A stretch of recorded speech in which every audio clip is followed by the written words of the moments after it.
Zhang Shuangshuang followed the Annie to the Jiang family. Seeing no one at the captain's house, she knocked on the door next door. Jiang Li heard the knocking and went to open his yard gate. When he saw an unexpected person, he was a bit surprised. Lily, this lady says she's looking for your older brother. No one's home here. Is your brother with you? Jiang Li replied, Auntie, thank you for bringing Zhang Jieji over. My older brother is indeed here. The Annie smiled, that's good. Since I've brought her here, I'll be going now. The kids at home are waiting for me to take care of them. Jiang Lismilat, Alricht, Auntia. Safe travels. Zhang Shuangshuang was quite confident at first, but once she arrived, she suddenly felt a bit shy and even awkward. Jie, come in quickly. Why are you here? Zhang Shuangshuang, carrying her suitcase, said nervously, I'm worried about your older brother's injury, so I took half a month off to come see him. Jiang Li smiled knowingly, that's great. Since you're here, it makes things more lively. My older brother and I are a bit bored at home. Hearing the noise, Jiang Jingzi came out of his room and saw Zhang Shuangshuang chasing after him, feeling a bit helpless. Why did you come here alone? Is the road safe? Zhang Shuangshuang pouted. It's okay, I wasn't kidnapped. Jiang Jingzi sighed. Come sit and rest for a while. Lily will go get you some water. Jiang Li looked at both of them and said with a smile, got it. After Jiang Li left, Zhang Shuangshuang spoke again. Jiang Jingzi, I'm lazy about you. If you don't marry me, I'll just stay here and not leave. Shuangshuang, why do you have to be like this? Shut up. I've already talked to my parents. As long as you're okay with it, they'll agree. I'll tell you, I came here knowing that many people in the army know about this. Unless you don't want me to have a good future, you better not drag this out. She didn't believe that with her persistence, this stubborn guy wouldn't be moved. Jiang Jingzi looked at the woman throwing a tantrum and felt very helpless. It would be dishonest to say I have no feelings for her. After all, hearts are made of flesh, and since she likes him so much, as a man, I naturally feel happy. The two of them didn't speak for a long time, until Jiang Jingzi finally broke the silence with a helpless tone. Since you've made up your mind, let me tell you about my family. If you can accept our current situation, I will go ahead and file for marriage. Jiang Jingzi isn't a person who drags things out. Since she traveled all this way to see him, he feels he should give her an explanation. If he truly had no feelings at all, that would be fine, but he actually likes her a little. Go ahead. I'm listening, Zhang Shuangshuang said, feeling relieved that he finally relaxed. She was sure that he also had feelings for her. Our family isn't as wealthy as yours, but we're not poor either. My father is a team leader and my older brother is married and works on the farm at home. My younger brother isn't married yet and helps out at home. I am the second son and will take turns caring for our parents in the future.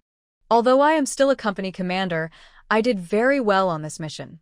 The leader said if I perform well, I could be promoted to deputy battalion commander when I return. If we get married, the bride price will be based on what my family can give.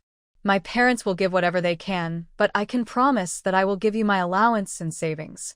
Also, after we marry, I will send 10 yuan each month to my family as a filial gift. The rest is yours to use freely. I need to tell you all this in advance. If you're okay with it, I will talk to my parents tonight. After hearing Jiang Jingzi's words, Zhang Shuangshuang thought for a moment and replied, I have no problem. It's right to honor your parents, and I will also respect my own. Of course, how much you honor your parents, I will do the same. I promise to be fair and not make things difficult for you. She is educated and not petty. If her own man isn't filial, she would start to question whether her judgment is wrong. All right, since that's settled, I will write the marriage application tomorrow. You can also talk to your parents. About the wedding, we will hold one here, and then another when we go back. My parents and your parents are busy, so if they can attend, that's great. If not, we won't force it. Seeing how straightforward he was, Zhang Shuangshuang also responded without hesitation, no problem. From now on, I look forward to working with Comrade Jiang. Good, let's improve together. Jiang Li, holding a glass of water, stood at the kitchen door listening to their conversation, feeling quite amazed. I think my fourth brother is quite capable. He has already arranged everything with fourth sister-in-law so quickly. As expected, soldiers work quickly and efficiently. Little sister, stop eavesdropping and give water to your future sister-in-law. Jiang was caught by her brother, but didn't feel embarrassed. Instead, she happily walked over and said, "Congratulations, fourth brother. You're getting married soon." Jiang Jingza helplessly tapped her on the head. "You're such a troublemaker. Speak properly." Hee, Sister Jiang, have some water.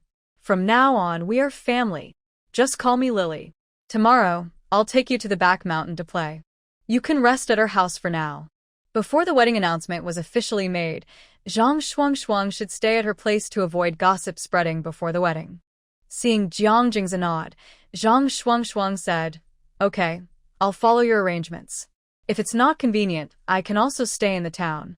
She was not short of money and had prepared for the worst when she came. "Oh, you say that, but we have many empty rooms at home. Our family has more women, unlike my eldest uncle's family, which has more men. For your reputation, it's best you stay with us for now." Zhang Shuang waved her hand. "No trouble at all. Thank you."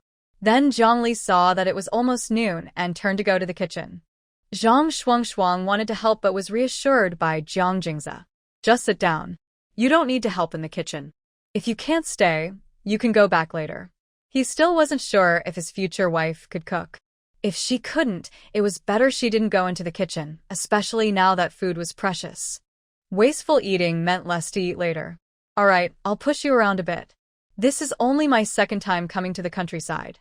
Jiang Jingza nodded. "Let's go. I'll take you to see our home first." Zhang Shuang replied, "Okay." Jiang didn't realize that the two had already left her house and was busy showing off her skills in the kitchen. No matter what, visitors are guests, especially future family members. Naturally, they shouldn't underestimate the strength of their family.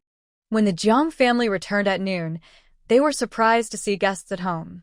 Jiang Jingza was the first to speak and explain, "Mom, Dad, this is my girlfriend Zhang Shuang. We're planning to get married." Everyone in the Jiang family, except Jiang almost choked on hearing this. Especially Jiang Qinghua, who uncertainly asked, "Are you joking?" Jiang Jingza nodded. "I'm serious."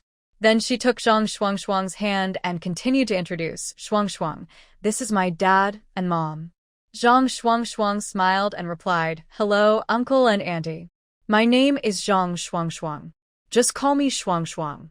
Wang Sufin was surprised by the big surprise her son had given her. She put down the and said happily, Good. Shuang, now that you're here, consider this your home. If Xiaozi bullies you in the future, just tell auntie. I promise to help you teach him a lesson." Shuang's face turned slightly red, and she shyly nodded. "Thank you, auntie. This is my older brother and sister-in-law. The two children are my nephews," Jiang Jingza continued to introduce. Shuang looked at Jiang Jingchen and said, "Hello, big brother and sister-in-law. Hello, little babies." Jiang Jingzha was surprised that his brother had a partner. He raised an eyebrow and said, "Fourth brother, you're quite something. I didn't expect to have a sister-in-law so soon." "Hello, Sister Zhang. I am Jiang Jingza's younger brother. Just call me Xiaozi." "Hello, Xiaozi," Shuang replied. "By the way, this is my second uncle, second aunt, and grandma, who are also Lily's parents." Shuang looked at the people in front of her and was quite generous in calling them. The old lady, seeing her grandson had found such a good granddaughter-in-law, smiled happily and said, "Come on, everyone. Let's go to our house for a meal. I already smell the delicious food Lily cooked." Yes. "We'll go to second uncle's house for lunch today, and in the evening, auntie will personally host a welcome dinner for you. Xiaozi, you're the same. Even if your partner is here, you didn't tell me beforehand. Now, we haven't even cooked lunch at home." Hearing his mother, Jiang Jingza said, "I forgot." Wang Sufin scolded, "You blockhead." If this son weren't her biological child, she really wanted to hit him. She wondered what this wooden-headed kid liked about her. It was like a flower inserted into cow dung. As for Shuang, seeing how warm and friendly the Jiang family was, she felt a bit overwhelmed. She had prepared herself to deal with difficult people, but the Jiang family was so kind that she didn't know what to say. Her own mother must have suffered a lot from rural hardships, or else her words wouldn't be so different from what she usually heard. Some things really are best seen to be believed. Jiang Li had already set up 2 tables of food. When everyone returned, she said, "Wash your hands quickly and come to eat." The old lady, seeing her granddaughter being so sensible, felt a bit tender and said, "Look at you, all sweaty. Are you exhausted?" Jiang Li smiled and said, "No, it's just a bit hot in the kitchen. I'll feel cooler in a moment." At this moment, Jiang Qinghua said, "Daughter, Dad will go to the scrapyard later to see if there are any old fans. You're so talented, you should be able to fix one, right?" Jiang Li thought to herself, "How did I not think of that? Dad, I think this one is good. Please check it out later. If it doesn't work, go to the city to look for one. The weather is so hot for cooking." "Okay, Dad will go tomorrow." As both families sat at the dinner table, Zhang Shuangshuang realized that today's lunch was not as tight as she had thought. But since it was made by the other family's second wife, she didn't say much. Jiang Jingze was serving dishes to Zhang Shuangshuang while talking with his family. Wang Sufin saw that her son was considerate and felt much better inside. This daughter looks like a city girl. We rural folks don't dare to use chopsticks to serve her food, afraid she might be annoyed or dislike it. Luckily, her son isn't that naive. After lunch, Jiang Li cleaned her brother's room. Wang Sufin learned that her daughter-in-law was staying there, and she smiled at Li, saying, "Our Li is so thoughtful. Later, Auntie will make you a nice dress." Jiang Li waved her hand. "No need to be so polite, Auntie. We're family. Good girl. These days you should rest more and spend more time with your future sister-in-law. They are all from the countryside and don't know what to say to the girl. But the young girl has common language with them." Jiang Li smiled and said, "Okay, you can rest assured that I will handle things." Zhang Shuangshuang had been on the train for 2 days.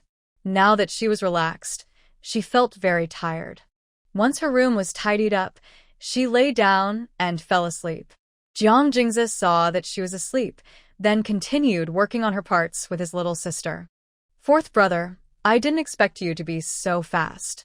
When you get married, it will be different from now." Jiang Jingze replied calmly, "I know. After marriage, I can't work so tasks anymore.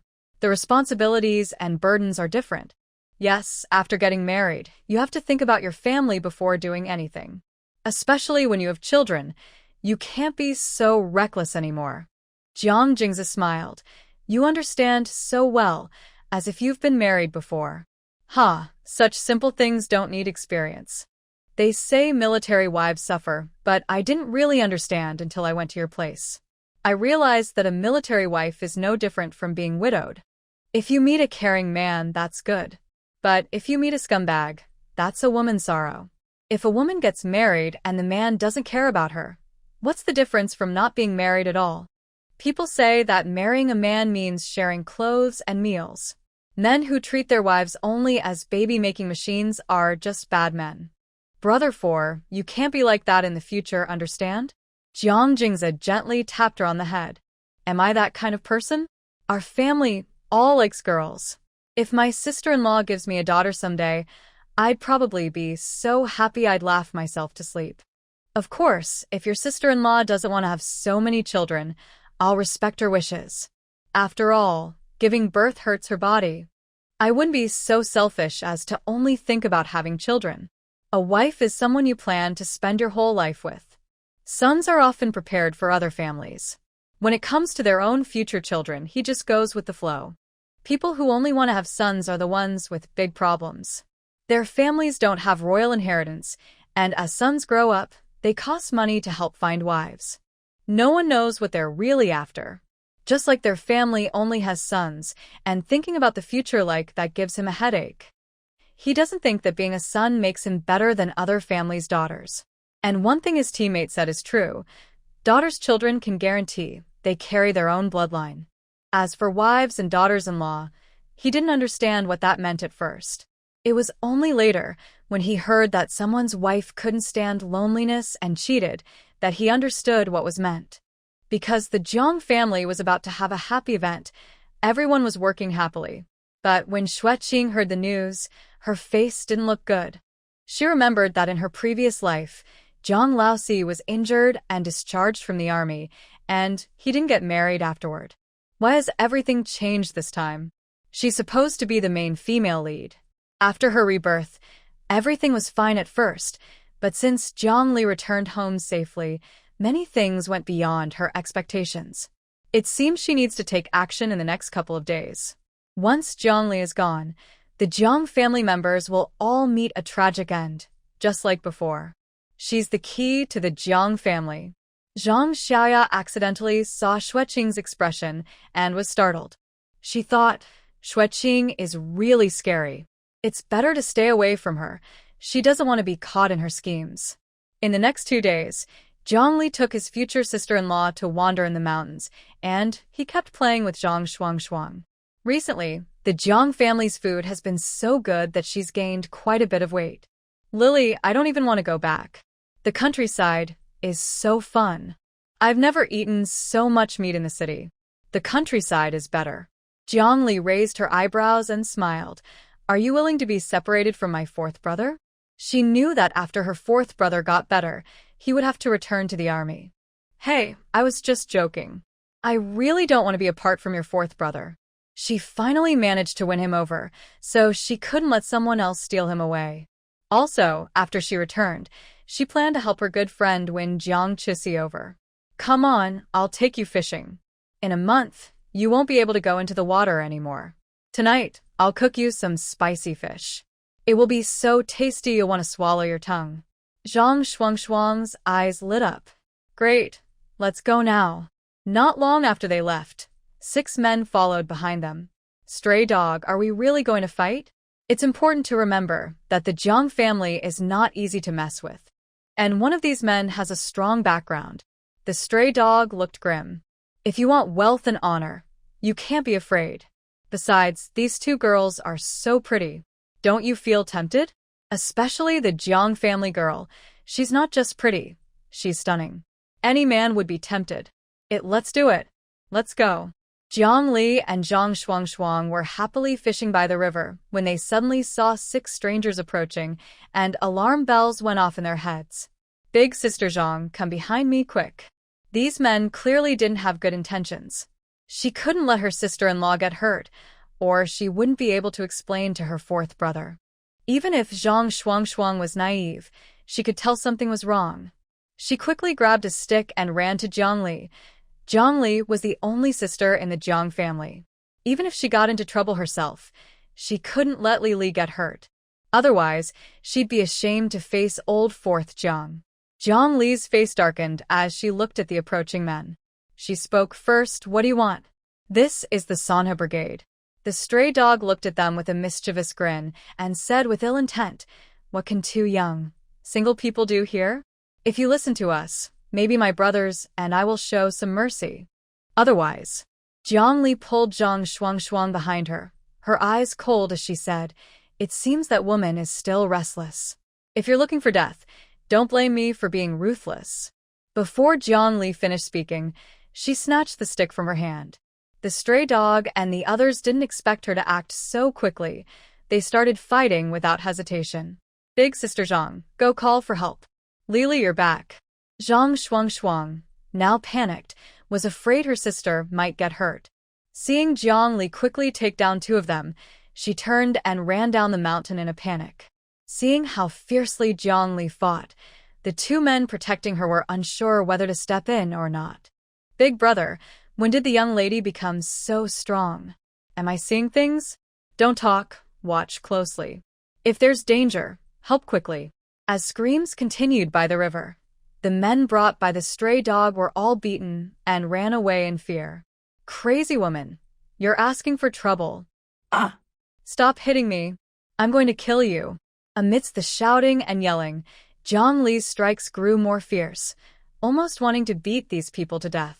Because Zhang Shuangshuang and the other knew the terrain well, they ran straight to the Jiang family's work site, shouting, help. Someone is harassing people. Hearing Zhang Shuangshuang's voice, the Jiang family workers immediately thought something had happened to their daughter. They all grabbed farming tools and rushed over. Zhang Shuangshuang, with tears in her eyes, said to her future father-in-law, "Lili is in danger. Come with me." When Jiang Xuemei heard someone was bullying her daughter, she didn't hesitate and ran after Zhang Shuangshuang. People in the village, eager to watch the drama, heard about the trouble with Jiang Li and stopped their work, grabbing tools and following. "Big brother, the young lady is really good at fighting. What do you think about having my son learn from her?" "You're just dreaming." The young lady wouldn't agree. They had finally stabilized their lives, and now wasn't the time to openly reveal their relationship. They had waited so many years. They couldn't afford to slip up now. Meanwhile, Jiang Li was fighting fiercely and didn't notice anyone watching her. Of course, she was aware that someone had been following her all along. But since that person meant no harm, she ignored them. The stray dog had his legs broken and looked at Jiang Li with almost ravenous eyes. And Xueqing, who dared to deceive her, was no longer a little bunny but more like a fierce tiger. "Stop fighting." "We were wrong. We won't do it again."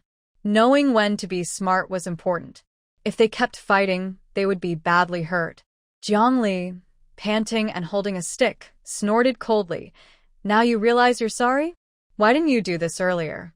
Tell me, why did you come here? Don't say it was your own idea." "Lili, we're here." Before they could reply, the Jiang family rushed over in a flurry with a group of people. Jiang Xuemei knew her daughter had some skills, but seeing it with her own eyes was still shocking. "Lili, look, is Mom hurt?" Jiang Li dropped her stick and smiled, saying, "Mom, I'm fine. Look, I'm okay." "What's not okay, are they?" "Elder uncle, these people are not from our village. Maybe we should call the police?" Jiang Qinghua came over, looked at the men lying on the ground, and said with a bad face, "Jingzhe, go home and ride your bike to find the police." Jiang Jingzhe saw that his little sister was okay, and without hesitation, ran home. "Someone, tie them up and keep them here. I want to see who dares to bully people from our village," Jiang Qinghua said angrily. The men on the ground were beaten badly and were crying out loudly as they were pulled and struggled. Jiang Snowmei looked at the men and seemed to be looking at dead people. It seemed she had been too kind lately. Seeing her mother trembling, Jiang Li hugged her and comforted her. "Mom, I'm fine. I learned some skills from my master, don't worry." Feeling her daughter's warmth, Jiang Snowmei finally calmed down and said, "Let's go home, Mom. She only has this daughter." When something happened before, she was heartbroken. Luckily, nothing serious this time. Of course, she knew someone was protecting her daughter, but she still felt a little uneasy. And she needed to ask about her daughter's situation when she got back. If she wasn't her own child, she might have thought her daughter was swapped. She still remembered what her daughter used to be like.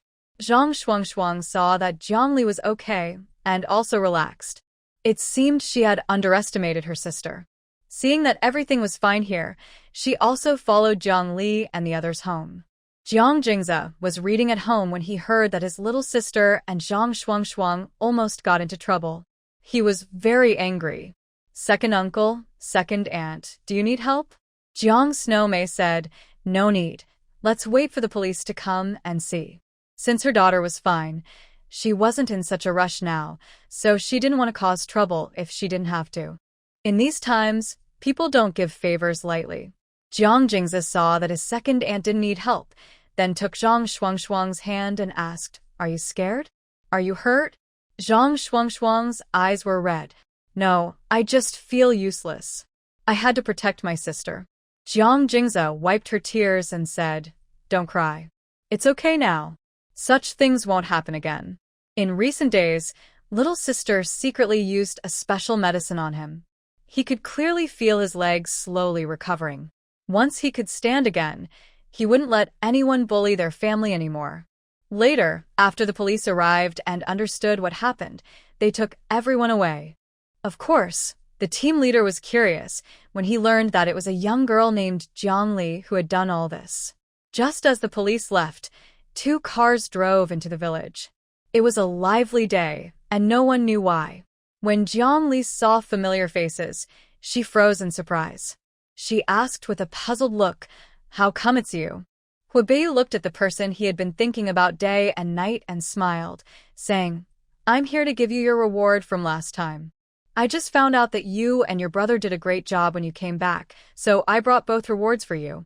Oh, but aren't you in the Kyoto military district? She couldn't understand how this man came here. Jiang Jingzi spoke up. Lili, do you know him? Jiang Li nodded. Yes, I do. This is Huabei from the Kyoto military district.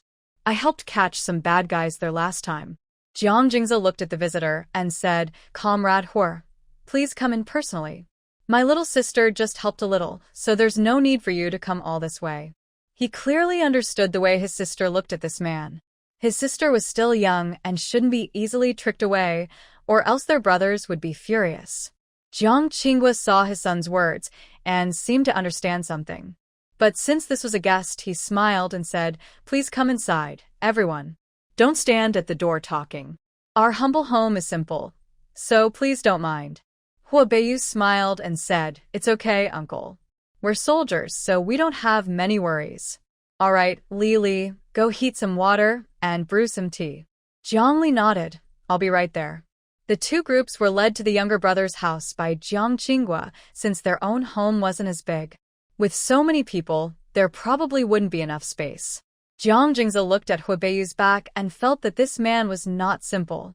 Although they were both soldiers, the atmosphere of someone from the countryside versus someone from the city was obvious. He just hoped his little sister wouldn't fall for this man. If she did, and she went so far away to Kyoto, they, as her brothers, wouldn't be able to protect her if she got bullied. Jiang Li was in the kitchen, boiling hot water and thinking about Huabei. I don't know why, but I always feel that the next time I see him, there is a clear difference from the last time. As for the difference, she can't quite explain it, but everything just feels a bit strange. Especially the look he just gave her. Don't be too intense. Although she has never been in a relationship, she's not naive either. This man clearly has feelings for her. Of course, she also has to admit that he is very handsome. While she was lost in thought, Jiang Jingzi walked in and said, Little sister, is the water ready? I've brought out the tea leaves. It will be ready soon. Sixth brother, go get the kettle and use that to brew the tea. Jiang Jingzi nodded. Got it. I'll go wash up first. Now the yard was full of people. When Jiang Qinghua learned that his daughter had done something good, his smile never left his face. Especially when he saw the reward sent over, he felt proud that his daughter had made him look good. Then Jiang Jingzi asked, Has the test result from last time come out? The person delivering the reward nodded. Yes. If it weren't for you, we wouldn't know how many people might have died. Our leaders have already reported your achievements to your superiors.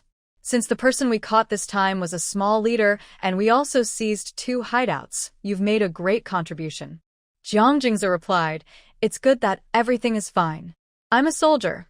This is what I'm supposed to do. Please, you can leave now. It's no trouble.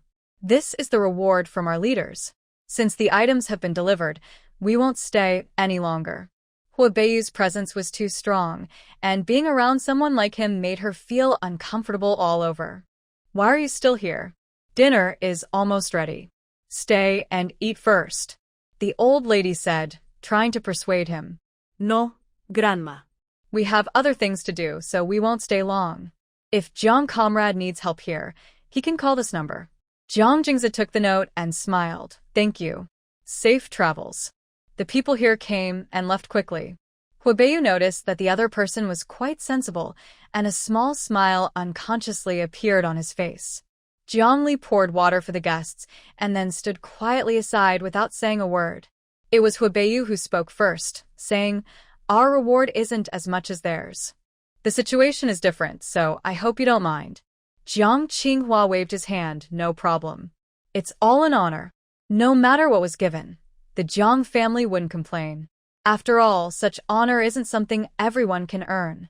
Huabei only brought one person with him this time. Now that the items had been delivered, he knew it was time to leave. But looking at Jiang Li, he couldn't bring himself to go just yet. Seeing his gaze, Jiang Li smiled and said, Dinner is almost ready. You all came a long way, so stay and eat before leaving. For some reason, this man gave her a feeling of familiarity growing stronger. It was as if they had some unspoken connection deep down, hard to explain. Huabeiyu saw her trying to persuade him, so he didn't refuse. Then I'll trouble everyone.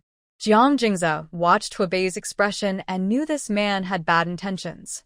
He just hoped his sister wouldn't be fooled by him. Today, many things happened to the Jiang family, so everyone in the village was talking about them. Xueqing, knowing those people had been caught, returned to the youth commune feeling very nervous. Her eyes were full of resentment and unwillingness. How was Jiang Li so lucky? This was her strongest card so far. Now that trouble had arisen, if the Jiang family found out she was behind the scenes, the consequences would be severe.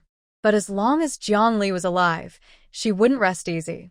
As night fell, Jiang Li lay in a small room next door, just after Li Gang had fallen asleep. Suddenly, someone blew a foggy breath into her eyes. After dinner, Jiang Li took Huabeiyu for a walk around the area. Of course, Jiang Jingze also followed. In these days, it was easy for rumors to spread when a single man and woman were together. Brother Huer, are you leaving tomorrow? Huabeiyu nodded. Yes, I came here mainly to deliver your reward and handle some other matters. Have you secured your job? Jiang Li shook her head. No, I don't want to go back to work. Staying at home is fine. Huabeiyu smiled. That's good. The outside world is still quite chaotic. As a pretty girl, it's better not to go out often. Of course, if you need help, I can also assist you. He couldn't do much about big matters here, but small things he could do. That's great. If you need anything, I won't refuse.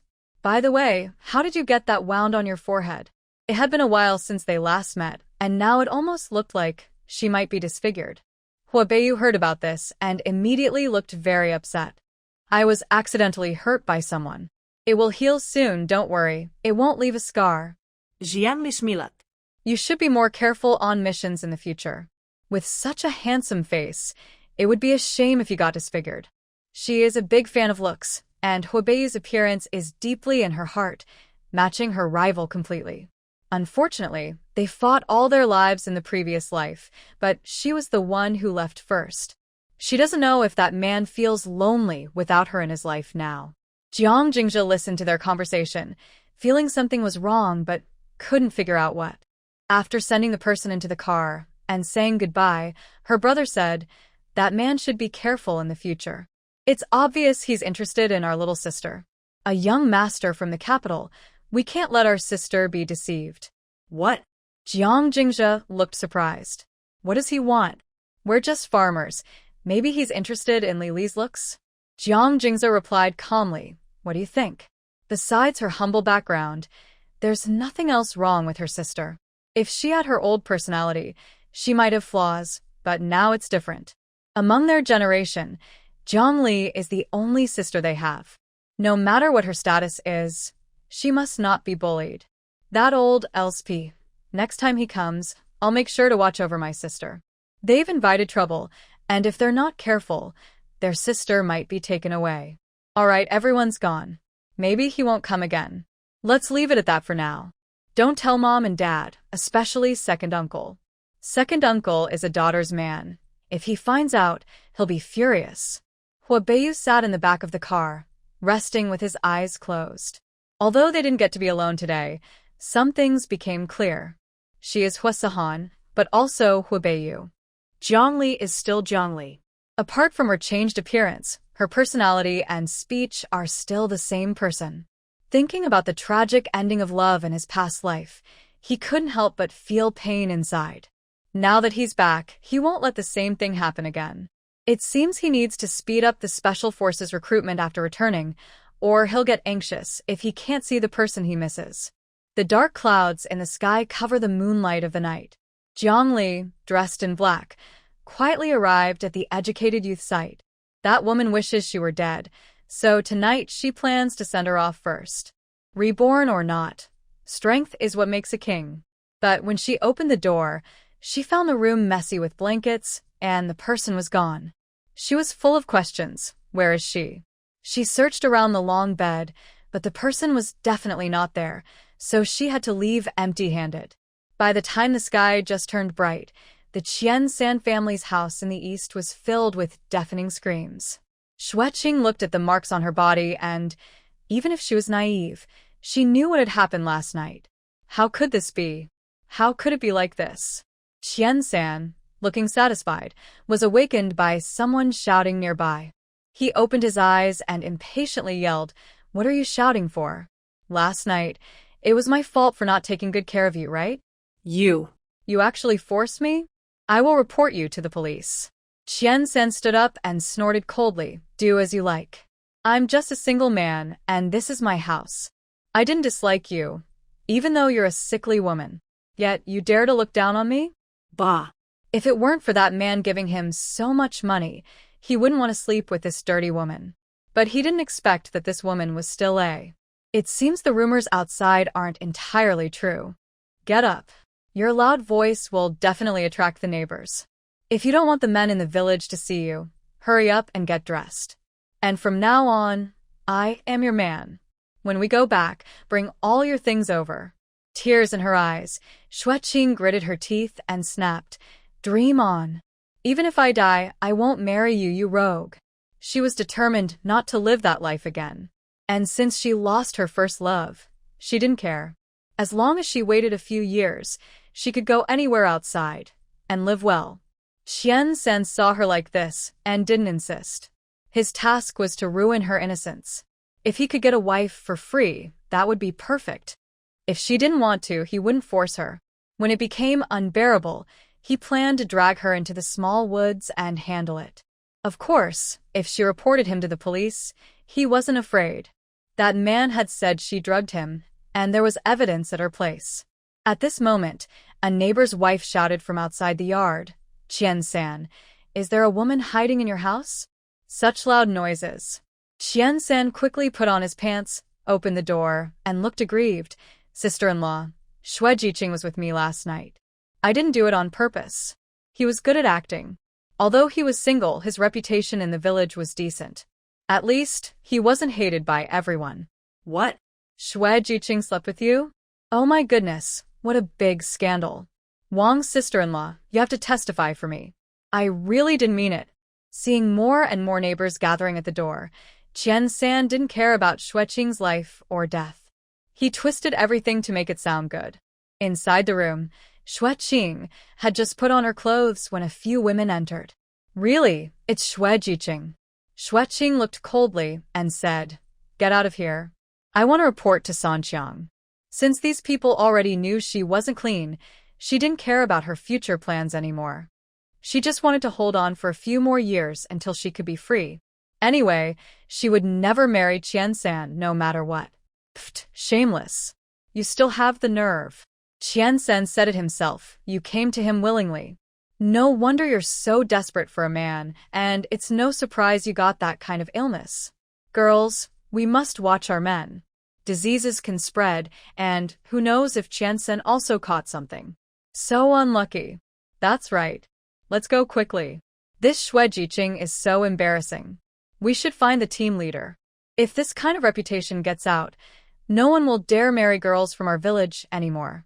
Let's go. Don't get infected." Xueqing watched the women leave with a cold, resentful look in her eyes. "All of you are doomed. Just wait and see. If I am suffering, then so be it. Let us all go too." Jiang was shocked when she heard about this. She knew about Qian-san. Such a sloppy, useless man, and he actually slept with Xueqing. Who was behind this? Her mind was almost tangled up. She felt like someone was helping her. Could it be her parents? But that was impossible. Such evil thoughts are not something ordinary people would come up with. Jiang Xuemai saw her daughter staring blankly while eating and said, "Lili, what are you thinking? You're about to get food all over your nose." Huh. "Nothing. Are you thinking about this morning? Your uncle told me everything. That Xueqing has reported it to the police. Who knows what will happen in the end?" "Jiangli, Mom, don't you think this is a bit strange? Someone like Xueqing definitely wouldn't be interested in Qian-san, but she ended up sleeping with him. What's strange about it? I heard that Xueqing gave Qian-san some medicine, and that's how they ended up together. Hurry up and eat." Afterward, go shopping with Sister Jiang in the county. You don't need to worry about the family matters. That woman was just getting started. Once the police finish their investigation and she gets sent away, she would be done for. If it weren't for her brother's reputation, she wouldn't bother with all this trouble. All right. But I heard that more new educated youths are coming today. I don't know if it's good or bad. After such incidents, those people will probably cause trouble too. Jiang Shuang listened to their conversation and thought for a moment, then said, "Are the educated youths really working so hard now?" Over the past few days, seeing those young people from the city, I realized I didn't know how different they were until I saw them. I was really surprised. They look nothing like city folks at all. Farming is all about facing the earth and working hard under the sun. Otherwise, so many people wouldn't want to come to the city. The harvest has been pretty good these years. During the famine, we ate bark from the mountains just to fill our stomachs. Especially grain is the farmer's lifeline. Those city people who come here don't know how to farm and only cause trouble. But luckily, things have been calmer these years, and no one has died of hunger, Jiang Shuemei said. When she first ran away here, she almost starved. Back then, even if she had money, she couldn't buy much food. Fortunately, they all made it through. Sister Jiang, farmers have a hard life. Marrying my brother is a kind of blessing. Otherwise, I think you couldn't handle these days. Since she was young, she was used to tough life, and she couldn't imagine how city folks would cope. Jiang Shuang smiled. If fourth brother hadn't gone to join the army, I wouldn't have met him. It's all fate. And if you count carefully, 90% of families are from farming backgrounds. No one should look down on others. Don't you think? Jiangli nodded. Exactly, no one is better than anyone else. Whenever she saw people looking down on others with their noses in the air, she really wanted to give them a good lesson. She wondered what made them so proud. All right, you two should go now. The ox cart will leave soon. Jiangli looked at the time. We're really going to be late. Sister Jiang, hurry up. The village ox cart doesn't wait. Once the time comes, it leaves immediately. If they miss it, they'll have to walk or ride bikes. This was Jiang Shuang's first time riding an ox cart, and she found it very fun. Though she grew up in the city, she didn't look down on anyone and even thought farmers had a tough life. Lily, why don't you introduce us to this girl? Hearing the villagers, Zhongli didn't hide anything and smiled. This is my future sister-in-law. In a few days, we'll have a family gathering, and you all should come. Oh, so she's fourth brother Zhang's girl.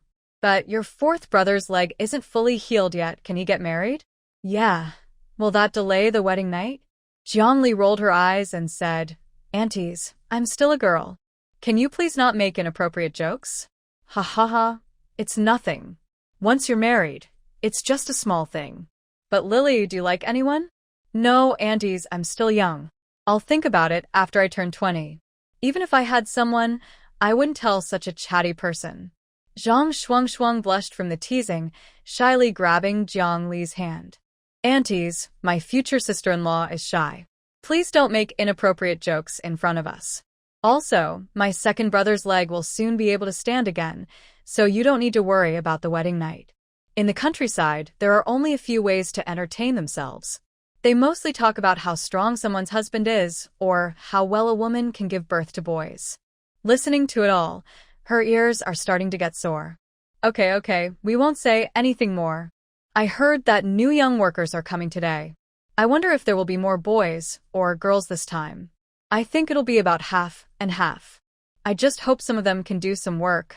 Don't waste our grain again. When the new young workers first arrived, they really scared them. They didn't know how to do anything and acted proud. If it weren't for strict rules from above, they wouldn't want to take care of those fools. When the ox cart reached the town, Zhongli pulled Jiang Shuang, and they left directly for the county seat. If they kept talking, the new sister-in-law might turn into a scared little bird. These aunties talk about everything openly, not knowing what restraint is. Let's go. First I'll find my fifth brother. He works at the supply and marketing cooperative, so we can buy whatever we need. Having someone at the cooperative makes things easier. Little sister, I need to go to the post office first to call my father. No matter what, I want my brother to come to the wedding. Her father was still angry with her, but he loved his daughter. No matter how upset, he wouldn't ignore her. Jiang minuda. Yes, let's go to the post office first. At the post office, Zhang Shuang went to make the call, while Jiangli looked at the stamps. She didn't like stamps before, but now she knew some history behind them. Since she had the chance, she couldn't leave empty-handed. Hello, are these all the stamps you have here? Hello, comrade. These are the stamps currently for sale. We also have others, but those are expired and not sold anymore. Would you like to see them? Jiangli was happy to hear they had some in stock. She said, yes, please show me. The more, the better. I like collecting stamps. Okay, just a moment. After a short wait, a young woman carried over a box of dusty stamps. Here they are. Take your time to look. Jiang Lismilat. Thank you. On the other side, Zhang Shuang was on the phone discussing her wedding with her father. Zhang Mingde knew his daughter was determined to marry Jiang Jingze, so he could only say, as long as you don't regret it. I can't go there now, but when you come back, I will prepare everything for you again, okay? By the way, your mother can go, and how is Jiang Jingze's leg now? He was more worried about whether her future husband could return to the army than about his daughter's marriage. Jingze's leg is starting to move, and he should be able to do rehab soon. Don't worry, he can return to the army and won't let you down. Zhang Mingde was a bit angry. Is that what you think? I'm just worried you'll have a hard time after marriage. You grew up in the city. If Jiang Jingze can't go back, do you think he will stay and farm with you? How did I end up with a daughter as foolish as you? Zhang Shuang pouted. All right, I get it. Phone bills are expensive, so that's all. Bye. She decided not to continue talking to her father, fearing she might get too angry. After settling the phone bill, she saw Jiang Li holding a small box, waiting for her. Lily, I'm ready. Let's go. What are you holding in your arms? Jiang Li stood up and smiled lightly. I bought some stamps. Let's go. As Zhang Shuang walked, she wondered, why did you buy so many stamps? When will you finish using them? I'm not going to use them. I like collecting stamps. Sister Zhang, if you find any military mail sales later, remember to get me some more. Zhang Shuang smiled, no problem. I'll arrange that when I get back. They could find plenty of military mail at the army. If not, her father could help her get some. Recently, she discovered that as long as she maintained good relations with her sister-in-law, she could do as she pleased in the Jiang family. So, pleasing her sister-in-law was necessary. Jiang Haoyu was counting the items he bought today when he heard his sister came. He handed the list to a colleague and turned to the front hall. Lily, when did you arrive? Is it hot? Jiang Li replied, it's okay. I just went to the post office. Fourth brother is getting married, and my aunt asked me to bring Sister Zhang to buy some things. Are you free now? Yes, come with us to the backyard. There are some defective items just checked, and we can see if you need anything. Jiang Li nodded, great. Sister Zhang, let's go take a look. If nothing suits us, we can buy other things. Zhang Shuang nodded and said, okay, let's go. Defective items usually just have some bumps or scratches and look a bit worn, but they don't affect the use. The main point is that these items are not expensive and don't have tags. Su Momo was selling goods while observing the situation with Jiang Li and the others. When Jiang Haoyu led someone to the backyard, she pushed her companion, Sister Wang, and said, I'm going to the back for a moment. Please watch over this side for me. I'll be right back. Sister Wang nodded and replied, got it. Go ahead. There weren't as many people as in the morning, so fewer people could handle the work. Soon after the three of them reached the backyard, Su Momo walked over and asked, Big brother Jiang, is this your sister? Jiang Haoyu responded with a hum. This is my sister Jiang Li. You've met her before. This is my future sister-in-law. We're getting married soon. Su Momo smiled and greeted, hello, I'm Su Momo. If you five are not around later, you can also ask me for help. We are colleagues. Jiang Li looked at the woman acting so formal and then glanced at her fifth brother. A small smile appeared on her lips as she said, hello, Comrade Su. Nice to meet you. This woman clearly had feelings for her brother, but Jiang Li wasn't sure if she genuinely liked him or had other motives. However, the woman's smile looked fake. Jiang Li didn't like her, So, she decided she should tell her brother to be careful. Alright, Comrade Sue, my sister, and the others still want to buy things, so I won't chat with you anymore. You can go ahead and handle things in front, Jiang Haoyu said straightforwardly. Su Momo didn't notice that her expression was a bit off. Okay, you all be busy. I'm heading back now. Jiang family sister, come visit often. Bye.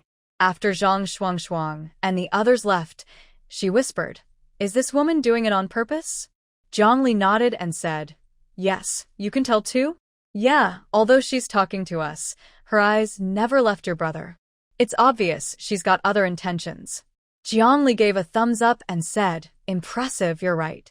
Seeing the two whispering and chatting endlessly, Jiang Haoyu felt helpless and said, If you two speak any louder, I'll hear everything.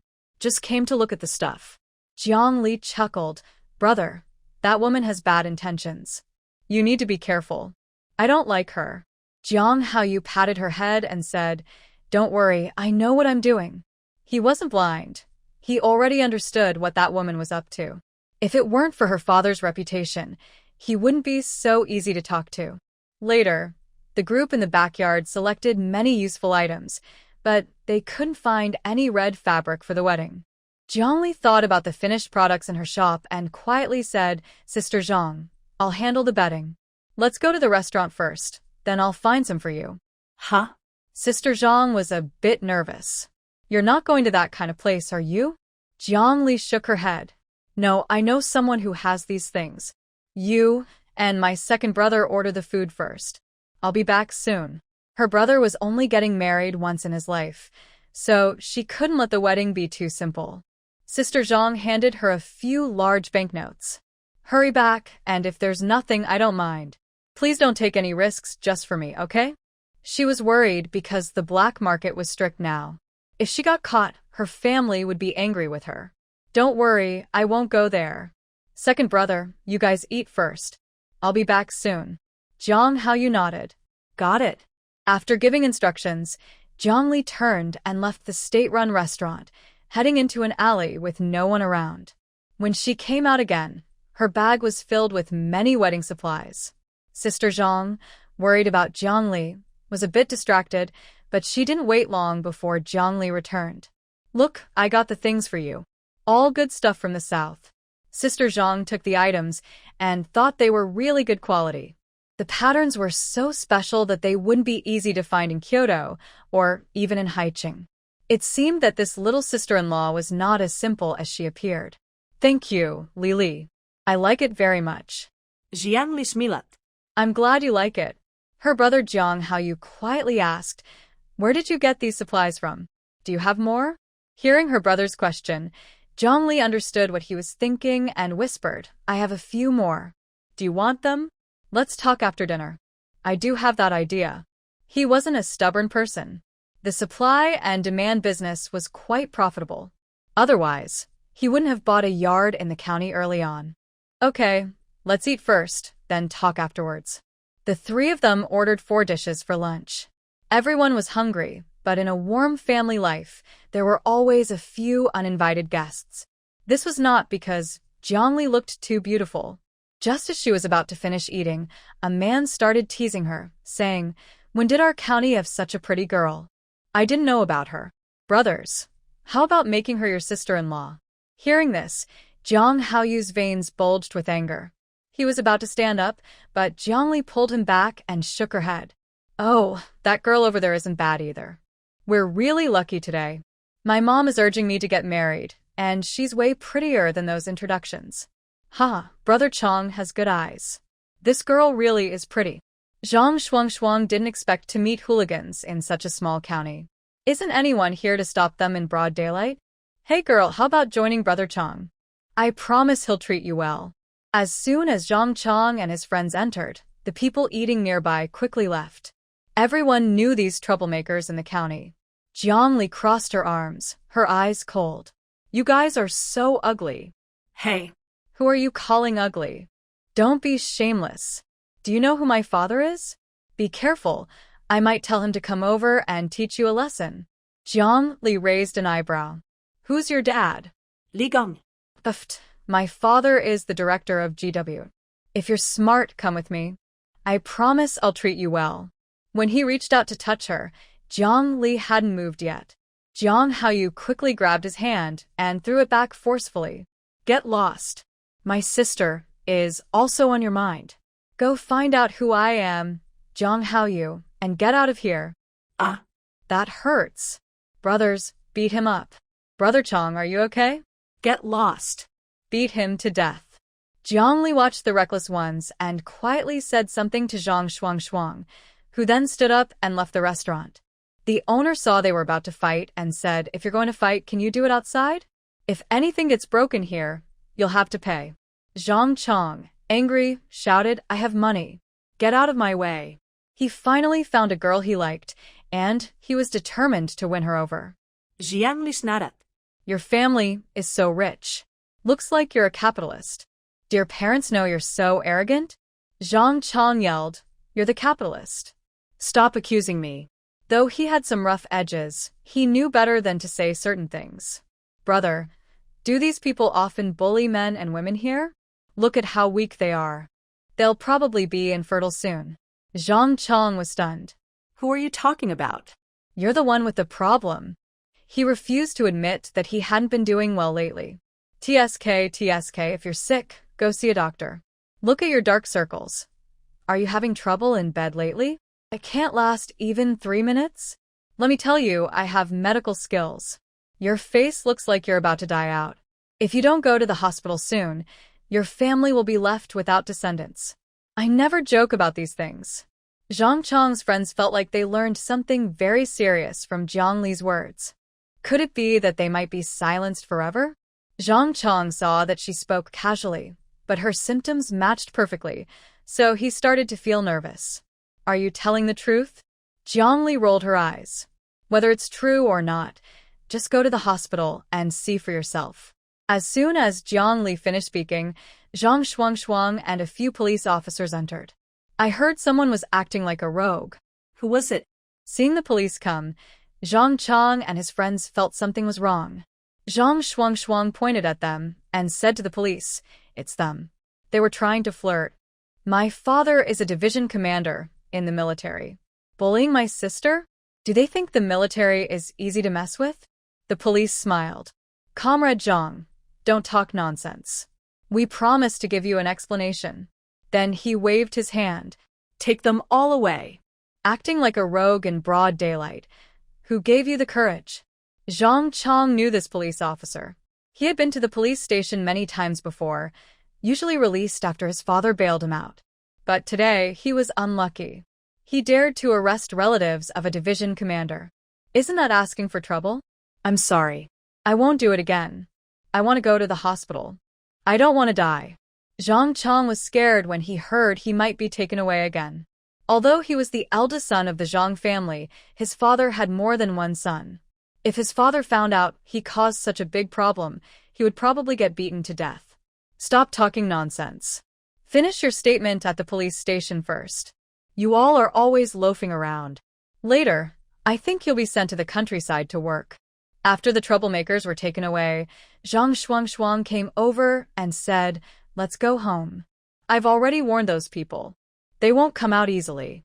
There's no need to waste her father's efforts for nothing. She won't rely on her family blindly. Once she gets married, she'll be considered an outsider. Now is the chance to exercise her rights and make sure they give her a proper explanation. Jiang Li didn't expect her new sister-in-law to react so quickly. She smiled and said, all right, it's time for us to go back. Brother 5, when Brother 4 gets married, remember to come back. If you want anything, I can show you. Jiang Haoyu nodded. Okay, you all go ahead. Zhang Chong went into the police station. This matter wouldn't be settled so easily. Bullying his sister-in-law was simply too much. After sending the people onto the return bus, Jiang Haoyu took leave and went back. No one knew where he went afterward. After a bumpy ride, the two got off the bus and arrived in the town, where they saw many young people heading this way. When they saw Jiang Li, everyone was surprised. They thought, in such a poor, remote place, she was so beautiful. Vivi, that girl is so pretty, Even more beautiful than all the girls in our big yard. Lu Weiwei looked up. Yes, she is very pretty. Gather at the Sana Brigade here. At the Heishan Brigade here. Lu Family Brigade over there. Jiang Qinghua arrived pulling a bullock cart. When he saw his niece coming back, he got off and walked over. Why did you buy so many things? Are you tired? Jiang Lishmilat. No. Most of it is for Brother Four's wedding. Uncle, which of those young people are going to our brigade? Jiang Qinghua took out a list. 6 people in total, 3 boys and 3 girls. You can call out their names. Okay, I'll go call them. Jiang Li held the list and stood by the bullock cart, calling out, Lu Weiwei, Su Manman, Qian Zhaodi, Hu Baiming Lin Shen, Sun Xingli. The people holding luggage heard their names and came over directly. Lin Shen looked at the bright girl and, for some reason, his heart was pounding very hard. Hu Baiming was a bit surprised. Honestly, Jiang Li's appearance didn't look like someone used to rural life at all. Hello, we are from the Sana Brigade. If there are no problems, you can put your luggage on the bullock cart. It's getting late. Hearing the girl's sweet voice, everyone had no objections. Especially Su Manman, who was thrilled to learn she was from the same brigade. Her eyes sparkled like stars. Hello, my name is Su Manman. This is my friend Lu Weiwei. Jiang Li politely nodded. Hello, I'm Jiang Li. You can call me Li Li. Wow, you're so pretty. I like you so much. Seeing Su Manman fangirling, Jiang Li couldn't help but smile. You're also very cute. Li Li, you all take turns riding the car. There are too many things for everyone to sit together. Jiang Qinghua looked at the ox cart and said, All right, uncle, we can take turns sitting in pairs. Qian Zhaodi, hearing this, looked upset and said, Why do we have to go back? We're all exhausted. Jiang Li snorted coldly. Be grateful we came to pick you up. Look over there, no one is watching. If you don't want to go, figure it out yourself. We're going back. This kind of person is always a troublemaker, not well-dressed, and has many issues. A few men looked at each other but didn't say anything. Everyone knew better. This isn't the capital anymore. Now that they're on someone else's land, even a dragon must stay in line. Jiang Qinghua also looked angry and said, This is the best we can do. If you have complaints, go to the youth office. We don't really want you here. If it weren't for higher policies forcing us, I wouldn't want to bring these kids back. They're good at causing trouble, but not much else. Come on, uncle, let's hurry up. If we don't leave now, we won't get home before dark. The sun was already setting, and if they delayed any longer, they'd have to travel at night. Qian Zhaodi's eyes were red, but no one paid attention to her. She really is not thinking straight. Even the team leader said they should take turns resting in the cart. She still complains, she's just foolish. Once everyone was ready, Jiang Qinghua drove the ox cart back home. Lu Weiwei and Su Manman had already sat in the cart because they were too tired to walk. Jiang Li, meanwhile, was walking alongside Hu Baiming, curious, and asked, Do you know Hu Beiyu? Hu Baiming was surprised to hear his brother's name. You know my second brother? Hu Beiyu, your second brother? The one from the military district in the capital? Hu Baiming nodded. Yes, so you really know him? No wonder my second brother got me here. Turns out he has connections. Jiang Li was also surprised. She didn't expect someone from such a family to be sent to the countryside. Your name is Jiang Li, right? How do you know my second brother? He never told me. It's a long story. Since your second brother arranged for you to be here, don't worry, I'll look out for you. That man put his brother here probably because he trusted her.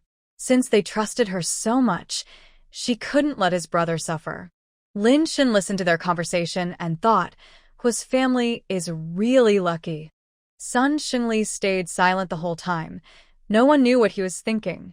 As everyone took turns resting, they finally arrived at their destination just as the sun disappeared behind the horizon. A few people looked at the backward village in front of them. Thinking about surviving here made them feel very sad. Especially Qian Zhaodi, who was about to cry. The youth arrival point is here. Get off the bus. We'll talk about anything else tomorrow. You start working the day after tomorrow. If you don't understand, ask your team leader Wu Kaixian. Everyone nodded. Seeing that the youth station was not too bad, they finally relaxed. Jiang Li patted Huabaiming's shoulder and whispered, "If you need anything, come find me at our house. Rest early." Huabaiming smiled. "Okay, I understand." When the people at the youth station saw so many newcomers, Wu Kaixian immediately said, "There are 2 empty rooms. You 6 can share 3 per room. We'll all eat dinner together. If you don't mind, I'll bring you a portion. The food is borrowed." Everyone knew life was hard, so they didn't mind offering a meal. Huabaiming rubbed his growling stomach. "Bring me a portion too. I'll return it after I get the grain tomorrow." Hearing him speak, the others also followed suit. They were starving now and glad someone had prepared food. Wu Kaixian smiled. "All right, I'll bring your dinner." Huabaiming took a piece of ham from his bag. "This is a little gift. Let's share it for a meal." He had just arrived here and knew it was very important to get along well with the elders. So he didn't hold back on food. Lin Shen saw this and wasn't stupid. He took out a jar of meat sauce from his bag and handed it over, saying, "Count me in." Wu Kaixian saw how generous they were and didn't mind. "Thanks a lot." They hadn't eaten meat in a long time, so tonight was a lucky break for them.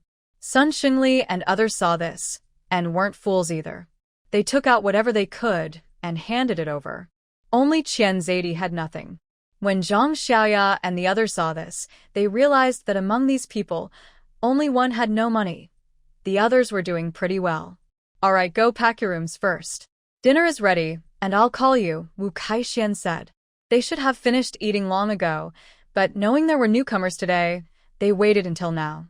Everyone nodded, grabbed their luggage, and went to their rooms. This youth station was once the house of a landlord. If not for many deaths back then, it wouldn't have been so cheap for them. Of course, only the local villagers knew what really happened. Newcomers didn't understand. As long as they stayed without causing trouble, that was enough. Huabaiming looked around the room, which only had a large bed and nothing else. He felt a bit emotional and said, "It's really so clean here." Lin Shen smiled softly. "Let's just get by tonight. Tomorrow we'll go shopping. I don't sleep well, so I'll sleep against the wall.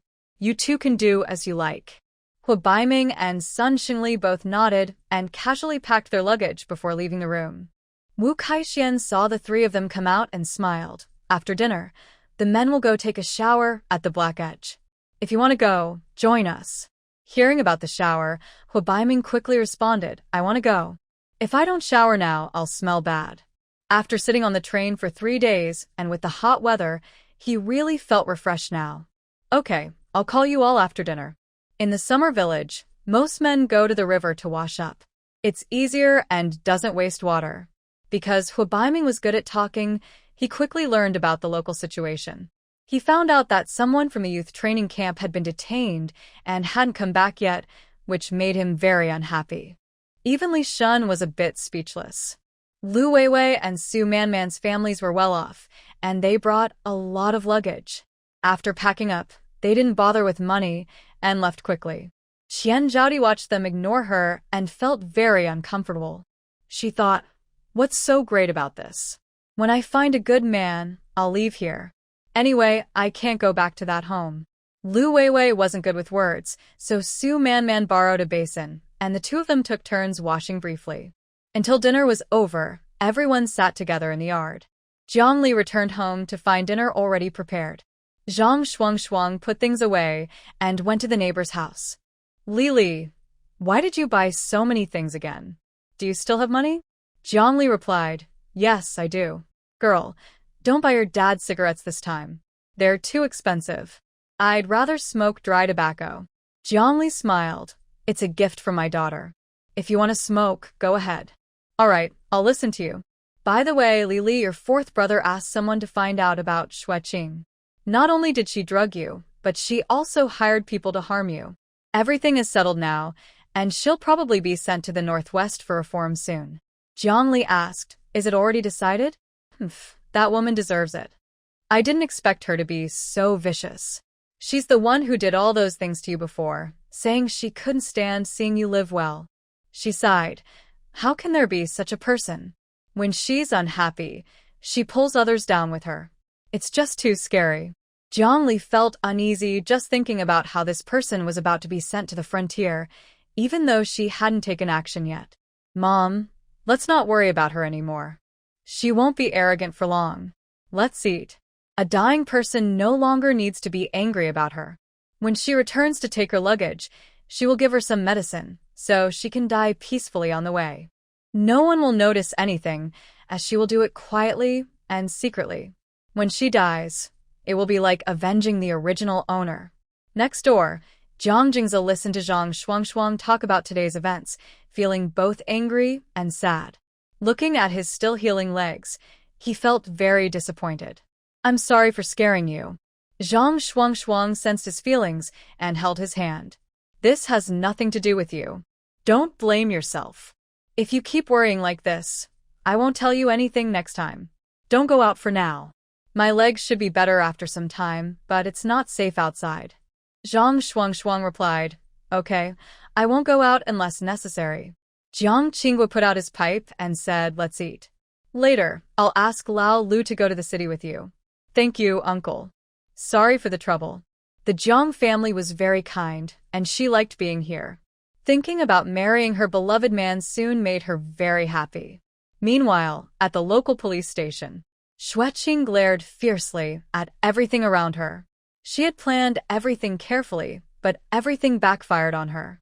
She hated it. She was reborn and should have been the happiest person. But this life was even more painful than the last. She couldn't understand where she went wrong. Thinking about going back to that dangerous place made her tremble all over.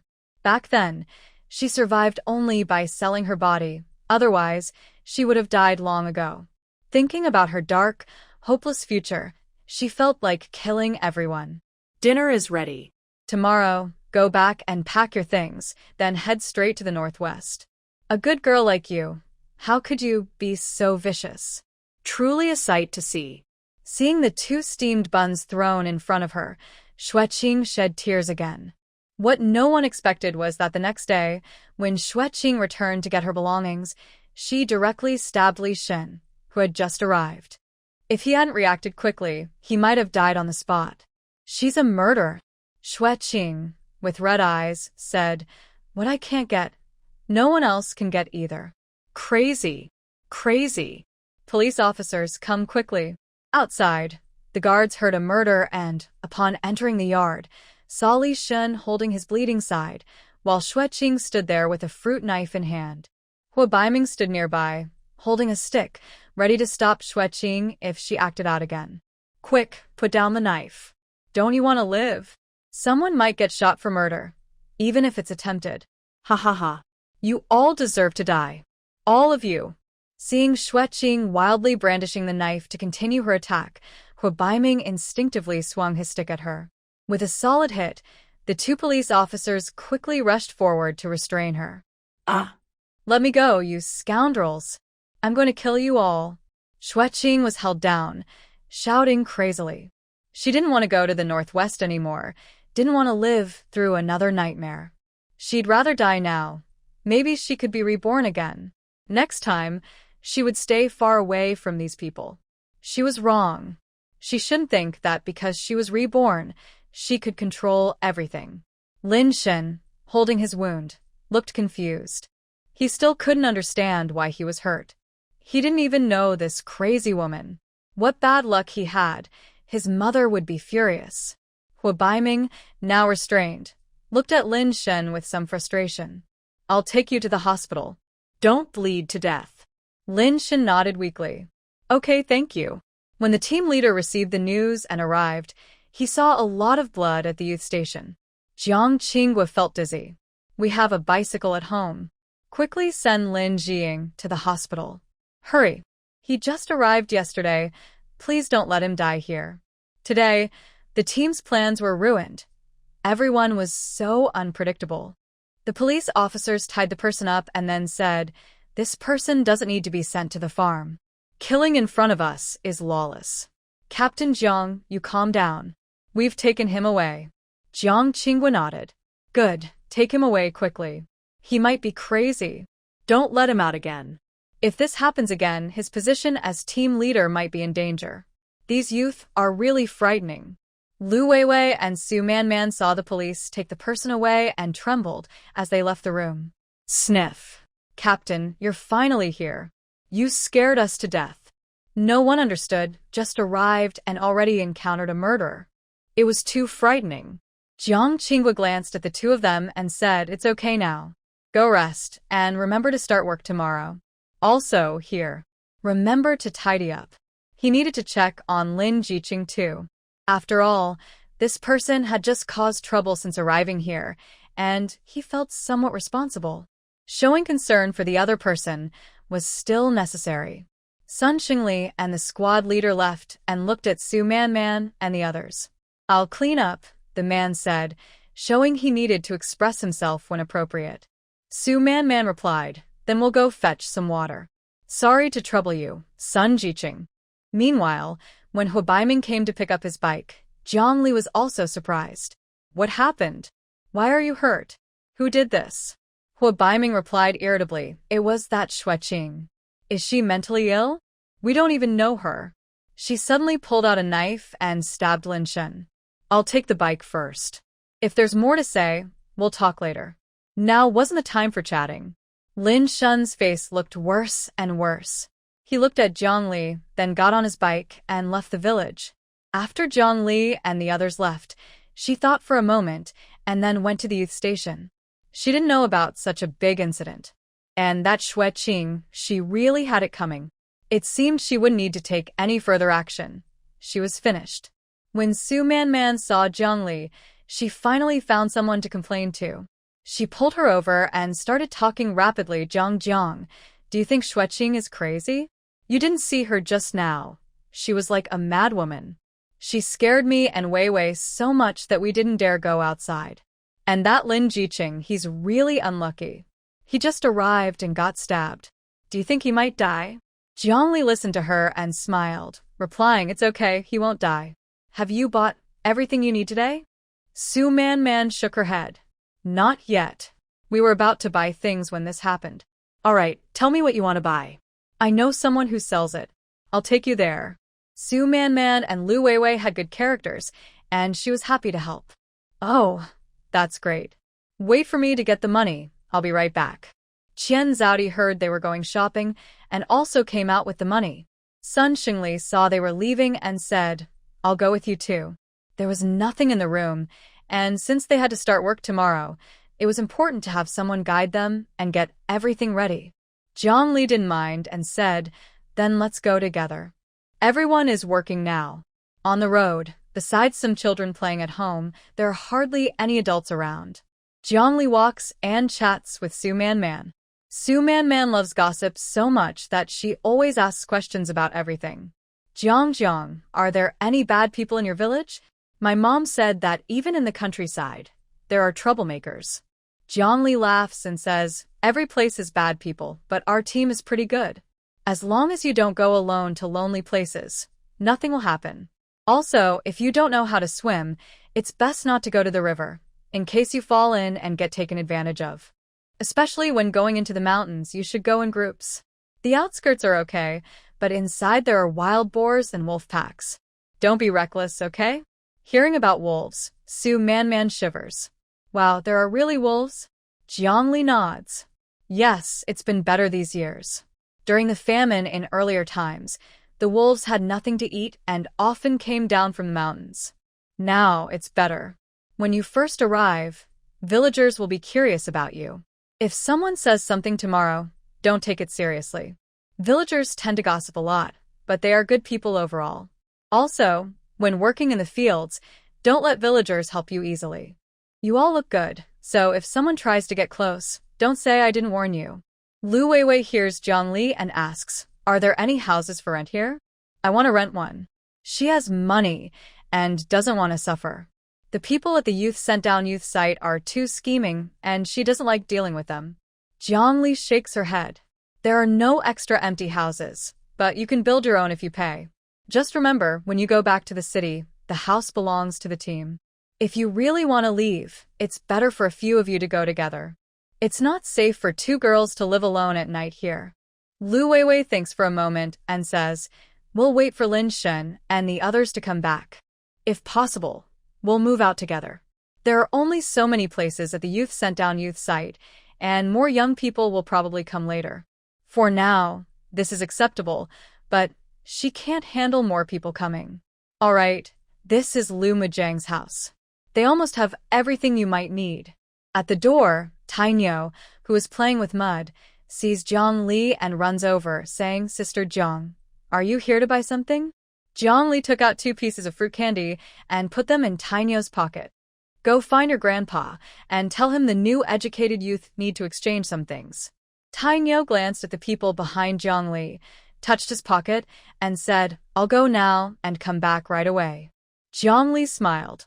"All right, no rush. We'll wait here in the yard." The group entered the yard, all politely staying in place, sitting on small benches, patiently waiting for people to return.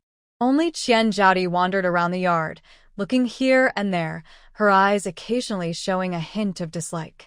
Jiang Li watched everything she did, but it wasn't her business, so she didn't say much.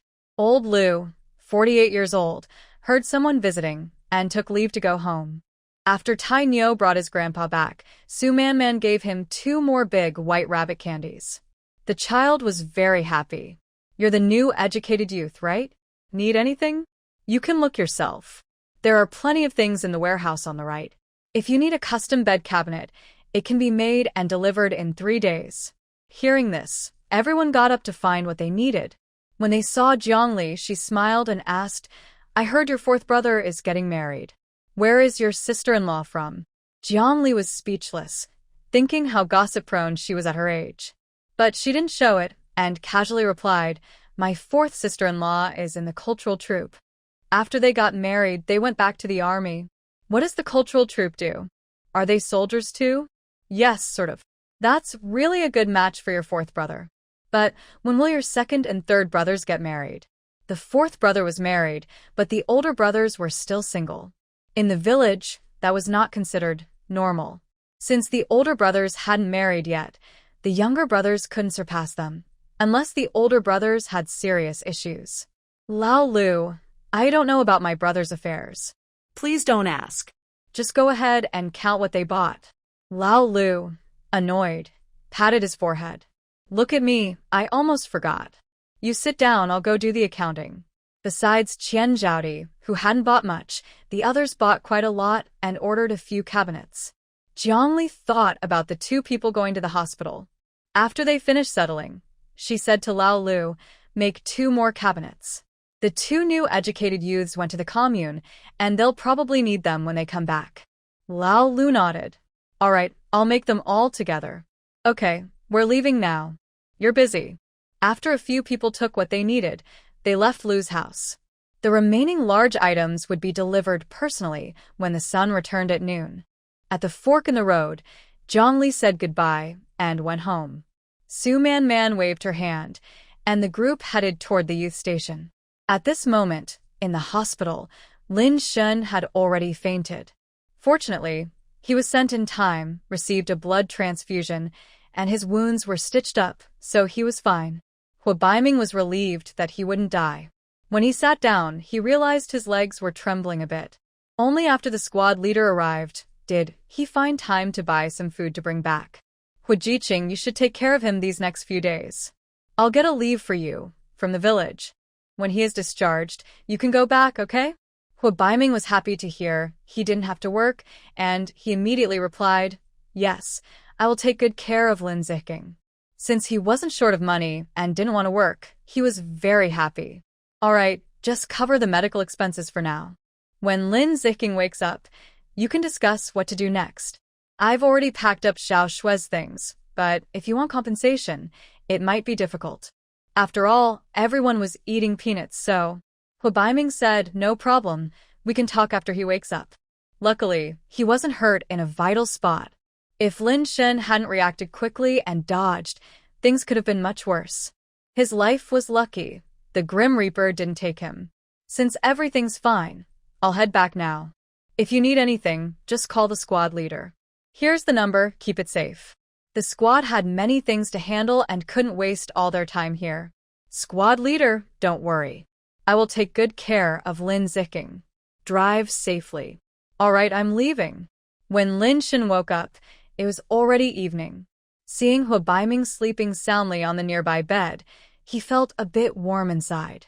Thinking about what happened during the day, he felt a little scared.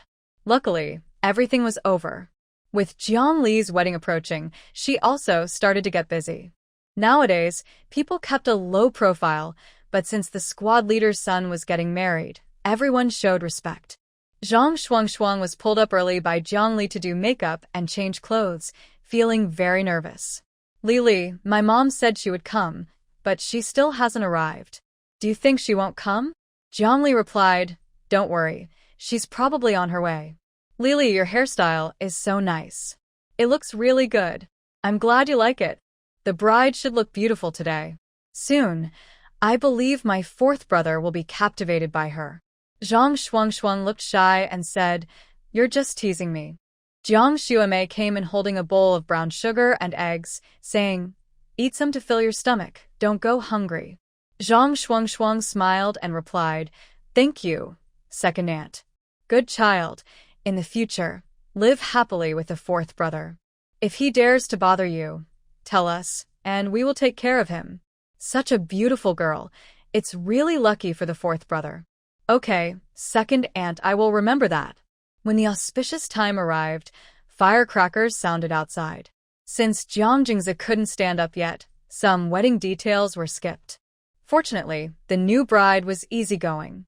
When everyone arrived, she personally helped Jiang Jingzi to the next room. Oh wow, the bride is really beautiful. Her skin is so fair. Her figure is good too. She looks like she can have children. The Jiang family's fourth son is really lucky. Seeing this bride makes me want to marry one myself. Hearing everyone's chatter, Jiang Xuemei shouted, keep your mouths clean. If you don't want to eat the wedding feast, just get out. Hee, we're just joking. Sending off the bride now. Jiang Haoyu handed the gift to the eldest aunt and helped with chores around the house. Jiang Qinghua and his wife watched their son walk into the main hall, both smiling happily. Zhang Shuangshuang stood behind Jiang Jingzi, listening to the officiant's words, and began to go through the process step by step.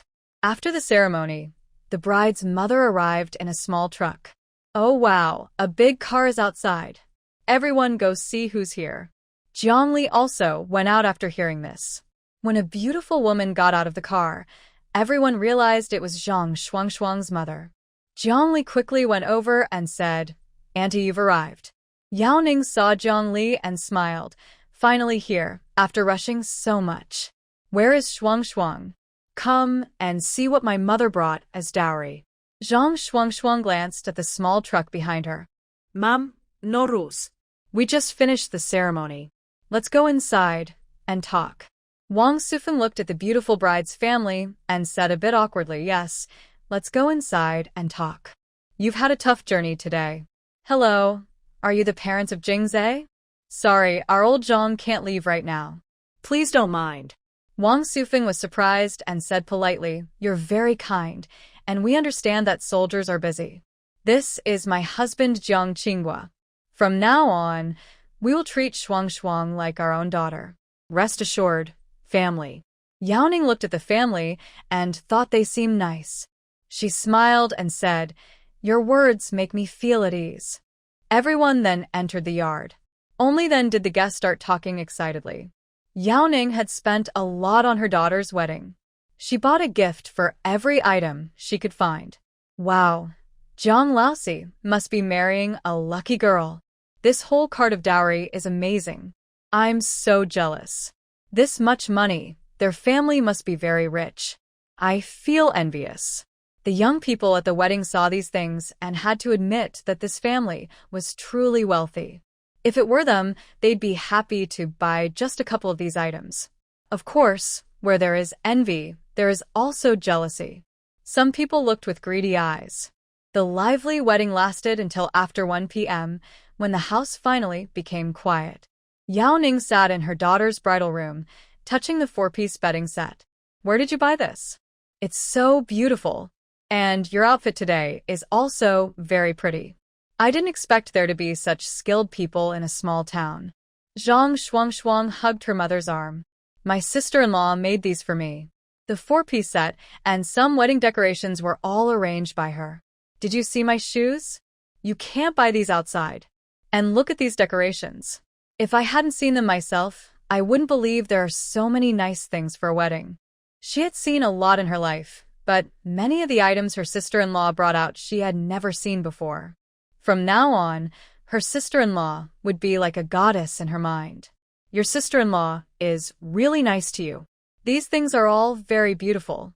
But after you go back, do you still plan to bring these things with you? Jiang Shuang nodded. Yes, I will take everything back to decorate my new home. After they return, Jiang Jingze can be promoted, and they will be assigned a house. So, she wants to take all these good things back home. All right, I've prepared 1,000 yuan for you, Dad. Keep it in your pocket and don't tell anyone, okay? Be careful and don't rush into marriage without thinking. Jiang Shuang took the red envelope and said, I understand. Don't worry. Yeah, I'm going to rest next door. If I keep talking, your husband will start to worry. Mom. Jiang Shuang blushed and playfully scolded her. All right, I'm leaving. I won't tease you anymore. In the yard, Jiang Jingze saw his mother-in-law come out and pushed her wheelchair. I'll take you to rest next door. Their house is small. Only the old house is spacious enough. No need, I can go by myself. It's just for one night, and I'll be back tomorrow morning.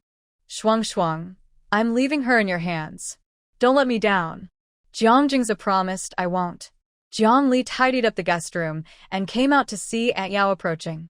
He smiled and said, Sorry for the simple place, Andy. Please don't mind. Yao Ning smiled, It's fine.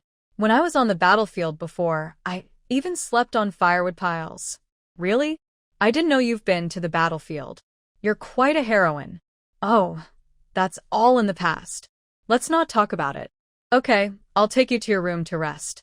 You must be exhausted these days. Yao Ning was straightforward. Yes, I am a bit tired. I couldn't sleep too deeply on the train, you know. Yes, I understand. Nowadays, trains aren't like in the old days. Things placed casually wouldn't get lost. Now, if you don't watch your stuff, someone might steal it. Things are so tight now that even a piece of clothing is valuable. After settling her in, Jiang Li left the yard. There weren't many ingredients left at home, so she needed to go to the back mountain to look for some wild game for a meal.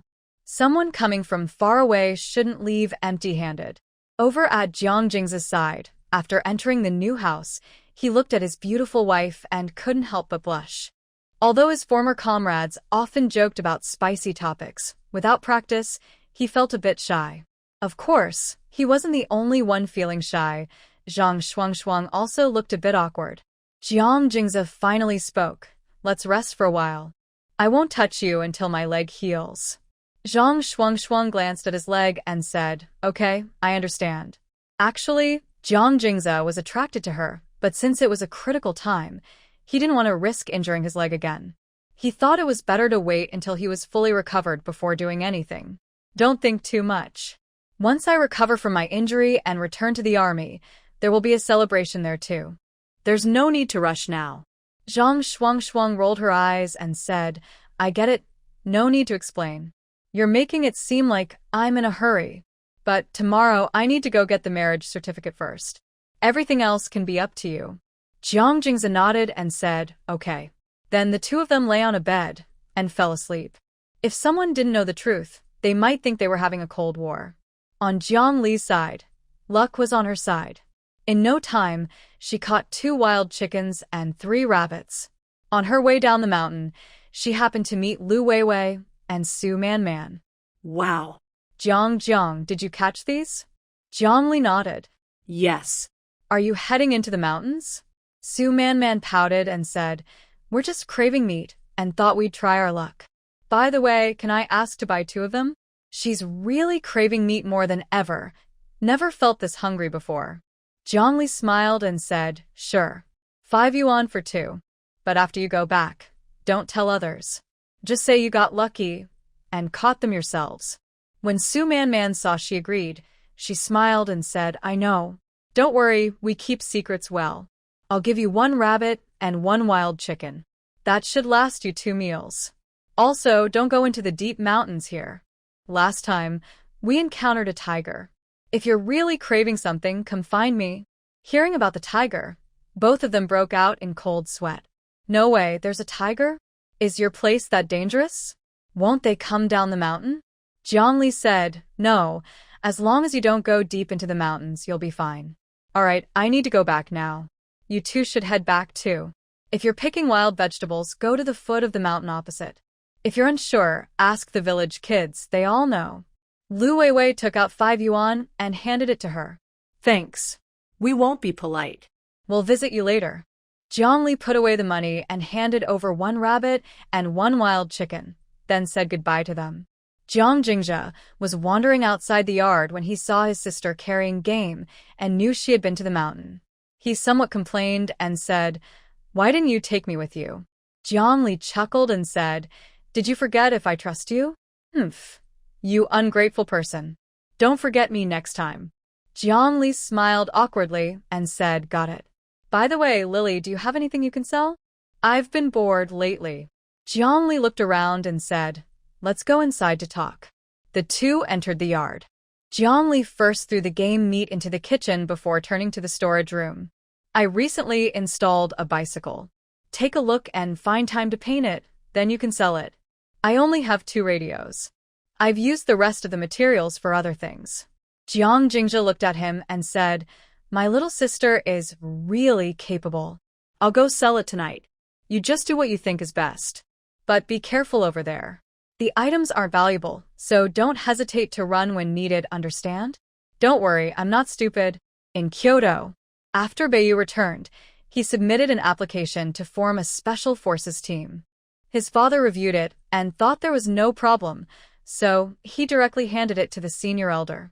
Within a few days, the official documents arrived from above. Beiyu received the papers and immediately started working on it. He was hesitant at first, but after gaining memories from his past life, he was no longer afraid of failing. After all, in his previous life, he had also been in the military. Once the major military units received the documents, they all became busy with this matter. If their team leader was chosen, it would also bring honor to their leadership. On this day, Jiang Chusi received the news and was surprised. "Leader, is this true? Our country is also forming a special forces team?" "Yes, this is a document from Kyoto. I want to ask if you have suitable candidates to recommend." "We have 10 spots." Jiang Chusi thought for a moment and asked, "Can I go?" Although he was already a deputy regiment commander, to advance further, he needed to join a unit with more missions. Otherwise, he wouldn't be promoted for years. The leader considered and said, "If you want to go, that's fine. But if you don't make it, you have to think about the consequences." After all, if a deputy regiment commander didn't succeed, there would be gossip when he returned. "I've thought it through. I want to go, and I want to recommend Jiang Jianqing too." The leader thought for a moment and said, "I'll see. If there are no better candidates, this spot will go to him. But before it's confirmed, don't tell others." Jiang Chusi nodded and said, "I understand. Since that's the case, I'll go train first." "Go ahead. I'll let you know when I have news." After leaving the office, Jiang Chusi went to find his younger brother. Such a good opportunity. His silly little brother definitely needs some good training. This is a special forces unit. Once selected, the future will be bright. It's much better than struggling at the bottom.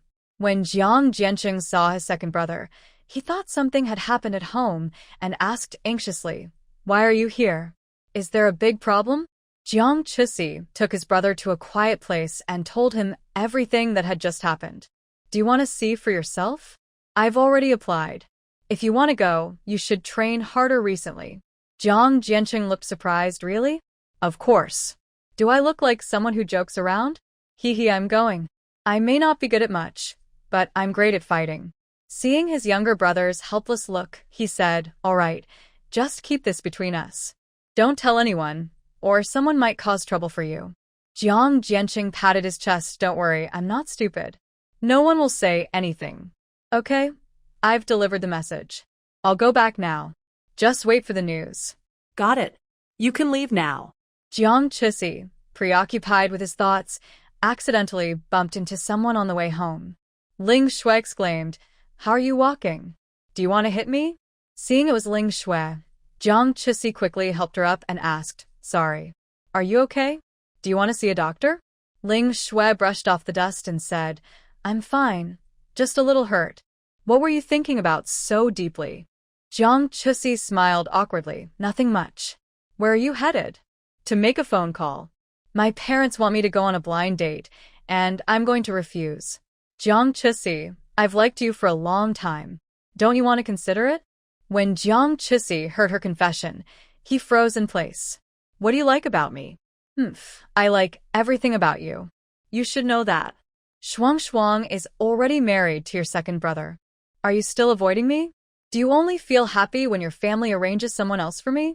She didn't want to say this originally, but her family had been pressing her lately. She didn't want to be like a frog boiling in hot water anymore. "Ling Shui, you know my situation. Being a military wife is hard. If I choose to be with you, I'll often be alone and face the danger of being called away at any time. I don't want you to suffer because of me." He wasn't stupid and had thought about being with her. But seeing comrades sacrifice and his family falling apart, he couldn't take that step. His parents and brothers took care of him at home, but if his wife had no love, she would be lonely and helpless for life. He didn't want to waste such a good girl. "Jiang Chisi, you. I tell you, I won't marry anyone but you. If you don't marry me, I'll be a single old girl for life." Jiang Chisi sighed. "Let me think about it. I'll give you an answer tomorrow." Ling Shui saw he was busy with a game and wasn't angry anymore. "Then hurry up." Okay. Ling Shui smiled. "I'll go first. I'll come find you tomorrow." All right. "Be careful on the way." Jiang Chisi watched her leave before turning back to his dorm. His mind was a bit chaotic now, unsure of what the right thing to do was. Does he have feelings? No. He does. But they aren't very strong. More like a feeling of indifference. Yet, when he saw her confess to him again, his mind was filled with her voice promising to stay with him. It made him feel restless. Fortunately, he's not someone who overthinks. If he can't figure it out, he simply doesn't dwell on it. The next morning, just after Jiang Chisi finished his morning run, Ling Shui was waiting outside with a lunchbox from afar. When he saw her, he waved his hand. Ling Shui approached and asked, "Have you decided?" Jiang Chisi's cold face responded softly, "If you don't regret it, I'll go file the marriage report later." He had limited time and didn't want to fuss over it. Since they are destined to be together, it doesn't matter whether they marry early or late. So, the marriage report could be skipped altogether. Hearing his reply, Ling Shui smiled and said, "Okay, I'll call my family now and tell them I'm getting married." Jiang Chisi frowned slightly. "Will your parents have opinions?" Don't worry. "Once you're on leave, we'll go to Kyoto to see them. They're easy to talk to." Hearing Kyoto, Jiang Chisi said, "All right, I'll wash up first. We can talk about other things later." Take this home to eat. "I bought it especially for you. I'll go now." She wasn't clingy. Once they agreed, she wouldn't change her mind. "Just keep your food. I'll go to the cafeteria alone." Ling Shui snorted. "If I give it to you, you'll eat it." "I'm leaving." Looking at the breakfast in his hand, Jiang Chisi felt something strange, kind of sweet. "Jiang team, are you and Ling comrade a couple now?" Jiang Chisi turned around and saw a group of brothers behind him. He coldly replied, "None of your business." Go eat. Ugh. So petty. "We're not stealing her away."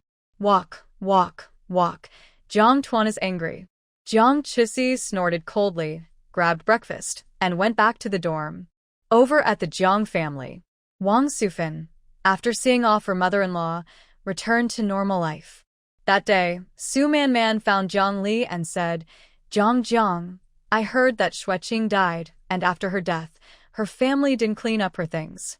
Also, Lin Shen and Hua Baiming are back. I heard they don't have much money, and Lin Shen paid for the surgery himself." Jiang Li smiled slightly. "Then Lin Jiqing is quite unlucky." "Exactly. But Xueqing's belongings did sell, for some money."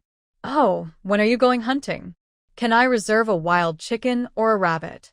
She can go several days without eating meat, but a week is really hard for her. Since moving to the countryside, she's lost over 10 pounds. She used to be chubby, but now she's almost as slim as a lightning bolt. Jiang Li smiled. I'll bring it to you tomorrow. Today, I'll take you to the river to catch fish first, to satisfy your craving. After the harvest season, it'll be harder to catch fish. Su Manman's eyes lit up. Great. Fish is meat too. I'll go get a bucket. Wait for me. She and Lu Weiwei had already applied to build a house. Although it's a simple mud brick house, it's more convenient for them to live in. After moving, she definitely doesn't want to eat bland, watery meals anymore. Lu Weiwei, hearing that Man was going fishing, had some free time and went out with her. Man, have you prepared your fishing ticket? Su Man looked puzzled. What's wrong? Money Zhao Didi has been acting strange lately. I just wanted to remind you to keep your money safe so you don't lose it. Although their family spoiled them, their parents had more than one child, and they had to save money to spend wisely. Every time you mention her, I notice she's been in contact with some strangers. Do you think she's trying to find a boyfriend? Lu Weiwei frowned. Hard to say. But don't go out alone. We're going back to the city, so remember not to get tricked. Before, her friend warned her that going to the countryside isn't safe. City folks usually have money, and many rural families try to take advantage of them. That's why she always carries a small dagger when she goes out, just in case of emergencies, so she can defend herself. Su Man and her are childhood friends, grew up together. This silly girl isn't very clever, and her expressions are obvious, so she's easy to read. Weiwei, don't worry. I may not be very smart, but I know who's good and who's bad. Alright, let's go quickly so Jiang doesn't get anxious. Jiang Li boredly dug up some wild vegetables, and then Su Man and Lu Weiwei came over carrying water buckets. Jiang, we're here. Where are we going to catch fish? Jiang Li stood up. Just follow me. I promise there will be fish to eat. Recently, she had grown tired of eating meat, and a bowl of fish soup would help clear her stomach. Su Man and Lu Weiwei followed Jiang Li to a riverbank they had never visited before. They looked at the clear water. Wow, there are really fish swimming. Jiang Li smilat. If you want to eat fish, you can ask the boys who know how to swim to catch some. But the fish here are pretty clever. Without fishing nets, it's hard to catch them.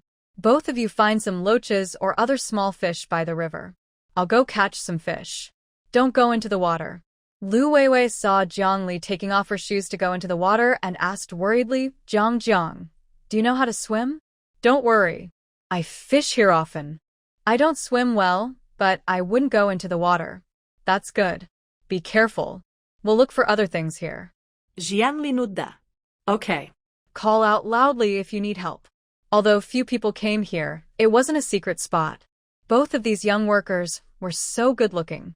If they fell into the water, someone might take advantage of them. Of course, if they became her sisters-in-law, that would be different. Thinking about her brothers Wu Ge and Lu Ge, who still didn't have partners, she wondered if she should introduce someone for them. Su Man was easygoing, but Lu Weiwei was sharp. Wu Ji's job wasn't a big problem, but Lu Ji's situation was different. It seemed she needed to go to town soon to find her brother a stable job. Although such jobs might become less reliable in the future, without work now, it was hard for him to find a girl he liked. As for her twin brothers, forget it. They were too far away, and she couldn't interfere. Unaware that Jiang Li was thinking of making her sister-in-law, Su Man was having a great time. Only Lu Weiwei, while looking for loaches, kept watching Jiang Li's direction. Seeing her skillful fishing technique, she could tell Jiang Li knew some martial arts. She never underestimated anyone, because she truly believed that skilled people could be found among ordinary folks. Jiang Li sensed the other's gaze and waved with a smile. Comrade Lu, how about we have some grilled fish by the river? Lu Weiwei heard this and said, Sure, I'll go gather some firewood. Su Man, holding mud in her hand, brightened at the idea of grilled fish. No one could understand how the little princess had been surviving these days. Jiang, do you need me to go back and get some seasoning? Jiang Li smiled and said, No need. I brought some. I often play here, so later I'll let you cooking. Then I'll be looking forward to it. Lu Weiwei gathered firewood, and Jiang Li's fish was also prepared. Today's weather is sunny and perfect for a picnic. 3 beautiful girls are playing here, so others passing by didn't dare to come over and say hello. Mainly because since Jiang Li cleaned up those troublemakers, everyone in the village knew her strength. Unless you're tough enough to fight back, don't stand in front of Jiang Li and act brave. Otherwise, you might end up dead without knowing how. Jiang Li saw people coming to swim, but didn't pay attention to them. After all, this river is shared by everyone, and she's not that bossy.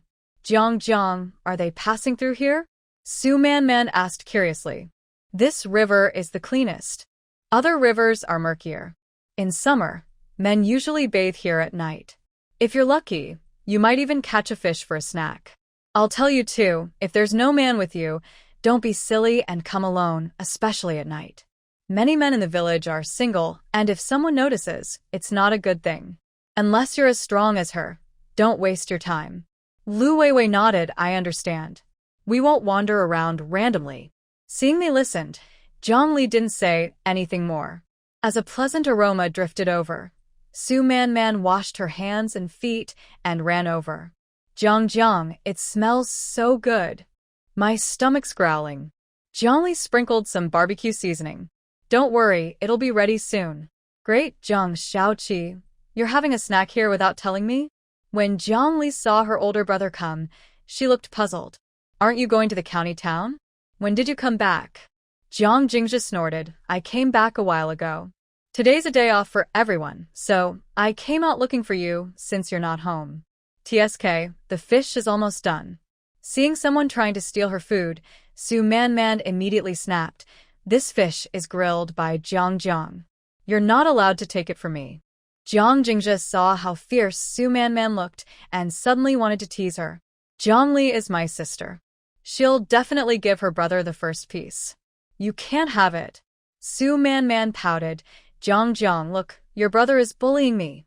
Jiang Li glanced at her brother's behavior and said, stop talking so much. Be careful, no one will want to marry you later. Jiang Jingzhi nonchalantly said, I'll just be a lifelong bachelor then, since my brothers will carry on the family line.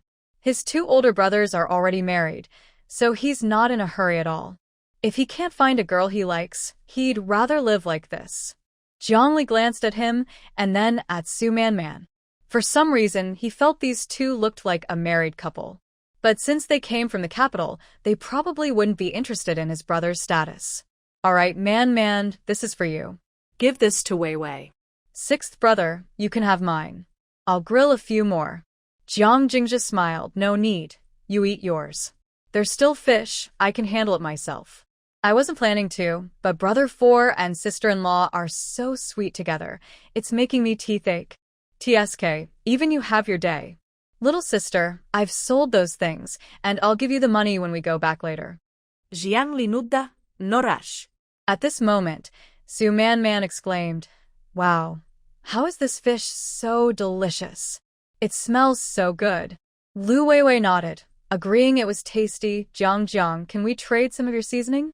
With this, Man, and I can also grill something ourselves. Jiang Li smiled. Sure, I still have plenty. After we finish the fish, I'll give you the rest. This seasoning isn't just good for grilling meat, it also makes stir-fried dishes very tasty. Lu Weiwei smiled faintly. Thanks, Jiang. When we move, we'll invite you to dinner. Sounds good. Jiang Jingzhi was happy to see his little sister making new friends. Lili, how about we have boiled fish tonight? I'm craving it. Jiang Li glared at him. You only know how to eat. If you keep bothering my mom, she might lose her temper. Every time they ate boiled fish, their mom would get really angry. Boiled fish uses quite a bit of oil. Of course, it can be made with less oil, but Jiang Li felt that without enough oil and water, it wouldn't taste good. Lili, don't worry. I bought soybean oil from the county today, knowing you need oil for cooking. Jiang Li was surprised. So, you're prepared? Great. Hee, how could I not be? Second aunt is so intimidating.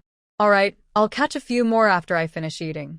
At this moment, Jiang Qinghua was not at home. When he received Jiang Chuxi's call, it was his biological father, Jiang Qinghua, who came to pick him up. Hello? Is this Chuxi? Jiang Chuxi heard his father's voice. Dad, it's me. Son, do you need to talk to your uncle? Jiang Chusi was speechless. Dad, I have something to tell you and Mom. Is now a good time? Hey, be convenient. Tell me what's going on. Jiang Chusi cleared his throat. Well, I'm getting married. Can you and Mom come over? Jiang Qinghua thought he heard wrong. What did you say? Who's getting married? Cough. I said I'm getting married.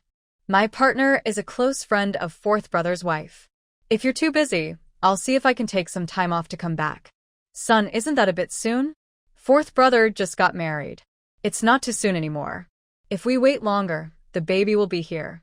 Alright, I just wanted to let you know. I'll tell you more details later. Remember to help me tidy up the room.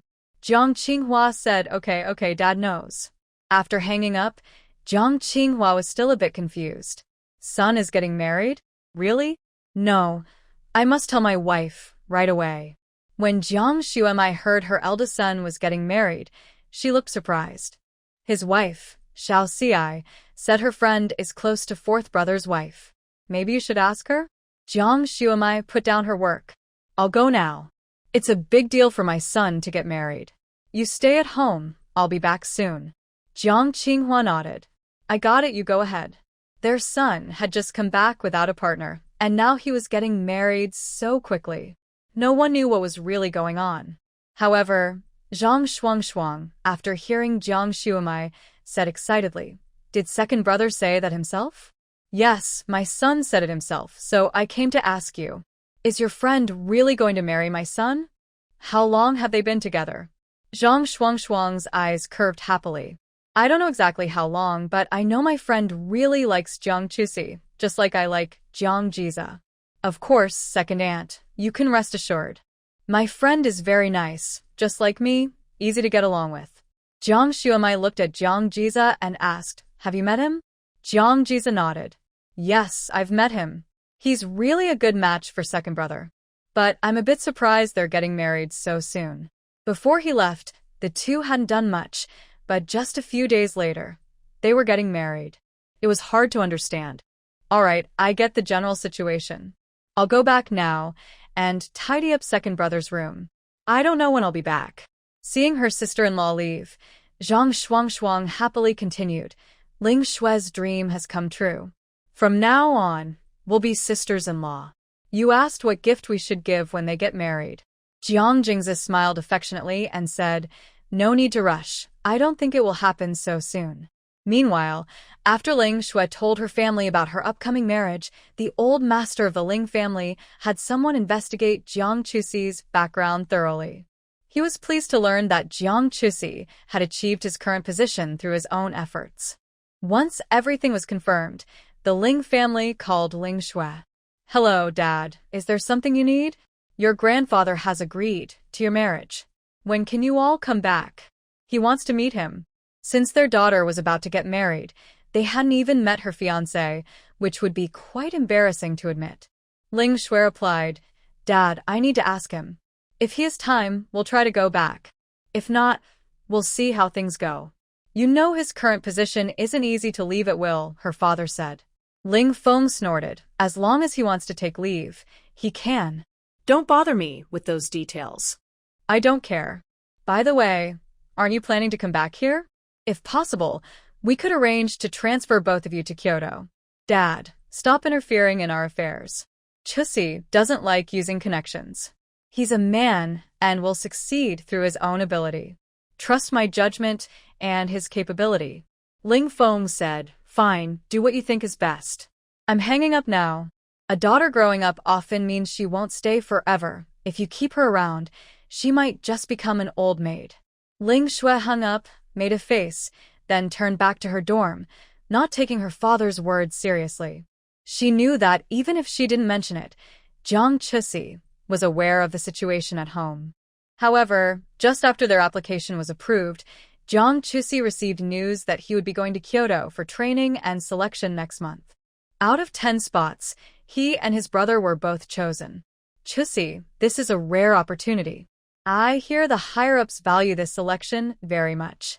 You're the best among your team, so don't let me down, okay?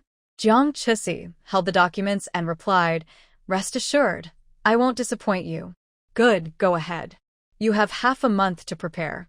Hand over your current work. Yes, sir. Time passed quickly, and in the blink of an eye, half a month had gone by. Jiang Jingza, under Jiang Li's ointment, had already begun rehabilitation. During the past 2 weeks, Jiang Li not only found a job for Brother Wu but also successfully assembled a bunch of small electrical appliances. One day, Zhang Shuangshuang came over and said, "Lily, I told my dad about your research and development. He said someone will come to see it in a few days. If it's good, you might sell it for a good price." "Thank you, fourth sister-in-law. Money isn't important. I just want to help the country. By the way, you and fourth brother are also about to go back, right?" Zhang Shuangshuang nodded. "Yes, we plan to leave the day after tomorrow. My holiday has been a few days, and if I don't go back now, I might not go at all." She only took a half-month leave this time. If her mother hadn't called again, she would have been urged to return by now. Going back is good. When you have holidays, come back to visit. I will. After enduring half a month, Huobiyu finally stood on the square at the beginning of August. Seeing the elite recommended from various units below, he felt much better. Especially because Jiang Li's 2 brothers successfully passed the first round. Good morning, soldiers. I'm glad to meet you all here. I am Huobiyu, the chief instructor for this Special Forces selection. Next. Alright, no more nonsense. Be ready to assemble at 5:30 tomorrow morning. Latecomers will be eliminated directly. Dismissed. Jiang Chusi and his brother shared a dorm. After returning, Jiang Jianqing whispered, "Is our instructor a bit too young?" "Sho, don't talk nonsense. Be careful not to get into trouble. I tell you, trouble comes from words." I know. But your second sister-in-law just got her marriage certificate and left. Isn't she angry?" Jiang Chusi sighed a little, but she understands me. Originally, they planned to go home for a visit, but he suddenly had a task, and by the time he returned, this matter had already happened. In the end, they agreed to get the marriage certificate first and hold the wedding later. All right, that's generous of second sister-in-law. Okay, pack up and go eat. Later, take a look around. Starting tomorrow, it won't be so easy. The selection for the Special Forces is definitely intense, like mode. Hopefully, the instructor won't be too harsh. Meanwhile, Jiang Li officially welcomed the leaders sent from above. People thought it would be a small matter, but after seeing Jiang Li's design, they were very surprised. "Comrade Jiang, is this an electric tricycle?" Jiang Li replied, "Yes, it can carry people and goods, more convenient than a bicycle." "Can I try it?" "Sure, but be careful. The power is quite strong, so you should take it slow, or you might flip over on this rough road." Liang Wei nodded. "Don't worry, I'll be careful." This was the first time he saw this kind of vehicle. When it started, he was even more excited. Besides having 3 wheels, its speed was almost faster than a small car. Not only was it fast, but it also cost less than a car. Plus, charging it was much cheaper than fueling a car. His assistant, Xiao Wang, saw the boss so happy and felt a bit eager to try. Fortunately, after experiencing it himself, Liang Wei rode the vehicle back. "Comrade Jiang, your design is very practical. Let's look at some other options." Jiang Li nodded, "Sure." Jiang Qinghua, standing beside his daughter, saw her so excited and quietly asked, "Daughter, do you think you can sell these items for quite a bit?" "Dad, keep your voice down.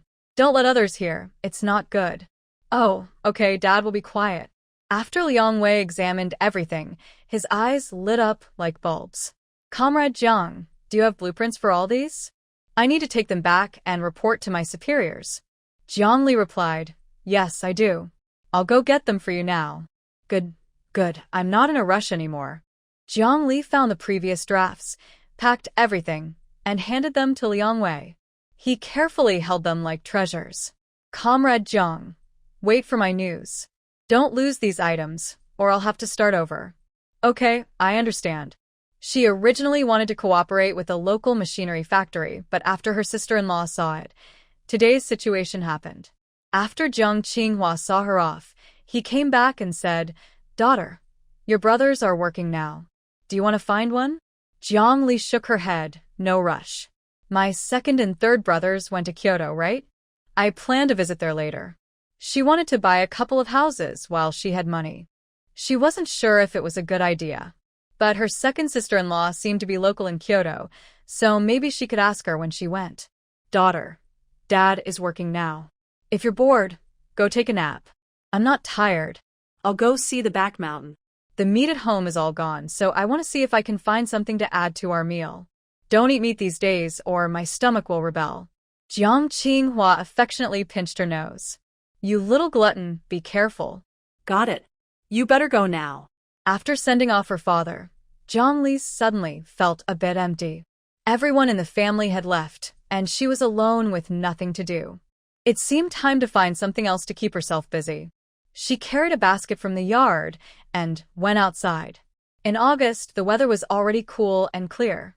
Zhongli looked at the ripe mountain produce in the forest, thinking about bringing some home for her family to enjoy during winter. Also, the harvest season was coming soon, and they needed to store some meat.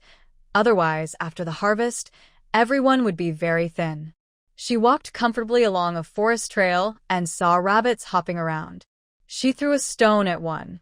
Just when she was feeling bored, she suddenly heard the squealing of a wild boar. She quickly climbed a nearby tree and saw a small wild boar, about 100 pounds, foraging for food. After waiting a while and seeing no adult wild boars nearby, Zhongli took out her knife and prepared to hunt. The little wild boar saw the two-legged creature suddenly appearing and became alert immediately. Huff, she chuckled softly. Little darling, I'm craving meat. Come into my bowl quietly, be good. Huff, TCH, if you're not obedient, don't blame me for being tough. She quickly swung her knife, hitting the wild boar.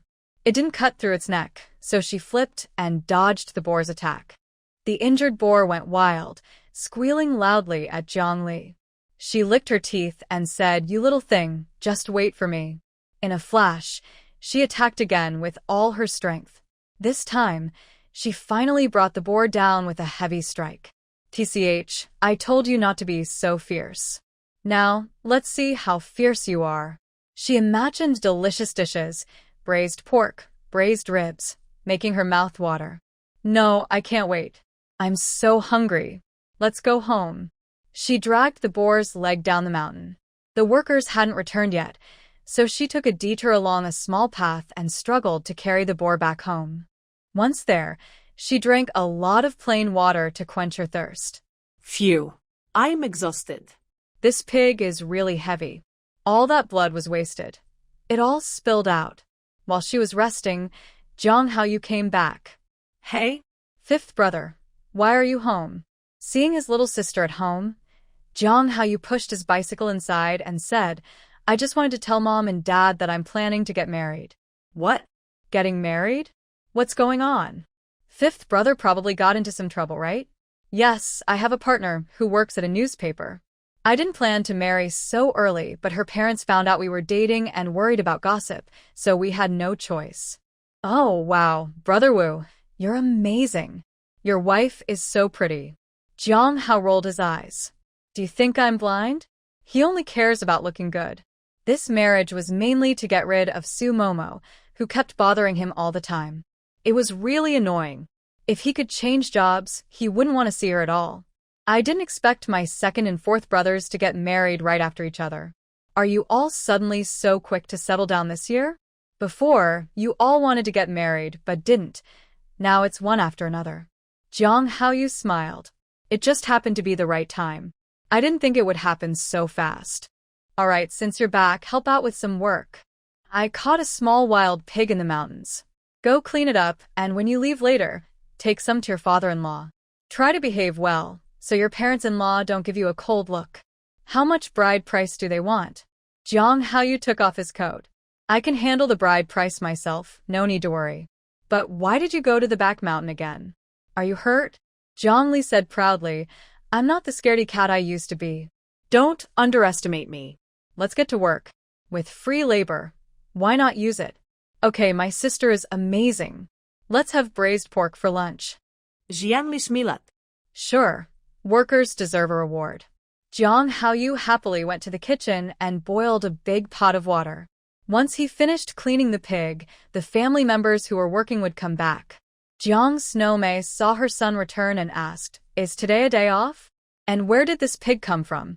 Jiangli replied, "I caught it in the back mountain. Luckily, I didn't encounter its parents, or I wouldn't have been able to handle it." "Oh, Mom. My fifth brother is back to tell you he's getting married. You're going to be a mother-in-law again. Are you happy?" Jiang Snowmei adjusted her ear. "He's getting married?" "Yes, you heard right.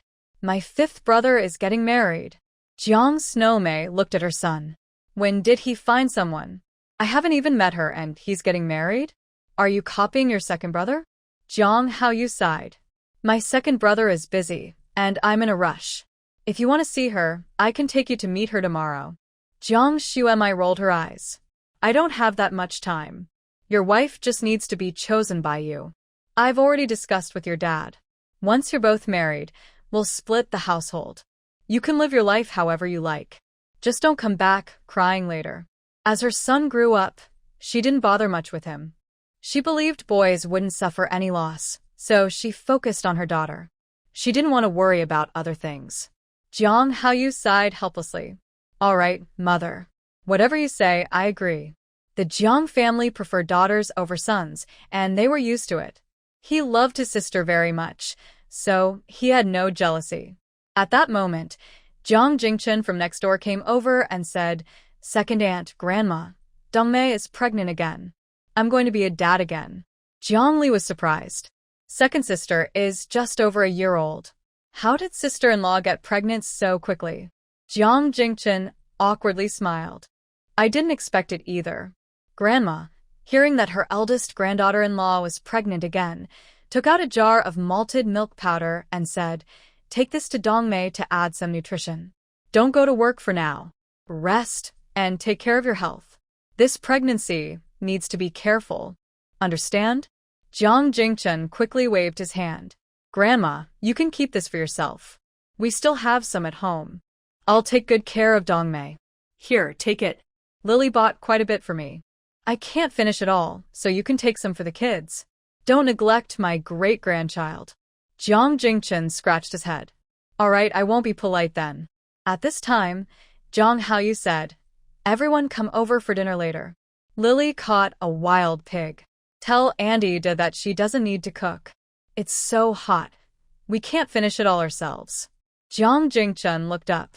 "Wow, Lily is so lucky today. But she's not hurt, right?" Jiang Li replied, "I'm fine. I'm okay." "You should go and tell her quickly." "All right, I'll come back later." Jiang Qinghua was smoking in the yard when he saw his eldest son return holding something. He asked, "Did your grandma give this to you?" Jiang Jingchen nodded. "Lily caught a wild pig. Grandma told us to come eat." Hearing this, Jiang Qinghua's face, which was a bit wrinkled, smiled. "Lily is really impressive. Our family has gained quite a bit of weight lately." "Indeed." I went to see Dongmei. Li Dongmei was feeding chickens in the backyard, with second brother walking around nearby, learning to walk. Jiang Jingchen walked over and picked up his young son. Dongmei, after feeding the chickens, go next door for dinner. Grandma gave me a can of malted milk. When you have free time, drink more. The two kids are also growing. They are developing well. If it's not enough, I'll find a way to buy some more for you later. Li Dongmei smiled gently. Like Grandma had not spent so much. I'm in good health. It's not that simple. After you have this baby, we won't have more. If we keep having children, your health might not hold up. Okay, I'll listen to you. I just hope this baby is a girl. Every time I see Lily, I feel so jealous of second aunt. She has a caring little daughter. Jiang Jingchen looked at his wife's belly. I also hope it's a girl. When she calls us softly, it will be so adorable. All right, I'll go wash up. Let's go help later. After Wang Sufan returned, she first steamed a batch of buns. When she learned they were going next door for meat, she took the washed vegetables and buns with her. Jiang Li was busy cooking meat in the kitchen. Seeing the eldest aunt arrive, she smiled and said, "Let's eat like this at noon. Tonight, I'll stew some braised meat for you all. It will be very delicious." Wang Sufan kindly smiled. "Then I'll wait here tonight. I'll help you start the fire first." Thank you, Auntie. That's very kind of you. In the yard, Jiang Haoyu and Jiang Jingchun moved the extra pork into the cellar. They also carried the inedible organs to a quiet spot and buried them in a hole. The small dog Jiang Li wanted earlier still hadn't arrived, otherwise, these leftovers could be fed to the dog. As the smell of braised pork wafted through the yard, the neighbors nearby couldn't help but complain again. Does the Jiang family eat meat too often lately? Don't talk nonsense. Their son is successful. It's normal for them to eat some meat. Huh. When my son grows up, he'll be more successful than them. Right, son? Yes, I'll do my best. Because there wasn't much time at noon, Jiang Li didn't cook many meat dishes. A big bowl of braised pork and 2 plates of vegetables were enough.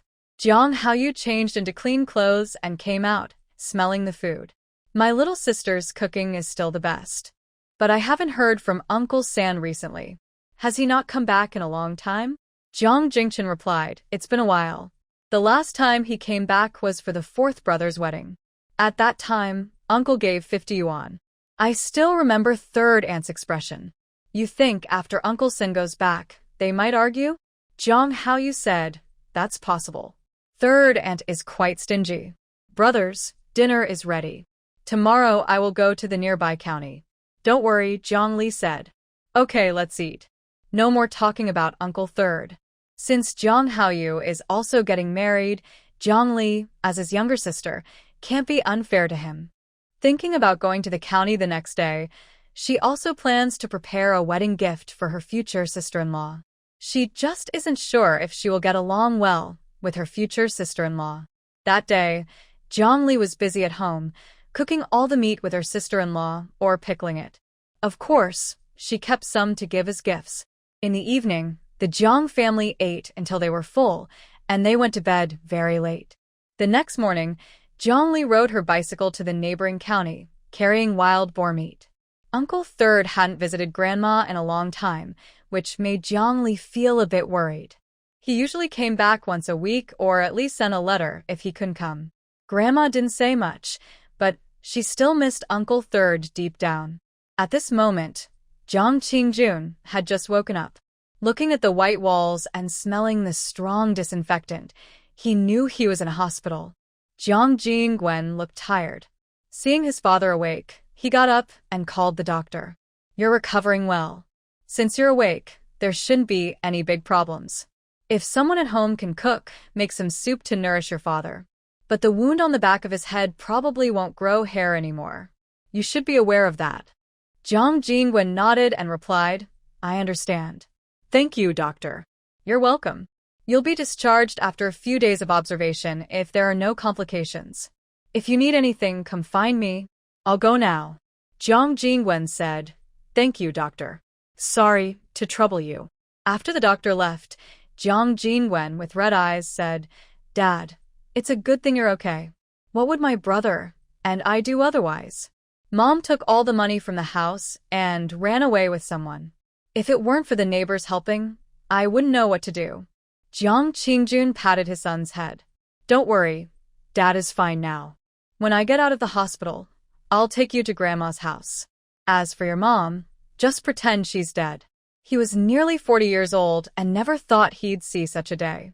Because of a little money, that woman could abandon her husband and children. She wasn't like this before.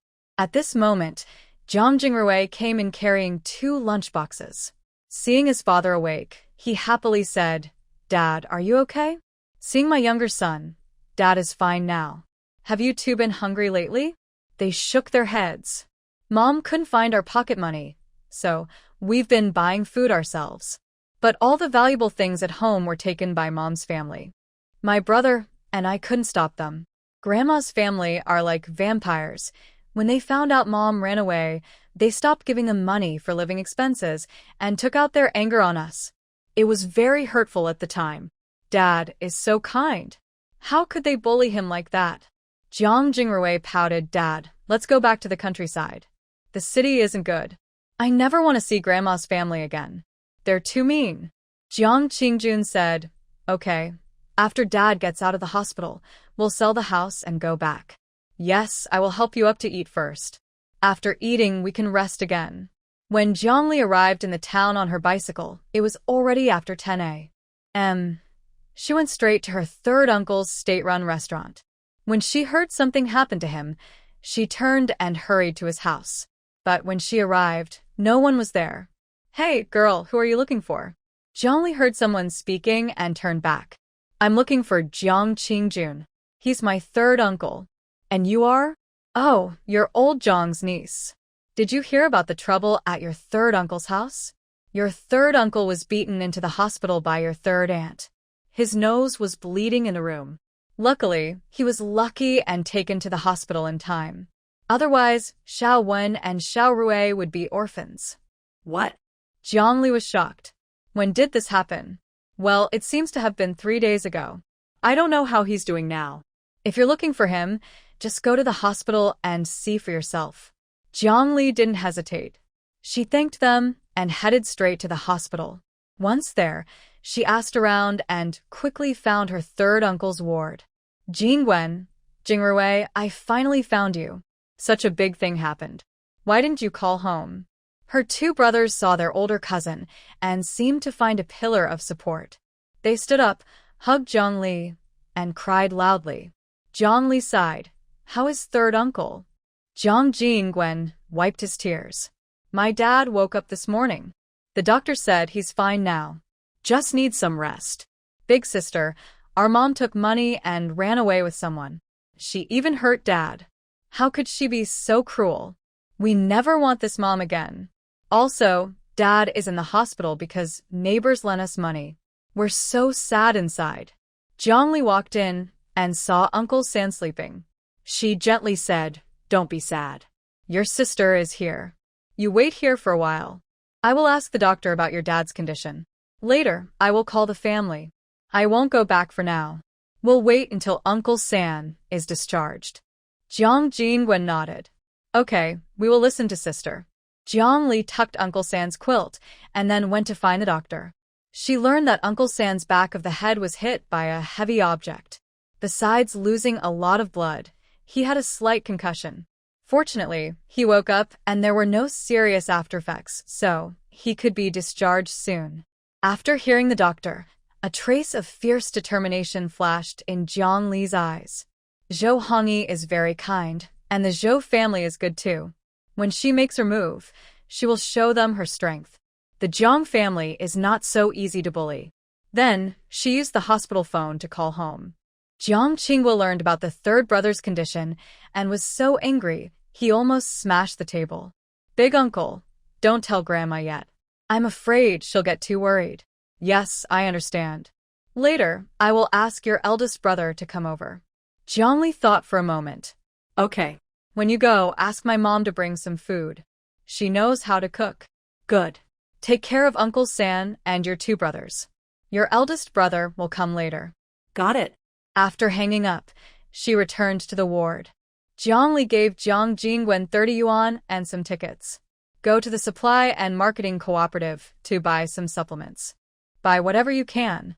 If there's fruit, buy some too. Sister has money, don't worry about that."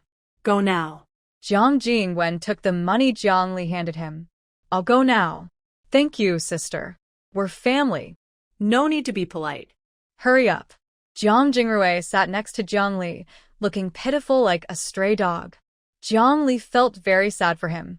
He was only 14 years old. His mother ran away, and his father was almost gone forever. He hadn't broken down in the past few days. That was already a good sign. "Jingrui, sister is here watching you. Go take a nap. You look so tired." Jiang Jingrui shook his head. "I'm not sleepy. I don't want to sleep. Sis, all the stuff at home was taken by Grandma's family. When we go back, we don't even have blankets."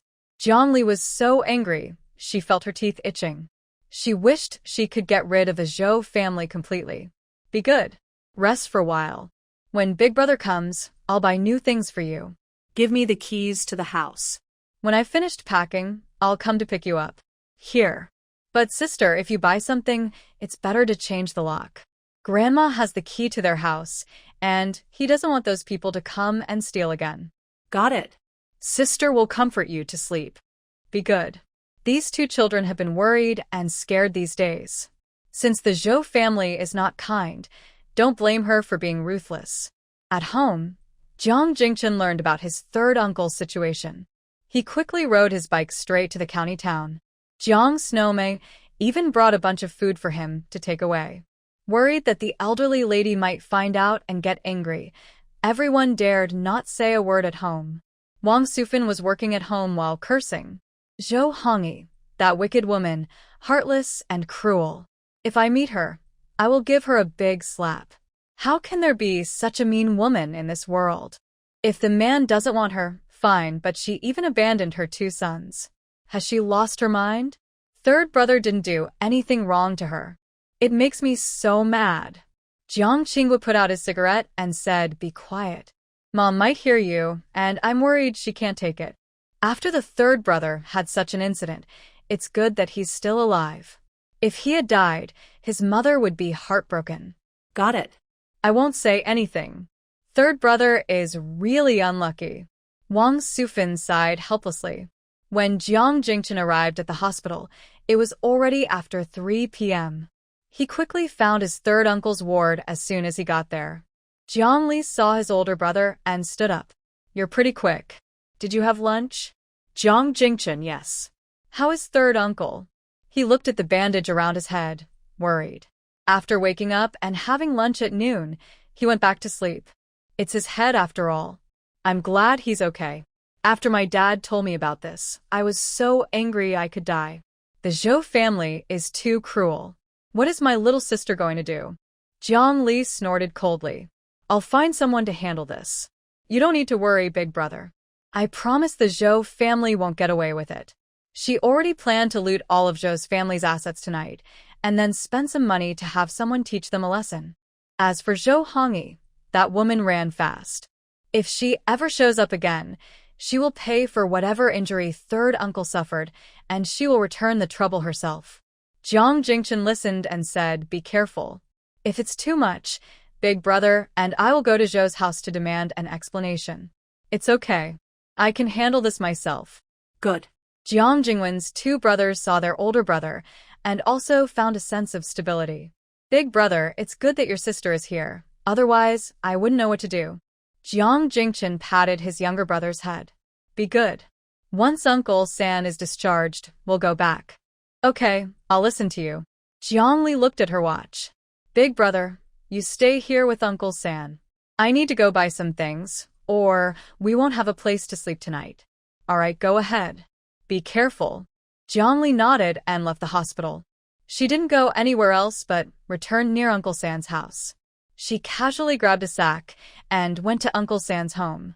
When she opened the yard gate, she realized Uncle San's house was very poor. The Zhou family looked like bandits with no tables or chairs, which was really too much. As for the inside of the house, it was as the cousin said, except for a brick bed and a double bed, there was nothing in the kitchen, not even a pot. Jiang Li felt angrier the more she looked. She had never seen such a family.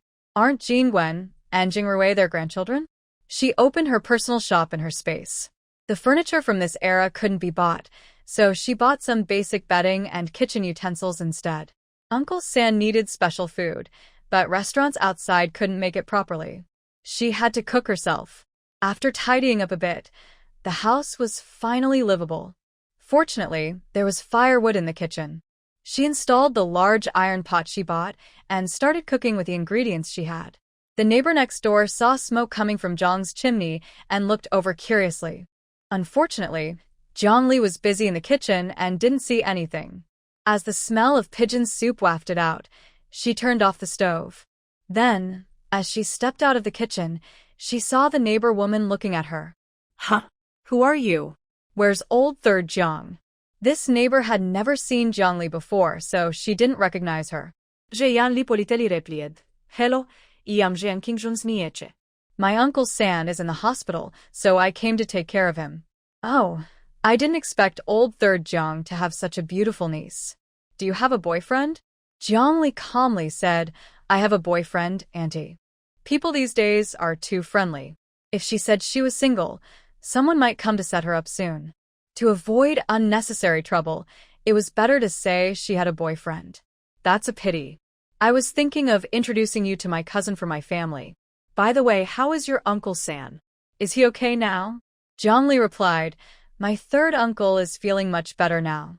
He will be discharged from the hospital in a few days. Once he leaves, I will settle the money I borrowed from you all. Please don't worry, aunties.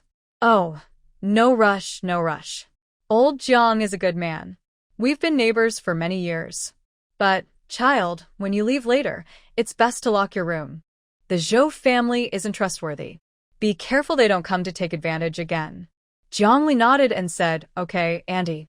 Thank you for the reminder. I'm heading to the hospital to bring dinner to my third uncle. I won't chat anymore. Let's talk again when we have time. All right. You go now. Jiang picked a simple insulated lunchbox, filled it with pigeon soup, then locked her door, and headed to the hospital. She didn't bring much, only her third uncle and eldest brother's portions. As for her two younger brothers, they could eat when she returned. When Jiang arrived at the hospital, Jiang Qingjun was already awake. He was chatting with his eldest nephew. Seeing Jiang, he smiled and said, look at what good food Li brought me. Jiang noticed her third uncle looked much better and smiled. I made pigeon soup for you. It helps with healing your wounds. Big brother, this portion is yours. After you finish, I'll take Jingwen and Jingrui back to eat. I won't stay tonight. Jiang Jingchen nodded. Okay, I'll stay here tonight to take care of uncle. You can come in the morning. All right, let's eat. Jiang Jingchen carefully helped his uncle, and Jiang opened the insulated container. In an instant, the room was filled with a delicious aroma. The patient in the bed next door smelled it and immediately felt that his own dinner was less appealing. Our cooking skills are really good. Your third uncle is lucky to have such food. If you like it, uncle, eat more. Tomorrow morning, I'll change the chicken soup. Don't worry about home. I'll handle everything. Jiang Qingjun smiled. Good. All trouble, Li these days. The two brothers, Jiang Jingwen and Jiang Jingrui, sniffed the rich pigeon soup. Their stomachs, which weren't very hungry before, suddenly started to rumble.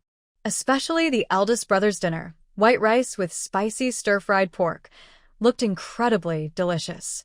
Seeing the two little gluttons drooling, Jiang found it amusing and said, we'll go home to eat later. Don't worry. Jiang Jingwen, feeling a bit embarrassed, rubbed his nose and thought to himself how useless he was. Big sister, we're not in a hurry. We just can't control our noses. Jiang Jingrui nodded along. Yeah. It's our noses that just have to smell it. We can't help it. All right, I won't tease you anymore. Jiang Jingchen ate quickly and finished his meal in no time. After Jiang Qingjun finished dinner, the sun had already set and was no longer visible. Jiang put away the lunchbox and said, the three of us are heading back now. Just wait for me to bring food tomorrow morning. Jiang Jingchen nodded and said, okay, don't work too hard. We'll just eat something simple. Got it. Jingwen and Jingrui have left.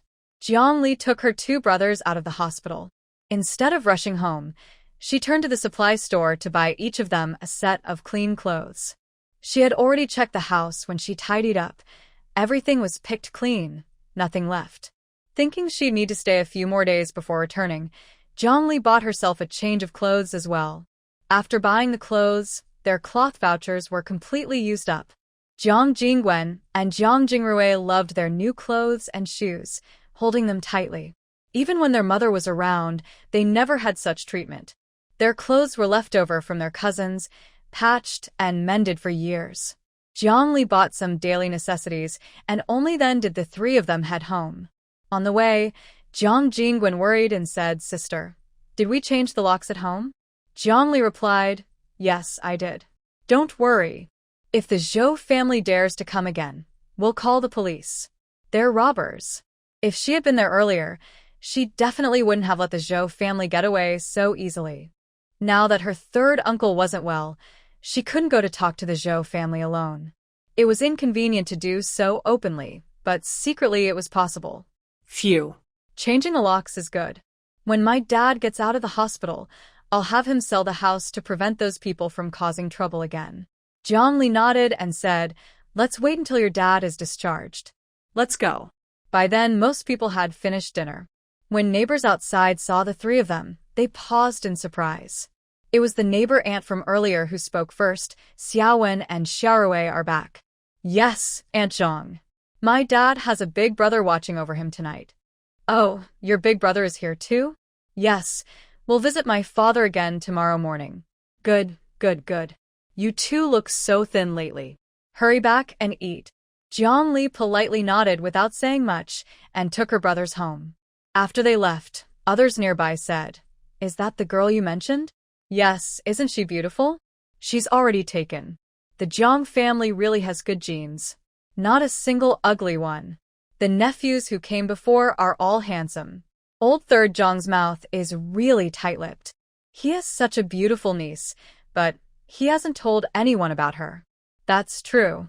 He's probably protecting us." "All right, let's not talk about their matters. It's none of our business." Jiang Li and the others didn't know what those people had been gossiping about. When they got home, they told their two brothers to serve the food. Since there were no tables or chairs, the three of them ate on the heated brick bed. "Jingwen, tomorrow you go find a place to buy a table and some chairs. I also need a wardrobe for clothes. I'll give you the money." Jingwen said, "Sister, I think we shouldn't buy anything now. When Dad gets out of the hospital, we won't be staying here anymore. We'll have to take everything back, so it's too much trouble." Jiang Li thought about it and agreed. "All right then, let's just manage for now. We're fine as long as we can eat." After finishing their meal, Jingwen took his brother to wash the dishes. When it was completely dark, they went to bed to rest. Late at night, around midnight, Jiang Li was woken up by the alarm clock. She hesitated for a while, and her eyes no longer felt so uncomfortable. Dressed casually in black, she took advantage of the moonlight and headed toward the Zhou family. If she knew about the Zhou family, it was because she had visited once when her third uncle got married. At the Zhou family estate, Jiang Li listened carefully and discovered they had 2 guard dogs. Without hesitation, she took 2 medicated chicken legs and threw them into the dog den. Once the dogs fell asleep, Jiang Li climbed over the wall into the yard. Seeing chickens and ducks in the yard, she was quite bold and collected them into her space. They would be useful for making soup for her third uncle. Then she took out sleeping powder, made the Zhou family members faint, and began searching everything thoroughly. She thought the Zhou family would be very poor, otherwise they wouldn't act like bandits. But to her surprise, the Zhou family actually had treasures. Looking at the 2 big boxes of valuables she had found, Jiang Li was very pleased. It seemed she had underestimated them. She just didn't know where these things had come from. But no matter where they came from, they would all belong to her in the future. She couldn't touch the Zhou family's bank account, but she took over 2,000 yuan in cash. After gathering the valuable items, she moved on to the less valuable stuff, just taking what she could. Even their blankets were not spared. A family capable of raising someone like Zhou Hongyi must not have good character. It's a pity she didn't find any ledgers or similar documents. Could it be that this family really just works quietly at their factory? She refused to believe it no matter how much she thought about it. Maybe the item wasn't even at home. Anyway, she wouldn't trust these people. She knew they were not honest. After thoroughly searching inside and out, Jiang Li stretched lazily and went home. She was very happy with her gains tonight, and she could relax about earning money for a while. When she got home, it was already past 3 a.m. She set an alarm and took a short nap. Meanwhile, at the Zhou family, when they opened their eyes in the morning, they thought they were seeing things. Soon, loud screams followed. The neighbors heard the screams from the Zhou house and were all startled. What's going on at the Zhou house this early in the morning? God knows. The Zhou family isn't exactly good people. Maybe they got some kind of punishment. It sounds like someone is being hurt badly. I'll go see what's happening. Wife, you go cook. Go ahead. When you come back, tell me what you find. Soon, neighbors gathered outside the Zhou house. If it weren't for the attention of the main gate, they might have already barged in to see what was happening. Did you all hear that? What's going on at the Zhou house? No one has come out yet. No idea. Do you think someone might have died? The screams sounded so tragic. Huh? Could old Zhou be dead? Not necessarily. Maybe the old lady of the Zhou family is gone. If they all died, that would be great. I really want to see what's going on. Why won't they open the door? Zhou Hongyi's father, Zhou Dahai, looked at his impoverished home and suddenly felt dizzy, then fainted from A. The old lady saw her husband faint and was very worried. But since all their clothes had been taken, they couldn't go outside in just their underwear. The men only had their sleep pants on. Brother, think of a way quickly. If your dad doesn't go to the hospital, he won't make it. Zhou Lei covered his face. There's nothing left at home. If I go out like this, I'll be laughed at by the neighbors. How will I face people in the future? Your dad is about to die and you're still worried about your reputation? Don't you want your dad to live? How could I have a son who's so unfilial like you? All right, I'll go. Isn't that enough? Embarrassment doesn't matter. He had already done his best. Zhou Lei looked at his father, then got up and left the house. As soon as he stepped outside, he saw the yard filled with people. He's coming out. Everyone look. The neighbors outside the yard heard this, and all looked at Zhou Lei, then burst out laughing. Ha ha ha. Zhou Lei, are you trying to be a troublemaker? You're only wearing one pair of pants. Oh wow, your figure is really ugly.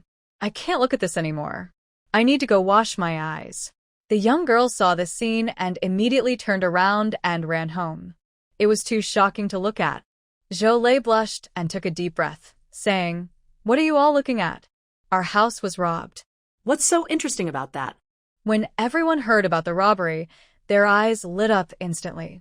Oh my goodness, it seems they really were robbed. The poultry in their yard are gone, and those 2 dogs are still sleeping. Maybe they were drugged? That's quite rare. No wonder they have no clothes left. They probably did a lot of bad things and are now facing the consequences. Let's go. We need to get home for dinner and then go to work. After hearing the news, everyone left Zhou Lei's house one after another. Zhou Lei's eyes turned red. He forced himself to go outside and make a phone call to report the theft. Then he went home, took the only remaining bank book, and headed to the post office. Of course, on the way, he bought a piece of clothing from a neighbor to wear, so he wouldn't be easily accused of misbehavior while out in public. Because too much time was wasted, by the time the old man of the family was taken to the hospital, it was too late to save him. They could only provide palliative care. Seeing his father with a crooked mouth and unable to take care of himself, Zhou Lei felt very anxious. Mom, there are only 2,000 yuan in the bank book. I withdrew half to pay for Dad's hospital stay. After buying clothes for the family, there's not much left. We have nothing at home. We still need to buy firewood, rice, oil, and salt. Some things require receipts, but we don't have any. I want to go see that place. The old lady waved her hand. Do as you see fit. Give me the bank book. Also, go ask at the police station. If they find the thief, they must make him eat peanuts to ease my anger. My old man will never get better. No one knew the pain in her heart. I understand. I'll go first, Zhou Lei said. After leaving with his younger brother, they went to the police station. Unfortunately, Jiang Li left no clues at the scene. The stolen items seemed to have vanished into thin air. Apart from footprints around, there was nothing else to find. Meanwhile, Jiang Li had cooked a large pot of chicken soup in the morning. After the siblings finished eating, they went to the hospital. Jiang Qingjun was feeling much better today. Seeing that Li and the others had arrived, he smiled and said, I think I can be discharged tomorrow. Living here isn't as comfortable as at home. Lily, please arrange for Uncle San to leave the hospital tomorrow. The hospital costs a lot every day, and since I have no income now, it's better to leave early. After hearing this, Jiang Li replied, Don't worry, I'll ask the doctor later. Big brother, come eat breakfast. Jiang Jingchen didn't sleep well last night. The hospital was noisy late into the night. Big brother, after eating, go back and rest. Jean Gwen can stay here. Come back tonight to keep watch. Jiang Jingchen nodded. Okay, I didn't rest well last night. Jiang Qingjun was drinking chicken soup. Lily, this chicken soup is so tasty, even better than Uncle San's. I thought you were a chef. Jiang Li smiled. If you like it, drink more. There's more this afternoon. Good, good, good. Uncle San's misfortune turned into good luck. After finishing breakfast, Jiang Li and the others left the hospital. But just as they reached the door, they saw many people standing there. Jiang Li had a bad feeling and quickly went over. She saw the Zhou family smashing the door lock and taking things from their house. She was furious. Jing Rui called the police. Say someone broke into rob. Jing Rui nodded. I understand. Big brother, let's go clean up the Zhou family's mess. Okay. The two went into the yard and saw them still moving things. Jiang Li was so angry she laughed. The Zhou family, do you think you can do whatever you want? Without our Jiang family's permission, who allowed you to come in? Taking what you want without asking is theft. Do you think Jiang Li is easy to bully? Zhou Lei and his brothers looked up in confusion when they heard Xin Li. Who are you? This is my brother-in-law's house. What does it have to do with you? Huffed. Your shameless sister ran off with someone, and now you're at your brother-in-law's house. Is our Zhou family so poor? One robbery isn't enough. You want to do it twice? Our Jiang family is cursed to have relatives like you. I tell you, everything here was bought with my money. Put all the things down and give them to me. Jiang Jingchun looked cold. Little sister, enough talking. If thieves come in, just fight them. Jiang Li smiled. Oh, right. Silly me, I should just fight. The siblings didn't care about each other's thoughts. Since they dared to smash the door and rob, beating them up was justified. Ah. Stop. Stop right now. Help. Someone's been hurt. Neighbors outside the yard watched the commotion and heard Zhou family members crying for help. Instead of helping, they were happy to watch the show.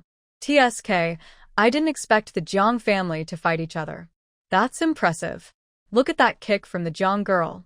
It looks painful just to watch. Serves them right. I heard that the Zhou family was robbed last night. The thief was so greedy that they took everything, not leaving a single piece of clothing. I have relatives living nearby, and I couldn't stop laughing this morning. Wow, they were robbed? No wonder the Zhou family is always asking for help. It seems their house is empty. TSK, the Jiang family is unlucky. Dealing with such in-laws, I would cut ties immediately. Look, the police are here. Seeing Jiang Jingrui bring 2 police officers back, everyone knew this matter couldn't be discussed privately anymore. But the Zhou family really went too far. After Jiang Li and the others fought back, they felt very relieved. When they saw the police, they stopped. Officer, it's them. They stole from our house. Zhou Lei covered his face and angrily said to the person at the door, You little brat, I am your uncle. Jiang Jingrui spat, I don't have relatives like you. My mother is gone, and you are just thieves. Having such a mother was a shame for them. He and his brother had already agreed that after their mother died, they would cut off all ties with the Zhou family. All right, can someone tell me what happened here? The police officer asked at the right time. Comrade police, we all know what happened. Let us tell you. The neighbors were very eager now, each one talking at once, recounting everything the Zhou family did. They even mentioned how they emptied Jiang's house before. Seeing everyone so enthusiastic, Jiang Li couldn't help but grimace. Comrade police, you can't let the Zhou family get away with this. It's too much. Old Jiang's 3rd son was almost beaten to death by their sister, and now they've run off. These people even have the nerve to come and ask for help. After hearing everyone, the police felt a bit sympathetic towards this family. All right, we understand what happened. These two indeed broke the law. Zhou Lei and Zhou Wei, right? You two have damaged others' property without permission and stolen inside their home. Come with us. The police officer snorted. Really ignorant. They are no longer involved with you, and they came to your house when no one was home. Isn't that theft? Stop wasting time. Do you want us to tie you both up and take you away? Zhou Wei looked at his older brother at home, unsure of what to do. He was just following orders. Officer, these two not only stole from our house without permission but also damaged my new lock. Earlier, they emptied everything from our home. I now demand that the Zhou family return everything, or if they can't, they can pay in cash as compensation. Moreover, the Zhou family has no relation to us. Jiang Li. Our Jiang family doesn't have such shameless relatives, so I kindly ask the police to help us. Jiang Li said calmly. If she had known these two would cause trouble again, she would have broken their legs last night. After rebirth, she had become more merciful. Don't worry, Jiang. This matter doesn't look good. We will give you an explanation. Xiao Zhao, take them away. Zhou Lei and the other person who had just been beaten were now limping and had no strength to resist. Zhou Lei glared at Jiang Li. Just wait and see. Jiang Li wasn't afraid. Let's see if you can come out first. If nothing unexpected happened, they would definitely be sent for reform through labor. Trying to scare her was just a dream. After the police took the people away, Jiang Li smiled and said to the people outside, "Thank you, uncle and aunties. We need to tidy up the house now, so we won't chat anymore." All right, you tidy up and we'll be leaving. After the excitement was over, staying longer was pointless. They just wanted to check on what was happening at the Zhou family. After all, these days, there wasn't much entertainment. Gossip was the best way to pass the time. Once everyone left, Jiang Jingrui looked at the messy house with red eyes and said, "Sister, my new quilt is dirty. How could they do this?" Jiang Li comforted him. "Don't cry. We'll wash it, and it will be clean. You and Big Brother go tidy up the rooms, and I'll clean the kitchen. We can talk about everything later." Yesterday, they finally cleaned the house thoroughly, and now it felt like going back to square one. Jiang Li was naturally angry, but she chose to endure. Thinking about how bold the Zhou family was, she realized some things couldn't wait any longer. After finishing the housework, Jiang Li took advantage of going out to buy groceries and secretly hired a few thugs at the black market. The Zhou family only cares about hurting others. Those under 12 are not involved. Well done. I have a reward for you. This task costs 100 yuan, considered a deposit. Wu Zhishan took the money and said with a smile, "Don't worry, I will complete the task after I receive your money." "Yes, but don't leave any clues. I don't want to spend money to fix your mistakes. I expect news within 2 days." Wu Zhishan replied, "All right, we'll act as soon as we find an opportunity within 2 days." "Good, I'll go now." Jiang Li disguised herself as a man to do this bad deed. Since she was doing something wrong, if these people got caught, she wouldn't be in trouble. After hiring someone, Jiang Li wandered around the black market before carrying the ingredients home. As for the Zhou family, when they learned their 2 sons were taken to the police station, the old lady fainted from worry. Zhou Lei's wife and Zhou Wei's wife panicked when they saw their mother-in-law faint. The children showed no reaction at all, as if whether grandma lives or dies has nothing to do with them. Very cold-hearted. The Zhou family's way of raising children is hard to understand. Back then, the third uncle didn't know how he came to like Zhou Hongyi. Fortunately, the 2 cousins didn't follow the Zhou family's ways, or else the Jiang family would have been exploited. Jiang Qingjun recovered well and was discharged from the hospital the next day. After sending him home, Jiang Jingchen said to Jiang Li, "I have to go back today. If I stay out too long, I'm afraid Grandma will notice something." Jiang Li sighed. "You've been out for 3 days. Do you really think Grandma didn't notice anything? Old habits die hard. When you go back, don't hide anything. Third uncle is fine now, and Grandma will probably just be angry and scold Zhou Hongyi. Just make sure to comfort her." Jiang Jingchen looked incredulous. "Really? Grandma is so smart." "Nonsense. If you're leaving, do it quickly while the weather is good. If anything else happens here, I'll call the family. Tell my parents I'll be back in a few days." Jiang Jingchen said, "All right, I'll go now. Take care of yourself." "I got it. I'll see you off." Jiang Li sent her older brother out of the yard and then went back to her room. Seeing the third uncle sitting there lost in thought, she sighed and asked, "Third uncle, what are you thinking about? What are your thoughts on the Zhou family?" "Lily, I want to divorce Zhou Hongyi and cut ties, but she ran away. What do you think I should do?" Jiang Li thought for a moment. "Here's what we can do. Get the police to issue a certificate, then go through the divorce. After that, spend some money to publish a notice to cut off the relationship and have Jing Wen and Jing Rui sign to agree. If that woman dares to come back in the future, you won't have to be so passive. Otherwise, She might really cling to you. Jiang Qingjun nodded. That's what I think too. It doesn't matter how I feel. My instinct is just affecting your two brothers. And I've already planned it. In the next couple of days, I'll handle my work and then sell the house here. After paying back the neighbors, we can all go home together. He simply couldn't believe he could take care of a family alone. Anyway, he had farmed land before. Once the work and house were sold and the money came in, it would be enough to raise his sons. He wanted Zhou Hongyi to regret everything in the future. Because the two sons went to the police station, and with the old man paralyzed, not long after, those who had been bullied started to strike back. Plus, Jiang Li paid for thugs, and soon everyone in Zhou's family who could work was found and sent to the hospital with injuries. At first, the elderly woman still had some money for treatment, but eventually, they ran out of money and had to sell off family belongings to pay for medical care. On Jiang Li's side, she paid people to send the two Zhou brothers who went to the police station far away to the northwest. Anyway, the fate of this family, except for the children, was not good.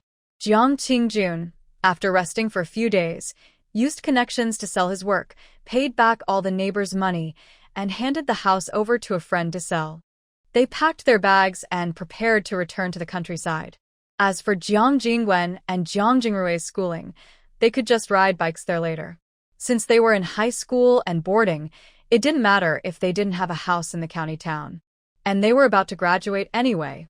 Big sister, when we go back, let's go up the mountain to catch rabbits and wild chickens, Jiang Jingrui said, carrying his luggage. Jiang Li nodded. Sure. Yay. You're the best, sis. Let's go quickly. I can't wait anymore. Seeing her younger brother so happy, Jiang Li felt much more relaxed. It seemed that her mother's departure didn't have such a big impact on them. But then again, her two brothers were already past the age of needing maternal love. Jiang Li found her third uncle's bicycle with an excuse and took it back, along with her own bike, so they had exactly 2 bikes for 4 people. For people walk in the morning sunlight, saying goodbye to this sad place. Kyoto. Huibeyu, after training and screening for a while, found many good prospects. Especially Jiang Li's older brother, who may not be very clever but is very strong. With serious training, he is now quite good at fighting and has few rivals. Jiang Chusi is even better. Not only is he smart, but his marksmanship is very accurate. No wonder he became a deputy squad leader at such a young age. He truly has talent. Unfortunately, the youngest Jiang family member, Jiang Si, missed the selection because he injured his leg. But thinking carefully, it's probably better he didn't participate. The Jiang family already has 2 members here. If all 3 were recommended, someone from higher up might cause trouble. No one wants another family to rise up under their watch.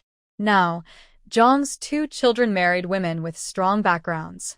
Even if someone notices something strange, they wouldn't act easily. And as for Jiang Li's methods, as long as she's around, no one can take advantage of her. Commander, it's not good. Jiang Jiancheng and someone are fighting. Please come quickly. Huibeyu, hearing that his future brother-in-law was fighting, immediately put down his documents and followed the guard out of the office. What's going on? Why are they fighting all of a sudden? The guard said, I'm not exactly sure either. Huibeyu frowned and, before thinking much, arrived at the fight scene. Jiang Jiancheng's eyes were red, full of killing intent. Huibeyu clearly saw he wanted to kill someone. Separate them. The soldiers, hearing the commanding officer, didn't hesitate and quickly pulled apart the fighters. Someone tell me what's going on. Why are you fighting secretly? Is this a marketplace? Have you all forgotten the rules? Are they all just feeding the discipline to the dogs? The soldiers looked at each other, afraid to speak. Jiang Chusi tidied his clothes and said, Report. It was Li Jianxian who started the trouble, but Jiang Jiancheng was the first to strike. Regardless of who is right or wrong, fighting privately is a violation of discipline. Jiang Chusi and Jiang Jiancheng will accept the punishment. Huibeyu, with a cold face, asked Li Jian, Do you have anything to explain? Li Jian, angrily, said, No explanation. I accept the punishment too. Breaking the rules is breaking the rules. No matter how much he explains, he cannot escape punishment. Very well. Since that's the case, the four of you who fought must immediately go around the track 20 times, do 200 push-ups, and spend the night in the punishment room. At noon and tonight, each of you will only have one steamed bun. No one is allowed to secretly help others. Anyone caught doing so will be punished the same as the others. I hope this is the first and last time. If anyone causes trouble or fights again, be prepared to be kicked out of the team. Remember, you are here to be selected as special soldiers. If you can't work well with your teammates, I doubt you are suitable for this role. No one wants to be responsible for their team when on a mission if their teammates are not united. Today, everyone's lunch will be halved. Each of you must write a 500-word self-criticism. Watching your teammates fight without stopping and even getting excited about it makes me feel ashamed for you. Hua Beiyu spoke harshly, making all the soldiers turn red in the face. Even Jiang Chusi felt a bit embarrassed. All right, you guys, go and accept your punishments now. Disperse. Jiang Jiancheng and the others left after Hua Beiyu, then shot Li Jian a stern look. Just wait for me. See you on the field next time. Li Jian snorted coldly. Don't get cocky. I'll beat you someday. Jiang Chusi patted his brother's shoulder. All right, we should go and take our punishment. The sooner we finish, the sooner we can rest. Jiang Jiancheng nodded. Sorry, brother. I caused trouble for you. You little brat, we're from the same family. It's only right we share both good times and bad. But next time, don't be so impulsive. Sometimes, punishing someone doesn't mean you have to do it yourself, understand? Jiang Jiancheng nodded. I know. I just lost control of my temper earlier. And what about my sister's photo? It's dirty now. Jiang Chusi sighed. I'll give you mine later. Don't be upset. His younger brother was fine, just a big fan of his sister. No one could criticize her. Today, Li Jian not only dirted his sister's photo but also insulted her, so it's no wonder his brother was so angry. Hua Beiyu returned to his office. After hearing about the fight, he felt very annoyed. He thought Li Jian, Very well. Daring to insult the woman he likes, then the upcoming selection process will go wherever it wants. A man who talks dirty and disrespects women isn't suitable for the special forces. When Jiang Li and the others returned to the village, it was just about noon. The elderly woman saw the third son and his family return. Her eyes reddening, she walked over and said, You child, you caused such a big problem and dared to hide it from me. What happened to Mom's injury? Jiang Qingjun replied kindly, Mom, my injury is healed. Don't worry, it's all over now. You're such a kid. That daughter of yours left, but Mom will find you a good one in the future. Jingwen and Jingrui are both grown up now. They will have their own families soon, so you don't need to worry too much, understand? Jiang Qingjun blushed and said, Let's talk about this later. I already sold my job in the county. Once I handle the house there, I plan to build my own house next door. Later, my older brother will transfer my household registration back, and I won't have to go anywhere else. He's tired of all this over the years.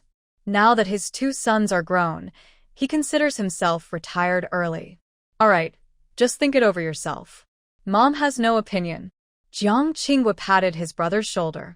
We are all family. If anything happens, don't carry it alone. If Lily hadn't gone to see you, who knows what else could have happened. And that Zhou family, don't contact them anymore. They are a bunch of ungrateful wolves. Jiang Qingjun smiled. Big brother, the Zhou family is finished. I don't know who did it, but now only an old lady and a few children are doing well. The rest are in the hospital. Their family even sold all their jobs. When those people get out of the hospital, they might all go back to the countryside to farm.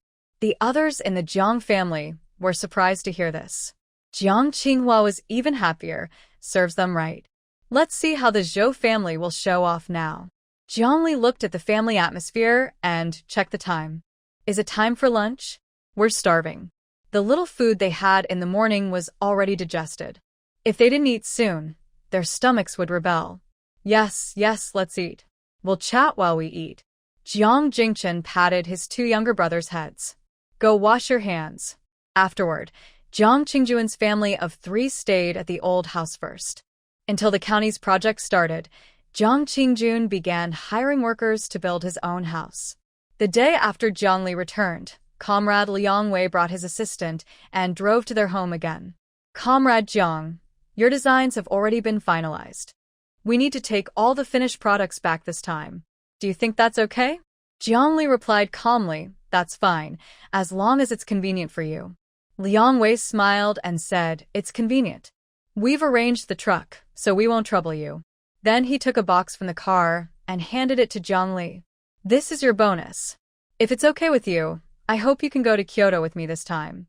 Some data that the researchers are looking at are a bit confusing. To avoid delaying progress, so. When Jiang Li heard about going to Kyoto, she thought she could also take the opportunity to look at some houses. Plus, her second and third brothers are there now. After thinking for a moment, she replied, sure. But would this count as a business trip? Liang Wei nodded, yes, it's a business trip. All expenses are covered. All right, when my parents come back later, I'll tell them. You can have lunch here first, and then we can set out. Is that okay? Liang Wei responded, that's fine, but it will be a little trouble for Comrade Jiang. No trouble at all. I have some wild game at home. You can try my cooking at noon. The supplies are in the storage room. Go ahead and take a look. Liang Wei nodded. All right, you go ahead and busy yourself. Don't worry about us. We'll look around ourselves. Jiang Li was not polite. She brewed 2 cups of tea for the 2 men and then went to work in the backyard. When Jiang Jingwen and Jiang Jingrui, along with her cousin, came over, they curiously asked, Sister, who are those people? Jiang Li replied, they are from the Research Institute. Sister previously developed some small gadgets. Now that they've gained recognition from above, she plans to go to Kyoto for a while. You 2 are about to start school soon. Next time when there's time, I'll take you to Kyoto to see it. Jiang Jingwen had become much more mature recently. Hearing this, he calmly said, Sister, you don't need to worry about us. We're not 3 years old anymore. Going to Kyoto costs money everywhere. Just focus on your work. But be careful when you go out and don't get kidnapped, okay? Jiang Li slightly smiled. Don't worry, I have it under control. Hurry up and get to work.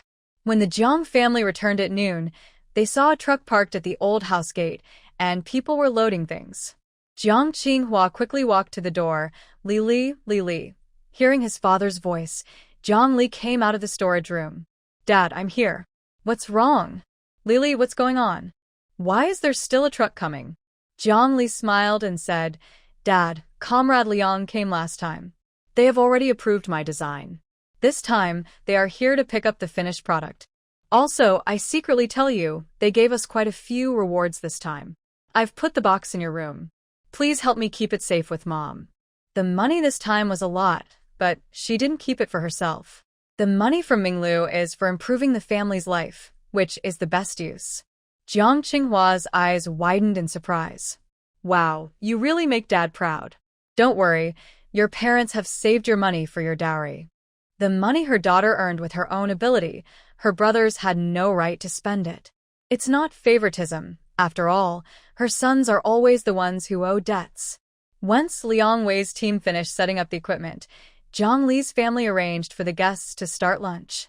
Jiang Li was generous with the ingredients, and since they were all wild game from the mountains, everyone was very satisfied with the meal. Liang Wei even ate until his belt was about to burst. Later, Jiang Li told her family about her upcoming business trip.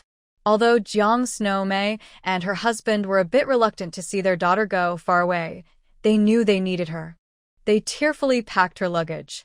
Jiang Li stood outside the yard, hugged her family, and said, I'll be back soon. Don't worry about me. When I return, I'll bring you gifts. Liang Wei also said, Don't worry, we will take good care of Comrade Jiang and make sure nothing happens to her. This is our home phone number. If you can't reach Xiao Jiang, just call me. Jiang Qinghua took the phone number Liang Wei handed over. Thank you, Liang, for taking care of our little girl. Of course. You can rest assured. Jiang Li got into the car. As she drove farther from home, she finally pulled her head back from the window. By the time she arrived in Kyoto, it was already the next day. Looking at the old, worn-out Kyoto, Jiang Li felt deeply emotional. Thinking about how she would see her country grow step by step in the future, she felt very excited. Liang Wei personally took Jiang Li to the guest house at the research institute. After settling her in, he said, "You rest today. Tomorrow I will take you to the other side. If anything comes up, just call me. Don't wander around, understood?" Jiang Li nodded. "Yes, I understand. You should go back and rest now." After a day and night in the car, everyone was exhausted. Liang Wei responded, "All right, I'm leaving now. See you tomorrow." After Jiang Li sent the person away, she closed the guest room door. Looking at the simple furnishings in the guest house, just a bed and a table, there were no other facilities. Fortunately, it was quite clean here. She took off her shoes, lay on the bed, and thought about what to do next. Before long, she fell asleep. If not for the noise downstairs waking her up, she probably would have slept until evening. She rubbed her sleepy eyes, checked the time, and saw it was already past 4 p.m. Surprised, she had slept so long. Then she got up, went to the bathroom, and washed up briefly. Thinking that this was her first time in Kyoto in this era, she decided to go out and explore, or it would be a wasted trip. She slung her army green backpack over her shoulder and left the room. The staff on the first floor saw her come down and smiled, saying, "Comrade Jiang, are you going out?" Jiang Li politely replied, "Yes, I'm just going out for dinner. Be careful and come back before it gets dark." "Okay, thank you for the reminder." After speaking, Jiang Li left the guest house. The sunset still cast some light, and the surrounding dense trees looked lively. Jiang Li took a deep breath, feeling that the environment at this time was truly beautiful, completely free of pollution. As she walked, she asked passers-by for directions and soon found a bus stop heading to the city center. On the bus, a few passengers noticed Jiang Li's beauty and stared with wide eyes. They wondered which family's girl she was, so well taken care of. It was obvious she hadn't done much manual work. Jiang Li sat by the window, enjoying the scenery outside, feeling the cool breeze, and feeling very relaxed. When she reached the busy part of the city, Shenli got off and headed to the friendship store nearby. Her space was filled with many tickets she had collected. Since she was here, she couldn't just buy nothing. She wore a pair of black-fitted pants and a white shirt, with her hair tied high in a ponytail. As soon as she arrived at the entrance of the friendship store, she became a striking sight. "Boss, a beautiful girl." Huabeiyu frowned. "Drive carefully." "No, boss, look, she's really beautiful. I wonder which family's girl she is." Huabeiyu thought to himself, is anyone more beautiful than his little girl? But when he looked up and saw her, his heart started pounding. It's her. How could she be here? Huabeiyu recognized Jiang Li from her back instantly. "Drive the car over to the friendship store." "I know that girl, huh?" The guard hesitated. "Boss, are you joking? Such a beautiful girl, and the boss actually knows her. I feel like I've uncovered some big secret." Jiang Li doesn't know yet that she and Huabeiyu are so connected. Right now, she's looking at the camera in her hand. Thinking that Beijing is so big, it would be a shame not to take photos during her trip. "Hello, how much is this?" "Hello, comrade. This camera is a new model made in Haicheng. It's a single-lens reflex camera, model DF1, priced at 468 yuan. There's also a Yenching-made S201 camera, priced at 510 yuan. This is our latest model. If you want something cheaper, you can check out the Muden and Dongfang cameras, which cost 120 and 150 yuan respectively." After hearing this, Jiang Li thinks the Pearl River S201 looks better and has a more modern design. She then smiles and says, "I'll take this one, 510 yuan plus the coupon, right?" The staff member is happy to hear she wants the most expensive one. This camera has been here for months, and selling it will earn her a good commission. "Hello, comrade. I'll prepare the receipt now. After you pay, you can come back to pick up the camera. Is there anything else you need?" Jiang Li thinks for a moment. "Give me 5 rolls of film, please." "Thank you." Since she bought the camera, she naturally won't skip buying film. Just as she's about to pay, she hears a voice behind her say, "How much is it?" "I'll pay." Hearing this, Jiang Li turns around and sees Huabeiyu. She's a bit surprised. Brother Hua, how come you're here? Hua Beiyu smiles affectionately. You should be the one asking me that. When did you come to Beijing? Why didn't you call me? Hee, I arrived this morning. But I'll pay first and we can talk later. I'll tell you, don't spend your money on me, or I won't talk to you anymore. She and he are not related, so she only feels comfortable paying for expensive things herself. Hua Beiyu doesn't insist. He knows her temper. Then he sighs helplessly. All right, you buy what you want first. After you're done, I can treat you to a meal. Jiang minuts. Sure, I haven't decided where to eat anyway. Later, I'll take you to a nice place. I promise you'll like it. Great, I won't refuse. After Jiang finishes buying the camera and some clothes she likes, she leaves the friendship store with Hua Beiyu. In the car, the security guard sees the boss happily talking to that girl and thinks he's seeing things. She gently massaged her leg and then gave it a little twist. Ouch. Boss, is this like a rare flower blooming? Seeing the two people coming over, she quickly stopped her curiosity. Lily, get in the car.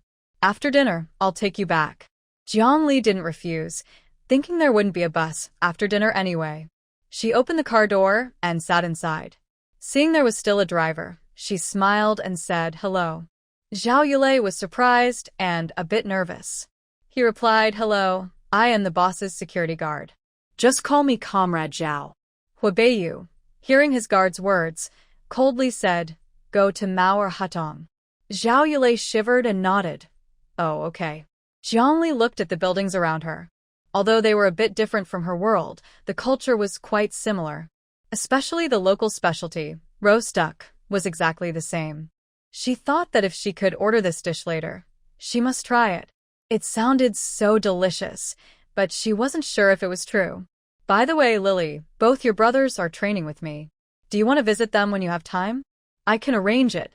Jiang was surprised when she heard this. She asked curiously, is it convenient? Will it trouble you? She knew her brother's current situation. Usually, she would have gone right away, but she didn't because she knew it might be inconvenient. Hua Beiyu smiled and said it's no trouble. It's not a secret mission. I can decide on a half-day break. Are both your brothers under your command? Otherwise, he wouldn't be so sure. She wondered what her brothers would think if they knew she knew their instructor. Hua Beiyu nodded, yes, your brothers are currently under my management. He had thought he'd have to wait until the special forces officially formed to bring them over, but the girl had come on her own. Just like in her previous life, she was always busy and tired. All right, just tell me when you've arranged everything. I'm currently staying at the guest house near the research institute. It'll probably take about a week before I can go back. Hua Beiyu replied, okay. Zhao Yulei listened to their conversation and thought, when did the boss become so double-standard? Others ask for leave, and it's not approved, but she just took it without asking. Indeed, men in love are all crazy. As the car reached its destination, Jiang realized it was a traditional courtyard house. Hua Beiyu got out of the car and said to the guard, leave the car here and go back first. Zhao Yulei replied, got it. The way the boss looked at him now made him feel he shouldn't even breathe too loudly. His strong possessiveness was really frightening. Hua Beiyu put away the car keys and took Jiang to ring the doorbell. Who's there? It's me, Hua Beiyu. When the people inside heard it was someone they knew, they opened the door and said, Brother Hua, why are you here? I brought a friend for dinner. Do you have ingredients? Jinpeng smiled and said, yes. Come in. Jiang stepped inside, looking at the quiet courtyard. She thought, if it weren't for Hua Beiyu bringing her here, no one would know there was a private kitchen in such a hidden place. Yes, this was a private restaurant. As long as you had money, you could get anything you wanted. Of course, if someone wasn't introduced by a friend, they wouldn't accept orders. Brother Hua, who is this? Jinpeng still saw a woman with him. Now that he saw her face clearly, he couldn't help but think more. This is my friend Jiang. If she comes to eat here, just put on my account. Jinpeng said, oh, I understand. Jiang looked at the man talking and smiled politely, saying, hello, I'm new here. Please take care of me. Jinpeng scratched his head awkwardly. Hello, I'll take you to a private room. In the private room, Huibeyu took the menu and handed it to Jiang. Take a look and see what you want to eat. Our chefs are all top chefs from ancient times. As long as we have the ingredients, we can cook it. Jiang took the menu and smiled sweetly. That means I'm in for a treat today. Can you make dompa pork, 3 sticky dishes, sauced fish slices, scallion lamb, donkey rolling, and 4 happiness meatballs? Jinpeng replied, fish slices are out of stock, but everything else can be made. Jiang nudda.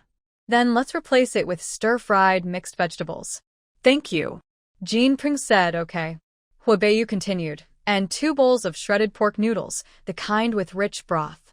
Jinpeng said, all right, I'll place the order. Good. Make sure the chef speeds up. No problem. After Jinpeng left, the 2 of them fell into a brief, awkward silence. Jiang joked, Brother Hort, do you like me? No man would be so enthusiastic about a woman without reason. So, she wasn't naive. Of course, Huibeyu is also her type, as everything matches her taste. If the other person is truly interesting, she wouldn't mind trying to date him. Especially because he has a familiar aura that makes her feel very comfortable. When Huibeyu heard her words, he instantly blushed. But thinking that their time together is limited, he considered for a moment and then replied, I do like you. Maybe it's love at first sight, or maybe it's a feeling that lasts forever. I can't really explain it. You might think I am a bit superficial, but I don't joke about feelings. I hope Comrade Jiang can give me a chance to take care of you. I swear in the name of the military, I will only love you in this life and will never betray you. Seeing Huibeyu so serious, Jiang didn't waste words. I can agree to be your girlfriend, but I won't marry too early. Also, I don't like being controlled or living with future in-laws. Of course, it's not that I am unfilial. I can send money for your retirement each month, and I can take care of you if you're sick. But just day-to-day, I prefer to be independent. I have a lot of bad habits. I'm worried that in the future, my in-laws might not like my lifestyle. Plus, I love spending money and enjoy good food. I have many brothers at home. If you want to marry me, you first have to get along with them. So, are we still going to see each other? Huibeyu replied without hesitation, yes, I can. From now on, you will be my girlfriend. Jiang smiled every day. All right, my boyfriend. Huibeyu never expected that just having a meal could win over the girl he loved. Lily, can I officially declare that we're dating now? Marriage isn't possible, but dating should be okay, right? Jiang nudda. Yes. Since they are openly dating, it's natural. Good, I understand. When Jinpeng came back to the private room again, he noticed something was off between the 2. But he didn't dare ask too much. He set down the dishes and turned to leave. Jiang looked at the shared dishes and said, it smells really good. Come on, after we finish eating, we can talk. Huibeyu affectionately said, all right, eat more. Later, I'll take you to eat roast duck and hot pot. I promise you'll be full. Jiang smilat. Okay, then I'll trouble you. Huibeyu's chopsticks trembled slightly. What do you call me? You, isn't that nice? Huibeyu smiled foolishly. It sounds good. From now on, just call me a you. I like it. Jiang smiled. That's good if you like it. This meal was so filling that both of them were full. Jiang rubbed her round belly and sighed. If I keep eating like this every day, I'm afraid I'll become really fat. Huibeyu looked at her and said, you're too skinny. It's okay to gain some weight. I won't mind. Jiang rolled her eyes at him. If you dare to dislike it, I'll find someone who won't. Huibeyu, full of hope, replied, no matter how you change, I will always like you. All right, you're smart, she said with a smile. Carrot. After dinner, the sunset had already hidden behind the horizon. The 2 left the courtyard, and Huibeyu was about to take Jiang home. Lily, do you think your brothers will come after me if they find out I took you away? Thinking of Jiang Chusi and Jiang Jian, who always seemed like troublemakers, she felt the situation might not be very good. Jiang smiled and said, what, are you scared? Huibeyu snorted and said, I'm not scared. If we really get into a fight, I wonder if I should fight back. TSK, that depends on you. Anyway, if you can't get past my brothers, you might not marry me for years. So, you better try hard. Huabeiyu pressed his tongue against his back teeth and asked, "Are you just watching the fun and not caring? But if your brothers want to fight me, you're not allowed to help," Jiang said with a smile. "Okay, I won't help anyone," she added. "Good, just hearing you say that is enough. Tomorrow, tell me when you won't help, and I'll ask for leave for your brothers." Jiang thought for a moment. "We'll see tomorrow. I only know more after I check out the research institute." "All right, buckle up. I'm about to drive." They chatted about the situation here, and gradually the conversation turned to houses. "Ayu, can you help me find a suitable house? Price isn't a problem. I want to buy a few more. Her brothers will definitely work here in the future. Without a house, it wouldn't be right. Especially since the second brother married such a good sister-in-law. Their Jiang family can't let her down." So, she had to solve the problem of new houses for her brothers. It was her last little act of kindness. From now on, she wouldn't interfere in their matters.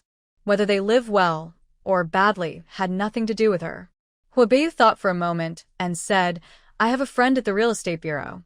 I'll ask him later." "Great, thank you, Ayu." Huabeiyu affectionately said, "No need to be so polite with me. From now on, everything I have is yours, and what's yours is also yours. Just don't leave me." Jiang raised an eyebrow and joked, "Then it depends on how Mr. Hu behaves." "All right, I definitely won't give you a chance to leave me." When the car arrived at the guest house, Huabeiyu suddenly felt a little reluctant. Jiang took the opportunity to kiss him briefly, then quickly got out of the car. Huabeiyu reacted after Jiang had already waved goodbye and walked inside. He touched the warmth left on his lips, his handsome thin lips curling slightly. Until Jiang went upstairs and waved to him again from the window, he started the car and drove away. Ouyang sat in the living room watching TV. When she saw her second son return, she asked, "Are you willing to come back?" Huabeiyu was in a good mood and replied with a light smile, "Yes." Ouyang turned around and said, "SK, I heard you took a girl out to eat. Is she your girlfriend?" Hearing this, Huabeiyu knew his guard was gossiping again. But he was now officially involved, so he changed into slippers and said, "Yes, she's my girlfriend." "Oh wow, a rare flower blooming in the desert. Whose daughter is she? When will you bring her to meet me?" Huabeiyu sighed, "Grandma, I just got official now. Don't worry. I've only passed her tests so far. She has 10 brothers. In the whole family, she's the only girl. My journey to marry her still has a long way to go." Ouyang asked, "Is your family really so big? But she's just a girl. Why are you so worried?" Thinking about her future grandson possibly teasing her and the scene of her brothers visiting, she couldn't help but feel a little amused. "All right, Grandma. When the time is right, I'll bring Lily to see you. It's getting late. Rest early. I'm going upstairs." Ouyang waved her hand. "Go ahead. Take good care of her." "Yes, I will." Early morning, cold wind mixed with rain slipped through the slightly open window, bringing a chill that made the whole body shiver. The air was always damp, filled with the fresh scent of grass and earth, refreshing and intoxicating. They say every autumn rain brings cold weather. Jiang secretly found a pair of thermal underwear to wear, as the weather after rain was quite biting. In the space, she found a cup of warm milk tea and 2 pieces of French cake. Sitting in a chair, she ate breakfast while reading a book about physics. Until Liang Wei knocked on the door, Jiang put away her things and left the room. "Good morning, Uncle Yang." Liang Wei smiled kindly and said, "Good morning. Have you had breakfast?" Jiang replied, "Yes, I have." "All right, since you've eaten, let's go directly to the research institute. Here is your temporary work ID, valid for 1 month. With this badge, you can come and go freely. Don't lose it." Jiang took the badge and said with a smile, "Don't worry, Uncle Yang. I will keep it safe." "Okay, let's go." After leaving the guest house, Jiang got into the car and the driver drove straight to the research institute. When they arrived at the gate, Jiang registered first, showing his face to the security guard, and then the car was allowed inside. "Xiao Jiang, this is the Kyoto Research Institute. Most of the non-secret research is done here, while the important projects are kept in hidden locations. If the director asks you anything later, just answer honestly. The director has already seen your finished products last night. Right now, they are mainly interested in your electric charging bike. Our country also has batteries, but compared to your technology, ours are just basic versions. Jiang Li smiled and said, okay. If needed, I can help develop solar-powered, rechargeable batteries. Since foreign countries have this technology, we shouldn't fall behind. Liang Wei asked, you know about solar energy technology? A little. Once our country develops its own solar industry, we won't have to worry about foreign competitors. Maybe my products will even help us earn foreign exchange if others find out. Good, good, good, Liang Wei said 3 times in a row. Indeed, heroes often emerge young. This time, he felt like he had found a treasure. He thought he should thank old Jiang properly when he had the chance. Jiang Li followed Liang Wei to the director's office and saw an elderly man with some gray at his temples. When the old man, Pei Yuan, saw Jiang Li, he smiled warmly and said, so this is Comrade Xiao Jiang. Jiang Li politely replied, hello, I am Jiang Li. Nice to meet you. Pei Yuan grinned and said, good, good, good. You're quite an extraordinary kid. Come, have a seat. Jiang Li was not polite and sat directly on the sofa in the office, only half sitting on it. Pei Yuan took out some blueprints and said, your research and development projects are not essential, but they are very useful. Of course, your electric tricycle is quite innovative, especially the battery. We noticed that the materials you used are different from ours. Can you tell us how you came up with the idea? Jiang Li listened and calmly explained without any nervousness. The technical terms she used made director and Liang Wei nod repeatedly. It seems we are getting old. Old Liang, take Xiao Jiang to the lab. Give her a separate workspace. If she needs an assistant, assign 2 people. I'm looking forward to Xiao Jiang's next surprise. At this moment, Jiang Li suddenly asked, can I develop weapons? I really like that. If my family could find the materials, I would have started assembling them already. Household appliances are not enough to attract attention from above. To gain enough power, she must produce what those in charge want. Weapons are a major concern for the country right now.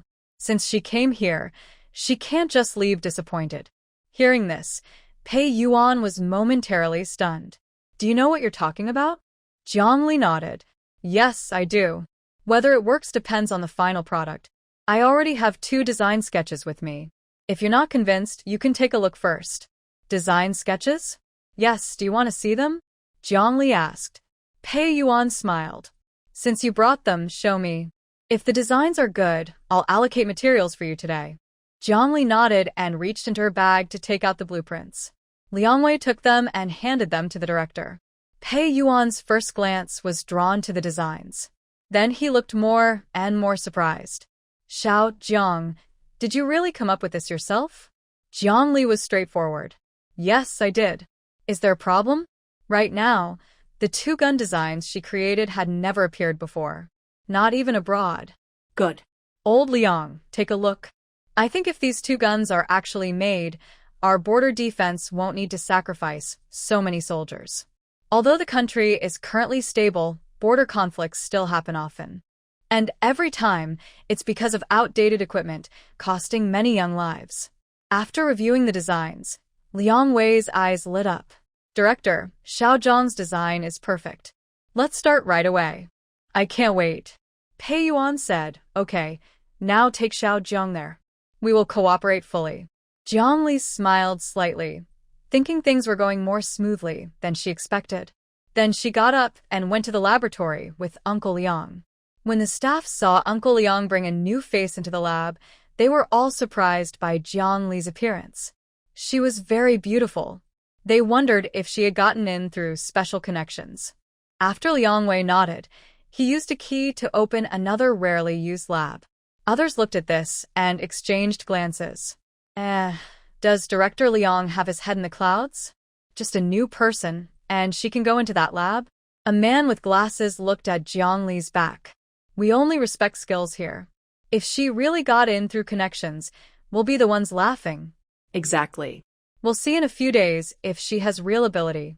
The previous newcomers thought they were impressive because they were college students, but after arriving, few proved to be truly capable. Theory and practice are different. Being highly educated doesn't mean you're good at real work. Jiang Li didn't know what those people thought of her now. Looking at the machines in the lab, she felt a bit frustrated. The machines were too outdated. If she didn't modify them, she couldn't get the results and data she wanted. She then asked Uncle Liang, "Can I modify these machines?" Liang Wei thought for a moment and said, "As long as you don't break them, go ahead." Their research institute had limited funds, and every broken machine meant fewer working ones. "Don't worry, Uncle Liang. If I break anything, I'll buy a new one myself. But I'll need 2 assistants, quiet, obedient ones. No need for those who talk back. I don't have time to teach them."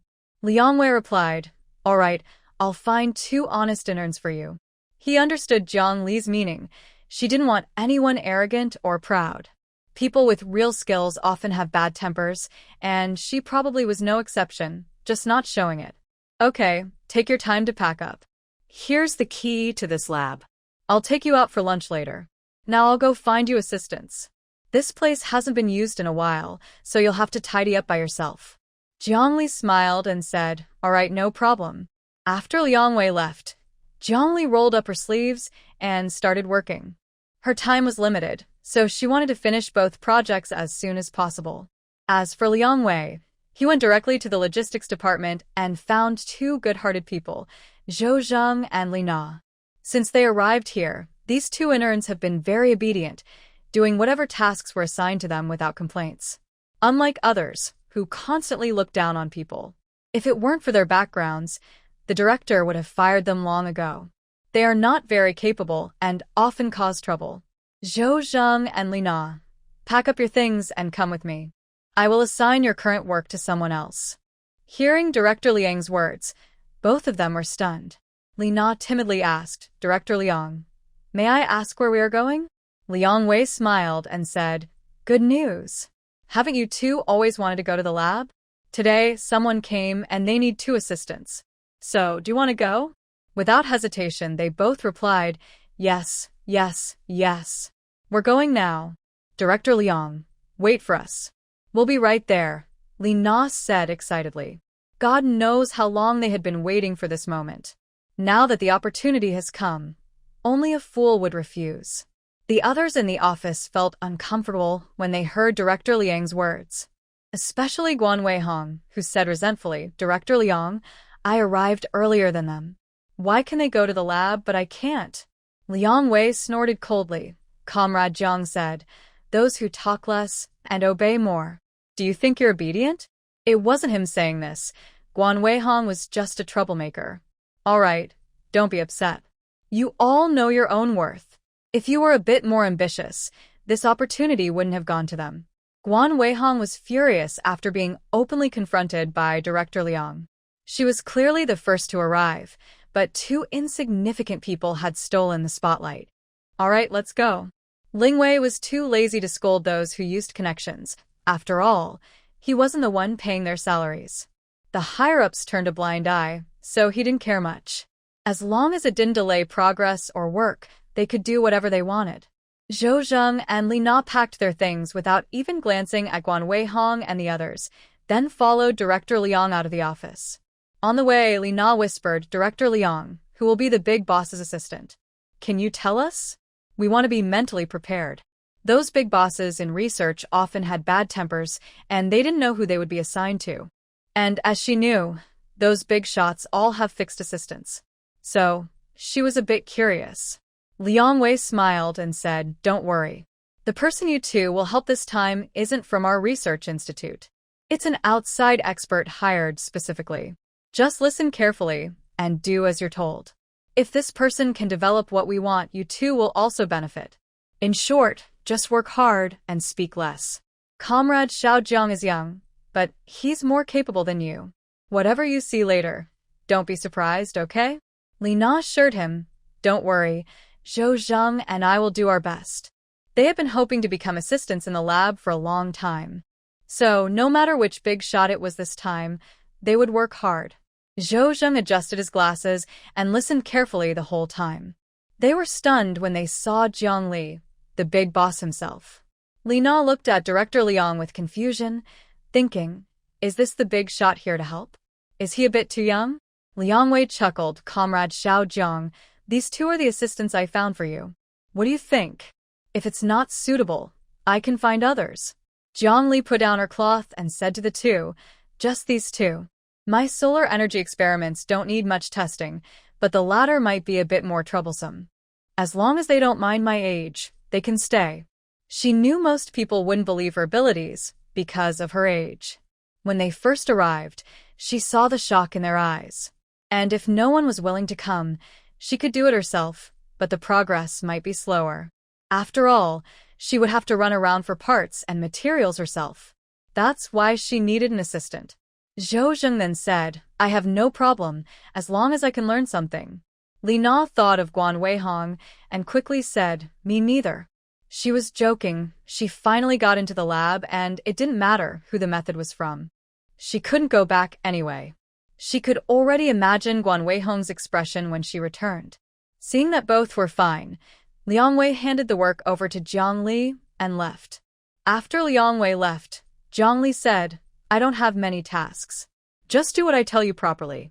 If you have any questions during the experiments, just ask me. I'll teach you everything I know. Furthermore, I do not like people who talk too much. I don't want to hear any more experiments or data from others. So, do you two have any questions? Li Na shook her head, no. Zhou Zhengza asked, do we need to work overtime often? He has younger siblings to take care of, so if there is overtime, he needs someone to help watch them. Jiang Li replied, no overtime, just normal working hours. As a temporary staff member, she only works hard if absolutely necessary. Since there's no extra pay for overtime and only results matter, she never works overtime.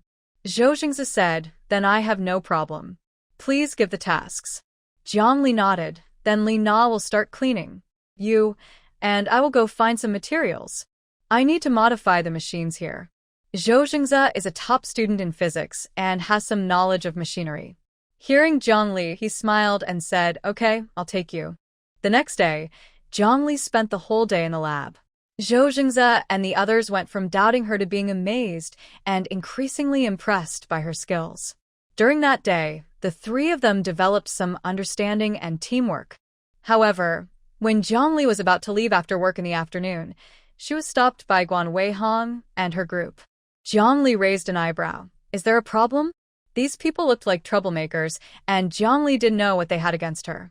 Li Na saw this and said, Guan Weihong, what are you doing? This is a special research institute. Don't cause trouble. Guan Weihong snorted coldly. I heard you hired these two as assistants today? Looking at your young age, you probably got in through connections, right? Jiang Li sneered. People with no brains see, everyone is trash. How I got in has nothing to do with you. Who do you think you are, meddling in my affairs? Your family lives by the sea? So what? Good dogs don't block the way. Move aside. Jiang Li was starving and just wanted to eat. Being delayed was frustrating. Guan Weihong looked at Jiang Li with a fierce expression and said, don't be so shameless. Girls, teach her who's boss here. Jiang Li looked at the other two women and pulled Li Na in front of her. Back off. These trash are not worth my attention. She just wanted to fight a little to stretch her muscles. Just as both sides were about to start fighting, Director Pei and Director Liang came over. What are you doing? Guan Weihong, are you causing trouble again? Seeing the directors, Guan Weihong suddenly looked a bit embarrassed. We're just meeting the new person. Director, please don't misunderstand. Pei Yuan glanced at her and asked Jiang Li, tell me what's going on. I'll make the decision. This girl is now his precious, and he's waiting for her success and recognition from above. Although others in the research institute are also developing new weapons, progress has been slow. Now that a genius has arrived, he can't let anyone bully her. Hearing this, Jiang Li smiled and said, Director, this comrade Guan wants to teach me a lesson, but I want her to know that she's the boss here. If you hadn't come in time, I might already be in the hospital. I'm very curious. In such a large research institute, aren't everyone here to contribute to the country? Why are there people like her? I really doubt the leadership's choice of employees now.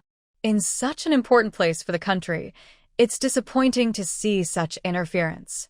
It makes me lose some respect for the leadership. No wonder the country has been so backward. It's because of these holdbacks and troublemakers. If only the top officials had been brought back, the country wouldn't be so behind now. Although she was a bit unhappy, she could only complain silently in her heart. Hearing Jiang Li's words, Pei Yuan cleared his throat. You all can go back now. I will explain Guan Weihong's situation. Jiang Li nodded. Thank you, Director. Also, I'm very satisfied with the two assistants today. Pei Yuan looked at Li Na and Zhou Zheng. Good to hear. Little comrades, I look forward to your surprises. Let's go. After saying goodbye to the director and Director Liang, Jiang Li took Li Na and Zhou Zheng out of the research institute. Hua Beiyu waited in the car for about half an hour before finally seeing his partner's figure. He opened the door and waved in her direction. Jiang Li saw this and immediately smiled. Li Na and Zhou Zheng looked at each other, thinking that this man might be Jiang Li's partner. That's my partner coming. You two should go home and rest early. See you tomorrow. Hearing this, the two smiled and said, Then we'll go first. Bye-bye. Jiang Li, via. After saying goodbye, Jiang Li jogged over and sweetly asked, Why are you here? Isn't the military busy? Hua Beiyu took her hand. Even if I'm busy, nothing is more important than you. Are you hungry? Jiang Li nudda. Yes, I'm hungry. I was about to leave earlier, but a fool delayed me.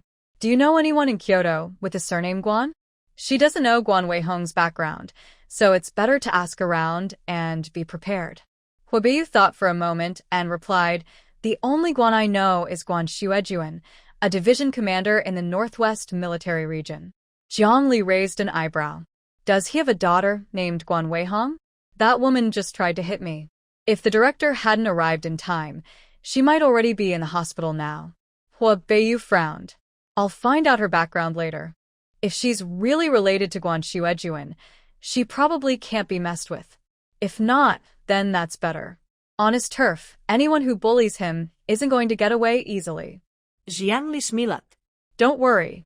If she really dares to do anything to me, I won't be passive either. I don't care who her father is. At worst, we'll bring her down together. Let's go back to that restaurant from yesterday. Nothing is more important than filling their stomachs. Even if the sky falls, she must eat enough, become a full ghost if she has to. Hua Beiyu smiled indulgently, helped her buckle her seatbelt, and headed to the private kitchen from yesterday. Maybe because she was so focused during the day, Jiang Li soon fell asleep. Seeing her asleep, Hua Beiyu slowed the car down immediately. When they arrived, he didn't wake her but ordered her meal first, planning to wake her when the food was ready. Looking at Jiang Li's peaceful face, flashes of familiar scenes crossed Hua Beiyu's mind again. Every time he thought about how tragically her previous life ended, his heart felt very sad. Jiang Li was dozing off when she sensed someone watching her. As she opened her eyes, she saw a very handsome face. She softly asked, Are you trying to steal a kiss? Hua Beiyu smiled. Then will you kiss me? Jiang Li reached out and hugged his neck, then kissed his lips. Hua Beiyu was momentarily stunned, but then took control. His breathing grew hotter. At first, the kiss was gentle and restrained, but as his breath became more intense, the kiss deepened. Finally, just as Jiang Li was about to run out of breath, he released her. Jiang Li's eyes were half closed, breathing in fresh air deeply. Hua Beiyu held her, trying to ease the heat between them. Are you trying to suffocate me? His kissing skills were so good that she even wondered if this man had done it before. Lily, don't you know how sweet you are? I am a man, and I have some uncontrollable urges. I will be more careful next time. Jiang Li paused for a moment. Are you done? I'm hungry. Hua Beiyu let go of her and smiled affectionately. You're so ungrateful. This was my first kiss. Jiang Li raised an eyebrow. Well, that's perfect. Mine too. Be good. I'll take you to eat. Hua Beiyu was in a very good mood now. His Jiang Li was indeed very lovely, but it's a pity she wasn't willing to marry him yet. It seems he needs to speed up his plans. First, those two brothers-in-law. Thinking about the punishment from before, he felt a bit nervous. He just hoped they wouldn't hold a grudge. When they entered, Jean Peng happened to come out and said, "The food is all ready. I was just about to call you at the door." Hua Beiyu smiled. "Thanks. We'll come right now." Jiang Li then asked, "I'm going to wash up. Where is the water?" Jean Peng pointed to the well in the yard. "There, the water in the basin is fine." Hua Beiyu held her hand and went over, helping to fill a basin with cool water. After checking the temperature, he said, "I'll get some hot water for you. This is a bit cold." "No need. Cold water is fine. I just want to wash my face and hands. Today, I got dust all over myself in the lab. I was planning to go home and take a shower before coming out to eat. But you brought me here directly." Hua Beiyu touched his nose. "I'll be more careful next time." After that, they quietly finished their dinner. Hua Beiyu then took Jiang Li back home. Before leaving, Jiang Li took some preserved vegetables and meat sauce from her space and handed them to him. "Please give these to my brothers. One set is for you." Hua Beiyu took the things. "When did you buy these?" "I didn't know." Shen Li casually replied, "I bought them earlier. I just forgot." "All right, let's go. Watch your way tonight. You don't need to come see me tomorrow. Come the day after tomorrow, and we'll go look at houses together." Hua Beiyu thought for a moment. "Okay. Take good care of yourself. Call my office if anything happens, got it? And if that Guan guy keeps bothering you, just mention my name. Remember?" "Got it, got it. You're turning into my dad." Hua Beiyu smiled helplessly, took the opportunity to kiss her briefly, then turned and got into his car. Until the car disappeared from sight, Jiang Li went back upstairs. The night sky changed suddenly. Just a moment ago, there had been a light autumn rain, but now the weather outside was turning gloomy again. Jiang Li walked to the window, closed it carefully, and then put on her autumn clothes before going to bed. The morning sun was not too strong. Last night, there was a light rain, and a mist floated in the air, with a fresh smell of earth. Jiang Li slept very peacefully. When the sun just rose, she opened her eyes. She looked at the clock on the wall, 5:40 a.m. She slowly got up. As soon as she left the bed, she shivered from the cold. The temperature was getting colder, and she was starting to feel a bit uncomfortable with the chill. She found suitable autumn clothes in her space and put them on. After that, she took her time washing up. Since there was no breakfast nearby, she took out a ready-made meal from her space and ate a quick bite. Then she grabbed a lunchbox with some pastries and brewed a large pot of hot milk tea with her military-style water bottle. Only after that did she leave the guest house. She was thinking about visiting a house tomorrow, so she needed to speed up today's progress. If she weren't worried about scaring people, she could have finished everything in just a few days. Walking along the muddy road, breathing in the fresh air, Jiang Li reached the gate of the research institute and saw the woman from yesterday there. However, her expression didn't look very happy. Guan Weihong was expelled from the research institute yesterday and was angry all night. This morning, she came with her own office supplies and also came to confront Jiang Li. Now that she was officially an employee here, she was no longer afraid of the leaders. Seeing that Jiang Li was waiting for someone, Guan Weihong put down her things and walked straight toward Jiang Li. The security guard at the gate looked at the situation and felt something big might happen. He quickly picked up his phone and called Director Liang. After all, Jiang Li was brought here by Director Liang originally. Guan Weihong noticed that Jiang Li was dressed even better today than yesterday, and her small leather shoes were unfamiliar to her. This made her feel even more uncomfortable. Then she said right in front of Jiang Li, "You still dare to come here? You caused me to lose my job. How do you plan to compensate me? I tell you, this isn't over. This is Kyoto, and you're just an outsider. Be careful when you leave. There are many human traffickers around." Jiang Li raised an eyebrow. "What, do you want to collude with traffickers and sell me?" Unexpectedly, Guan Weihong was quite capable, knowing people involved in trafficking. Guan Weihong was furious. "You're the one who knows the traffickers. Don't keep accusing me." "That's just what I said. Why can a country bumpkin like you do experiments? I'm not worse than you. I tell you, I won't let this go easily. Just wait and see." If she didn't speak in that tone, she probably wouldn't be able to eat for 10 days or half a month. She had never suffered such a big loss before. Work was already hard to find, and now she lost her job. She didn't know how to explain it to her family when she got home. If she couldn't find a new job, she would definitely go to the countryside. That was something she absolutely refused to do. Jiang replied indifferently, "If you have the ability, go ahead and make your move. I'm busy with other things. A good dog doesn't block the way. Please step aside." She thought the other person might fight, but she only took off her pants and that was it. Guan Weihong was so angry her face turned red. She wanted to say more, but then Liang Wei walked over from a courtyard. She had to give her a glare and then left. "Comrade Jiang, are you okay?" Liang Wei asked with concern. Jiang Li shook her head. I'm fine. "She can't threaten me anymore." "Uncle Liang, why are you here?" Liang Wei smiled. "It's because the guard saw you two together and called me because he was worried. If there's nothing else, go ahead and work." Jiang Li nodded. "All right, I'll go now. Sorry to trouble you, Uncle Liang." "No trouble at all. Go quickly." He had to protect such a promising young person. Hua Beiyu drove to the military base in the morning. The first thing he did was call Jiang Chusi and Jiang Jianqing to his office.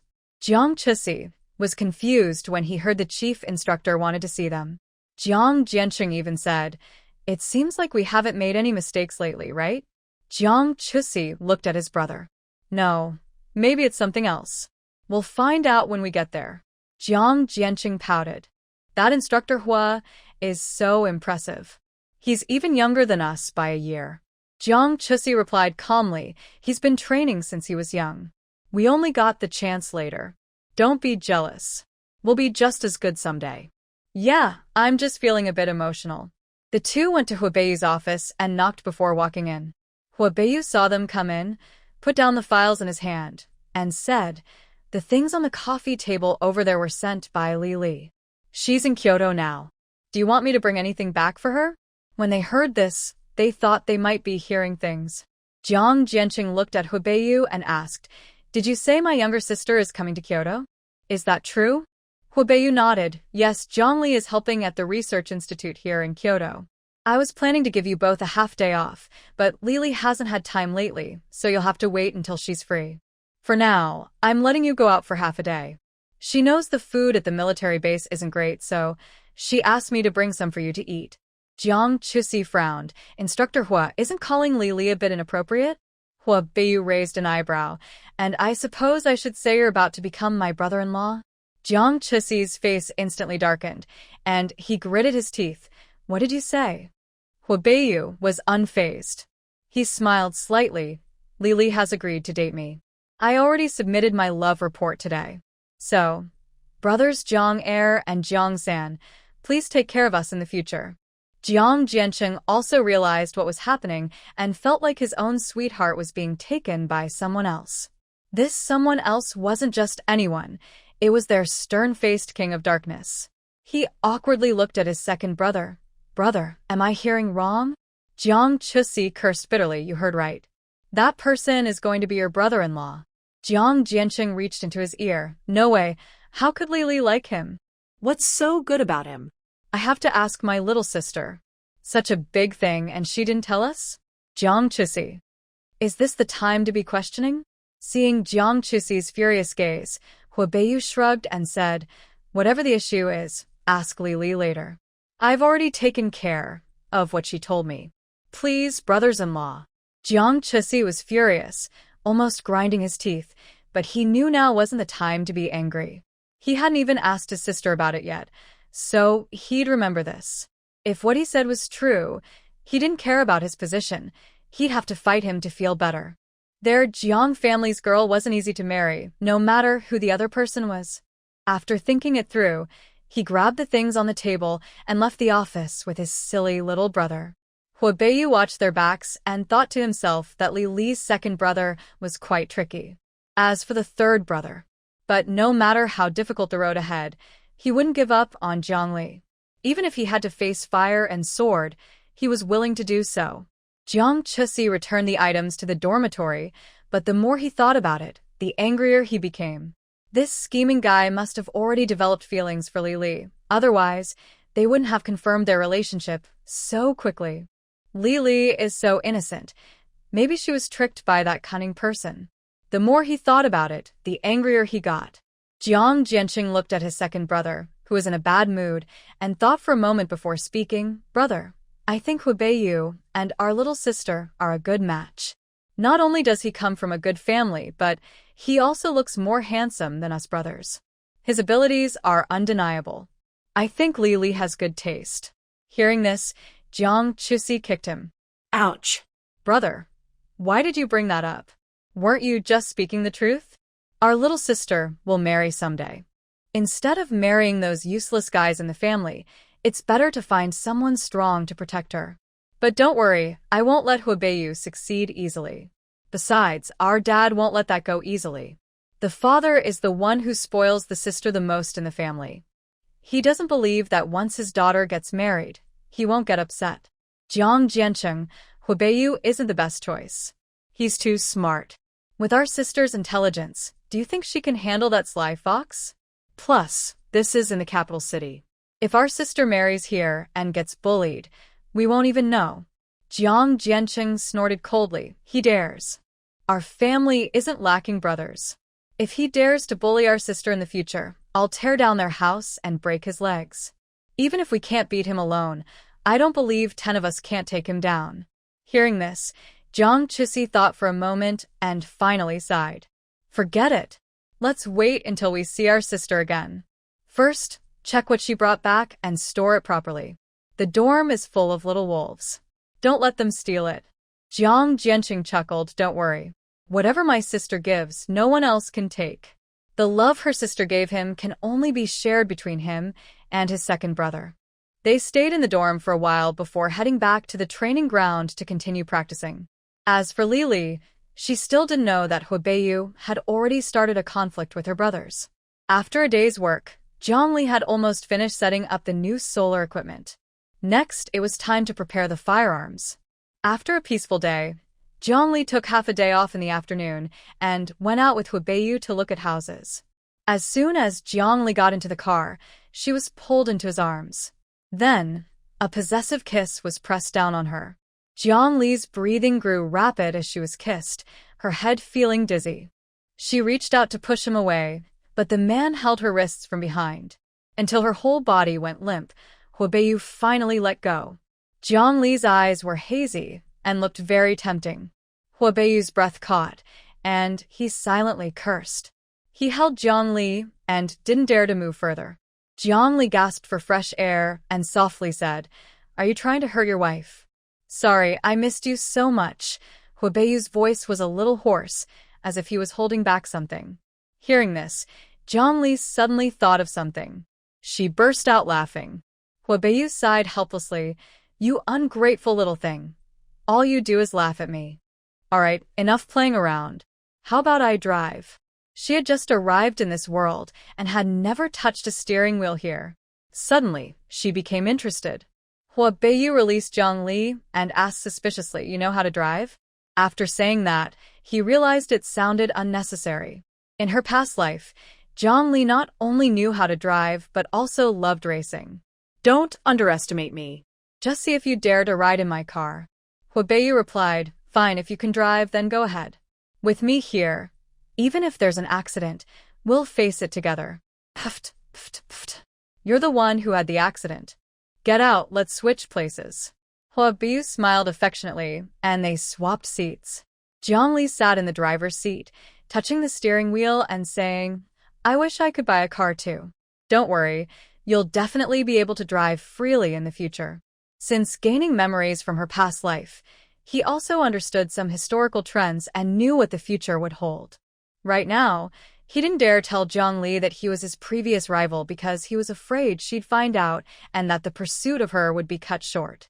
In her past life, he had tricked Jiang many times, and she had tricked him just as often. They loved and hated each other, feeling a deep connection. But at that time, their positions and backgrounds prevented them from being together. So, he thought it was better to wait until they got the marriage certificate and had her in hand before discussing this. Of course, if possible, not saying anything for a lifetime was also an option. Jiang didn't see, Huabei's complicated expression. She had already started the car and was driving onto the road.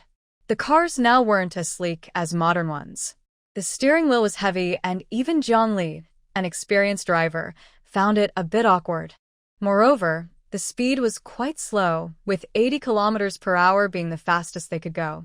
Huabei saw she was happy and didn't disturb her mood.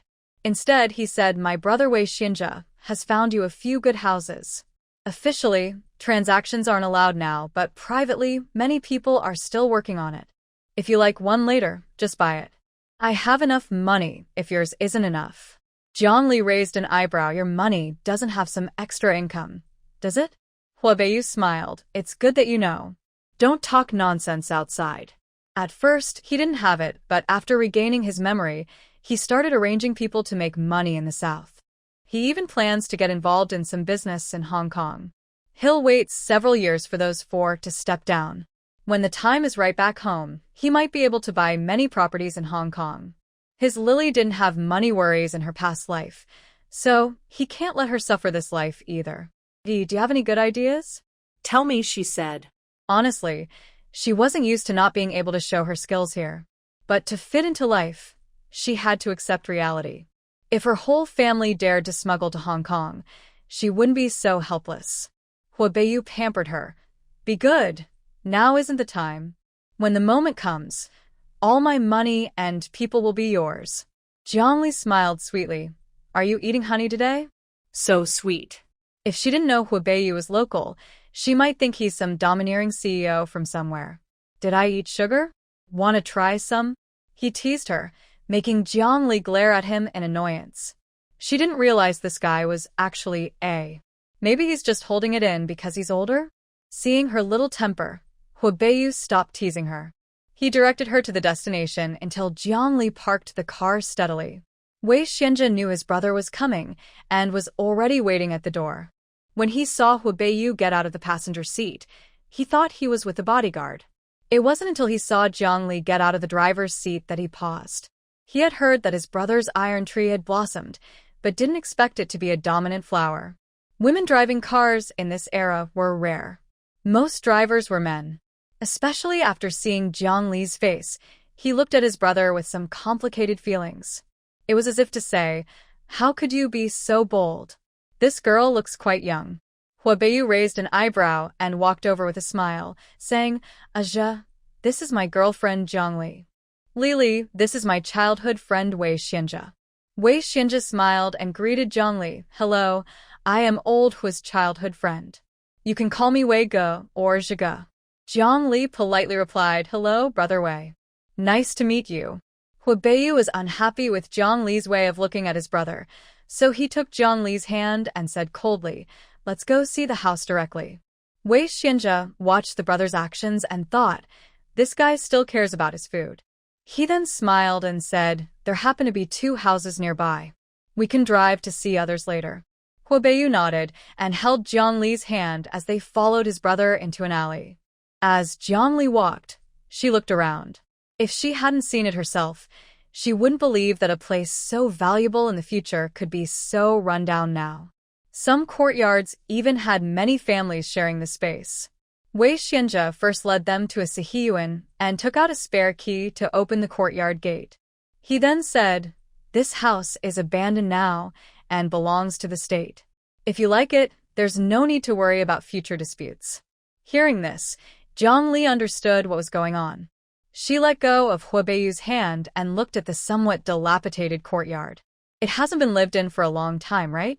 Wei Xianzhe replied, "Yes, it's been vacant for a few years. Someone wanted to buy this house before, but the price was high, so it's been unused until now. Of course, if you buy this house, you can either live in it or rent it out. Now, housing is in short supply.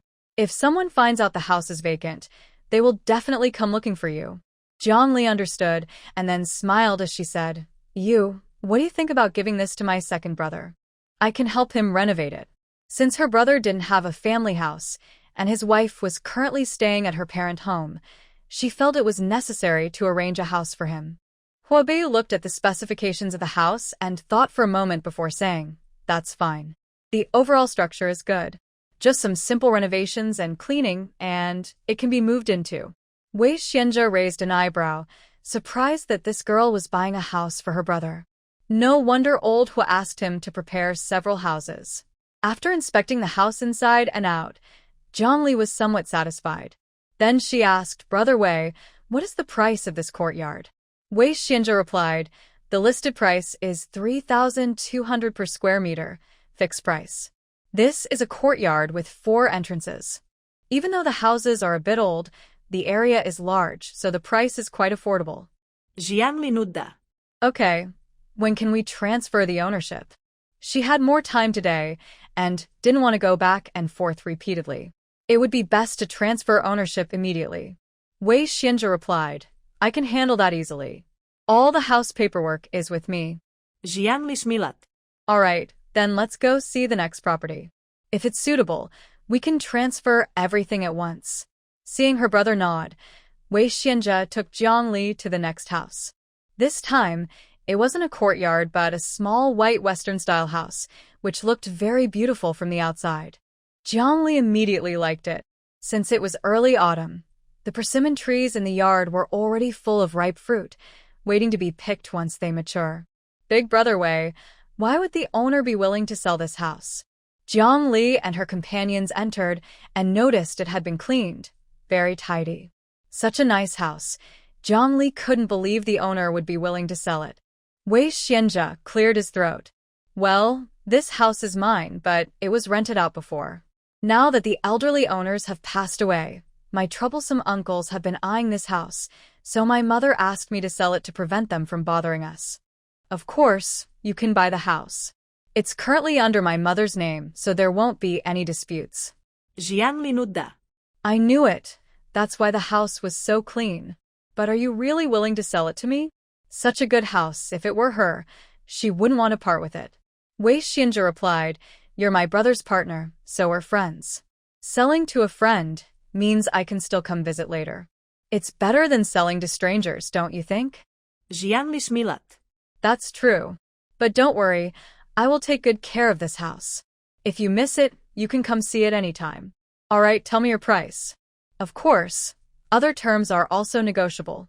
Wei Xianzhe raised an eyebrow. Food supplies too? He also had business in the black market. Money isn't really a problem for him. He just needs some rare goods. Jiang Li glanced at Hua Beiyu, implying she was asking if his brother was trustworthy. Hua Beiyu smiled. We've been close since we were kids, growing up together. You can try trusting him. Jiang Li thought for a moment. I have a secret line of supply. If you can give me a list, I can help you get most of the materials you want. You can take half in cash and half in supplies. Of course, if you want to exchange everything for supplies, it might take about 3 separate rounds to gather everything for you. This house doesn't look cheap, so the supplies won't be too little. Wei Xianzhe was a bit surprised. Sister Jiang, you're not joking with me, right? He felt that such a large amount seemed unreliable. Jiang Li smilat.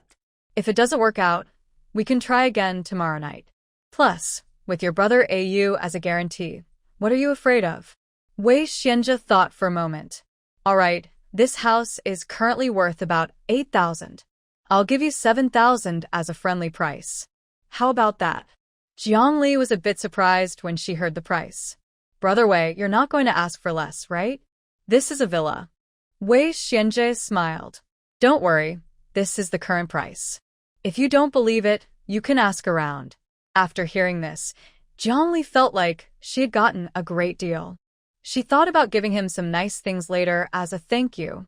Since she believed in honesty among siblings, she didn't want to owe such a big favor. Then she said, all right, I'll go ahead and get you some things at this price. Since I like both of these houses, let's go back and transfer the ownership and pay. Wei Xianzhe nodded. Sure, let's go. On the way, Hua Beiyu asked, are you going to withdraw the money? Jiang Li nudda. I'll go alone. I'll be back soon. She had already opened an account and deposited 10,000 yuan there. If anyone asked where the money came from, she would just say it was a reward from above. She didn't check. Hua Beiyu was wäret? I'll drive and go with you. I don't trust so much money being left alone. The world is quite chaotic now. Jiang Li looked pretty, And if someone targeted her at the post office, that wouldn't be good. After thinking, she said, "All right, let's go quickly and come back soon. Then we can look at other houses. Of course, if you find a suitable house, buy a few more. I think the property prices here will definitely go up in the future." How about you smell it? Okay, I'll listen to you. Actually, he already knew the future housing prices, but since his partner said so, he guessed she was still thinking about him. They went back, withdrew the money, and Jiang ended up with 2 property deeds, one in her brother's name and one in her own. Her beautiful face was now smiling sweetly. Huabeiyu gently touched her head. "You like houses so much. How about I buy you more in the future as a gift?" Jiang shuklat. "Sure, when I have more houses, I'll be a landlord." Huabeiyu playfully pinched her nose. "Okay, let's satisfy our little one." Wei Xianzhe watched their interaction. If he hadn't seen it himself, he'd think his brother had been replaced. He decided to share what he saw with the other brothers. It was a rare sight, probably what they meant by a once-in-a-lifetime moment. Seeing Wei Xianzhe's surprised look, Jiang felt a bit shy. She pouted at Huabeiyu. "Be careful with your words." Huabeiyu replied seriously, "Got it." Then the 3 of them got in the car and visited a few more places. Jiang successfully bought 3 sets of courtyard houses, one for her 3rd brother, one for her 5th brother, and kept one near the South Sea for herself. After getting the 5 property titles, Jiang was exhausted. Seeing it was late, Huabeiyu drove to a private restaurant. She liked the food here better than at the state-owned restaurant. When Wei Xianzhe and the others entered the yard, they ran into some brothers from the big courtyard. Su Yang saw them and thought he was mistaken. Wei Xianzhe spoke first. "Old Su, what are you doing here?" Su Yang replied, "Wow, it's really you guys. What brought you here?" Then he looked at Jiang. "And who is this? Such a beautiful woman. I've never seen her before." Huabeiyu took Jiang's hand. "This is my girlfriend, Jiang Lily. If I were your childhood friend, I'd call you Yang's little brother." Jiang's lips twitched. "Hello, Comrade Su. I'm Jiang. Nice to meet you." Yang's little brother sounded strange. She couldn't say it easily. When Su Yang heard she was Hua's partner, his expression changed. "Wow, when did old Hua's tree bloom?" He didn't even know. "TSK, old Hua, you've been hiding this well. Since we've met, let's eat together. It's just us, Yu Jiojin, Su Bai, and me." Huabeiyu looked at Jiang. "Do you want to come?" Jiang thought for a moment. "Sure, let's go. I don't have many friends here, anyway. It's good to meet some high-ranking children from the big courtyard, so she wouldn't be unfamiliar if they met outside later." Huabeiyu then looked at Su Yang. "Lead the way." Su Yang smiled. "All right, let's go." Su Bai and Yu Jiojin saw Su Yang return, bringing 3 others with him, and they were all momentarily stunned. When they saw Huabeiyu behind him, they suddenly stood up. "Wow, what a rare guest. Why is Commander Hua free to come here for dinner today?" Huabeiyu listened to his childhood friend's teasing and didn't get angry. He pulled Jiang to sit down and replied calmly, "Taking my partner out for dinner. Is that okay?"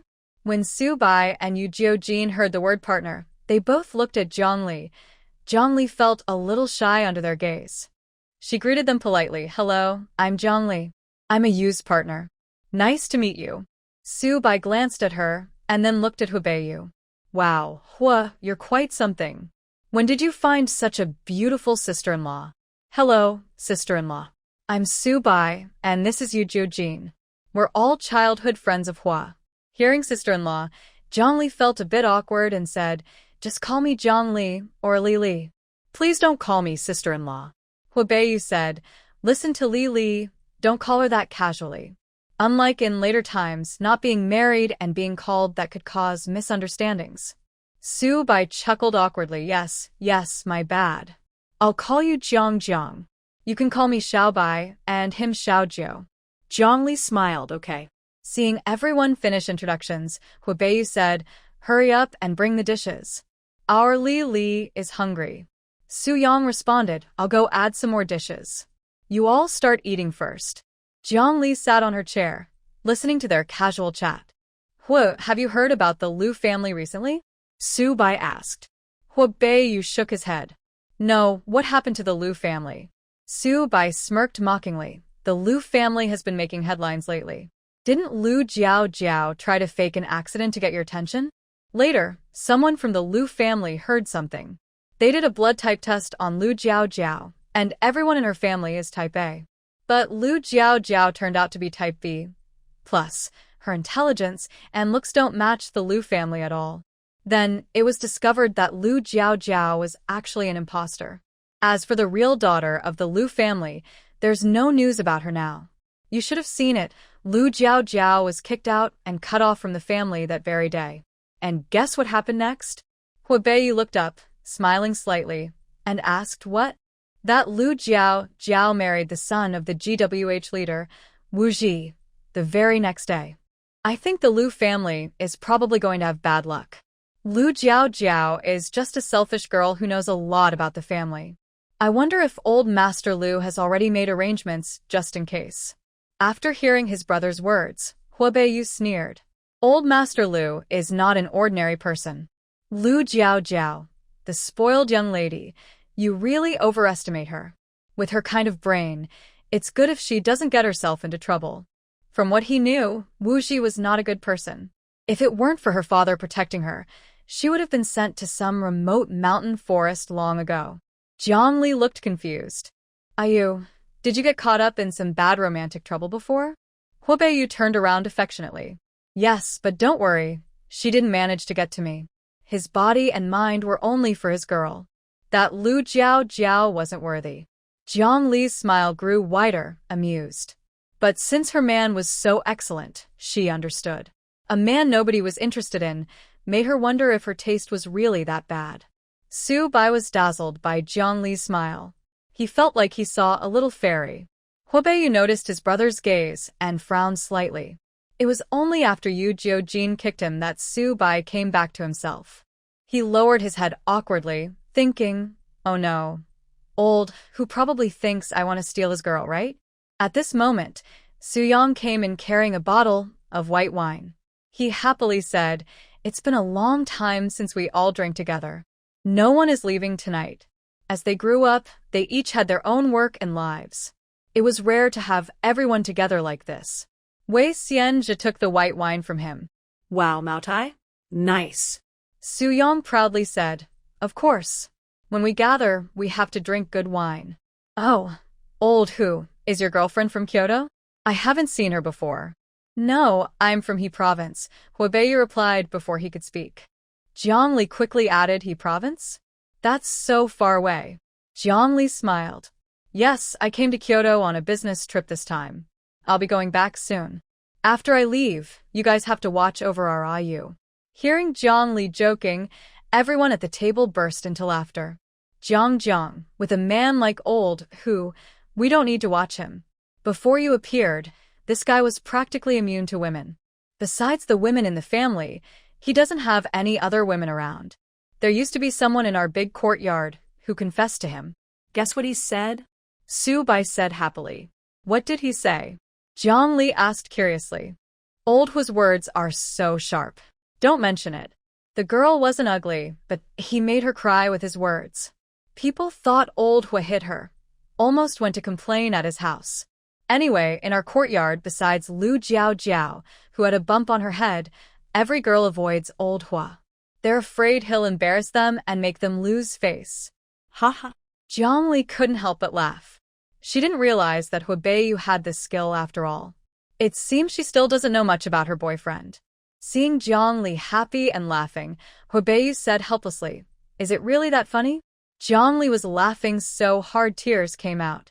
Ha, you're so funny. Huabeiyu glared at Su Bai, as if to say, you talk too much. Do you promise to keep this up? Especially about those bad romances, stay as far away as possible. Huabeiyu nodded, I know. I belong to only you. Wei Xian and the others looked on, feeling so jealous. Alright, the food is here. Let's eat and chat. Su Yang stood up and served the dishes sent by Jin Peng onto the table. He also thoughtfully opened a soda for Jiang Li. Jiang Li thanked him. Then everyone drank together, one cup after another. Suddenly, Jiang remembered something she forgot to say. She said, "Ayu, is your brother deliberately sent to our place?" Huobayu nodded, yes. Our family is now in the spotlight. Almost every household in the courtyard has someone sent to the countryside. Since no one from our family had gone before, my brother had to be sent away this time. Thinking it's a strange place, I arranged for him to go to your side through connections. How's that? Did that guy cause any trouble? Jiang swallowed her braised pork and said, "No, your brother is doing well there. He just had a run-in with a crazy educated youth and almost got hurt." Huobayu reiset an eyebrow. Oh? What happened? Jiang replied, "It was a girl-educated youth who went crazy. A male-educated youth who went with your brother to the countryside was stabbed and taken to the hospital the next day. Your brother helped out at that time, or else that male-educated youth might have long been forgotten. So, don't you care about your brother's situation?" Huobayu wiped the oil stain from the corner of his mouth. Why bother caring about him? If a grown man can't handle such small problems, he'll only embarrass our family. And for us, as long as the boys are alive, that's enough. Jiang tugged at the corner of her mouth. Then your women are quite pitiful. The others listened to their conversation and became more curious about Jiang identity. Although their marriages usually emphasize matching social status, the Hu family was different. Wei Xianjia, curious, asked, Jiang, are you staying at a guest house now in Beijing?" Jiang looked at him. "Yes, I live near the research institute, and I've been working there recently." Hearing she works at a research institute, they became even more curious. After all, Jiang looked quite young, so they wondered what she could do at a research institute. Jiang didn't say much, knowing that work at a research institute is usually confidential. She just gave a brief answer. Then she remained silent, listening to the brothers chatting casually. After the meal, the men were a bit tipsy. Jiang siga. "I'll drive them home." Huobayu pressed his temple. "All right, then it's thanks to you, Jiang." After helping the men into the car, Jean assisted them, and Jiang drove toward the main estate. Huobayu directed her on the route, and soon they arrived at the estate gate. The guards at the gate saw it was a Hu family car and let it pass without checking. Everyone in the car was from big families, so it saved Jiang some trouble. However, when they arrived, Su Bai's mother saw Jiang driving and got very excited. "Oh, my little fairy, so beautiful, and you can drive too. My goodness." Jiang felt awkward and didn't know what to say. Huobayu spoke first. "Auntie, this is my girlfriend Jiang. Su Bai drank too much. You should take him home quickly." Until the last person was safely home, Jiang finally looked at Huobayu and asked, "Should I take you home?" Huobayu smiled. "Aren't you afraid to meet my family?" Jiang glared at him. "I'm not someone you need to hide, so what's there to be afraid of?" Huobayu affectionately smiled and leaned close to Jiang, wrapping his arms around her neck and kissing her. His breath grew warmer. At first, the kiss was gentle and restrained, but as he breathed more heavily, the kiss deepened. Jiang enjoyed this subtle feeling and responded to his kiss. Their breaths intertwined, hard to part. Until both of them started to breathe quickly, Huobayu finally let her go. Jiang softly leaned into his arms, showing a charming expression that almost made Huobayu lose control. After about 10 minutes, Huobayu spoke, "Let's drive straight back to the guest house. I'll book a room there tonight and not go home." He couldn't just bring her home. He didn't mind himself, but he had to consider Jiang. With his grandmother's enthusiastic attitude, if she saw someone, she probably wouldn't let her go tonight. Hearing this, Jiang thought for a moment. "That's fine. I'll drive." Huobayu patted her head. "Drive safely." When they returned to the guest house, Huobayu was almost sober. The staff downstairs saw Jiang bringing a man back and became curious about who he was. "Hello, please help me book a room for him." "Thank you." The female staff replied. "Oh, okay." Huobayu held Jiang hand, reluctant to let go. Only after going upstairs did they part reluctantly. "Ayu, if you have time, could you help me tidy up the small house? I plan to stay there for a few days when I'm free." Huobayu nodded. "Sure, leave it to me." "All right, I'll go back to sleep now. You should rest early too. See you tomorrow." Okay, good night. Jiang Li quickly kissed him and then went into her room. Huabeiyu touched the corner of his mouth, smiling softly. Then he went into the room next door. In the following days, Jiang Li didn't go anywhere, staying in the laboratory the whole time. Until the pistol and rifle were assembled, Jiang Li smiled and said, "All right, now it's time for testing. Zhou Zheng, go ask the director to come over and say it's settled." Zhou Zheng pushed his glasses. "Okay, I'll go now." Li Na held the gun in her hand, loving it very much. Although she didn't know how to shoot, she couldn't resist her liking for it. Jiang, is this really made by us? I still find it hard to believe." Jiang Li patted her shoulder. "Yes, this is the new type of weapon I designed." "How is it? Isn't it very cool?" Li Na nodded. "It's incredibly cool. If I hadn't seen it with my own eyes, I wouldn't believe our country could develop such good stuff. All right, we will have even better things in the future." Pei Yuan, hearing that Jiang Li's project was successful, eagerly called Lao Liang and headed toward the laboratory. Other staff at the research institute saw the director rushing to the lab and wondered what good news had made him so excited. Jiang Li was cleaning her gun, thinking about her future designs. It wasn't until Pei Yuan's voice came that Jiang Li turned around and asked, "You've arrived?" Pei Yuan smiled. "Where is it?" Show me. Jiang Li handed him the item. "Here it is." But it still needs testing. "Do you have a suitable place?" Pei Yuan took the finished product and was very surprised. "Is this really developed by us?" The pistol was extremely beautiful. Jiang Li smiled. "Of course." Liang Wei was holding a rifle and couldn't seem to get enough of it. "Unexpectedly, you managed to develop it so quickly. Come on, I'll take you to the military zone to let the soldiers test it and see how it works." Hearing about going to the military zone, Jiang Li immediately thought of Huabeiyu. Recently, they had been too busy to see each other. She then asked, "My boyfriend is at the military zone. Can I ask him to test it? He's a senior officer there, so he should be able to help with the testing." Hearing that her boyfriend was a senior officer, Pei Yuan was also surprised. "When did you get a boyfriend?" Jiang Li shukla tauquarli. "I've had one for a while." "Is there a problem?" Pei Yuan waved his hand. No. "Since you know someone there, you can make a call first. If it doesn't work, I'll call my friend." Jiang Li nudda. "Okay, I'll do that now." Huabeiyu received Jiang Li's call and said with some annoyance, "Finally, you remembered I'm your boyfriend?" Viank li akardli rubet hernose. "Sorry, I just finished something and then thought of you. By the way, I have something to ask you. Are you free?" Huabeiyu replied, "Tell me, what is it?" Jiang Li quickly explained the situation here, without wasting words. When Huabeiyu heard it was about testing new weapons, he immediately became interested. "You can now come directly by car. I will inform the security guard." Jiang Li received a reply. "Okay, see you in a bit." After hanging up, Huabeiyu went to arrange the venue. Originally, there was shooting practice scheduled, but now it seems today's training has to be cancelled. Pei Yuan learned that everything was arranged on the other side, so he took the finished products and Jiang Li and others in a car to the military district. Huabeiyu, wanting to please his brother-in-law, sent 2 people to pick up the guests at the gate. Jiang Chisi was also looking forward to his younger sister's arrival. Jiang Jiancheng was standing at the gate, talking non-stop, showing he was happy. Finally, Jiang Li and her group arrived at the destination.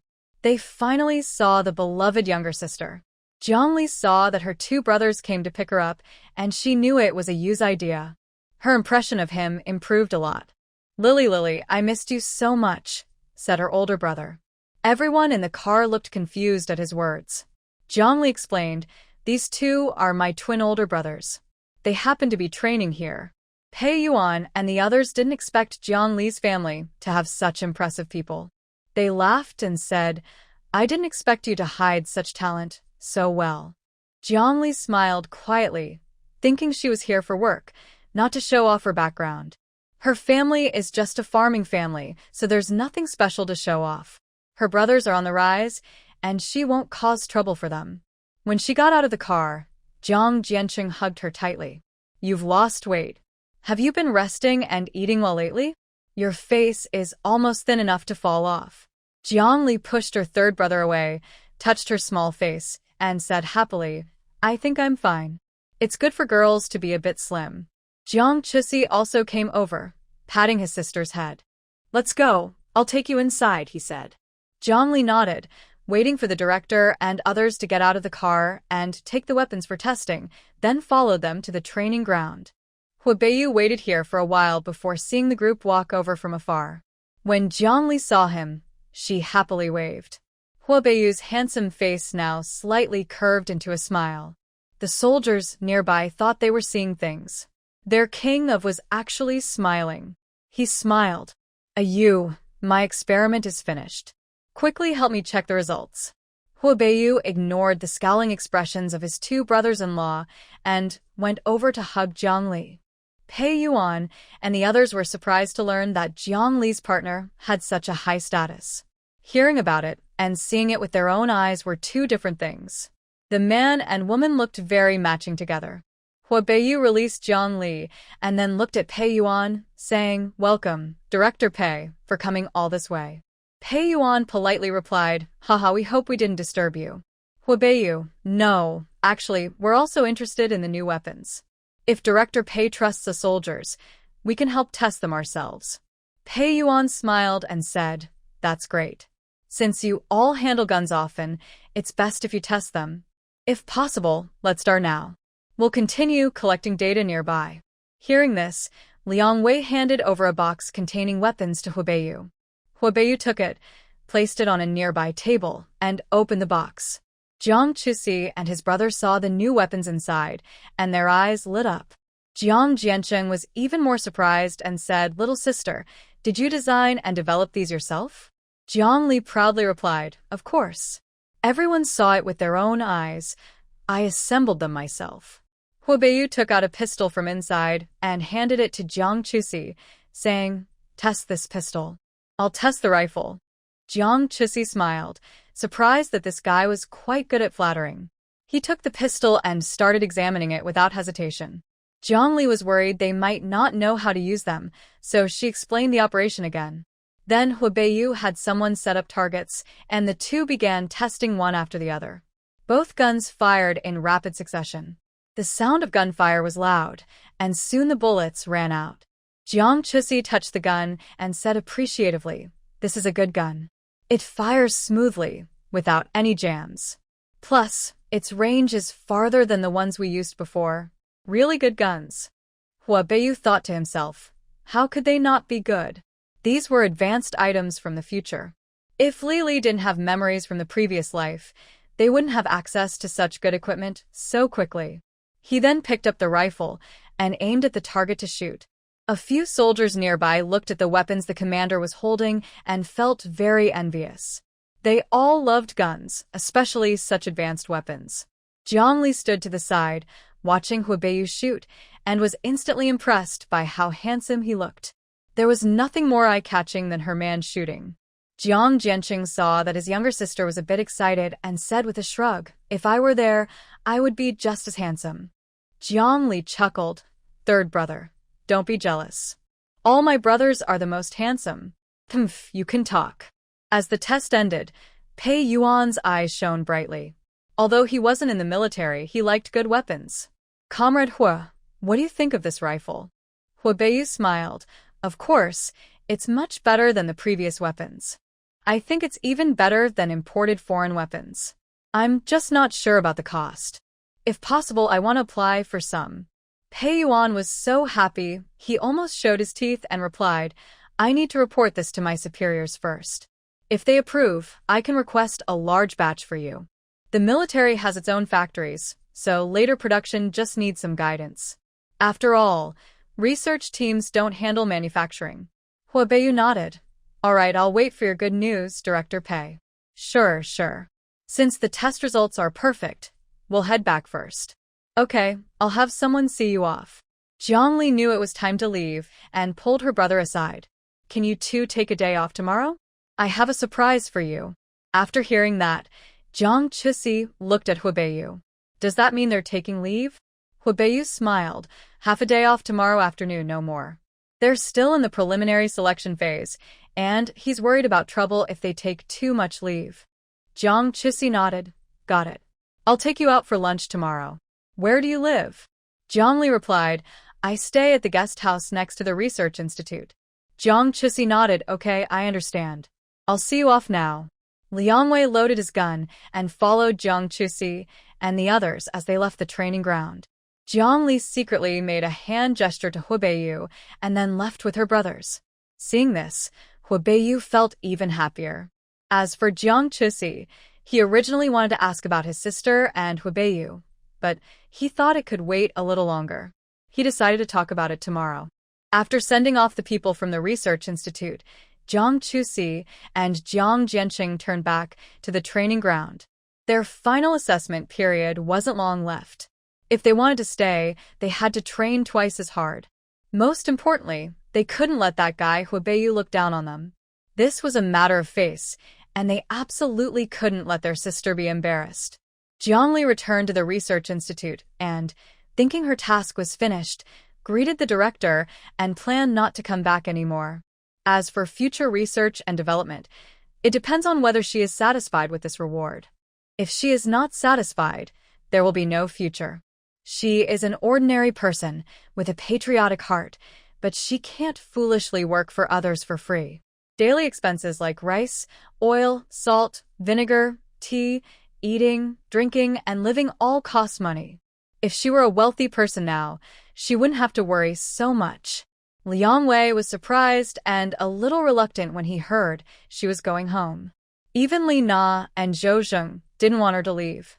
Jiang Li looked at their expressions and said helplessly, Don't look at me like that. Maybe I'll finish my next project very soon. I'll be back then, and you can find me during my vacation. She's been busy with her work lately and feels a bit tired. She's naturally lazy, and being able to work so many days already pushed her to her limit. If she keeps going, she might really lose her mind. Who understands the life of a workaholic? She just wants to sleep in. Liang Wei smiled and said, All right, go rest. I'll let you know if there's any news here. Jiang Li nodded and said, okay. If you can't find me, just ask my partner. He usually knows where I am. Liang Wei responded, All right, go quickly. Jiang Li looked at Li Na and Zhou Zheng and said, Study hard recently. I'll come back next time and look for you. Li Na nodded and said, We will. Safe travels. Goodbye. Jiang Li waved her hand and confidently left the research institute's gate. Outside, behind a big tree, someone saw Jiang Li leave and looked at her with a malicious gaze. Guan Wei Hong muttered coldly, Finally, you're done. Just wait for me. Since losing her job, her family hadn't given her a good look. Even her sister-in-law at home was always pointing fingers at her. If she hadn't quickly found a man to marry, she'd already been sent to the countryside. Thinking about how her life was ruined, she hated Jiang Li to death. Jiang Li sensed the unfriendly gaze and knew immediately who it was. When she thought someone was about to do something reckless, she suddenly felt a bit hopeful. You had already checked her background. Their family did have a relative who was a military officer. But they had already been out of touch for 5 generations, and that relative didn't recognize their branch at all. If it weren't for their family always pretending to be powerful, they would have been eliminated by the upper-class families long ago. Of course, I must say that Guan Weihong's father is quite capable, but I wonder if his skills are truly clean. Thinking that she would be going home soon, she decided to find a good time to visit the Guan family. After returning to the guest house, she rested for a while. It wasn't until afternoon when Hu Beiyu came to pick her up in his car that she finally checked out of her room. Is my small house all packed? I plan to move in tonight. Hu Beiyu kissed the corner of her mouth. Don't worry, I will make sure everything is arranged properly. I knew you'd be reliable. Let's go quickly, we should eat first. I've been eating cafeteria food until I feel sick. Hu Beiyu smiled affectionately. All right, I'll take you to a big meal. That evening, Jiang Li ate until she was full. Touching her bloated belly, she lazily said, Food from the restaurant is definitely better. Hu Beiyu handed her a cup of tea. Eating so much at once isn't good for your stomach. Take it slow next time. Ugh, life is so hard. I plan to go home the day after tomorrow. Can you help me buy a sleeper ticket? Her man was so capable, she wouldn't foolishly buy a hard seat herself. The train ride back would take 3 days, and she didn't want to sit all the way home. Huobeyu nodded. Sure, but when do you plan to come again? Zhongli thought for a moment. Depending on the rewards from above. If I make them happy, I might bring out some more good stuff. But next time, I plan to only draw the blueprints. I don't want to do the work myself. The laboratory was not a place for people. She had already stayed there long enough. Alright, if you don't want to go, then don't. When you come here, I can also arrange work for you. Of course, if you don't want to work, that's fine. My money can support you. Jiang smilat. Okay, then I'll wait for Brother Yu to support me. Hearing her call him Brother Yu, Huobeyu's eyes darkened. Be good, let's go home. Jiangli didn't notice the dangerous look in Huobeyu's eyes and simply followed him to her new home. When the two entered the yard and the gate closed behind them, Huobeyu pulled Jiangli into his arms. Before she could react, her lips were covered by a cool kiss. Their breaths intertwined, like a beautiful melody dancing together. Jiangli felt weak and collapsed into Huobeyu's embrace. Huobeyu then carried her into the room. As Jiangli was pressed onto the bed by Huobeyu, she finally realized and pushed him away. Breathing quickly, she said no. Huobeyu knew it wasn't the right time, but he was really about to lose control. He grabbed Jiangli's hand and hoarsely said, "Help me." Hearing this, Jiangli's face instantly turned bright red. She wanted to say something more, but was swallowed by Huobeyu's kiss. The room's temperature gradually rose. She lost track of how long it lasted, only knowing that afterward, Jiangli was too exhausted to move. Her right hand felt as if it was broken. Huobeyu, looking satisfied, held Jiangli and said, "Baby, I love you so much." Jiangli glared at him. "Humph, my hand hurts." Huobeyu, full of affection, said, "My mistake. Let me help you massage it." Today, he was a bit out of control because he couldn't resist having his beloved clothes. Jiangli felt very comfortable during the massage and couldn't help but hum softly. Huobeyu suppressed the feelings in his eyes. Until Jiangli fell asleep peacefully in his arms, he withdrew his hand. He got up, boiled some hot water, gently wiped Jiangli, then took off his shoes and got into bed, holding her to sleep. The moon in the night was as bright as daylight. Moonlight streamed through the window, slit onto the bed. A handsome man and a beautiful woman slept together, creating a warm scene. That night, Jiangli had a peaceful sleep without dreams. The next morning, when Jiangli opened her eyes and saw a handsome face, she realized that the guy hadn't gone back last night. And she hadn't noticed at all. The moment the person in her arms moved, Huobeyu woke up. Seeing that Jiangli hadn't gotten up yet, he opened his eyes and hoarsely said, "Good morning, baby." His pleasant voice reached her ears, and Jiangli felt like her heart was about to melt. Such a handsome and sweet-talking man, and he was hers. She kissed the corner of Huobeyu's mouth. "You wake up." Huobeyu hugged her and nuzzled her. "Lie down a bit longer, it's still early." Jiangli felt helpless and let him hold her. Until it was already past 6, they finally got up from bed. Last night, Jiangli hadn't had a chance to look carefully at her new home. Now downstairs, she saw that everything was well arranged. Nothing was missing. Even the fridge and TV were there. That must have cost a lot, right? Isn't it a bit too extravagant? Huobeyu, drying his freshly washed hair, smiled and said, "As long as you like it, don't worry about the cost." Jiangli thought for a moment and then helplessly said, "All right, but you have to work harder in the future." I tend to spend a lot. Huobeyu smiled affectionately. "Okay." Since the refrigerator at home was already stocked with ingredients bought in advance by Huobeyu, Jiangli simply prepared some breakfast at home in the morning. Huobeyu enjoyed Jiangli's cooking and couldn't help but remark that the food was really delicious. After breakfast, Huobeyu had to return to the military. Before leaving, he said, "Your brothers can come here directly at noon to see you. I'll tell them the address. I'll also help you get the tickets sorted." Jiangli nodded, kissed her partner, and then saw him off at the door. Outside, neighbors passing by noticed someone living in the house and became curious. Especially after seeing Jiangli and Huobeyu's appearance, they exclaimed, "Wow, they must be a newlywed couple." Jiang stood outside the yard until she couldn't see Huabei's car anymore, then turned to the neighbors and smiled. Hello, I'm Jiang. I'll be living here from now on. Please take care of me. Everyone liked a pretty girl, especially one who was sweet-talking. And Annie smiled kindly and said, Hello, little Jiang. When did you move in? We didn't know. I live right next door. Come visit when you're free. Jiang smiled. Thanks, Annie. You all chat, I need to go back and tidy up the house. Go ahead, and come out to play when you're free. After greeting everyone, Jiang turned back to her own yard. She saw a small vegetable patch in the yard that was left unused, and she decided to plant something when she had free time. As for the flowers and plants in the corner, she didn't plan to change them. Meanwhile, after finishing training in the morning, Jiang Chusi and Jiang Jianqing took the fake leave note and address that Huabei had approved and left the military. They traveled by bus halfway. When they finally found their younger sister's place, it was already around noon. Jiang timed it and just finished preparing the meal when she heard a knock at her yard door. She ran out to open the door and saw her brothers arriving. Finally, you're here.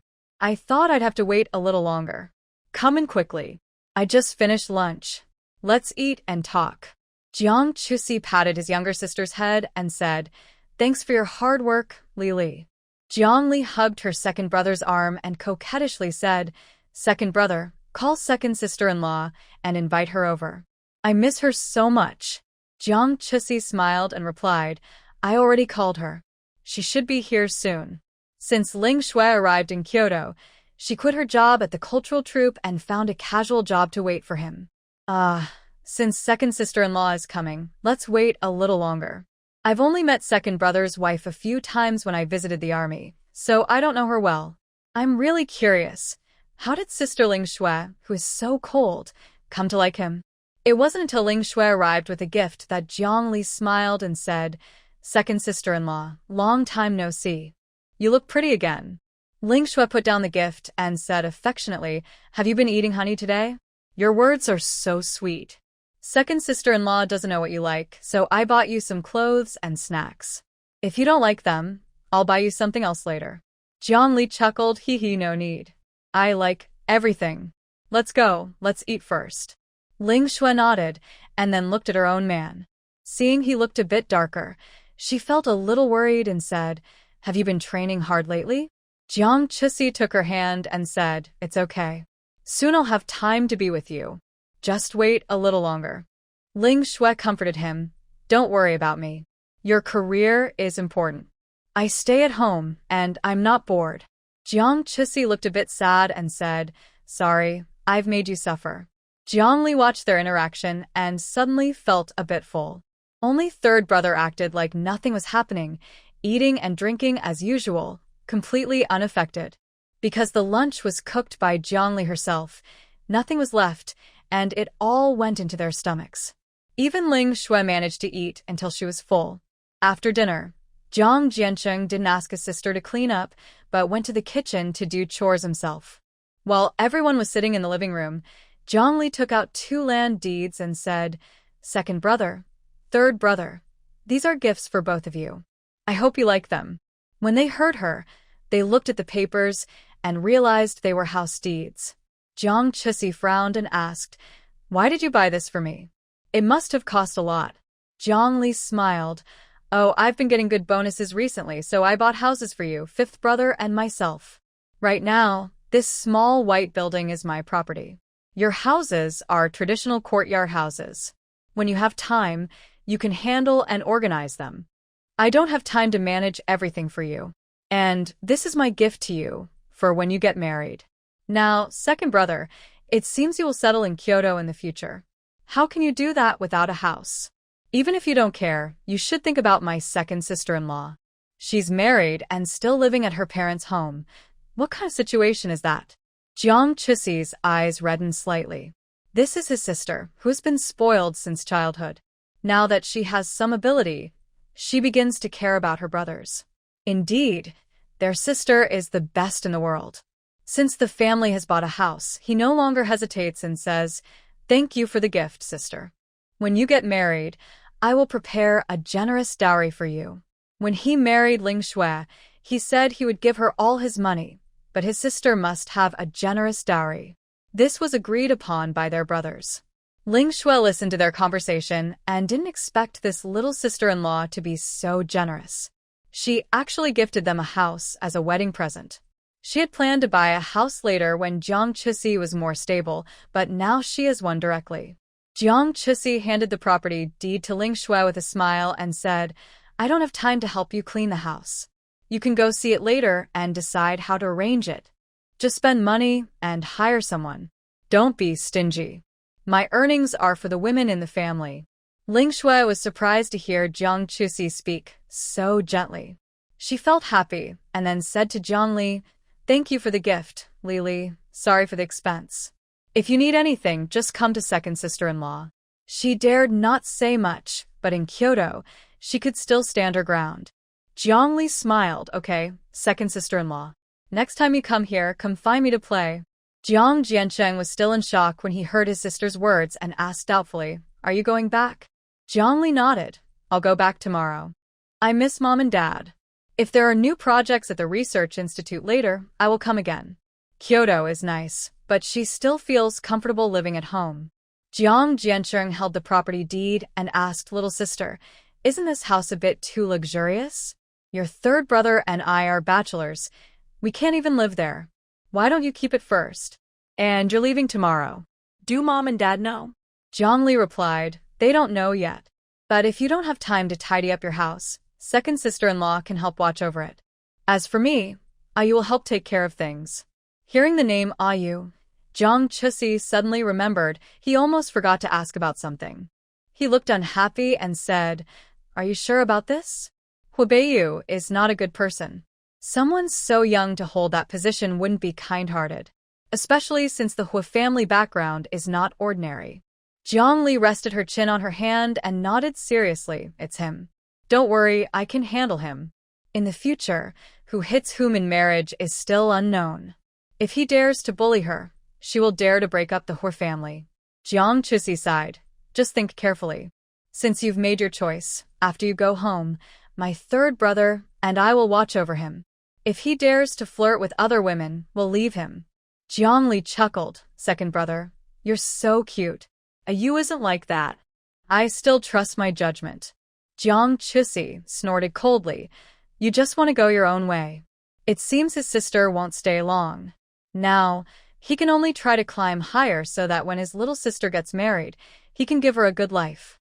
Their Jiang family doesn't have much, but they have many brothers. If Huibeiyu dares to have other thoughts, don't blame him for being ruthless. All right, enough of that. You two finally get a rest. Second brother and his wife will go upstairs to rest. I've prepared the luggage. As for third brother, you and I will go out to buy some things. We leave tomorrow, so we need to bring gifts for the family." After hearing this, Jiang Jiancheng put away the property deed. "Okay, let's do it now. It's a good time to eat and digest." Jiang Chusi knew his sister was making space for the young couple, so he took out the little money he had and handed it to her. "This is all I have now.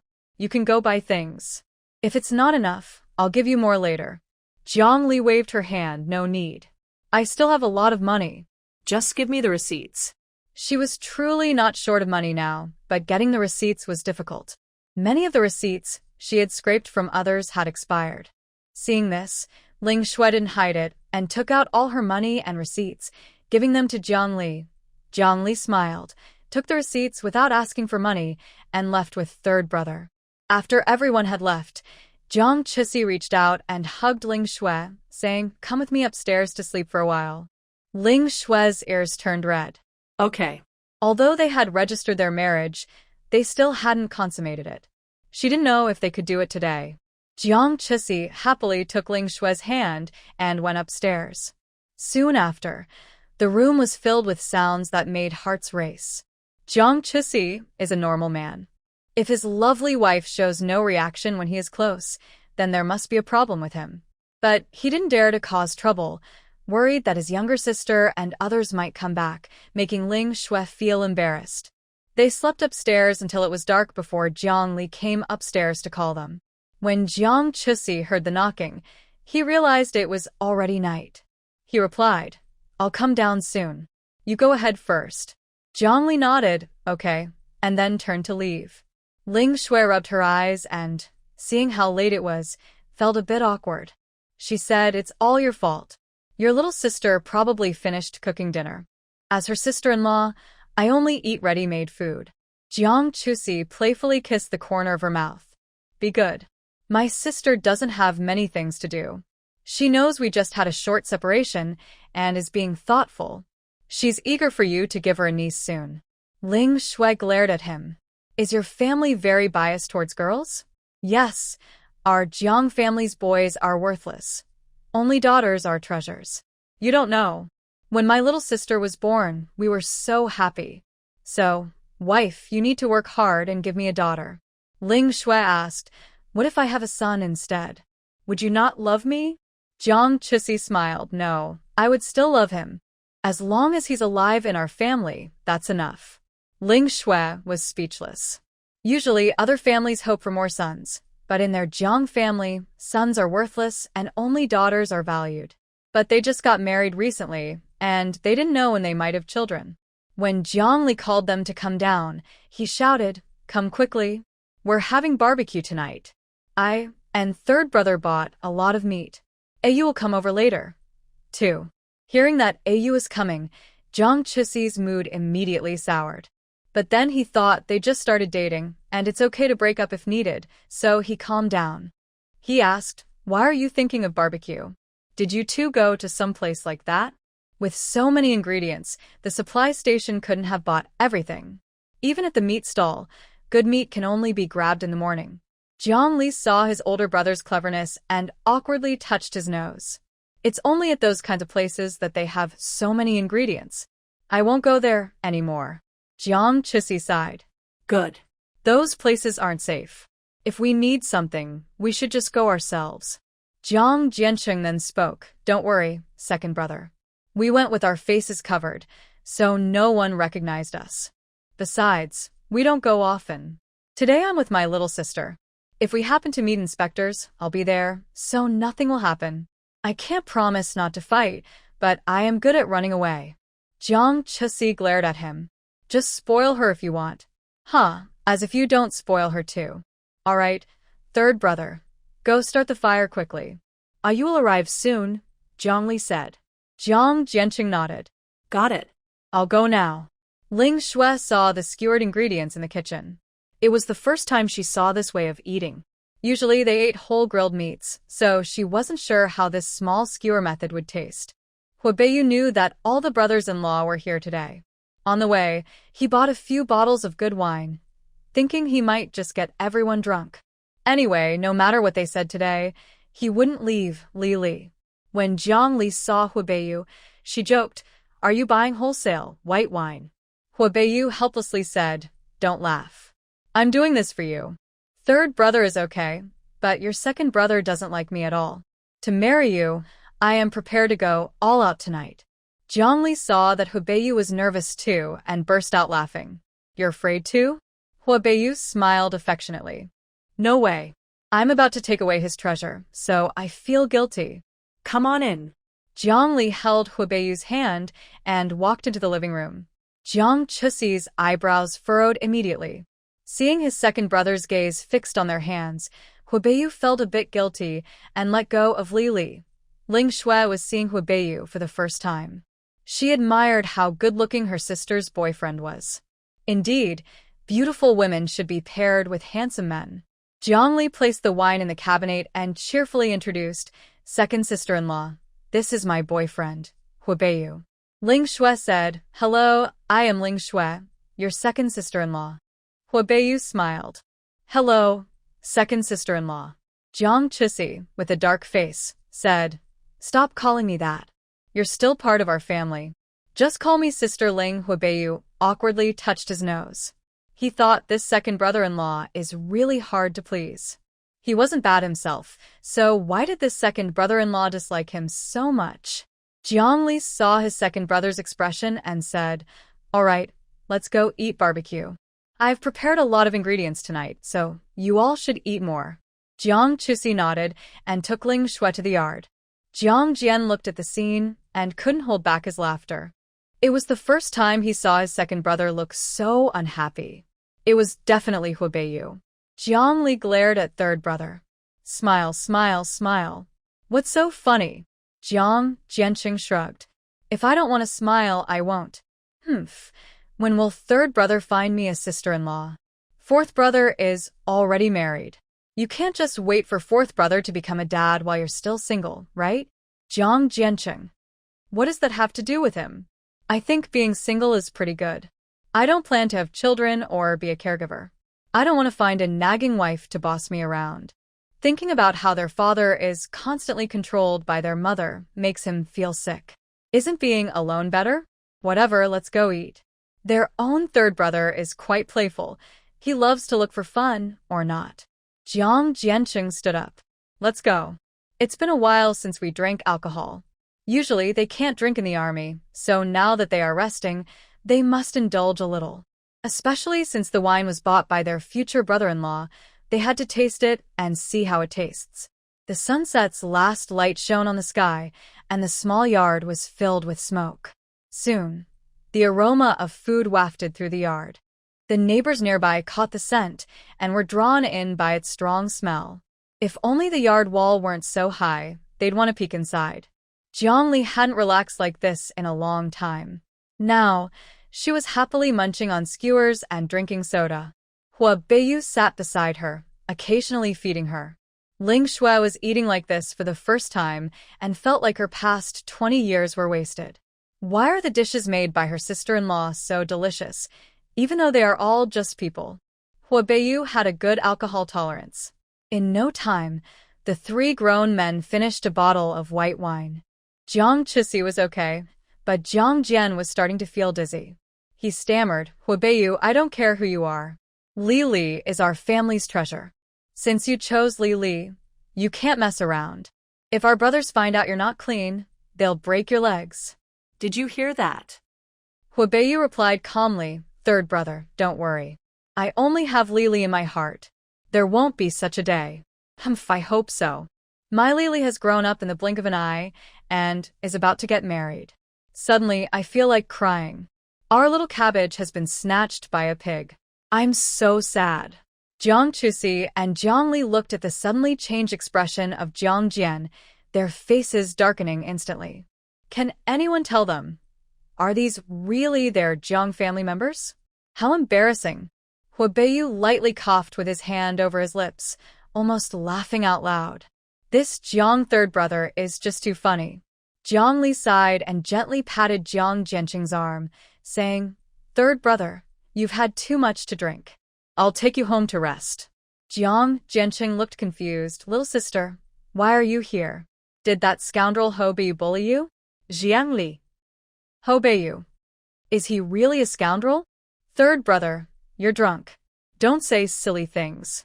Jiang Jianqing shook his head dizzily. Oh, I drank too much. Jiang Li sighed. Be good. Go home and sleep. I'll make you something tasty in the morning. Hearing something tasty, Jiang Jianqing immediately stood up. Let's go. Time to sleep. Jiang Li rubbed her forehead, and Jiang Chixi looked even more embarrassed. Ling Shui hugged her man's arm, trying not to laugh. Until Jiang Jianqing obediently went back to sleep, Huibeyu picked up his glass and said to Jiang Chixi, Second brother, drink. Jiang Chixi nodded. Will you send Lily home tomorrow?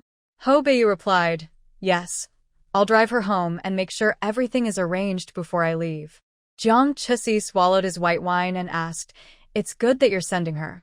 Although Lily seems mature and sensible, she's still a kid. I don't know what you like about Lily, but she's the only treasure in our family. Please cherish her. Huibeyu promised again, Second brother, don't worry. I will treat Lily well for the rest of my life. If I don't keep my word, you can do whatever you want. Jiang Chixi sighed. Sigh, girls grow up and leave. It's finally happened. The little sister who used to follow behind them calling brother will never come back. But as for Huibeyu as a brother-in-law, he has to admit, he's really excellent. With such a strong background, his little sister won't be bullied in the future. Second brother, you don't need to be so sad. From now on, you'll all be in the capital, so you can see each other anytime. Lily bought so many houses just to bring your whole family here to live. Plus, with your current strength, a promotion is only a matter of time. With you around, I wouldn't dare to bully Lily. Jiang Chisi listened and asked, "Do you think I can stay this time?" Ho Beiyu smiled. "If you can't stay, then there's no need to form this team."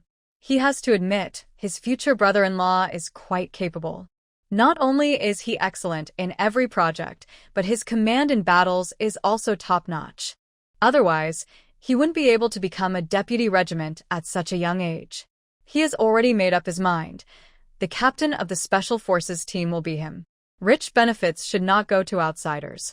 If he lacked ability, it would be understandable, but since he is capable, he naturally wouldn't give opportunities to outsiders. He is aware of this. When Jiang Chisi heard these words, he also started to like him more. He picked up his glass and said, "Then I'll take your good wishes." Whether he is a future family member or not, he wants to secure benefits first. As long as his own abilities are solid, others won't criticize him. The future is unpredictable. He only knows that the higher he climbs, the better he can protect his family. Since Huabeiyu offered him a ladder, he wouldn't foolishly refuse it. Seeing that his second cousin-in-law was very sensible, Huabeiyu suddenly felt that the Jiang family might soon have a place in the capital. It's hard not to admire such a smart and capable man. After a dinner together, their relationship eased a lot. Jiang Chisi no longer found him so unlikable. When Jiang Li came out, he noticed this too. It seems Huabeiyu still has some skills. His second brother managed to win him over so quickly. By the end of the night, since the men were all drunk, Huabeiyu was directly arranged by Jiang Li to stay in the guest room. Anyway, the brothers were all there, so there was no fear of outsiders knowing what was happening. And since they had all slept together last night, she didn't care what others might say. She returned to her own bedroom, packed her belongings for tomorrow, and then went to bed. Everyone rested very well that night. Early in the morning, as soon as dawn broke, Jiang Li opened her eyes. Thinking about the delicious food she promised her third brother, she quickly tidied up and headed to the kitchen. There were still plenty of ingredients at home. Jiang Li lit the coal stove and began preparing the food. Ling Shui came to the kitchen shortly after Jiang Li went downstairs. Although her cooking wasn't as good as her younger sister's, she felt she should do something. She couldn't just ignore others' kindness. She knew her younger sister-in-law was much better than other girls. Unlike the kind of girl she knew, who was picky and difficult. Seeing her second sister-in-law arrive, Jiang Li smiled and greeted her. "Good morning, sister-in-law. Did you sleep well last night?" Ling Shui gently replied, "Very well. It's very peaceful here." "That's good. After I leave later, you can take all the ingredients here to your place.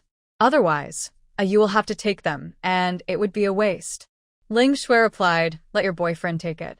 I still need to stay at home now. If I take these things back, my family will definitely ask a lot of questions." Jiang Li thought for a moment. "Sorry, I was not considerate. It's okay. My parents feel that since we are both married, they haven't even met the son-in-law yet, so they're a bit upset. But your second brother already agreed with me that once his military duty is over, he'll come home with me." Jiang Li nodded. "Yes, my second brother didn't think things through, but it's not really his fault. Soldiers are often caught between duty and personal life." Ling Shui sighed. "Yes, soldiers first have to be responsible for the country before their own families. Thank you for your patience, second sister-in-law. If second brother ever does something wrong in the future, please be understanding. Men are not as careful as women. He loves the army, and we can only quietly support him. Even if I marry Huabeiyu in the future, I will support everything he does. Life is short. As long as we don't leave regrets behind, our time on earth won't be wasted. Don't you think so, sister-in-law?" Ling Shui smiled. "That's right. As long as we don't have regrets, we haven't lived in vain." Jiang Chisi came downstairs and overheard their conversation, thinking, "How fortunate am I to meet two such wonderful women." Huabeiyu came out and saw his second brother standing at the kitchen door, not moving. He asked, "Good morning. Are you going for a run?" Jiang Chisi turned around.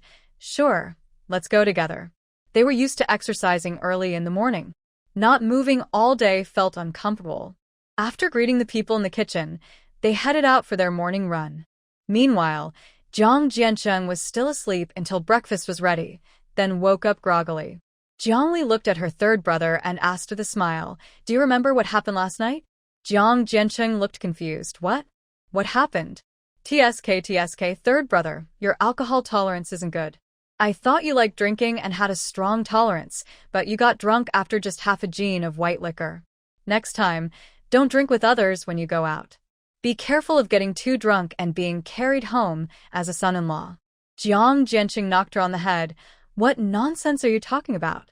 I only drink when I'm at home or with my brothers. That kind of thing won't happen. I'm not surprised. Who would want me anyway? Jiang Li chuckled. My brothers are all handsome. If others don't like us, that's their problem. All right, get up quickly, wash up, and eat. You have to return to the army later. Jiang simply responded with a hum. Got it, housekeeper. After breakfast, Jiang Li sent her brothers off first. She had a train at noon, and Huibeiyu was going to see her off. Ling Shui and her work also left with Jiang Chusi and the others after breakfast. When only the two of them were left at home, Huibeiyu reached out and hugged Jiang Li into his arms. Jiang Li turned around and hugged Huibeiyu's waist. What's wrong? Are you sad to see me go? Yes, I don't know when I'll see you again after you leave. I miss you. What should I do? Jiang Li smiled softly. Then I'll try to come back early. Although she didn't say it openly, she was also a little reluctant to part with her new boyfriend. Such a handsome man, if she wasn't around. What if someone else took him away? Lily, when you turn 20, let's get married, okay? Jiang Li thought for a moment. It depends on how you perform. If you behave well, I might agree. In her previous life, she never ate meat until she died. Getting married early this time wasn't impossible. If they didn't get along after marriage, they could just divorce. I heard you. No backing out, Huibeiyu said excitedly. If only people in this era weren't so conservative, he'd want to swallow her right now. They spent the whole morning being sweet together until it was time. Reluctantly, Huibeiyu sent her off. Jiang Li held her sleeper train ticket, saw his unhappy face, and took out a watch from her bag. She smiled and said, "A gift for you. When I'm not around, let it keep you company, okay?" Huibeiyu looked at the watch Jiang Li handed him, and for a moment, he was surprised. Because this watch wasn't something from this era. He quickly took the watch and said, "Okay, I'll keep it safe." It seemed Jiang Li had a big secret. If he hadn't remembered his past life, he probably wouldn't recognize her. Seeing that he liked it, Jiang Li didn't think much and, when no one was around, kissed Huibeiyu and said, "Hurry down now. The train is about to leave." Huibeiyu looked around, then pulled Jiang Li in for a quick kiss, and only then, with reluctance, turned to leave. Jiang Li leaned against the train window, reluctantly waving goodbye to Huibeiyu. Huibeiyu said, "Call me when you get home. Write me a letter if you have time. I'll miss you, and you should miss me too." Jiang Li smiled. "Okay, I'll go back now." As the train gradually pulled away from the station and disappeared from sight, Huibeiyu turned and left. Holding the watch in her pocket, she knew only it could keep her company for a while. Jiang Li withdrew her gaze, took off her shoes, and lay on the bed. This was a sleeper car with few people, so it was quite quiet. She fell asleep quickly until a foreign couple entered the train. Only then did Jiang Li open her eyes. She listened as they immediately started criticizing and talking loudly. After hearing them, she realized they were here for an inspection. From their tone of dissatisfaction, it was clear they were hard to please. She understood what they were saying, but they thought she couldn't. Their words were quite rude. The translator behind them looked very upset. "Alice, enough already. China is like this. I told you not to come, but you insisted on coming along. We came with a mission. If you mess this up, you can expect to be scolded when we get back," Jack said impatiently. Seeing his attitude, Alice snorted coldly. "You're not much better. You didn't sleep well last night either." The higher-ups don't seem to understand. They insist on working with these poor folks. Listening to their conversation, Jiang Li couldn't hold back anymore. She spoke in perfect German. "You're so rich. Why don't you have the guts to come to our country? You're all just poor ghosts. What kind of nerve do you have? The two of them were stunned when they heard Jiang Li speak. Alice was surprised. You can actually speak our language? Jiang Li rolled her eyes. No big deal. She wasn't going to bother with them if they weren't so rude. Alice, seeing that Jiang Li was pretty and had a nice voice, wasn't angry but happily said, "Wow, your German is so authentic. How can you speak so well? Are you a translator?" Jiang Li was taken aback by her enthusiasm and thought, "Not really. You're disturbing my rest." Alice stood up and smiled. "Hello, you're very beautiful, and your voice is so nice. Would you like to be our translator?" Jiang Li was surprised by her strange way of thinking and didn't know what to say. Don't they consider how the translator behind them might feel? "Sorry, I don't have time to translate for you. Please be more mindful of the situation. I need to rest now." It was already nighttime on the train. They kept arguing endlessly, which was really annoying. Alice, realizing she had disturbed Jiang Li's rest, awkwardly said, "Sorry about that. Let's talk tomorrow morning." Jiang Li let out a small sound and then turned over to lie down comfortably. She was already prepared to fight, but when her pants were taken off, she was shown this. Jack wanted to say something, but Alice grabbed his sleeve. "Shoo, don't disturb her. Let's get into bed and sleep." I thought there would be some struggle, but nothing happened, and I felt relieved. From now on, all 4 people in the room would obediently lie down and sleep. Since Jiang Li arrived and saw strangers, she hardly slept well during the second half of the night. When morning came, she got up and washed up. When Alice woke up, she was a bit excited and said, "Hello, I don't know your name yet. You look so pretty. Can we be friends?" Jiang Li replied calmly, "I don't think we are suitable to be friends." This was a sensitive time, and making friends with foreigners now might be risky. Besides, she didn't really like this woman. Even if her attitude was good now, she couldn't forget what she said last night. Alice felt a little disappointed when her offer was refused and thought she would talk about it later when they reached their destination. Then she got up and went to the bathroom. Jack sat on the lower bunk, looked at Jiang Li a few times, then withdrew his gaze. He felt that this woman was very dangerous, an instinct he couldn't explain. It was better to keep Alice away from her. The next day, everyone traveled peacefully. During this time, Alice learned Jiang Li's name. After getting off the train, Jiang Li carried her luggage and left the station. Just as she stepped out, she saw her father waiting there. She quickly walked over and asked, "Dad, why are you here?" Jiang Qinghua had thought he might have remembered the wrong train, but luckily he was right. "Oh, you girl, you didn't tell us you were coming back. It was your brother who called us. Give me your luggage quickly. You've lost weight." Jiang Li chuckled. "I'm doing fine." "Dad, you lost weight too. Are you missing me?" Jiang Qinghua smiled kindly. "Yes, we all missed you so much. Your grandma woke up early and killed a hen." "Wow. Grandma doesn't care about chickens anymore? From now on, no more eggs, huh?" Jiang Qinghua smiled. "The chicken your grandma killed was exchanged with the villagers specially because you were coming back. Otherwise, she'd only cook her own hen when it stopped laying eggs." Jiang Li laughed softly. "I knew it. Come on, I've missed you all so much." After leaving the train station, the father and daughter headed straight to the bus station. By the time they reached the county town, it was already afternoon. Jiang Qinghua parked their tricycle at her son's place. When they arrived at the supply and marketing cooperative, they saw Jiang Haoyu talking with a girl. Jiang Lishuang's eyes lit up, thinking she might be her future sister-in-law. She quickly walked over and called out, "Fifth brother, I'm back." Hearing Jiang Lishuang's voice, Jiang Haoyu turned around and ran over, hugging her tightly and spinning her around a few times. "Haha, brother, let me down. I'm going to feel dizzy." Jiang Qinghua kicked her son and said, "Quick, put your little sister down. Are you looking for a beating?"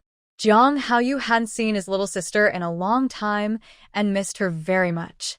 Now that she was back, he wanted to see her immediately. "Brother, you haven't introduced this sister yet," Jiang Haoyu said with a smile. "She's your future sister-in-law, Li Qing. Call her." Jiang Lishuang looked at Li Qing and smiled, saying, "Hello, sisterly." Li Qing was meeting her future sister-in-law for the first time.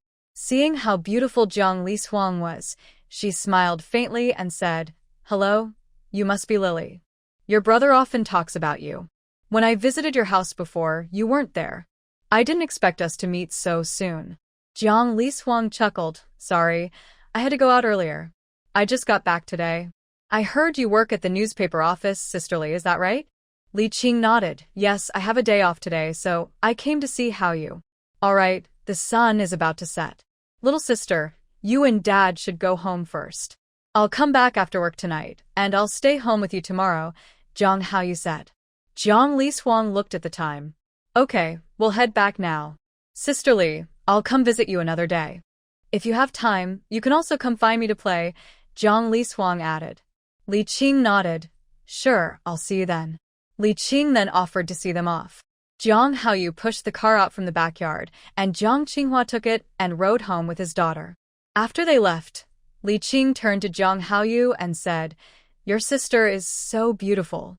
No wonder your parents spoil her so much."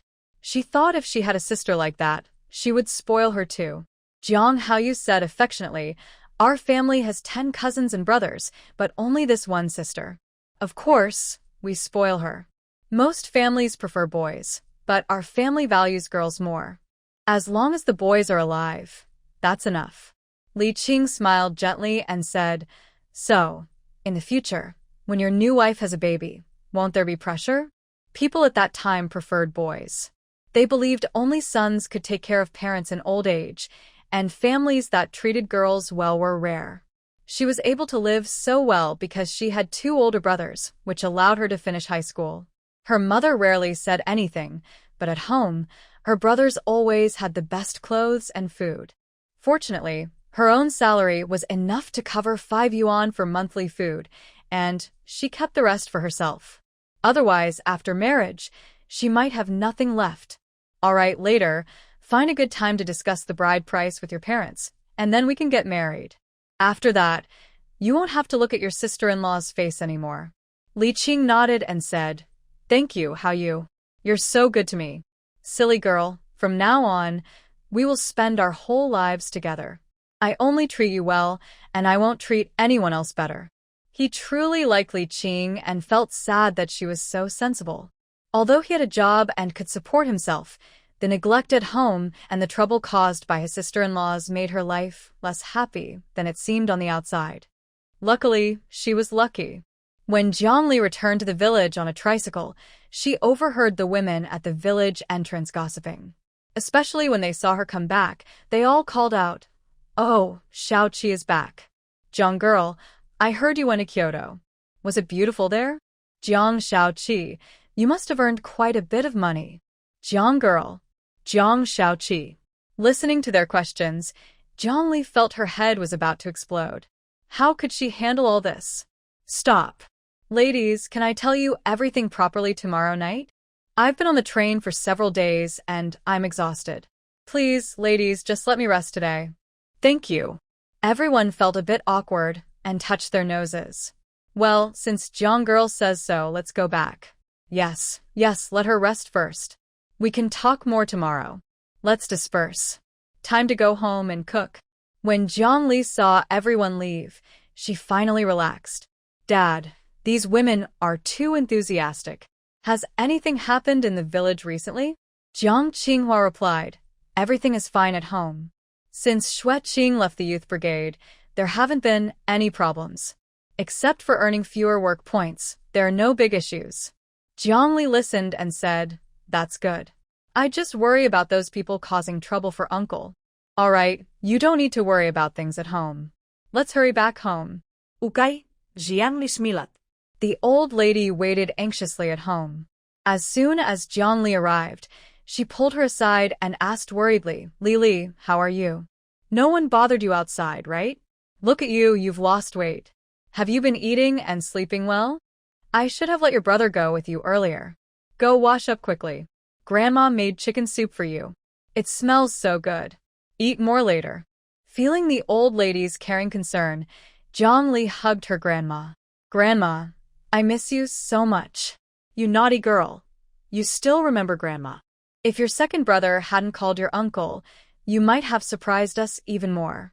You know, as a girl, you come home and tell us everything right away. There are so many people at home. Anyone can find time to pick you up. The older you get, the more sensible you become. I don't know who you've been influenced by. Jiang chuckled. I'm from the Jiang family, so I naturally have Jiang family genes. Maybe I inherited them from my grandpa.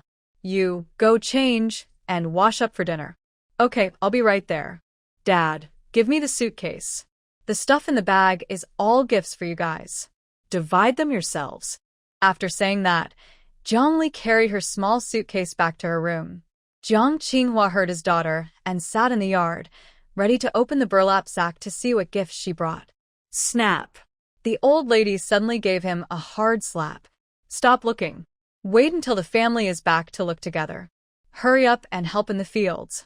Finish early and come back for dinner. You're already so grown up, but still so careless.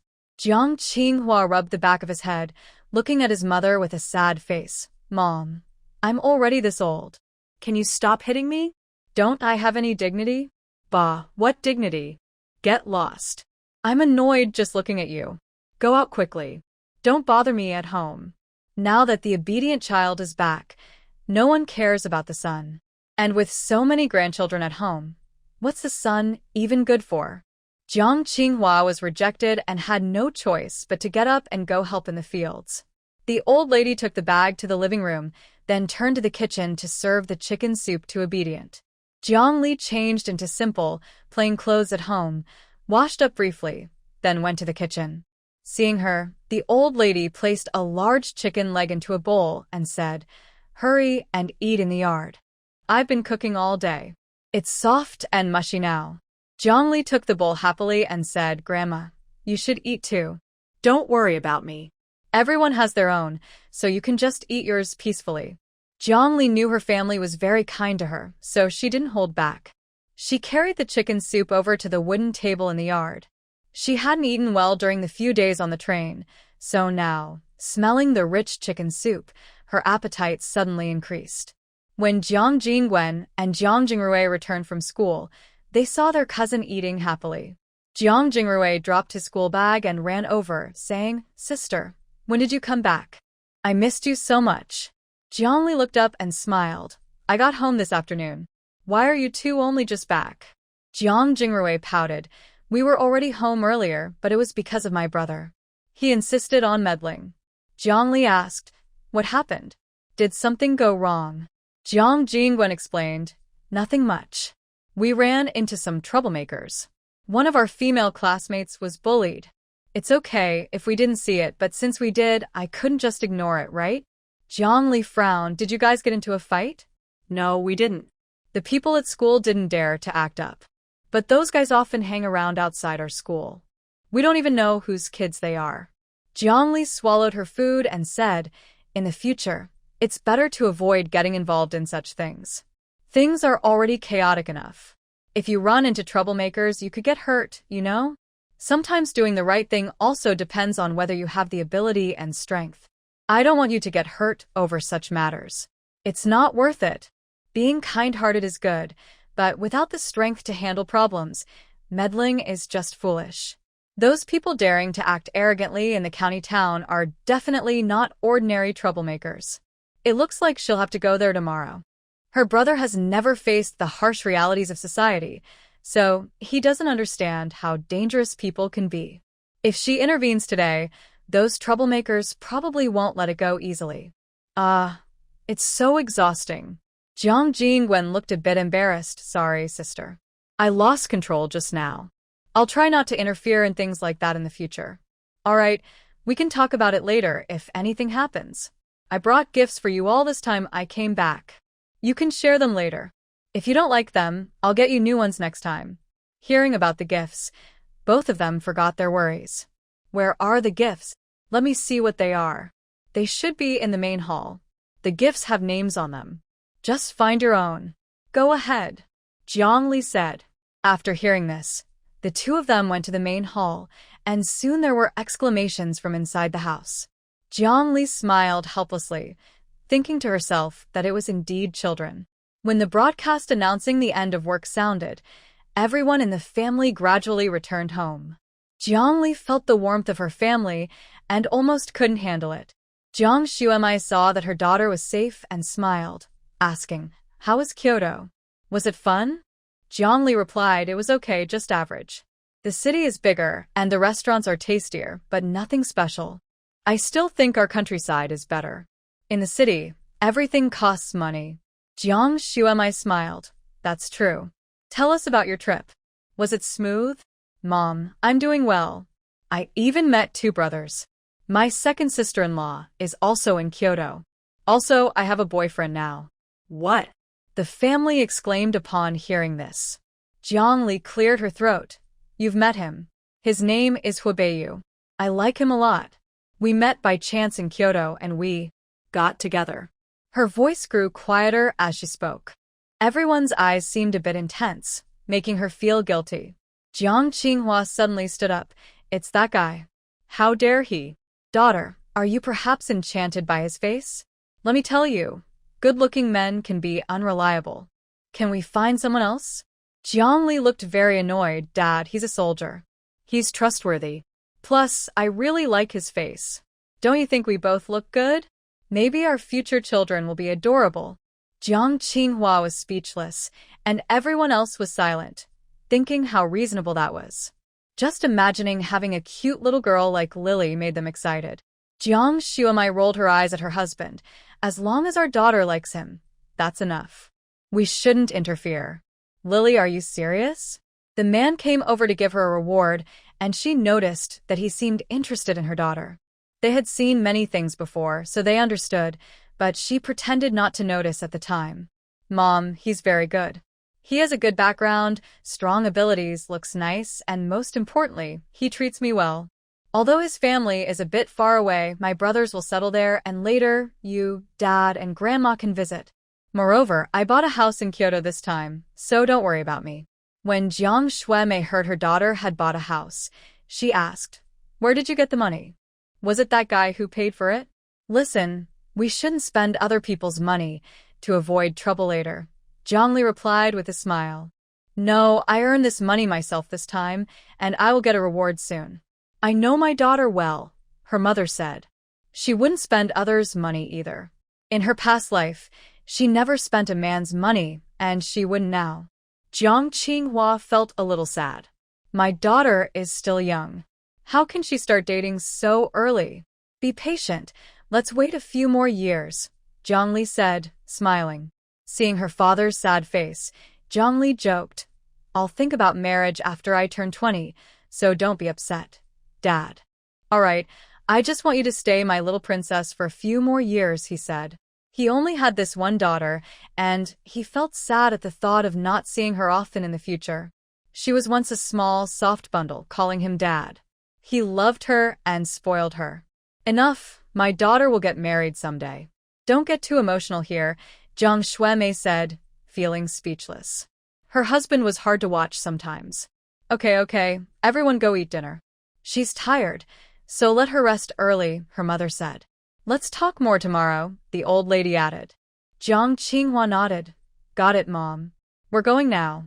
Jiang finished her dinner early and, seeing nothing else to do, went to sleep because she was indeed tired. She greeted her family and then went to bed.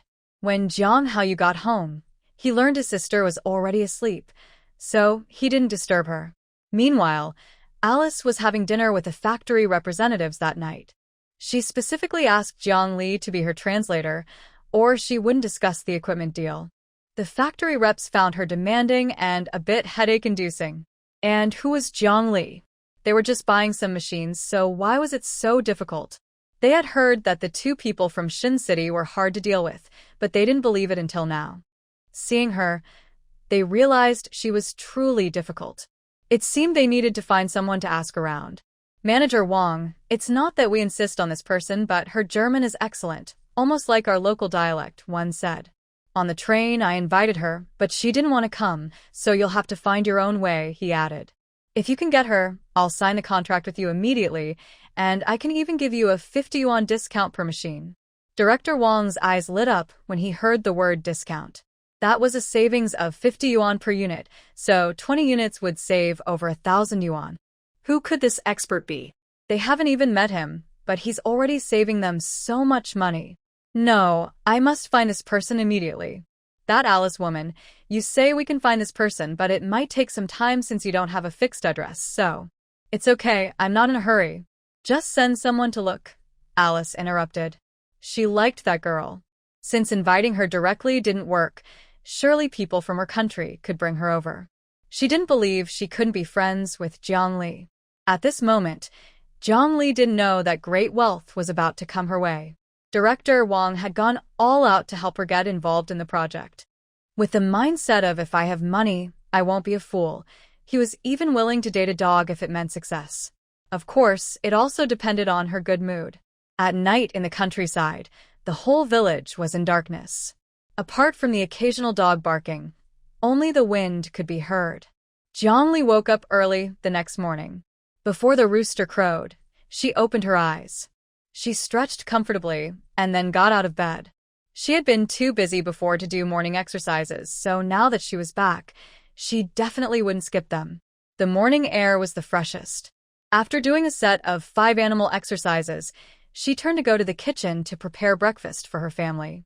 Grandma heard the noise and knew her granddaughter had woken up. Usually at home, she knew Jiang Li was diligent about morning exercises every day. Just as Jiang Li was about to light the fire, Grandma came in. Oh, breakfast is ready. Grandma will do it. You don't need to. You can rest after you come back. There's only this much work at home. Finish the backyard chores later. Jiang Li put down the firewood. Grandma, why don't you sleep a little longer? I'm getting old, and I don't sleep much. You young people should sleep more. Go away, I'll handle this. Grandma pushed her out the door. Jiang Li smiled helplessly. Then I'll go fetch water. Take your time, Grandma. Who's fetching water? Jiang Haoyu mumbled as he came out. Seeing her older brother return, Jiang Li smiled and said, I said I'd go fetch water. Why do you want to go too? Jiang Haoyu. All right, you go clean the main hall. I'll chop wood and fetch water. Jiang Li thought for a moment. Okay, then go ahead. Since she didn't need to do it, she simply didn't. As everyone in the family got up one by one, the yard quickly became lively. Jiang Qinghua was wearing the new shoes his daughter bought for him, strolling and asking, How do I look? Are these shoes nice? Jiang Li found her father a bit cute and smiled, saying, They look good. But you shouldn't look so much at who bought them for you. I also think they look good. But, daughter, you should stop spending money carelessly. These shoes don't look cheap. You're already a grown-up girl. You should start saving some money too.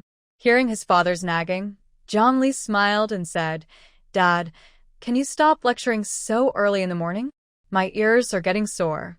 I work to give you all a better life. It's just a pair of shoes. When you're successful, maybe you can buy a car for yourself, he said. Let's think bigger, understand? Jiang Qinghua chuckled. All right, I'll listen to my daughter. He was just waiting for her instructions.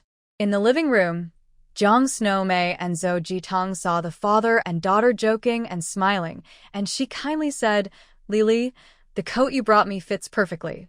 I can wear it now, but we wouldn't wear it in the countryside. Don't buy it again.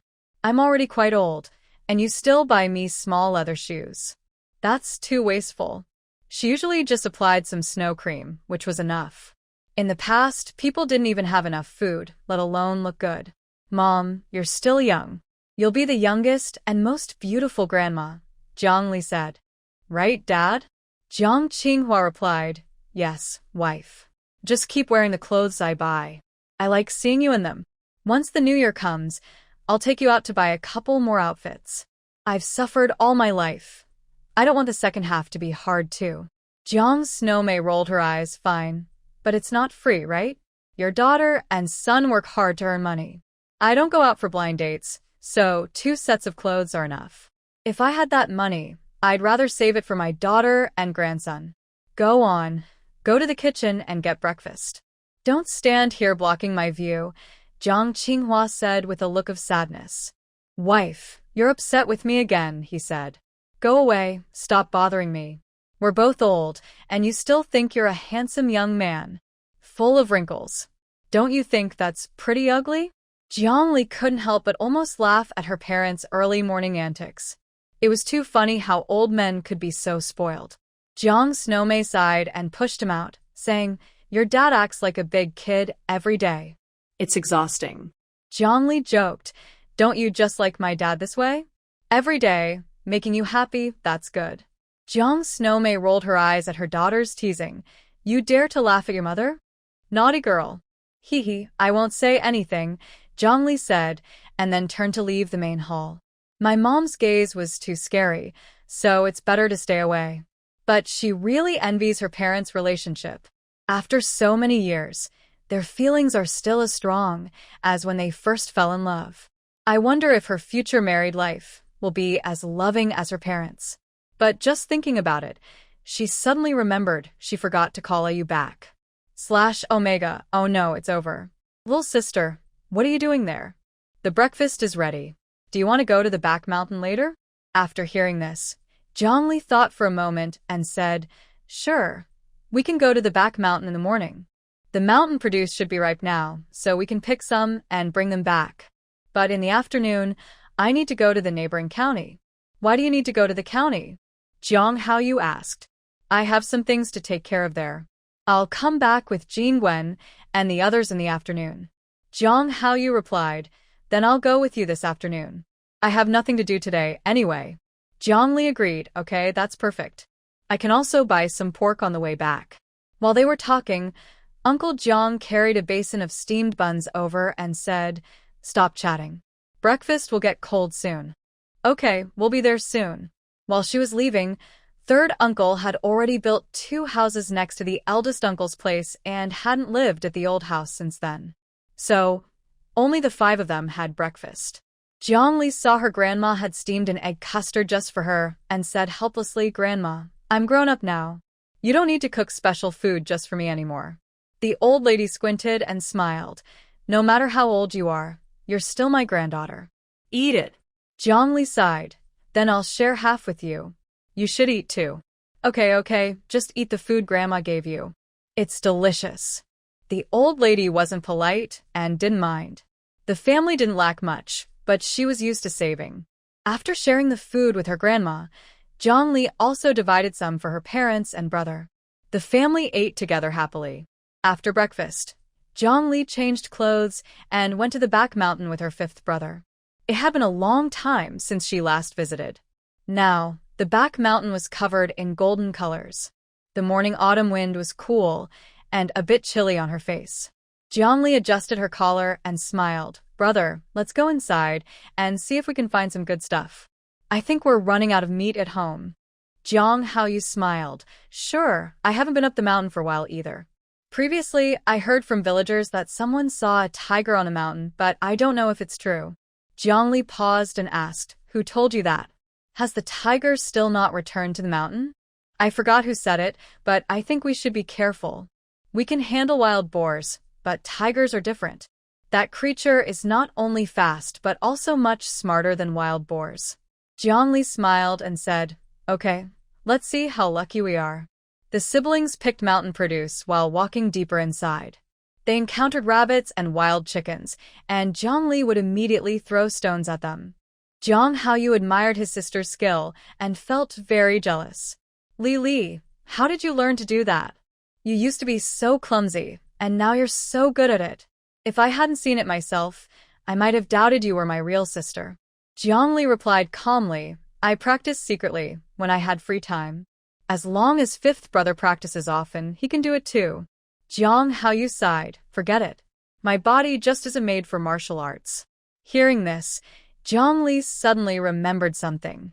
In her memory, 5th brother was sad when he went home because he failed his physical exam and couldn't join the army with his brothers. At that time, he locked himself in his room and was depressed for a long time before he started to feel better. Later, 5th brother went to work in the county town. The main memory of the original owner was limited because they were shy and not very talkative at that time. There wasn't much information in her mind, but that was already good. Now, hearing 5th brother mention this again, she became curious about what health problems he might have. "Brother, why don't you learn the 5 animal frolics from me?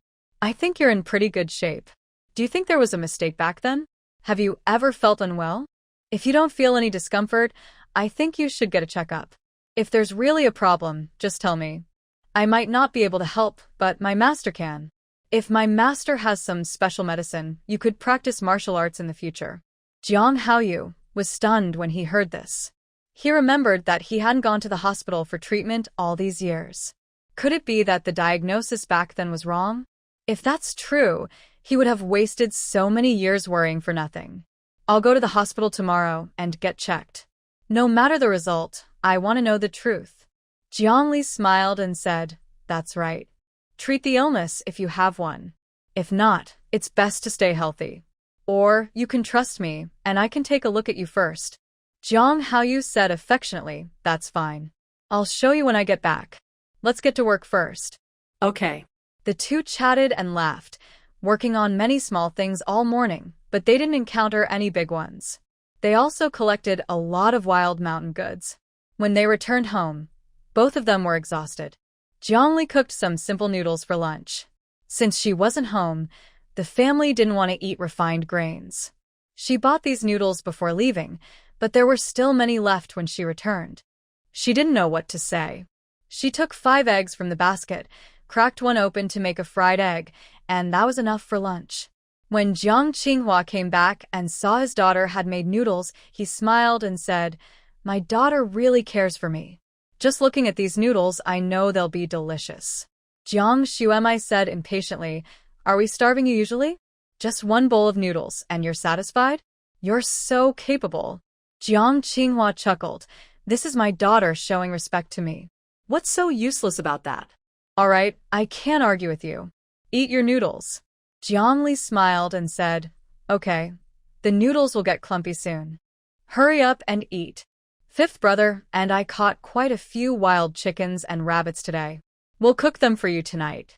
Jiang Qinghua swallowed his noodles and said, "I want to eat braised rabbit." "Daughter, add more chili." Jiang obediently replied, "Okay, I'll cook more tonight so Big Uncle and the others can join. I'll also stew a chicken to boost Auntie's health." "All right, do it yourself." After finishing lunch, Jiang went to the brigade office to call Huibeyu. If she didn't call back soon, things might get messy on his side. She honestly forgot again after breakfast this morning. She had planned to send some spicy dishes to Huibeyu by mail during lunch, but then she remembered she forgot to call. Huibeyu was indeed waiting anxiously for her call. If he hadn't heard from Jiang Jianqing that Jiang was home, he probably wouldn't sleep tonight. Though he knew Jiang was skilled, he was still worried. They say even experts fear water, and even the best can be afraid of a kitchen knife.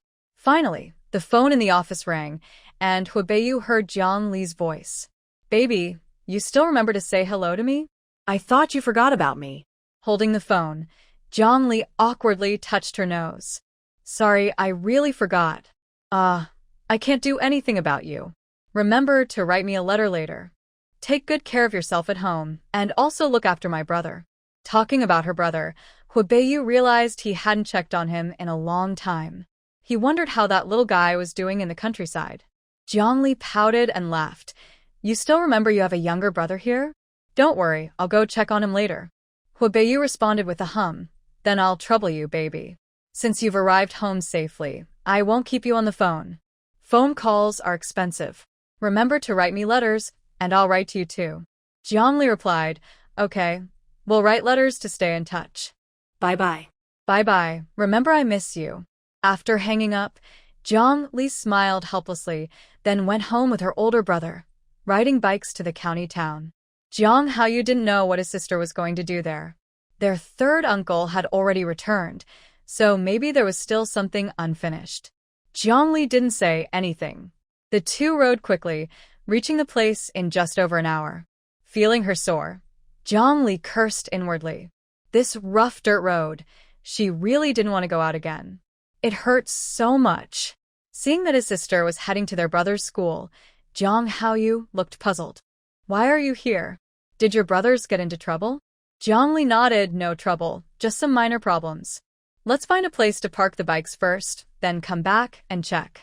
Based on her experience, she knew that after yesterday's incident, those people would definitely come back today. Her brothers weren't good fighters, and if they ran into trouble, they could get seriously hurt. Otherwise, she wouldn't be worried about coming here herself. Hearing that it involved her brothers, Jiang Haoyu frowned. Tell me what happened. I'll see how to fix it. Jiang Li quickly and simply explained everything. After hearing her, Jiang Haoyu frowned and said, they're really meddling too much. Usually the troublemakers in this town have some background. These days, people without backing were too embarrassed to cause trouble openly. Even he had some connections with the black market. They found a bike storage place and started wandering around nearby. Suddenly, Jiang Li felt a bit stupid. School wasn't out yet, so those people probably wouldn't come. They couldn't wait until school finished, right? Brother, we're free now. Let's go to the hospital first. Since we're here, those people probably aren't out yet. Jiang Haoyu chuckled. You just remembered, you. Brother, you should have reminded me too. It's late in the afternoon, and there aren't many people outside. It's just us acting like fools. All right, since we're here, let's do something else. Aren't we supposed to go to the hospital? Jiang Li pouted and said, all right, let's talk later. I'm leaving. When they arrived at the hospital, it was empty. Jiang Haoyu went straight to register and explained the tests needed. The doctor issued a form, and Jiang Haoyu began his checkup. The examination was simple and finished quickly, but they had to wait a little while for the results. While her brother was getting checked, Jiang Li bought some necessary medicines. On the way back, she was bumped by a woman and nearly fell.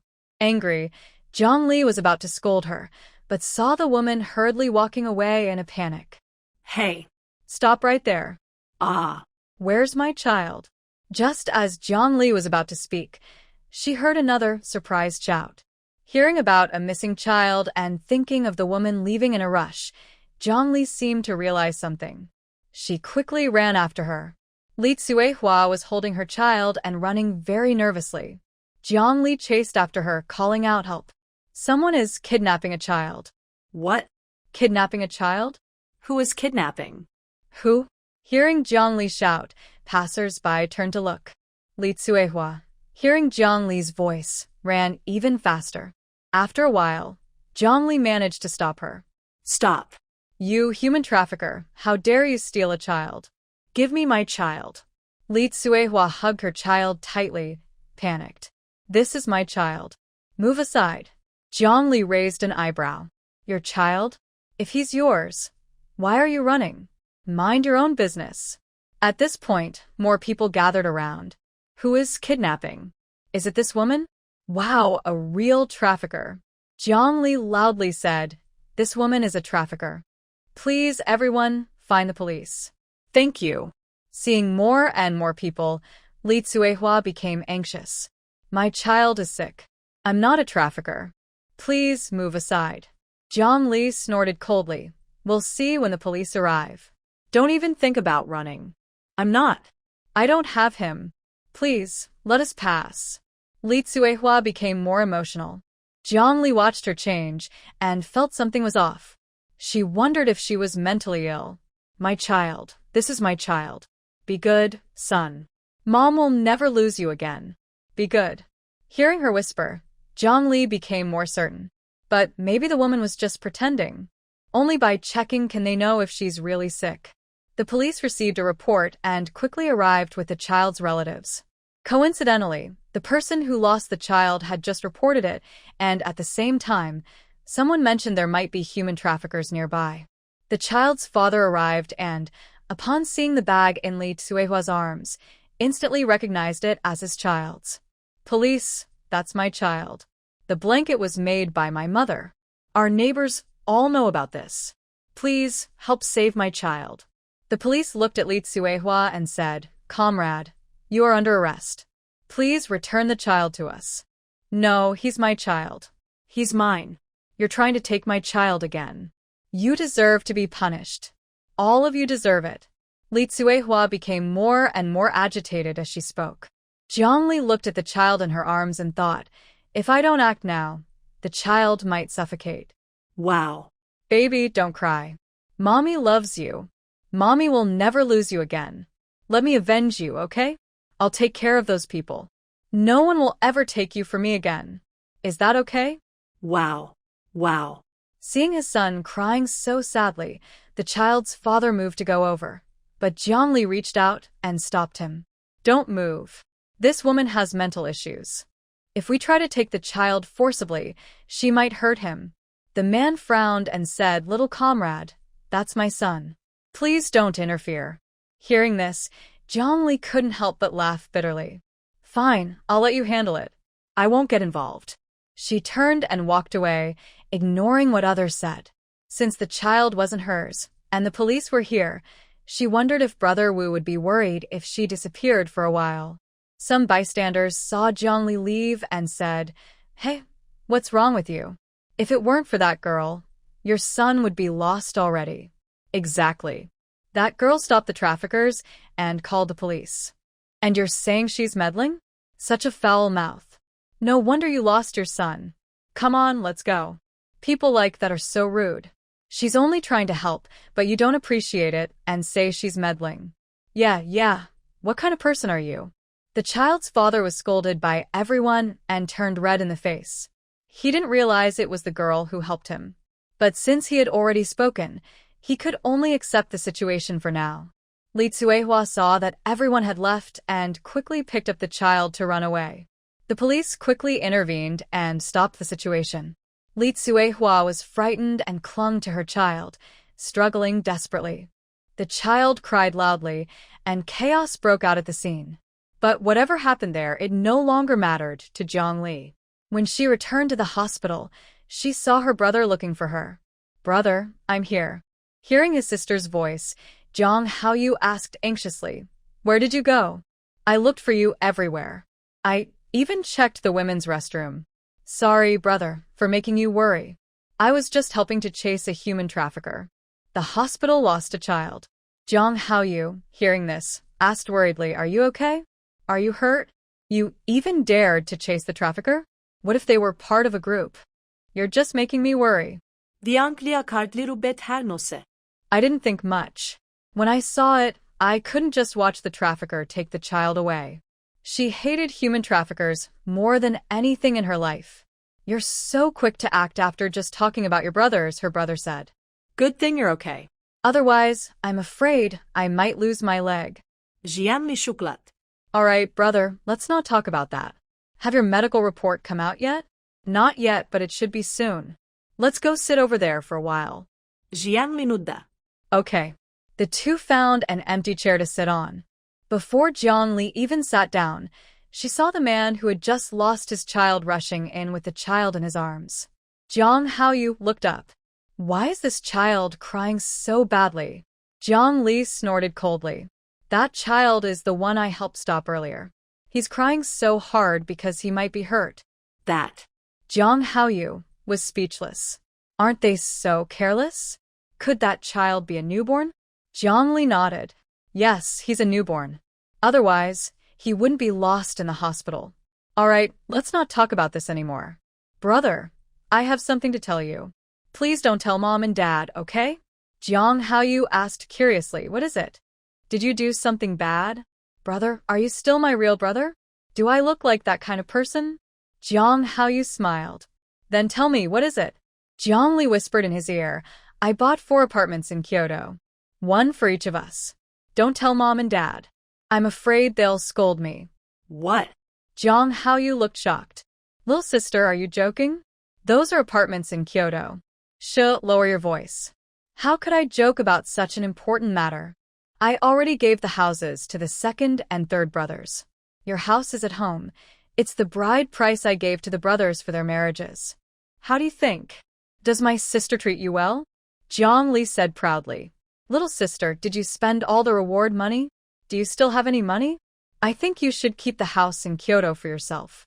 My brother and I can only stay at home for now. Your wife is the same, so you probably don't need the 5th brother's house, Jiang Haoyu said affectionately. No, all 3 brothers should have one. Whether you live there or not is your choice. I already bought them. Besides, the current situation is just temporary. The country will develop and the economy will recover eventually. When that happens, our whole family will go to Kyoto, okay? She plans to develop there in the future, so she hopes the whole family can go too. The second brother and his wife are definitely settled in Kyoto. The third brother probably will be too. So half of the family has already gone there, and naturally, it's better to be together. That way, if she misses home, she can go back anytime.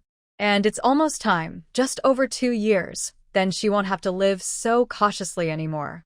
Alright, since you bought the house for the fifth brother, keep it safe. You can't spend money like that in the future, understand? Got it. If I buy anything else, I'll be broke. She has almost spent all her money on the road. Her remaining assets were gained through shady means. Now, she's just waiting for the reward from above to go out and have fun again. After chatting for a while, the medical report came out. Doctor, is my brother okay? The doctor looked at Jiang Li. Young man, you're very healthy, no problems at all. All this unnecessary checkup is just a waste of money. Jiang Li asked uncertainly, really no other issues? The doctor nodded. No, you're very healthy. If you eat better, you'll probably be even more nourished. Alright, don't worry. There's really nothing wrong. After hearing the doctor's reassurance, Zhang Haoyu was finally sure that the previous military medical exam was either a mistake by the hospital or they had the wrong paperwork. Most importantly, he had been sad and upset for nothing all this time. Seeing how confident the doctor was, Zhang Li said, "Thank you, doctor. Sorry for the trouble." The doctor replied, "You're welcome. Serving the people. Now go back quickly." "Thank you, doctor." They left the hospital, and Zhang Haoyu felt a huge relief. When he was diagnosed with a heart problem years ago, he was scared and upset for a long time. After so many years, it turned out to be a mistake. If it weren't for my younger sister's reminder to take him to the hospital for another checkup, we might never have known the truth. Lily, thank you. If it weren't for you, Brother Wu wouldn't realize he's actually healthy. Brother, I told you you're not sick. I can tell from your face that something's off. Of course, we can't be sure if there really was nothing wrong before. Maybe there was a small issue back then, but it's gone now. But no matter what the result is, you're healthy now, right? Jiang Haoyu's attractive lips curled slightly. That's right. Now I can run freely all over the mountains. Let's go pick up our brother from school and then head home. Jiang Lishmilat. Okay, I'll make you some spicy rabbit head when we get back. After leaving the hospital, the two headed toward the nearby middle school. Jiang Li had thought she might have come for nothing today, but when they reached near the school, she saw some troublemakers hanging around. She looked at Brother Wu. Brother, let's not go over yet. Let's see if it's these people. Jiang Haoyu frowned. Are you wearing your mask? Cover your face. He didn't want his beautiful sister to get into unnecessary trouble. I'll put it on now. You do the same. If there's trouble later, I'll handle it. Jiang Haoyu smiled. Your brother isn't weak. I won't let you handle a group fight alone. Don't worry, I won't be at a disadvantage. Although he hadn't fought personally in recent years, he had done plenty of behind-the-scenes work.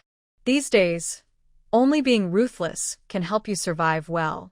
When their grandfather was alive, he had analyzed the current situation with them. Living low-key all these years didn't mean their family had no backup. If these people dared to make a move, he wouldn't let them go.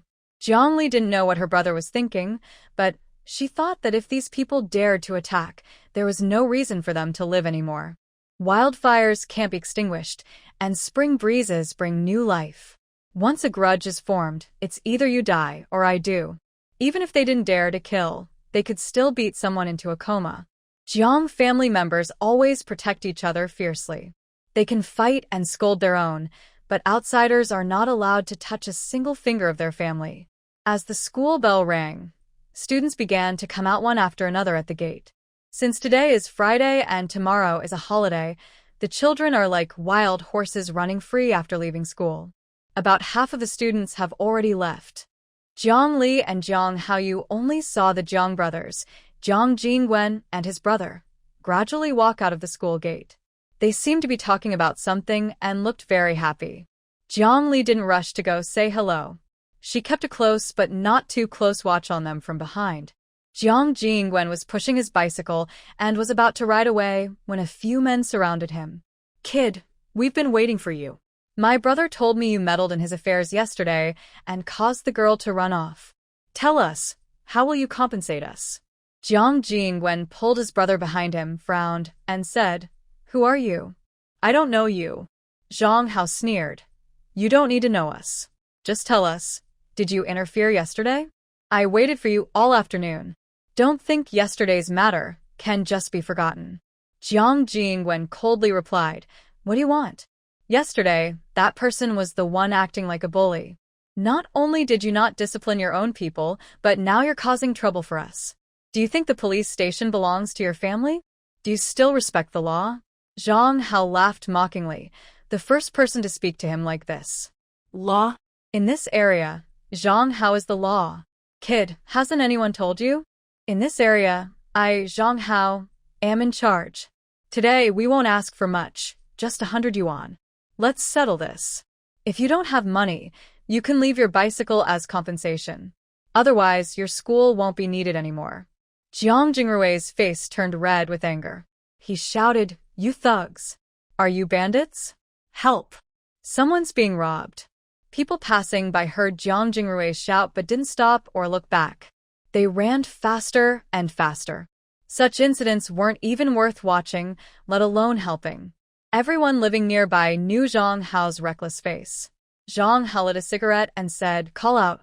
Why are you stopping? Keep going. I want to see who dares to interfere with me. Zhang Hao.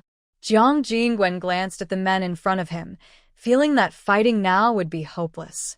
Even if his brother tried to run, it probably wouldn't work. The more he thought about it, the more anxious he became. But the Jiang family was proud and stubborn, better to be beaten to death than to bow and beg. We have no money, but we have one life. If you want the bicycle, you'll need to see if our family agrees. We're students. We may not be able to beat you, but that doesn't mean our family is easy to bully. If Comrade Zhang insists on being unreasonable today, we will keep going. Jiang Li listened to Jiang Jingwen's words nearby and nodded in agreement. As expected of the Jiang family, they prefer to endure a beating rather than bow to such people.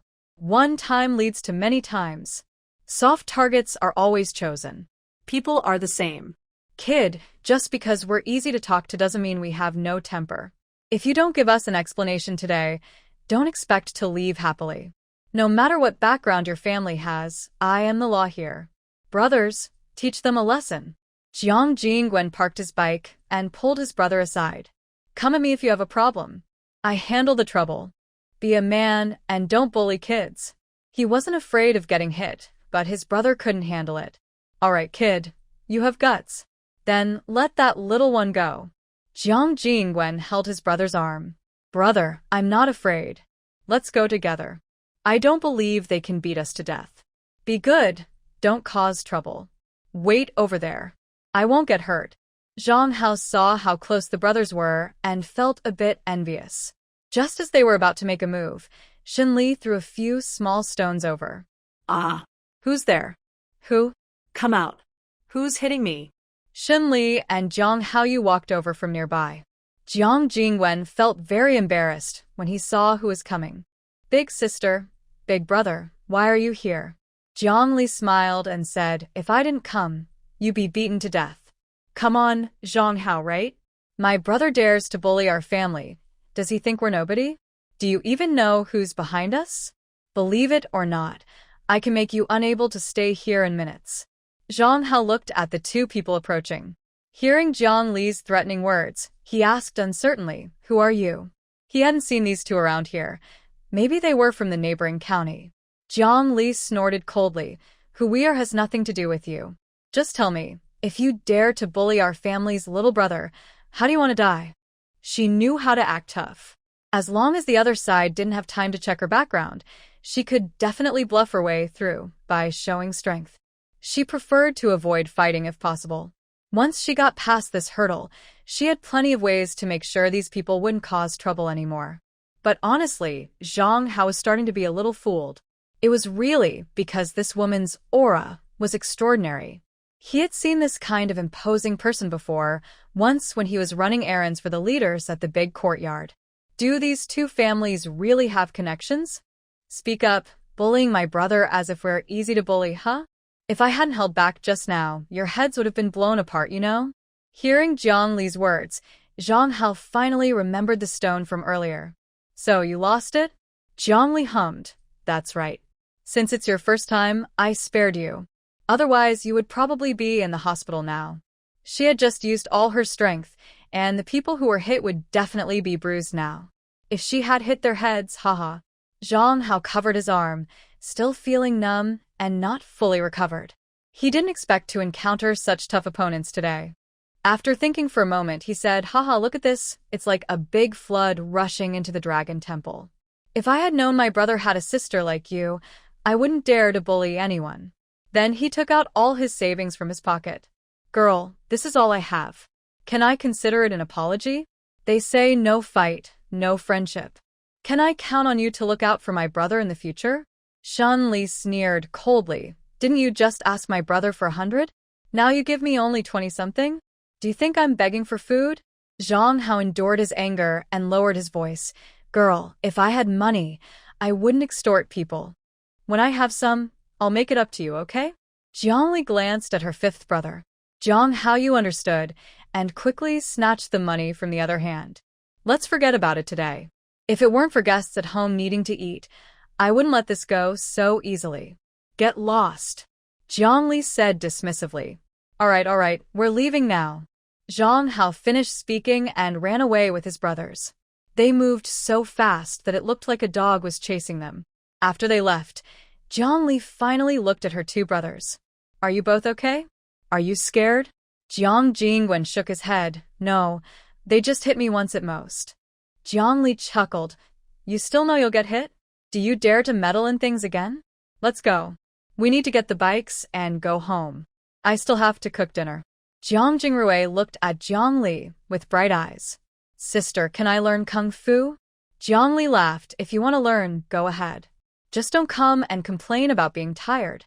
Surely, our Jiang family is impressive. From now on, those people won't dare to bother you anymore. She had already used the wind to secretly give those people some medicine. In a few days, they wouldn't be able to cause trouble anymore. If she didn't live in the countryside, she would have dealt with them herself tonight. At this moment, Jiang Haoyu spoke. Little sister, you took their money. Are you sure that's okay? Jiang Li mischievously blinked. Brother, don't worry. They won't come back. Jiang Haoyu seemed to suddenly understand something. Since that's the case, you can keep the snacks. We shouldn't take that kind of dirty money home. Jiang Li didn't mind. Sure, if you want to buy something, let's go now. Since we've wasted so much time, we need to hurry back. Jiang Haoyu smiled. All right, Jingrui, and I will go get the bikes. Lily and Jingwen, you go to the supply store. We'll meet you there later. Jiang Li nodded. Okay, Jingwen, let's go. After the four separated, Jiang Li and Jingwen went straight to the supply store. Big sister, thank you today. Otherwise, I probably wouldn't be able to go home tonight. It was my fault for not thinking carefully before. I won't be so reckless again. Jiang Li smiled. It's okay. Life is about experiencing things to grow. My sister and I are the same. Don't blame yourself. Doing good deeds is a good thing. Just remember to think about whether you can handle the consequences before acting, okay? Jingwen nodded. I understand. As the sun set, the beautiful glow of the evening sky turned the sky red. A gentle evening breeze couldn't move the evening clouds, for tall figures reflected on the ground. Jiang Li looked at the golden surroundings, feeling very peaceful in this moment. When they returned home, it was already after 5 in the afternoon. As soon as Jiang Li arrived, she saw that her grandmother had already prepared all the dinner ingredients. Grandma, thank you for your hard work. We came back late. The kind old lady smiled and said, It's no trouble. Since you're back, I'll start cooking. That evening, the two families ate dinner together. Because the eldest sister-in-law was pregnant, they only drank chicken soup and ate chicken. Rabbit meat was not allowed, as the older generation believed that eating rabbit meat during pregnancy could cause cleft palate in the baby. After dinner, Jiang Li looked at her sister-in-law's belly and said, Sister-in-law, do you think this baby might be a little girl? Li Dongmei gently touches her belly and says, It's hard to say, but this pregnancy feels more comfortable than my previous two. At least this time, I haven't experienced morning sickness, unlike before with those two mischievous boys who made me terribly sick. Jiang Li hears this and says, I think this baby must be a girl. Everyone says daughters are like little warm quilts. Li Dongmei smiles and replies, let's hope so, based on Li Li's words. Our Jiang family has too many boys. If this baby is also a boy, I think I might cry. Other families are eager to have more sons, but our Jiang family hopes for a daughter. After chatting for a while, everyone goes back to rest. Jiang Haoyu discusses with his parents about choosing a day for proposing marriage after dinner. Jiang Xueming picks some dates and says, ask Qingqing when she's available. Your mother and I will go there. But I want to say this first. The bride price for you brothers should be the same. If it's more on their side, you'll have to figure it out yourself. And for your future in-laws, you handle it yourself. If they treat you well, you should be respectful and filial. But if they are not sincere, I won't say more. I've only met Qingqing once, but she's sensible. From now on, you two should discuss things together. Don't keep everything inside. That can cause more arguments. As a man, you need to care more about her feelings. Remember that, okay? Jiang Haoyu listens carefully and replies obediently, I understand, Mom. Don't worry, after we get married, we will live happily and won't make you and Dad worry. Jiang Xueming sighs. Time flies so fast. Soon you'll all be married and starting your own lives. Now that you and Chu Xi have partners, I wonder how Jianqing is doing. Mom, my third brother probably isn't interested in marriage right now. He's simple-minded and spends all his time fighting. Jiang Haoyu complains. All right, enough about them. Children are a responsibility. Once you've made your arrangements, just tell us. Go rest now. Jiang Haoyu, feeling dismissed, pouts and says, got it. Sun is leaving. You too should rest early. Get lost. Jiang Qinghua scolds. That troublesome boy is really annoying. The daughter is much better. She never makes trouble for us. Okay, I'll go now. Jiang Xueming watches their interaction and laughs happily. The best decision I ever made was finding a good man and having two wonderful children. But now that so much time has passed, she should go back and seek revenge. Whenever it's late at night, just thinking about how her family was killed and how she and her brother were forced apart makes her feel angry. She doesn't know where her brother is now or if he is still alive after all these years. She misses her brother very much. Jiang Qinghua closed the door and saw his wife looking worried. He felt sad and said, Are you thinking about something unhappy again? Jiang Xueming nodded. Qinghua, I want to go back and seek revenge. My family shouldn't have died in vain. Hearing this, Jiang Qinghua hugged her and said, I'll be with you. Even if we have to die together, I'm willing. I may not be very capable, but I can still pass you a knife. Jiang Xueming chuckled. What knife are you talking about? We don't even know if those people are still there. I've already asked someone to check in Hong Kong. And we should also get our things back. So many years have passed, I don't want to wait any longer. Qinghua, our family was truly innocent back then. I don't understand why those people wouldn't leave us alone. We never even had a treasure map. All right, don't think about it anymore. Let the past be the past. When everything is arranged on your side, I will go with you. Even if we have to sneak away, you can't leave me behind. I, Jiang Qinghua, am committed to you for life. Do you hear me? Jiang Xueming smiled helplessly. You don't have to say that. I've been happy all these years. My only regret now is not knowing what happened to my brother. I just hope I can see him again in this life. You know, my brother and I are twins. After we were separated that year, I never heard from him again. Jiang Qinghua comforted her. Don't worry. Good people are blessed by heaven. Maybe he's looking for you too. Go to sleep.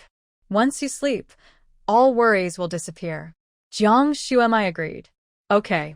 Meanwhile, the person sent by Director Wang still hadn't heard back from Jiang Li and was already unable to sleep. He even had blisters in his mouth from stress. Alice had specifically asked for someone, and he felt like he was going bald from worry. As days passed, the pressure grew heavier. Especially watching those two foreigners constantly spending money, he felt more stressed. Finally, 3 days later, he drove to Sana village exhausted. When he arrived at the village committee and inquired about Jiang Li's home, he went straight there. The elders at the village entrance saw another car coming to find Jiang's daughter and were all curious. Ugh, that Jiang family girl is quite something. She gets important visitors here every now and then. Do you think she's done something big behind our backs? The Jiang family members are so secretive, they haven't told us anything. Last time she went to the capital, no one knew what she was up to. Do you think this Jiang girl has suddenly become rich? Others around also looked confused. They didn't know what big thing the Jiang girl had done. At this moment, an older woman stood up and said, "If you want to know, just go see for yourself. Honestly, I'm leaving now, or I'll miss everything." Hearing this, everyone else also got up and headed towards the Jiang house. They had nothing better to do, so they went to see what was happening. As for Jiang Li, she looked confused when she saw the visitors. Hello, do you need something from me? Director Wang was surprised when he saw Jiang Li for the first time. He thought, how can a girl from the countryside be so pretty? No wonder Alice specifically asked for her. Maybe she was attracted by her looks. Seeing that Jiang Li was just staring without speaking, she frowned and said again, "Hello. Do you need something?" Director Wang snapped out of his thoughts and awkwardly said, "Sorry, let me introduce myself. I am Wang Fugue from the machinery factory. I came here today mainly to ask for your help. Of course, don't worry, we won't treat you unfairly. Ms. Alice mentioned you might help us translate, right?" Hearing the name, Jiang Li suddenly understood what they wanted. She asked, "Are you asking me to do a translation?" Wang Fugue smiled and said, "Yes, Ms. Alice specifically asked you to translate.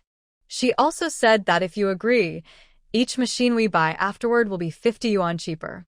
So, what do you think?" Jiang Li raised an eyebrow. "Come into the yard and talk." Wang Fugue said, Then I'll trouble you, young lady." Jiang Li brewed 2 cups of tea and said, "You can ask me to go, but I have one condition." Wang Fugue replied, "As long as it's not too much, I can satisfy your request." Jiang Li smiled slightly and said slowly, "This time, I don't want a salary. I want a temporary worker position." How about that?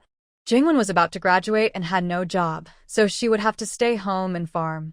She hadn't planned to find him a job before, but now that someone came to ask, she naturally wouldn't miss this good opportunity. Just an Alice, she can handle it.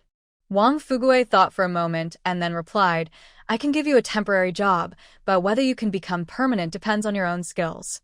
After all, I still have a deputy factory manager below me." Jiang Li understood immediately. "Okay, but don't give me dirty or tiring work. As long as I'm satisfied, if your factory needs a translator in the future, I can help." Wang Fugue smiled and said, "No problem. Since little Jiang agrees, when can you come over? Those two have been here for too long. The longer they stay, the less money they get. I just want to send them away quickly." "All right, give me your factory's address and I'll come to see you tomorrow morning. It's too late today. If I go now, it'll be too dark. Is that okay?" Wang Fugue checked the time on his watch and thought it was indeed late. He then said, "Okay, how about 9 o'clock tomorrow morning?" "All right, I'll be there on time." Wang Fugue smiled. "That's settled then. Since the time is set, I'll head back now. Little comrade, see you tomorrow." "Okay, I'll see you then." Jiang Li saw them to the door and noticed a bunch of people had gathered outside, without knowing when. The villagers saw the people coming out and looked a bit embarrassed. "Ahem, little Jiang Qi, who is this?" Jiang Li smiled and said, "Everyone, this is the factory director from the mechanical factory. Please make way, they're leaving now." Oh, everyone give way. Don't cause trouble for the leader." The crowd quickly moved aside, and Wang Fugue looked confused. Jiang Li smiled again and said, "Sorry, Director Wang. Rural folks like to gossip. I'll see you off to your car." "Oh, okay, we'll go first. Little Jiang, remember to come tomorrow." "I will, Director Wang. I won't be late." After getting a positive response, Wang Fugue got into his car and left. Once the car was gone and the figures disappeared, a woman finally spoke. "Little Jiang Qi, tell us, what did they come for?" Jiang Li rubbed his forehead. "Aunties, I only know a little foreign language. They needed a translator, so that's all." You don't need to be so curious. So everyone disperse now. Everyone was surprised to hear that Jiang Xiaoqi could speak a foreign language. They wondered when the girl from the Jiang family had learned that language. Did she have to learn such a language at school? TSK, Jiang Xiaoqi, you're quite impressive. You know that language, but isn't it something special? Suddenly, upon hearing this, everyone fell silent. Jiangli looked at the speaker with a displeased face and said, "If you can't speak, then don't speak. Are you implying that the Ministry of Foreign Affairs is something special?" Seeing Jiang Li's face darken, Sun Xiaoqiao muttered, "It's not a big deal. Why get so angry? I'm just joking around." "Really?" Jiang Li snorted. "Words can cause trouble. Our Jiang family believes we haven't done anything wrong to our neighbors. Please mind your words." "All right, the guests have left, and the ladies can go back now. There's nothing more to see." Hearing this, everyone dispersed. Jiang Li closed her door with a serious look. She thought that if that person dared to talk nonsense again, she wouldn't hold back her anger. She loved her family very much and wouldn't allow anyone to ruin it. If anyone dared, she would destroy their entire family. Although her life was now simple, it didn't mean she had lost her fiery spirit from before. That night, her family returned home, and Jiang Li told her parents about what happened. Jiang Qinghua listened and asked suspiciously, "When did you learn a foreign language?" "We didn't know about this." Jiang Li casually replied, "I learned it from the old folks over at the cattle shed." Jiang Qinghua frowned. "When did you go there? Did anyone see you?" Jiang Li shook her head. "No, don't worry. By the way, I got a temporary job. I'll tell Jean Gwen later. If I can get my diploma early from school, I'll just take it. There's not much left to learn at school now, and working will also help Uncle San lighten his burden." Jiang Qinghua agreed. "All right, I'll talk to Uncle San later." "Okay, I'll go rest now. I'll leave early tomorrow by ox cart." Jiang Qinghua said, "I'll ride the tricycle to take you. The ox cart isn't comfortable." Jiang Li thought for a moment. "That works. Thanks, Dad, for taking me tomorrow. The machinery factory is in the city, so she would have to take a bus from the county." "Don't worry, Dad. You're our little princess. Go ahead." Jiang Li smiled sweetly. "Good night, Dad, Mom, and Grandma." The elderly lady smiled warmly and waved her hand. "Go ahead." After Jiang Li left, Jiang Qinghua and his wife also went back to their bedroom. As soon as they returned, Jiang Snowmei spoke up. "Have you noticed that Li Li has changed quite a bit? If she weren't our biological daughter, I might even doubt she's really ours. It wasn't like this before. Do you think Li Li might have encountered some opportunity without us knowing?" Jiang Qinghua comforted her. "Don't think too much. Our daughter probably just hadn't realized her potential before. With our excellent genes, it's normal for Li Li to be smart." Jiang Snowmei rolled her eyes. "I've noticed you're getting bolder. Really shameless." Jiang Qinghua chuckled. "What kind of face do I need? I only care about my wife and daughter." "Wife, I've been thinking." Jiang Snowmei playfully scolded, "Stop teasing me. Turn off the lights and go to sleep." Jiang Qinghua agreed happily. As night fell, a gentle breeze blew, and the leaves rustled, sounding like nature whispering. In the distance, the calls of night birds added a quiet, mysterious feeling. Sometimes, faint sounds from the room made the atmosphere feel a little romantic. In the morning, the sun rose from the east, casting light over the land. Shunli woke up just as the rooster crowed. He rubbed his slightly tired eyes and then got out of bed. The elderly lady knew her granddaughter was going out today, so she prepared breakfast early. Jiang Qinghua also got up energetically after the rooster crowed. Jiang Li did a set of 5 animal exercises, then finished breakfast, and they both left the house. Jiang Qinghua rode his electric tricycle, chatting as he went. "Li Li, how many days will you be gone? Why not go directly to your aunt's place and bring Qini along?" Jiang Li replied, "No need. I can manage on my own. Xiao Yi said he's planning to join the army, and it should be about time soon. Let him stay at home and keep your aunt company for now. But I'm not sure if that kid can handle it." Jiang Qinghua smiled. "As long as he can endure hardships and pass the physical exam, it's fine." Though if your aunt finds out he's joining the army, she might be upset. When their 2 sons left years ago, his wife cried for days before accepting it. After all, soldiers are the ones who put their heads on the line for the country. Even though he has 3 sons, everyone's flesh and blood. They might complain about it, but if something happened, they would still feel heartache. I think joining the army is pretty good, better than going to the countryside to farm. Look at the educated youths in our village.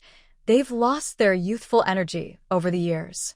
Jiang Qinghua smiled and said, "My daughter is right. Men should make a name for themselves. Back then, your great-uncle and I also wanted to join the army, but your grandfather vetoed it. Things were pretty chaotic then. Your grandfather returned home to escape danger. Your grandmother was badly injured when she came back. Your grandfather felt very guilty about it. I remember the year your grandmother left. Your grandfather was very sad and upset for a long time. He thought her death was his fault. If it weren't to support the family, your grandfather might have gone with your grandmother. But I was still young then, and your grandfather never talked about what exactly happened back then." Listening to his father's words, Zhang Li asked curiously, "What kind of person was Grandma?" "Your grandma, my mother, seems to be of royal descent, from the Manchu ethnicity, but I don't remember exactly which branch. Look at our family's good genes. Half of it is because of your grandma. When I was a child, I loved listening to your grandma play the zither. She played it beautifully. Her embroidery work was also top quality. By the way, your grandfather left you a dowry when he left, which included your grandma's embroidery. But your mother and I hid it away, and we can't show it now." Jiang Li raised an eyebrow. "My grandfather also left me a dowry?" "Yes, your aunt also has one. We brothers don't have any, and then there's you. Your grandma loved girls the most. Your aunt was also raised with our love. But in our family, there's only one girl per generation." Jiang Li smiled. "I didn't expect our family to favor daughters. Luckily, I'm not a son, or I'd be raised just like my brothers." "Exactly. I waited a long time to have you, my precious one. When your mom was giving birth to your 5th brother, she cried because it was another boy." Jiang Li, "My 5th brother really had it tough." "That's right. If he weren't your biological brother, your mom wouldn't even want to breastfeed him." Jiang Li laughed out loud, surprised to learn about her brother's secret past. It was hilarious. Jiang Qinghua smiled warmly. "Let me tell you, your brothers didn't get through childhood without getting into trouble. Especially your 3rd brother. He is very mischievous. He is always the one causing trouble. Since he was young, he was quite naughty. Your mother and I often had to compensate others with eggs. Back then, our family had few eggs, mostly kept for extra meals, and your mother was very strict with your 3rd brother. If it weren't for your 2nd brother watching over him later, we might have lost everything we had. I didn't expect my 3rd brother to be so mischievous, and I smiled as I said, luckily, my 3rd brother joined the army in Huahuar, or he might have become a troublemaker in town. Yes, all your brothers are quite capable of exhausting me. None of you eat less than the others. Fortunately, during the famine years, your grandfather was still alive, so our family didn't starve. Thinking about the 3 years of famine, when there were dead everywhere, I still feel uneasy when I remember." As the father and daughter talked, they arrived at the county town.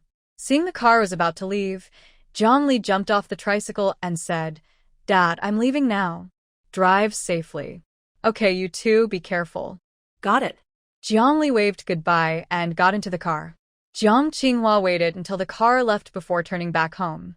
There weren't many people on the car today. Jiang Li found a seat at the back and sat down. Because she was wearing a mask, others couldn't see her face clearly. There was only one man who kept glancing at her from time to time. Jiang Li noticed the gaze, but didn't pay attention. She dozed lightly all the way until the car reached the city, then opened her eyes. Getting off the car, Jiang Li saw it was almost 9 o'clock. She hurried to the machinery factory. Wang Fugue had contacted Jiang Li yesterday, and early this morning he informed Alice and Jack. Alice was happy to hear they found the person and waited at the factory for Jiang Li to arrive. Jiang Li arrived at the factory gate on time. The security guard had already greeted her. Seeing it was Jiang Li, he let her in directly and kindly pointed her the way. When Jiang reached the office, she saw 5 people already sitting inside. Alice saw Jiang finally arrived and stood up excitedly, saying, "Jiang, I finally found you." Jiang nodded to the people inside and greeted them, then spoke to Alice in a foreign language. "I heard you were looking for me?" Alice nodded. "Yes, I didn't know where you lived before, or I would have come to find you earlier. You people here are pretty slow. I've been waiting for several days." Jiang smiled and said, "Are you so eager to see me? Because I offered a 50% discount on one machine. Won't your boss criticize you when you go back?" Alice shook her head. "No, those machines were originally made by our family.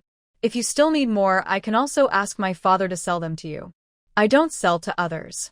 Jiang smiled, not understanding why this woman was so eager to find her. She didn't really like Alice, but if she hadn't said those things on the train, maybe she would have liked her more. Now, she was just a tool. Once she finished her work here, she would leave. She didn't want to get too close to Alice. At this moment, Wang Fugue spoke up. "Since the deal is about to expire, do you think we can sign the contract now?" After hearing this, Jiang translated for Alice. Alice, being reliable, signed the contract on the spot. Jiang looked at the contract and saw it was pretty formal, so she didn't say anything more. The mechanical factory ordered 20 lathes. Alice's price was a bit higher, but it wasn't a big problem. The only reason was that their country's technology was not as advanced as others. Both sides signed the contract, and Wang Fugue finally relaxed. He didn't expect things to go so smoothly. It seemed he shouldn't offend little Jiang in the future. Thinking about it, he decided to arrange a formal job for the temporary worker. It was just a way to use the discount money to give the other side a job. As long as her family members worked here, and if they needed help later, she would definitely come. Both sides put away the contracts. They paid a deposit, and Alice said she would have lunch with Jiang at noon. Jiang felt helpless. Since she was helping others, she still had to give face. She then said, "Then I accept your kindness." Alice was very happy when Jiang agreed, like a child. Jack felt a bit headache. He didn't know how to explain to his boss when he returned. Although selling the machines made money, it was less than expected. He just hoped his boss wouldn't be too angry. When everything here was done, and the journey was complete, it was time to eat. Wang Fugue hosted the meal and took them to a state-run restaurant. Because Jiang was here today, even if the lunch was unfamiliar, Alice didn't complain. She was worried Jiang might be upset and stop talking to her. Everyone enjoyed the lunch very much. Even Wang Fugue couldn't help but comment that one good thing can overcome another. Although little Jiang was so aloof, Alice's enthusiasm was irresistible. "I don't understand what this foreigner sees in her. It's really confusing." After lunch, Jiang was about to leave, but Alice stopped her, insisting they talk a little more. She's been very bored lately. Seeing that Alice wouldn't stop, Jiang felt a bit annoyed. But because of the factory matters, she had no choice but to chat with her all afternoon. The next morning, Jiang got up without even saying goodbye and left quickly. When Alice learned Jiang had left, she and Jack also got on the train to go back. After Wang Fugue saw her off, he went back to arrange a job for Jiang. Since they had already helped solve her problems, their factory couldn't be left without work. Meanwhile, Jiang was dressed in men's clothes, negotiating a deal with a local black market boss. "I only have this last batch of grain and supplies. If you want it, show some sincerity. This price is non-negotiable." Black Panther frowned when he heard Jiang. "You have to let us make some profit. If the price goes higher, our profit will be very small." Jiang smiled slightly. "Everyone's clear about the situation. You've seen my goods. You know you can't sell at the original price, so just tell me if you want it or not. If not, I'll go to the next buyer." Black Panther hesitated, then gritted his teeth. "All right, but I don't have that much cash. Can I pay half with gold or old items?" Jiang replied, "That's fine. Since we've agreed on the price, meet at the Broken Temple in the south at 11 a.m. Don't be late." "Okay," Black Panther said. After Jiang finalized the deal, she got up and left. She didn't have much time. Once she finished organizing the goods they needed, it would be about right. Black Panther's brothers saw her leave and asked, "Big brother, should we go?" "No need," Black Panther interrupted. "This person is skilled. As long as the goods are good, our profit won't be less. Don't make decisions for me. If we anger him, be careful, I might have to fight you." Hearing this, his younger brothers lowered their heads. "Sorry, big brother. I understand." Black Panther nodded and waved his hand. "Get ready. I'll take you to pick up the goods myself later. And keep an eye on the surroundings. Don't let Lu San's people find out. In the city, there are 2 black markets. He controls one, Lu San controls the other. Although they usually keep to themselves, this time there are many items, and they are all high quality. So, nothing must go wrong." Jiang casually found a place and entered the space. Since she got this space, she hasn't used it much. If it weren't for wanting to save some cash, she wouldn't bother so much. Although she had taken quite a few freebies before, she still didn't have enough cash. She plans to buy more land and houses in Haicheng and Yangcheng in the next few years. Then, after 10 or so years, she can become a landlord. When she arrived at the supermarket inside the space, Jiang couldn't help but admire again. Her rival's shop is really excellent. She wonders how that man is doing now. Actually, they don't have deep hatred. It's just that their supporting forces don't get along. She is just a worker. After organizing all the goods she needs, there are 20 minutes left before the transaction. She didn't even have time to drink hot water before leaving the space. As soon as she arrived at the abandoned temple, Jiang first created some traces around. Then she took out all the goods and placed them properly. She's not afraid of being robbed by others. Her belongings are not something just anyone can take. The people from Black Panther arrived on time. As soon as the time was up, Jiang saw a train coming over. She looked at the car and raised an eyebrow. She didn't expect this person to have such strength, able to get a train. When Black Panther arrived, he was the first to get out of the car and walk toward Jiang. "Did you bring everything?" he asked. Jiang nudda. "All inside. You can send someone to check the goods. If everything's fine, let's finish quickly. My brothers are waiting for me to go back." Black Panther nodded and then gave a look to his 2 subordinates behind him. Jiang and the 2 men went inside. Soon they heard inside, "Brother, top quality, no problem." Black Panther responded, "Got it." Jiang stood calmly, not showing any impatience. "The goods are fine. I'll go get the money and the old items." "Okay, hurry up." Black Panther signaled to the people in the car. Soon someone with a large box came over. "This morning we agreed, half in cash, the rest in gold bars and old items. 2,000 in cash, everything else is in the box. Check if everything's okay. If so, I'll have my brothers load the goods." Jiang nudda. Sure. She reached out and briefly checked the old items in the box. Seeing nothing wrong, she closed the box again. "Take your time loading the goods. I will leave first." This contract was very pleasant. "Next time I have goods, I will come find you." Black Panther smiled after hearing this. That was exactly what he wanted. He said with a smile, "All right, I'll wait for you to come back next time." "Okay, I'm leaving." Goodbye. After Jiang finished speaking, she carried her box and walked toward the ruined temple. She disappeared from their sight before putting the box into her space. When she reappeared, she was at the bus station. There was still some time before the afternoon bus departure. She first ate a bowl of noodles at a nearby government-run restaurant, then got on the bus to return home. Today, she didn't plan to rush back. She thought about going to the county town to see if she could find some goods. But on the way back, she wasn't sure if luck was against her. The bus suddenly had a flat tire halfway. Jiang was resting with her eyes closed when she suddenly heard an explosion and immediately opened her eyes. The driver was quite experienced. At the moment the tire burst, he quickly pressed the brake. Fortunately, he wasn't foolish. After a few presses of the brake, the bus stopped. The people on the bus were a bit panicked and started cursing. "Driver, can we still go with a flat tire?" "Yeah. How come they didn't check the vehicle before leaving?" "I was scared to death. I thought I was going to die." "Open the door, I want to get off." The driver wiped the cold sweat from his face and tried to calm Everyone down. Everyone don't panic. Just change the tire and we'll be fine. Please all get off the bus. As the door opened, everyone hurriedly got off the bus. Jiang li fronat. She felt something was wrong.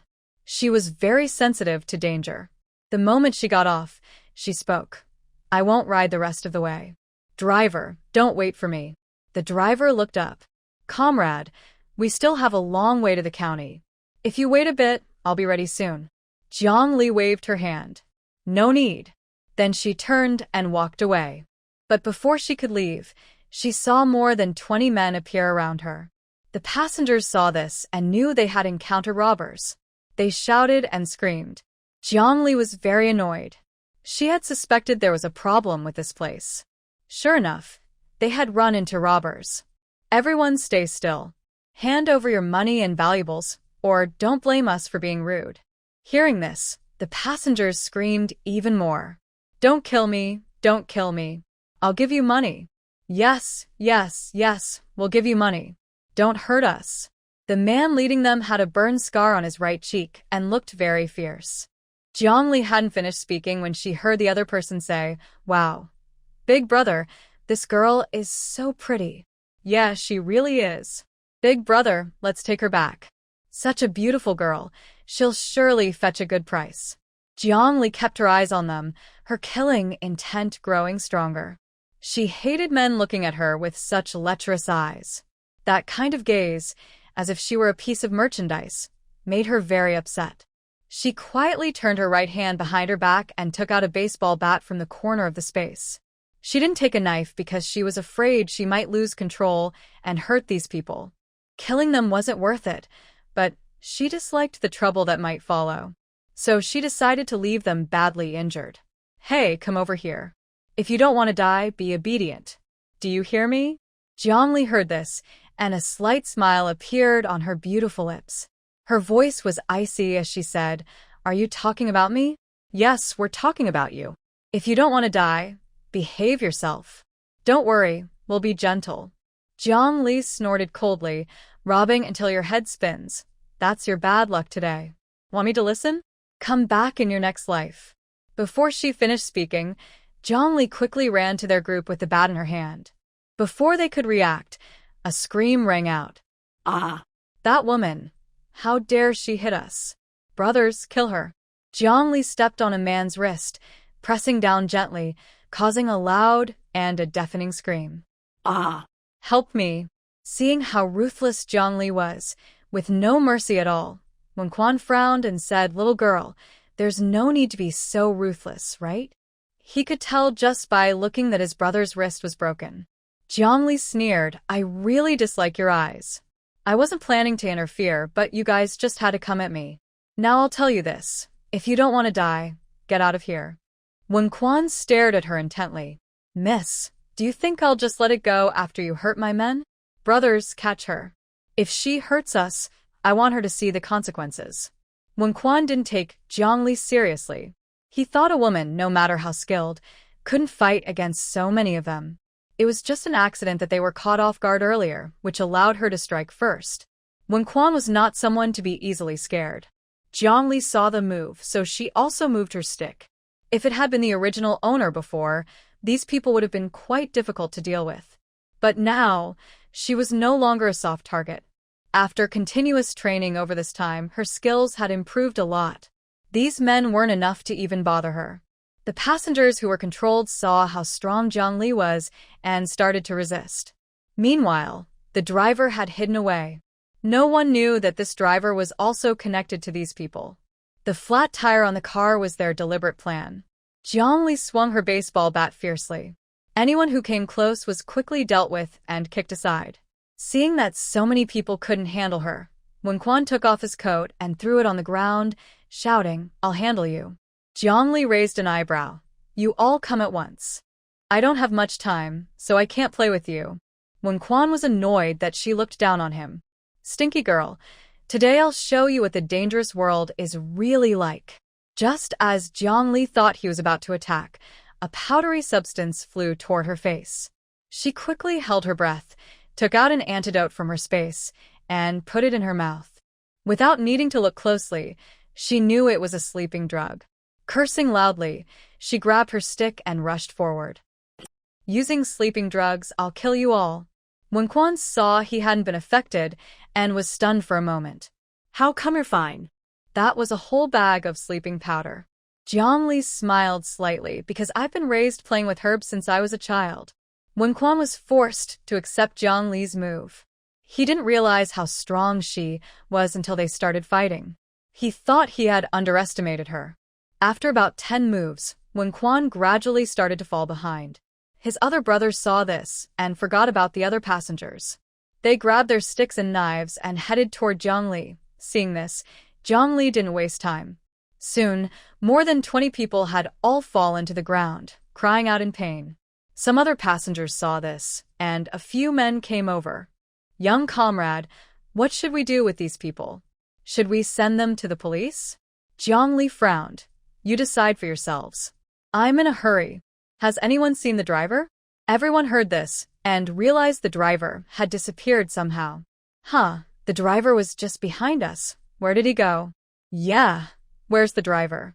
Seeing the driver run away, Jiang Li guessed it was just as she thought. All right, stop looking.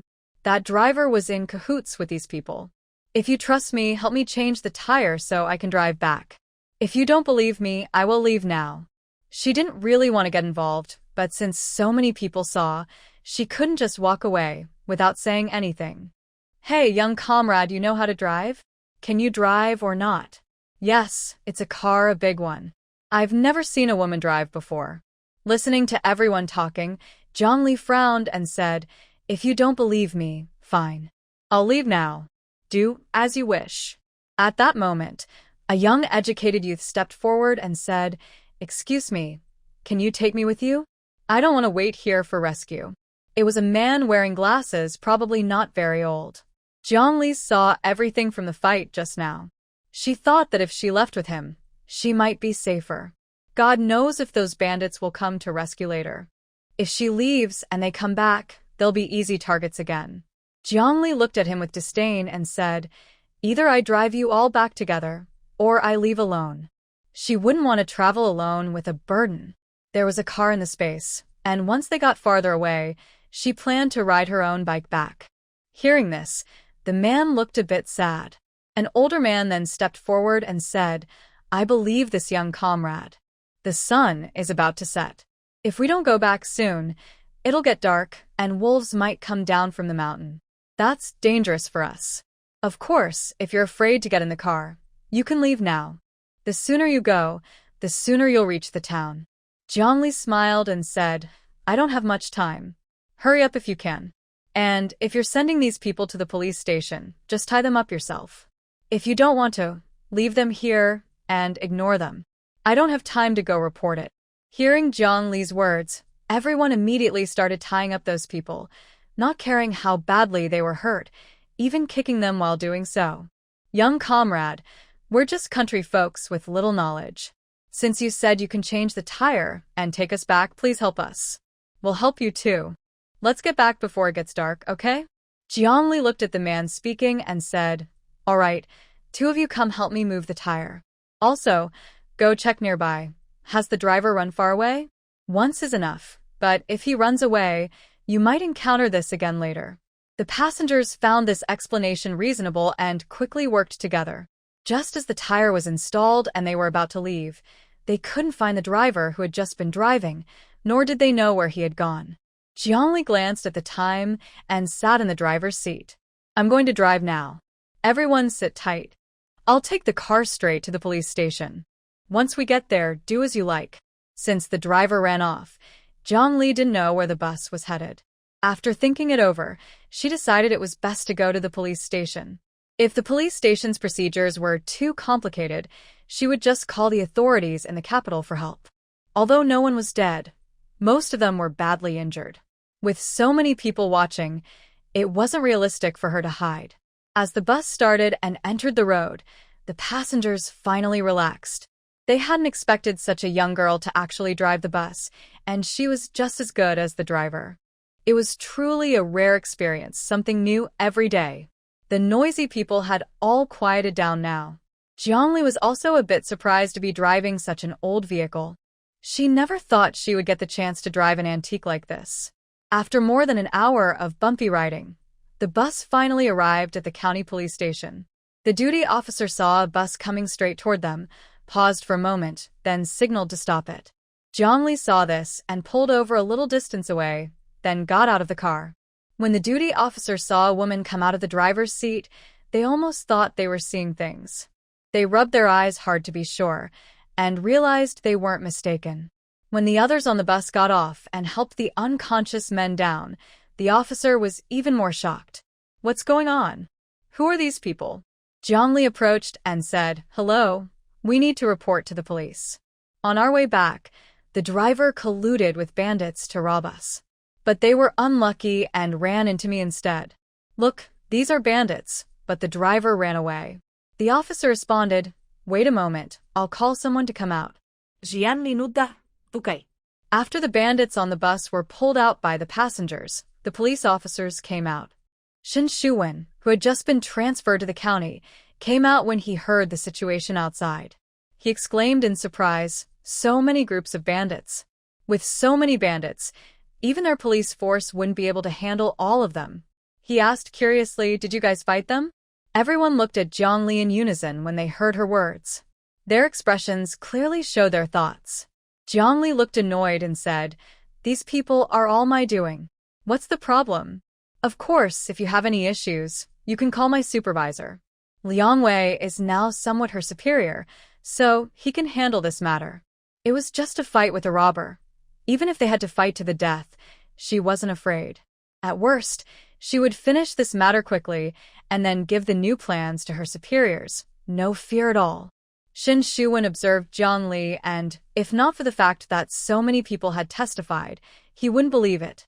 Such a young girl, and her fighting skills are so impressive. "Come with me to make a statement.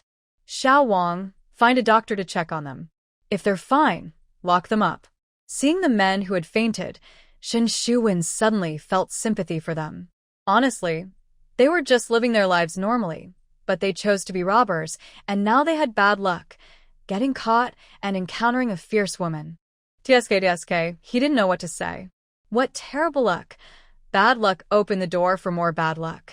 Jiang Li entered the police station, briefly explained what happened, and didn't say much more. But Shen Shuwen felt uneasy about her excellent fighting skills. He asked, "Where do you live? Do you have a job? And who did you learn your skills from?" Jiang Li raised an eyebrow. "Is there a problem with my skills? My 3 older brothers are soldiers. My job is confidential. You can talk directly to my supervisor. Do you want me to make a call?" Seeing her calm attitude and hearing about her 3 brothers in the military, Shen Shuwen suddenly seemed to understand. Still, some procedures needed to be followed. "If it's convenient, please contact your supervisor. Once your identity is confirmed, you can leave." He always felt that Jiang Li was not an ordinary woman, and there was a familiar aura about her. Jiang Li agreed, "All right, take me to make a call, but only you can listen. If anything happens on my side, your police station probably won't be able to open its doors." Shen Shuwen raised an eyebrow. "All right, I want to see what kind of background you have." Jiang Li smiled silently and went to make the call, dialing Liang Wei's office. If everything went as expected, they should still be working overtime. After waiting for a few seconds, Liang Wei's voice came through. "Hello, this is Liang Wei. May I ask who you are?" Jiang Li didn't waste time and said directly, "Uncle Liang. It's me, Jiang Li." Liang Wei heard Jiang Li's voice and immediately became excited. "You little girl, why did you think of calling me? Have you received the reward from above? I think it should arrive in the next couple of days. That thing you sent last time," the senior elder was very pleased. "He asked when you'll come to Kyoto again. He wants to meet you, and also asked me to find out when your next research phase will start." Jiang Li replied calmly, "Uncle Yang, I haven't met anyone from your side yet. I'm calling today because I need you to be a witness for me. Are you free now?" Hearing Jiang Li had something to say, Liang Wei said, "Go ahead. What's the matter?"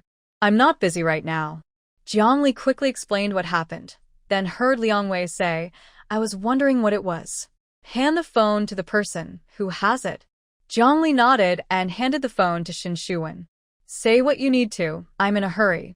Please be quick. Seeing Jiang Li's impatience, Shin Shuwen took the phone and started communicating quickly. When he heard Jiang Li's identity, he thought he might have misheard. I don't care how you handle things on your side. Comrade Jiang is from our Kyoto Research Institute.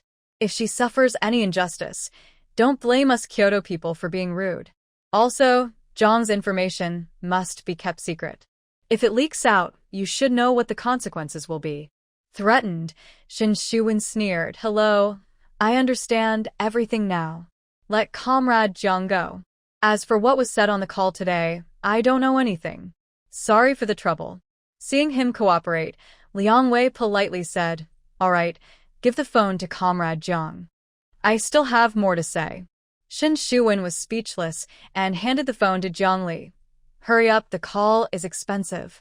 Jiang Li chuckled softly, ignoring his resentful look, took the phone, and continued talking to the other side. It's easy to invite a god, but hard to send one away. Now they complain about the high phone bill. Too late. Under Shin Shuwen's silent gaze, Jiang Li stubbornly talked for nearly 20 minutes before finally hanging up. Captain Shen, I'm done. Can I go now? Shin Shuwen waved his hand. Go ahead. Don't come next time. Jiang Li smilat. All right, since that's the case, I won't care about those people anymore. Remember to investigate their hideouts carefully. There might be unexpected discoveries. Remember to catch that driver too. Goodbye now. Let's go, let's go. I remember you. Jiang Li was almost amused by his speechless tone. Sure enough, enjoying free rides makes people happy. Most importantly, she had already caught the attention of the Grand Elder. When they left the police station, it was already completely dark.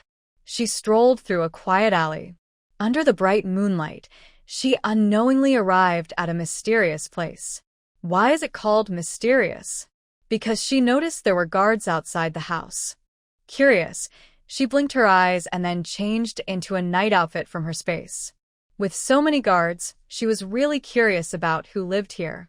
Since the night was so long, she decided to have some fun.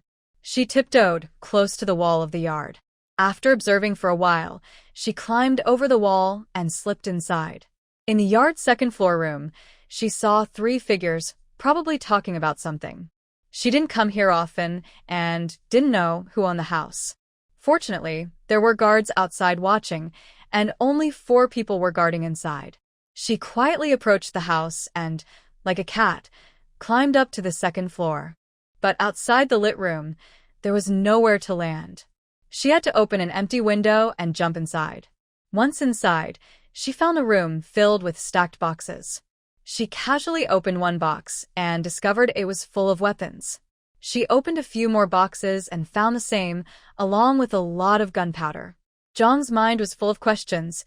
Why would someone need so much gunpowder? After checking everything, she quickly restored everything to its original state. Hearing footsteps outside, Jiang Li knew she wouldn't hear any more gossip today. She silently left the yard and marked her spot before returning to the police station. When Shin Shuwen saw she was back, he immediately looked worried. Comrade Jiang, do you have any instructions? Jiang Li's lips twitched slightly. I have something to tell you. Big news. Want to hear it? Shin Shuwen asked curiously. What did you find this time? Jiang Li beckoned with her finger. Captain Shen, let's go outside to talk. Whether you believe it or not is up to you. Seeing she wasn't joking, Shin Shuwen put down his pen and said, All right, let's go outside to talk. The 2 of them left the room quickly and found a quiet place. Jiang Li then told him everything she had just discovered. Shin Shuwen listened and first felt a bit speechless. You're just wasting time on other people's hobbies and learning from them? Aren't you afraid it's a wolf's den inside and you might not come out? Am I that stupid? By the way, have you heard about any big events happening recently in the county or city? Let me tell you, if those explosives go off, they could the whole building into the sky. Shin Shuwen frowned and thought for a moment.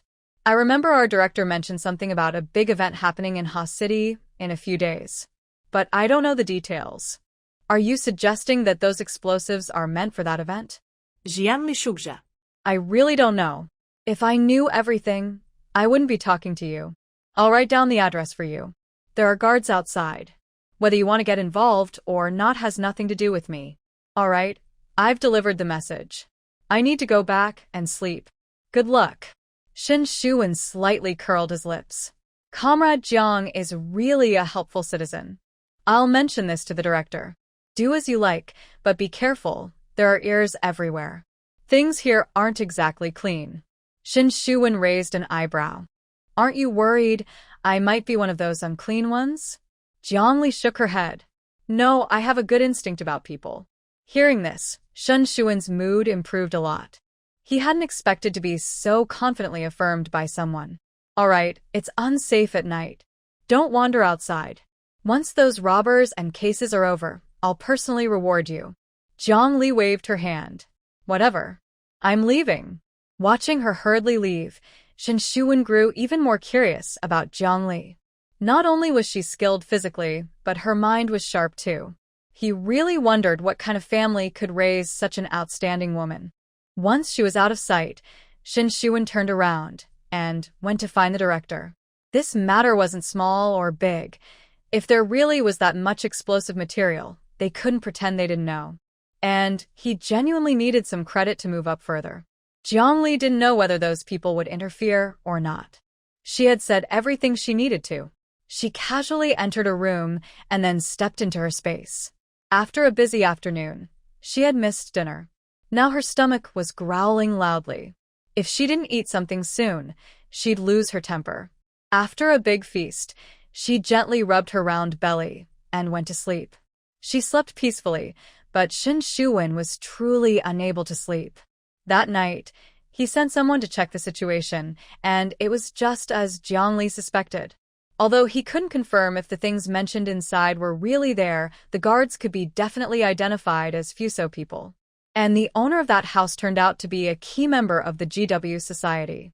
Connecting these clues and knowing they weren't good people, he couldn't believe there was no secret involved. But since there was no confirmed news, they couldn't break into the house. So, he spent the whole night tossing and turning, unable to sleep. The autumn sky was bright blue and clear, with no clouds, giving a peaceful and bright feeling. The cool air was mixed with fresh dew, creating a calm scene. Sunlight spread across the land, so bright it made Jiang Li turn over and continue sleeping. Until a strange sound from the next room disturbed her, she irritably got up. Gee. In the middle of the day, do you have to be so loud? She angrily scratched her messy hair, feeling very annoyed. She didn't know who was living next door, but they really didn't care about others' feelings. Just as she was about to get out of bed, she suddenly paused. Then, when she heard the lively noise from next door, she raised her hand and threw a few sharp hits at the wall. Immediately, the room fell silent. When Jiang Li saw that the noise next door finally stopped, her wicked smile didn't fade. Such mischievous behavior, she probably was the only one capable of doing it. Soon after, she heard someone shouting from next door. Who the heck is that? Are you trying to die? Jiang Li burst into laughter and got up to leave the room. She wanted to check out and leave quickly, or she'd be embarrassed soon. Ha ha ha. The whole morning was so funny, she couldn't stop laughing. Let's see if they still dare to cause trouble after this. As Jiang Li left the room, just behind her, the two people from next door came out. The man looked pale and upset, clearly annoyed that she had left. The woman also left directly after leaving her room. Jiang Li didn't know that the man had been so disturbed by her antics that he was still recovering for a long time afterward. While eating a delicious steamed bun, Jiang Li felt very happy. Thinking about coming to the county town, she decided to visit her aunt's house. Recently, Xiaoyi hadn't been home much, and she hadn't contacted him since her last visit. After finishing breakfast, I bought some ingredients and gifts and headed toward the textile factory's residential area. It was already past 9 in the morning, and most people had gone to work at the factory. As I walked along, I hardly saw any pedestrians. I went straight to my aunt's house. Just as I was about to knock, Qini opened the door. When Qini saw his cousin standing at the door, he was surprised for a moment and then happily said, "Sister, why are you here?" Jiang Li raised an eyebrow. "Are you about to leave?" Qin chuckled. My friend asked me to go out and play. Since you're here, I won't go. There's nothing much to do anyway. Jiang entered the room, put down her things, and replied, You don't need to wait for me. If you want to go, just go. I was just passing by after running some errands. It's okay, cousin. I'll just go downstairs and tell my brothers. Wait for me, I'll be right back. Seeing her cousin leave so suddenly, Jiang shook her head helplessly. She thought to herself, he's still just a kid. After having lunch here, Jiang didn't stay much longer. Since it had been 2 days, it was time to go home. When Qin saw his cousin was leaving, he packed a couple of clothes and went with her. Jiang looked at him and asked, Are you going back to the countryside with me again? Qin nodded. Yes, it's boring here. The autumn recruitment is coming soon. I want to enjoy myself while I can. Hearing this, Jiang raised an eyebrow. Have you thought it through? Are you really going to join the army? Qin nodded. Yes, I've talked to my parents. They didn't oppose it, as long as I don't regret it later. I think with my brother at home taking care of our parents, I don't have to worry. All right, since you've decided, we'll support you. Let's go now and try to get home before sunset, Jiang said. Just as they went downstairs, a girl came toward them. Jiang looked up and saw her. She was about to avoid her when the girl spoke first. Qin, so you rejected me because of her, right? Jiang was stunned for a moment and looked at her cousin. What's going on? Qin looked at Su Ning with a very unhappy face and said, If you can't speak nicely, don't speak at all. Check your conscience. Do you really like me? Although I'm not very smart, I'm not stupid either. You and Xiaodong are doing things behind my back. Do you really think I don't know? I didn't say anything before just to give you some face. Let me tell you one last time. Even if I found a village girl, I wouldn't choose someone like you, a second-hand goods. When Su Ning heard Qin's words, her face instantly turned pale. She didn't expect Qin to know everything. Does he also know about their plan? Jiang, hearing her cousin's words, looked at Su Ning with a cold smile. Comrade Su, right? I believe my cousin has already made things clear. He doesn't like you, and he hopes you won't bother him again. Plus, my brother doesn't want to be the one who takes responsibility. You've been pregnant for almost 2 months, haven't you? Hearing Jiang words, Su Ning looked terrified, wondering how she could know. Only she and Xiaodong knew about her pregnancy. If the Yin family hadn't looked down on her, she wouldn't have targeted Qin. Yi, let's go. This woman has bad intentions. Stay away from her in the future. Confessing to someone else's child, ha. Qin looked frustrated. A cousin? How do you know she's pregnant? Jiang smilat. It's all thanks to my teacher's good guidance. Seeing that Jiang was Qin's cousin, Su Ning's face darkened as she remembered what she just said. Don't spread rumors. I don't have anything. Qin doesn't like me, and that's that. I won't bother him anymore. If you dare spread false rumors about me, don't blame me for being rude. Jiang, hearing this, smiled beautifully. What do you mean by being rude? People will never know unless you do something wrong. Even my brother can find out about this. Do you really think others don't know? I'm not just saying this. If you're pregnant with someone else's child and they don't take responsibility, won't you report their misconduct? If they deny it, just take a DNA test with the child.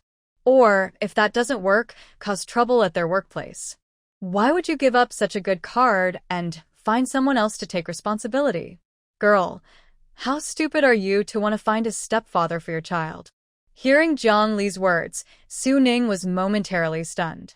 Could she really cause trouble? But Xiaodong had said that if she disobeyed, he would stop loving her. Even suggesting Qin take responsibility was his idea. Was she really wrong to do this? Jiang saw her dazed and didn't say anything further. She exchanged a glance with Qin, and they left the residential area together. Outside the compound, Jiang asked again, Are you very familiar with that girl just now? Qin shook his head. Not really. Just in the same high school class. She used to be close to Xiaodong, and my friend also told me some things about them. She thought she had done everything secretly and no one knew. But in fact, Xiaodong had already boasted about it when he was drunk. There are people in the GW family, and Xiaodong's mother is a difficult person to deal with. Suning being abandoned by An Xiaodong is quite normal. It's because the Su family's conditions are not good. After hearing his words, Zhongli thought for a moment and said, Xiao Yi, that An Xiaodong isn't a good person. Be careful when you meet them later. Before the military checkup, you can't get hurt. If that An Xiaodong, whom you mentioned, is bothered by Suning this time, he might cause you trouble. Just be careful when you go out. Don't eat random food outside. Remember that, okay? Qingyi was worried and assured her, Don't worry, cousin. I only go out to play during the day. Nothing big happens at night. I mostly stay home and read novels. Good, that's right. The outside is still quite chaotic now. Boys also need to protect themselves. Qingyi smiled and said, Sister, I got it. You don't need to say more. You make me sound like a kid who hasn't grown up. But honestly, why didn't you take me to Kyoto last time? I've been there too. Zhongli rolled her eyes at him. You only know how to play. I went there for work. Taking you along would be different. But next time, if there's a chance, I can take you to visit for a few days. There was no place to stay before, so it was inconvenient to bring family along. But now that she has a house, it's much easier. And she probably won't stay at home for long before heading back to Jing. After all, she's already in that person's sight, so she must work harder. Since they don't have a car, they plan their time to go back to the village where the ox cart was. The old man who was tending the oxen saw Zhang's girl returning and smiled. Xiaoqi, you're back from your errands? Zhongli replied, Yes, Grandpa. I thought you were leaving, so I almost missed the ox cart back. The old man chuckled. Still have to wait a bit. Some young people came to town today to buy things. Oh, I see. Grandpa, you take good care of the oxen. You spend a lot of time caring for them, right? The old man replied, It's okay. It's those people who take care of them. I only go over there to get the oxen when I need them. They chatted casually, and soon the young people returned. Su Man saw Zhongli and happily walked over, saying, Jiang, when did you come back? You haven't come to visit me in a long time. I've missed you so much. Zhongli saw that Su Man was still so lively and smiled as she replied, I've been busy lately. Are you guys picking up your packages? Su Man put down her package and said, It's something sent from my family, and Vicky's too. Lu Vicky, hearing this, spoke in a somewhat cold voice. My family worries that we're having a hard time here, so they send us things every month. Not much, but it's better than nothing for some people. Qian Zhaodi, hearing Vicky's words, curled her lips and said, It's no big deal, just a little money from home. Su Man snorted coldly, I think you're just jealous of us. We often take care of you, but now you're talking behind our backs. Even a dog knows how to wag its tail, but you're just a sneaky person. I won't lend you anything again. Remember the 10 yuan we lent you before? You better pay us back soon. Thinking about this, Su Man was full of anger. Originally, Vicky didn't want to talk to her, but she felt sorry for her and helped her. Now, she's eating their food and secretly talking badly about them. She and Vicky don't even know most of the villagers, yet she claims they are unruly. It's so infuriating. If Vicky hadn't stopped her, she would have torn her apart. Qian Zhaodi, hearing about repayment, looked a bit wronged and said, I didn't say I wouldn't pay you back. When you lent me the money, I told you I would after the harvest. Why are you rushing me? Su Man rolled her eyes. All right, always crying. Enough already. Su, let me tell you, while you were away, our youth team was really lively. Every day was like watching a show. Do you remember Li Shen, the one who came with us? Zhongli nodded. Yes, I know him. Didn't he get stabbed before? Yes, that's him. That guy is unlucky. No one knows what kind of luck he has. Not long ago, he fell into a trap while going up the mountain. If Huabaiming hadn't found him early, he might have gone to the hospital again. And at our youth team, 2 people are clearly dating, but they act like they're sneaking around. Vicky and I saw their little affair by the river at night. It was so embarrassing. Also, listening to Su Man gossip all the way, Zhongli also found the people at the youth station very interesting. They are never quiet. But she also wondered how Huabaiming was doing. Recently, she had been too busy to visit him. Just as Jiang Li was feeling nostalgic, she suddenly heard Su Man whisper, Jiang, do you know where your sixth brother works? I haven't seen him in many days. Hearing this, Jiang Li immediately realized something important.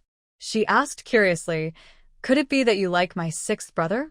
Su Man saw her say this so straightforwardly and immediately blushed, speaking shyly. How can you say that? He's a girl. Jiang Li chuckled, Man, I didn't expect that you would like my sixth brother. Tell me, when did this happen? Su Man pouted, Jiang, I don't know either. One day, I suddenly couldn't see your sixth brother, and I kept thinking about him. At first, I thought it was just my imagination, but as time went on, I realized, I think I like your brother. What should I do? I feel like I might get lovesick. Jiang Li raised an eyebrow. Our family has a rural household registration. If you really want to marry my sixth brother, would your family agree? Su Man's family background looks very good. She was raised with love, and her personality shows it. Although Jiang's family is also well off, and her sixth brother now has a job, parents usually want their daughters to marry into a good family, where they won't have to worry about food and clothing. After hearing this, Su Man whispered, I've only told my parents about this. My dad doesn't want me to marry so far away, but my mom is okay. She just told me as long as I don't regret it. Jiang Li was surprised to hear that Su Man's family was so easy to talk to. She asked suspiciously, are your parents really like that? Su Man nodded, yes. My mom only cares about my brother and younger brother. I was raised by my grandparents since I was young, and my dad treats me very well. So, whoever I marry in the future, as long as my dad has no objections, it's fine.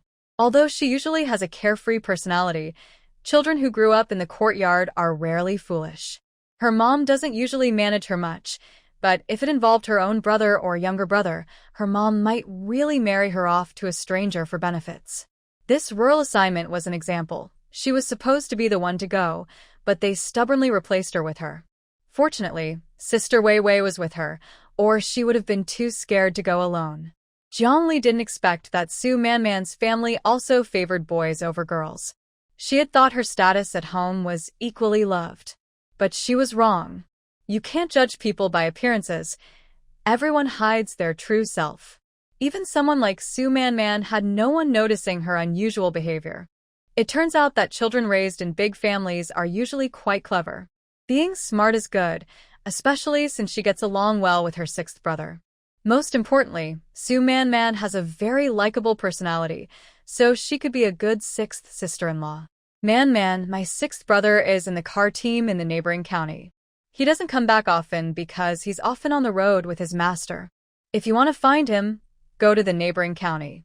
But I suggest you wait until he comes back next time and ask him. As a girl, it's not safe to go out alone. Don't be silly and go look for him by yourself, understand? If anything happens on the way, I would feel guilty. Hearing Jiang Li's words, Su Man thought for a moment and replied, all right, I'll listen to you.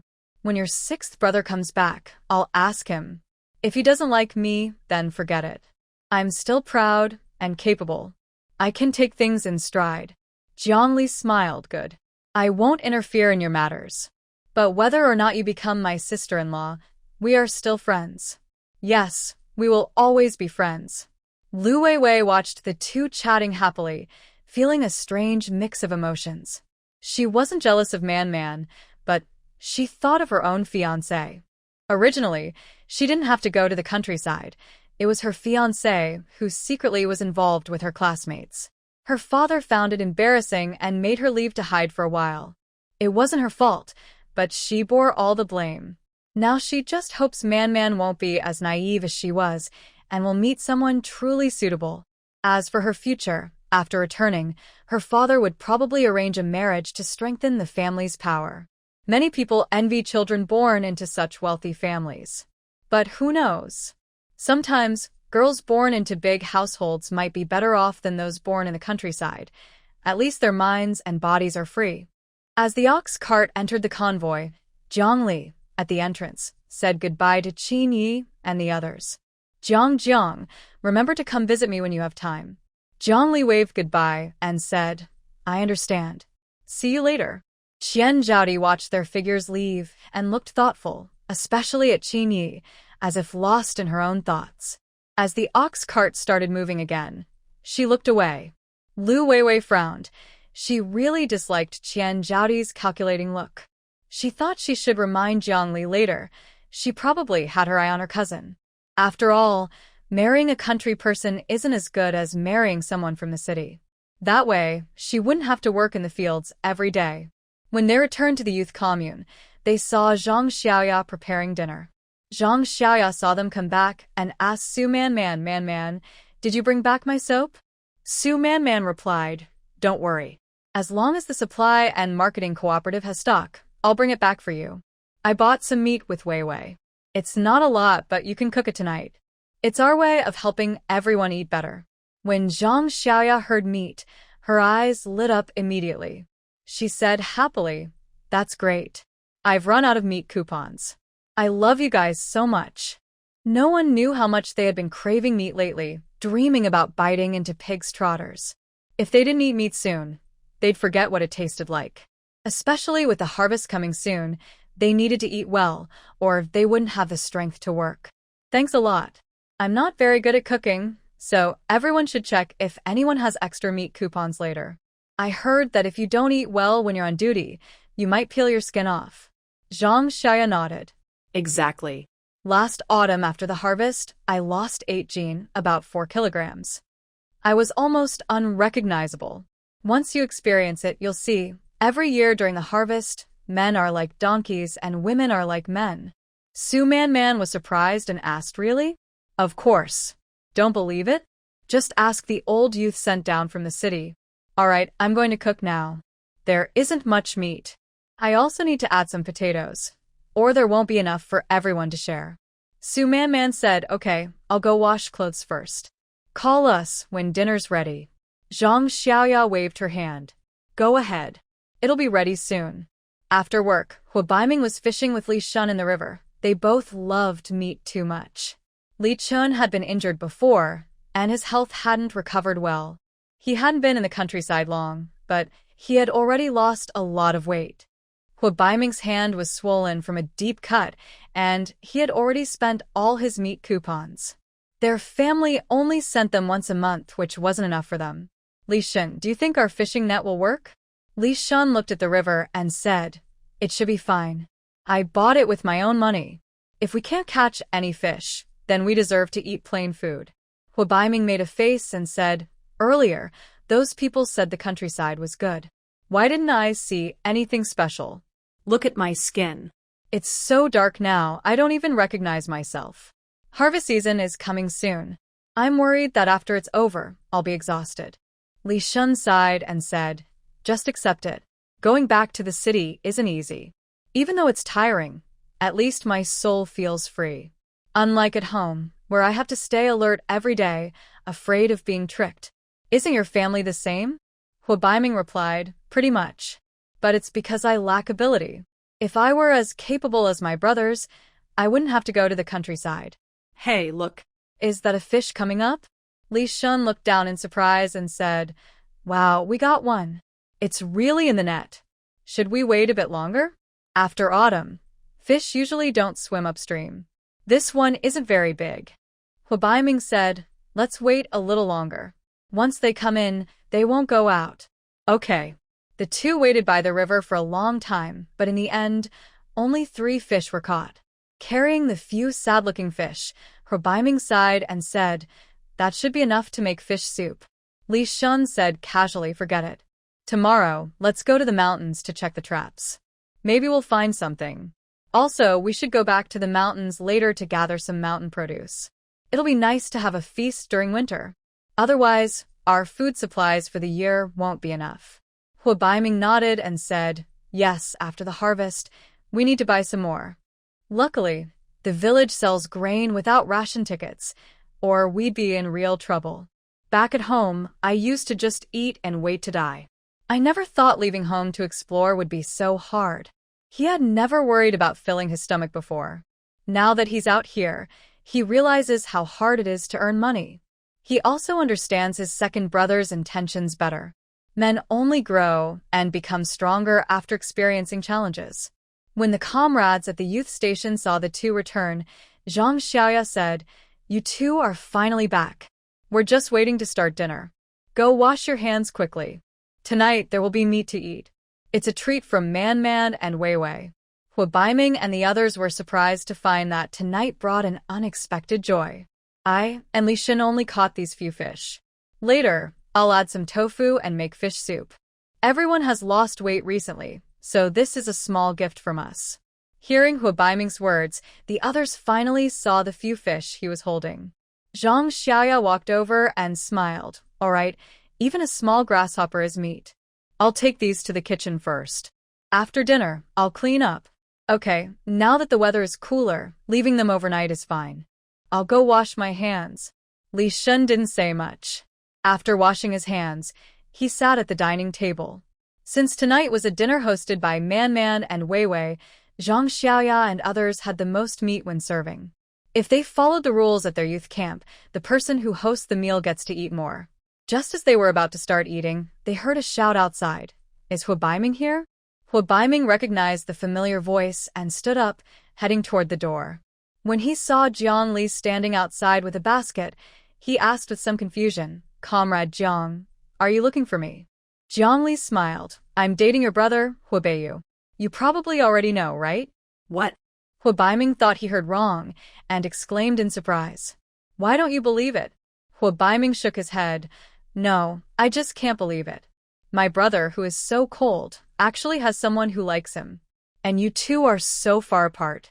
How did you get together?" "Enough. I came to see you, not to chat. If you're curious, ask your brother. Here, these are things I brought for you. Take your time eating. If you need anything, just find me. I'll be going to Kyoto again soon. Also, here's 50 yuan and some other notes. Keep them safe. If I'm not at home, you can also find my brother. They all know about my relationship with your brother." Hu Baiming looked at the suddenly appearing items and felt like he had suddenly become rich overnight. "Sis, from now on, you're my real sister. I've really run out of supplies lately, but I won't take this money. If my brother finds out, he might scold me." Jiang Li rolled her eyes. "Just take it. My brother will give it to me later. Be obedient." Hu Baiming then said, "All right, I'll tell my brother later." "Thank you, Sister Jiang Li. All right, I'm heading back now. Take care of yourself. If anything happens, come find me." Remember? "Yes, I got it. I'll see you off." Jiang Li waved her hand. "No need. You can go now." Bye. Hu Baiming saw Jiang Li leave quickly and only turned around after he couldn't see her anymore. Then he carried his basket into the yard. Everyone heard their conversation just now. No one expected Jiang Li to be dating Hu Baiming's older brother, especially Li Shen, who felt a deep pain in his heart when he heard this. He felt like he had lost something very important. That strange, unclear feeling was very uncomfortable. After quickly finishing his meal, he stood up and said, "Take your time eating. I'm going to rest now." Hu Baiming saw his face looked bad and asked worriedly, "Are you okay? Why do you look so pale all of a sudden? Do you want me to find a doctor for you?" Li Shen shook his head. "No need. It's just an old problem. I'll be fine after a nap. You guys eat. I'll go back first." All right. "If you need anything, just call us." Li Shen nodded. "Okay, I understand." Back in his dorm, lying on the warm bed, Li Shen closed his eyes and saw Jiang Li's face, familiar yet strange. He didn't know why, but hearing that she was taken made his heart feel very sad. He didn't understand what was happening to him. His mood was very restless. No one knew how upset he was. Meanwhile, in the yard, everyone was asking Hu Baiming about Jiang Li. Especially Su Man asked, "Hu Baiming, is Jiang Li really dating your brother? How old is your brother?" Hu Baiming replied, "My second brother is 22. What's wrong? I want to tell you all, my second brother is my idol. Not only is he good-looking, but he's also very capable. If I had half his ability, I wouldn't be in such a bad situation. And I think Sister Jiang Li has good taste. Besides my second brother, no one else could match her beautiful face." Jiang Li was very beautiful. Even he had never seen anyone as pretty as her. Of course, He didn't expect that his own second brother was also someone who cared about looks. His mother kept talking about his marriage every day, but he secretly found Jiang Li. Su Man wrinkled her nose. Your brother is really quick. I was thinking of introducing Jiang to my cousin. But now it looks like that's not going to happen. Huabaiming heard this and said, Don't think about it. My brother is quite possessive. When we were kids, he almost beat me to death because I took his things. What? Your brother is so harsh? Su Manhwa exclaimed in surprise. Yeah, it's all tears of hardship. I was often beaten by my second brother when I was young. If it weren't for my strong luck, you wouldn't be able to see me now. TSK, you really are pitiful. But with your brother's violence, he won't hit your sister-in-law in the future, right? Huabaiming shook his head. No, my brother never hits women. And Sister Jiang Li is such a good person. If he doesn't cherish her, then he deserves to be single forever. Ha ha ha. That made me laugh. No wonder your brother always hits you. Lu Weiwei patted her on the back. Stop laughing, we're eating. Be careful you don't choke. Su Man covered her mouth. I know. Qian Zhaodi looked at the basket on the ground and asked curiously, Comrade Hu, what did Comrade Jiang bring you? Can we see? Huabaiming heard this and immediately refused. No.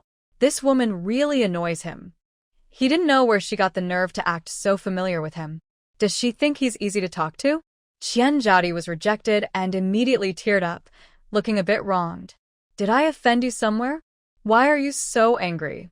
Huabaiming put down his bowl and said irritably, Comrade Qian, we're not close. Please don't talk to me in the future. Thank you. In front of so many people, Qian Zhaodi looked very embarrassed after being humiliated by Huabaiming.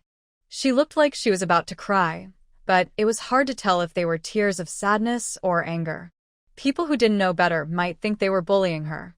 She wasn't very pretty to begin with, and with that expression, the male colleagues all looked away silently. It was really the eyes. Su Manhwa snorted coldly. You're just curious. What do you think you can take after watching? Jiang gave her future brother-in-law some gifts. If you're jealous, just find a man yourself. Staring at others' bowls all day, that's really unlucky. Qian Zhaodi lowered her head, trembling all over. She clenched her fists angrily, with hatred almost spilling out of her eyes. Finally, everyone finished dinner quickly and dispersed. Lu Weiwei returned to her room and pulled Su Man aside. In the future, don't answer the phone so much. That Qian Zhaodi isn't a good person. Don't let her hate you. Don't go to lonely places alone either. If something happens, you'll be the one crying. Su Man chuckled. Don't worry, I'll be careful. Meanwhile, Jiang Li returned home and was fed by her grandmother again. Now she was sitting in her room, touching her round belly and reading a novel. Now that autumn has arrived, the nights are getting quite cold. She doesn't like sleeping on the heated brick bed, feeling that her skin becomes very dry every morning after sleeping on it. Her throat also feels uncomfortable. At this moment, Huabayu received a sudden mission, and it was a high-level task. Looking at the mission details, which specified training special soldiers to handle it, he couldn't shake the uneasy feeling in his heart. He knew this strange feeling was a warning sign of danger. Thinking about the Jiang brothers, he decided not to take them all. Jiang Chusi is clever, so he should bring him this time. Jiang Jiancheng, being strong and muscular, isn't very suitable for this mission. If both of them get into trouble at the same time, he would have no face to see Li. Seeing that the mission location is at the border, he picked up the office phone and called his subordinates. When Jiang Jiancheng learned he wasn't included in this mission, he pulled his second brother aside and asked anxiously, Why wasn't I included? Does he look down on me? Why can he go, but I can't? I'm not happy about this. Jiang Chusi rubbed his forehead and said, Can you stop causing trouble? I found out who's chosen for this mission. They're all top elites. It must be a tough task. If he didn't pick you, it's probably for your own good. Just stay in the army and train well. Maybe next time, you'll be the one going. Plus, we haven't officially passed the assessment to join the team yet. Can you listen to me? Jiang Jiancheng pouted and said, I'm not causing trouble. I just want to go out and fight bad guys. Training all day is so boring. Jiang Chisi sighed. Alright, I need to pack my things and leave. While I'm away from the army, you better behave. If you get into a fight again, no one will clean up after you. Got it, got it. Hurry up and get ready for the meeting, Jiang Chisi said. He nodded and went to gather with the team. Jiang Jiancheng watched him leave, then headed to the training ground. He felt he wasn't strong enough, otherwise, he wouldn't be left out of this mission. So he decided he needed to work harder in the coming days. Meanwhile, Huibeyu saw that everyone had arrived and led the team to leave immediately, heading out overnight. The situation there was urgent. The news said a squad had been lost. No one was seen alive or dead. He guessed those people had either been captured or wiped out. He had no idea who the other side was, but they had managed to keep all the military personnel from escaping. Sitting in the passenger seat of the car, Huibeyu felt more and more worried as he thought about it. If the timing were better now, he would really want to leave the army. He still prefers the life of doing business from his past life. These days, without security, make him feel more anxious. But no matter what, since the situation isn't right now, he can only wait and see. Thinking about this, he fell asleep in the car. Jiang Li had a very long dream. In the dream, she saw her old rival again. She dreamed she died, and that man, seeking revenge for her, ended his life at her grave. The scene was very sad, and it made her heart feel uncomfortable. Wasn't that man supposed to hate her deeply? How could he seek revenge for her? Maybe she was overthinking it. No, that bad man had taken many of her clients. He definitely wouldn't sacrifice himself for her. This was so frustrating. No matter how she struggled, she couldn't escape this scene. She only woke up when the rooster in the backyard crowed. Opening her eyes, she looked at the ceiling beam above her, gasping for air. She irritably grabbed her hair, unable to understand why she had such a dream, no matter how she thought about it. In the end, she got up and went outside to vent. Jiang Qinghua woke up to find his daughter sweating heavily while doing boxing. He adjusted his collar, thinking, it's not hot today. Why is she sweating so much?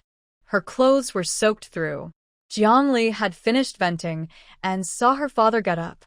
She wiped her sweat and said, I'm going to change clothes and then cook. No need. What's wrong with you, girl? Why are you sweating so much this morning? You don't usually do that. Jiang Li replied, it's nothing, just more exercise today. Don't overthink it. By the way, Dad, go check the trap on the back mountain. Yesterday, I put some things in the trap and I don't know if anything has been caught. Jiang Qinghua listened and said, all right, I'll wash my face and go take a look. Quickly go back to your room and change your clothes, or you'll catch a cold. Many people catch colds after autumn begins. My nose has been a bit uncomfortable lately. Be careful. Seeing her father with a stuffy nose, Jiang Li replied, I'll give you some medicine later. After 2 doses tonight, you won't feel bad. Good, then I'll wait for your medicine, Dad. I'm leaving. Jiang Li watched her father rush out and shook her head helplessly. Then she went back to her room, took a quick shower in the space, changed into clean clothes, and went to the kitchen. Seeing her grandmother already preparing breakfast, Jiang Li smiled and said, Grandma, is there anything left to do? I'll do it. The elderly lady smiled and said, you don't need to stay. You can go out. There are only a few people for breakfast. It will be ready soon. After hearing this, Jiang Li replied, all right, then I'll go fetch some water. Jiang Shuemai saw that the weather was nice today, so she got up, hugged her quilt, and came outside. Mom, are you going to dry the quilt? Jiang Shuemai nodded and said, the sun is good today. I'll dry the quilt. You should also dry yours. Jiang Li responded, that works. Mom, please help me by bringing my quilt. Okay, I'll go get it from your room later. And about fetching water, just wait for your dad to come back and do it. Don't bother yourself. Men should do these chores. You go to the backyard and feed the chickens. Jiang Li put down the water bucket and smiled. I can do this myself. I asked Dad to check the traps on the back mountain. Harvest season is coming soon, and we need to stock up some meat. Otherwise, your bodies won't handle it later. Also, I want to send some things to my brothers. The food in the army is usually not great. It's hard for them to eat meat sometimes. Talking about her son, Jiang Shuai brought up another topic. Your second brother is married, but I, as his mother-in-law, don't even know where my daughter-in-law lives. I want to send her some things, but I don't have her address. Your brother's place isn't settled yet either. It worries me a lot. And your third brother, that careless guy, hasn't written home in a long time. Every time, your second brother writes for him, saying everything is fine. Jiangli smiled, Mom. When I went to Kyoto before, I saw them. They looked a bit thinner and darker, but overall, they're doing well. The reason they don't write much is probably because they're busy lately. And you know my third brother, he's a bit simple-minded. Don't expect him to sweet-talk you. You might as well hope our chickens lay more eggs. Jiang Shuai chuckled. What kind of comparison is that? Your third brother is just a bit slow. When he was born, he probably absorbed all the nutrients your second brother took. Otherwise, with how smart your second brother is, your third brother would be like a simpleton. Fortunately, he's not completely stupid. Otherwise, I'd be worried he might get kidnapped outside. Ha ha ha. Jiangli almost burst out laughing, Mom. If my third brother finds out you said that about him, he'll be heartbroken. Cough, it's nothing. I say these things at home all the time. All right, I won't bother you anymore. I'm going to your room to get the blanket. After wandering around the back mountain, Jiang Qinghua carried the caught game home. He was very curious about what his obedient daughter had put into the trap, as so many animals had fallen into it. If he hadn't brought a sack, he wouldn't be able to carry everything alone. It's a pity all these animals are dead. He just hopes they weren't poisoned by rat poison. Jiang Li finished setting the breakfast and saw her father sneaking into the yard with a sack. After closing the gate, he said, Girl, your trap is really effective. Look at all these wild animals, but they're all dead. What's going on? Did you maybe put rat poison? Jiang Li rolled her eyes. Dad, am I that stupid? If I used rat poison, how could we eat these animals? I only used a special medicine my master taught me. These animals aren't really dead, just in a fake death state. In about 10 hours, they'll probably wake up. She used an ancient fake death medicine, and she was curious about it. Since no one had tested it on humans, she only tried it on animals. Originally, she didn't have this medicine. She found it by chance in a medical book in her space. Hey, isn't this the legendary fake death medicine? Hearing her father, Jiang Li was also surprised. How do you know that? Jiang Qinghua saw it was indeed that kind of medicine and whispered, I heard from your grandma when she was young. They say her family used this medicine to escape a deadly attack. I only heard about it once by chance. After that, no matter how much I asked, your grandma wouldn't say anything. Jiang Li raised an eyebrow, surprised that her grandmother's family also had such a medicine. It seemed her grandmother's family was not simple back then. It's a pity that after her grandmother passed away, they lost contact completely. Dad, you just need to know about this medicine. I won't need it anymore. If others find out I have it, it could cause trouble. Jiang Qinghua nodded. Exactly. Let's keep this secret. No one should talk about it. Since they're not fully dead, I'll make sure they are, so no one suspects anything. Jiang Li shuklat. All right, then I'll leave it to you, Dad. After breakfast, I'll heat some water and deal with them. Just as their family finished breakfast, they saw people arriving from Kyoto. Jiang Li heard the car and quickly put away the wild game, then went to open the door. Hello, is Comrade Jiang Li at home? Jiang Li opened the gate and saw the visitor, a stranger. She nodded and replied, Yes, that's me. Hello. When Yifeng saw that Jiang Li was a pretty girl, he paused for a moment. He had thought that someone so impressive would be quite young, but he was surprised to see how young she was. No wonder Uncle Liang told him not to scare her when he came. Hello, my name is Yifeng. I was sent here by the higher authorities to deliver a reward. Is now a good time? Jiang Li moved aside and said, Come in and talk. I am free now. Yifeng pushed up his glasses and said to Shaoli behind him, Bring down the things from the car. Shaoli nodded, I'll go get them now. Jiang Li didn't know what they brought, but she was fine with whatever it was. Anything earned honestly is fine by her. Soon after, the two sat down, and Jiang Li saw Shaoli carrying in several bags. She didn't know what was inside, and wasn't curious or eager to ask. Instead, Yifeng spoke first. These are your rewards from the higher authorities, including a bonus of 5,000 yuan. Because of your special status, they didn't want to publicly praise you. After all, you are now considered a national treasure. If enemies find out about you, it could be dangerous for you and your family. So we hope you understand, Comrade Jiang Li. Jiang Li listened and understood. She said, "Thank you for considering me. I have no objections. Right now, there are quite a few enemies in the capital. I understand." She wasn't afraid of those troublemakers, but her family was. So, she appreciated their caution and had no objections. Even if they hadn't mentioned it, she would have asked for protection. Seeing her reasonable attitude, Yifeng felt relieved. He was worried about dealing with unreasonable people and having to explain himself. He then took an envelope from his bag and handed it to her, saying, "Count the money. If everything is okay, sign the receipt." Jiang Li raised an eyebrow, took the envelope, and without fuss, counted the money right in front of him.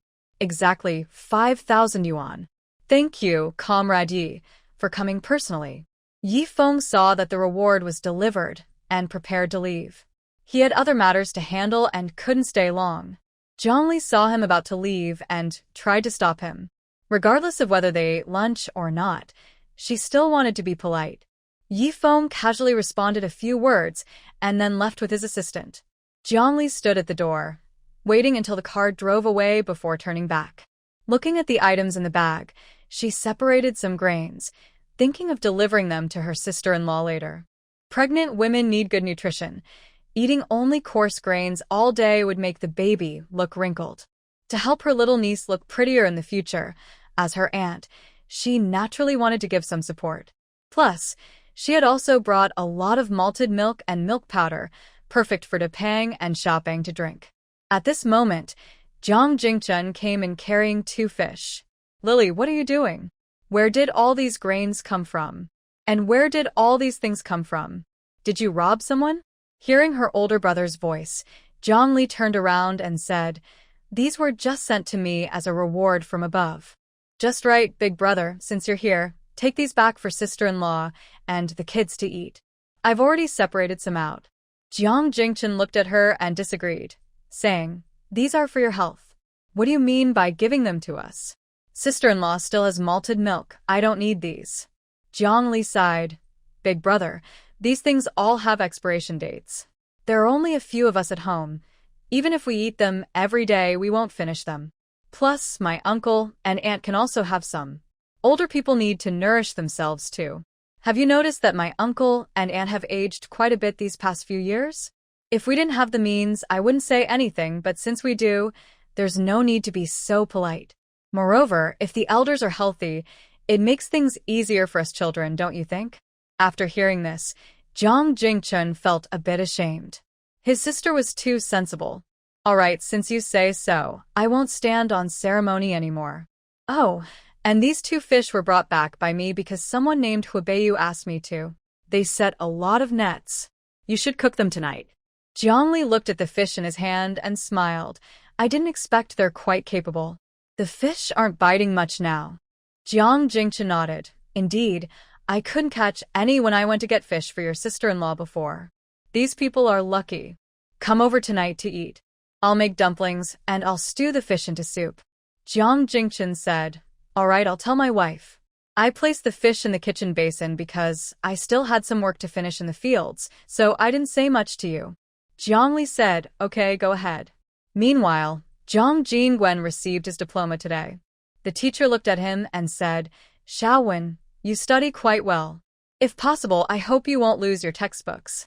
If there's ever a chance for college entrance exams, I hope you'll take part. After you start working, be diligent. Your family worked hard to find you a job, so listen carefully." Zhang Jingwen held his diploma and replied, "Teacher, I understand.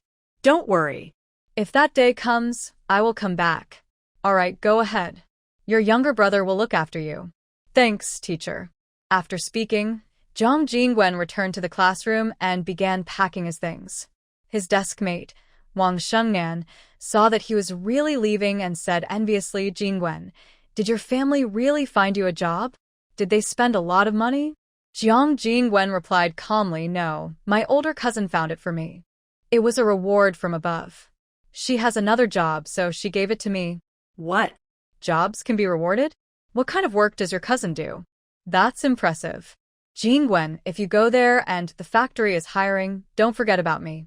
Jiang Jingwen replied casually, I'll try, but I also want to tell you, if possible, don't go to the countryside. Being an educated youth isn't that easy. Since we're classmates, I've told you everything I can. If you really can't find a job, going nearby to the countryside is okay. Just don't go somewhere unfamiliar. Wang Shengnan nodded. All right, I understand. I'll help you pack. After packing, since it was still early, Jiang Jingwen didn't rush home, but went somewhere else. A few days ago, he saw her mother, who had now changed her appearance completely. He had been holding back anger inside, and wanted to ask her why he and his brother had been abandoned, why she could just leave so easily. He also wondered how she could hurt their father, who had been so good to her, and then run off with the money. He couldn't get a clear answer without asking, and it still bothered him. Standing outside a courtyard, watching the busy passers-by, he suddenly felt confused again. That woman had been so heartless as to abandon her own family. Could he really get an answer if he went to find her? Just as he hesitated, he saw Zhou Hongyi open the courtyard gate, and a man came out. They lingered at the door for a moment, showing affection, which made Jiang Jingwen's eyes turn red. How can she behave so improperly? Is she really her mother? De Chong, don't come here recently. If your wife finds out, it won't be good. Zhang Chong pinched her buttocks. Be good. My wife can't have children. As long as you can give me a son, I will divorce her. You were able to have 2 sons before, so you can definitely give me a son too, right? Zhou Hongyi playfully scolded. Don't worry. I already have one. It must be a boy. But you promised me that this house will be transferred to me later. Don't lie to me. I have no family left for you, De Chong. Zhang Chong suppressed his impatience and smiled. Good girl, I remember. You should go back now. I'll come see you later. All right, I'll watch you leave. Okay. Hearing their conversation, Jiang Jingwen's face turned so grim it looked like ink was about to drip from it. Huh.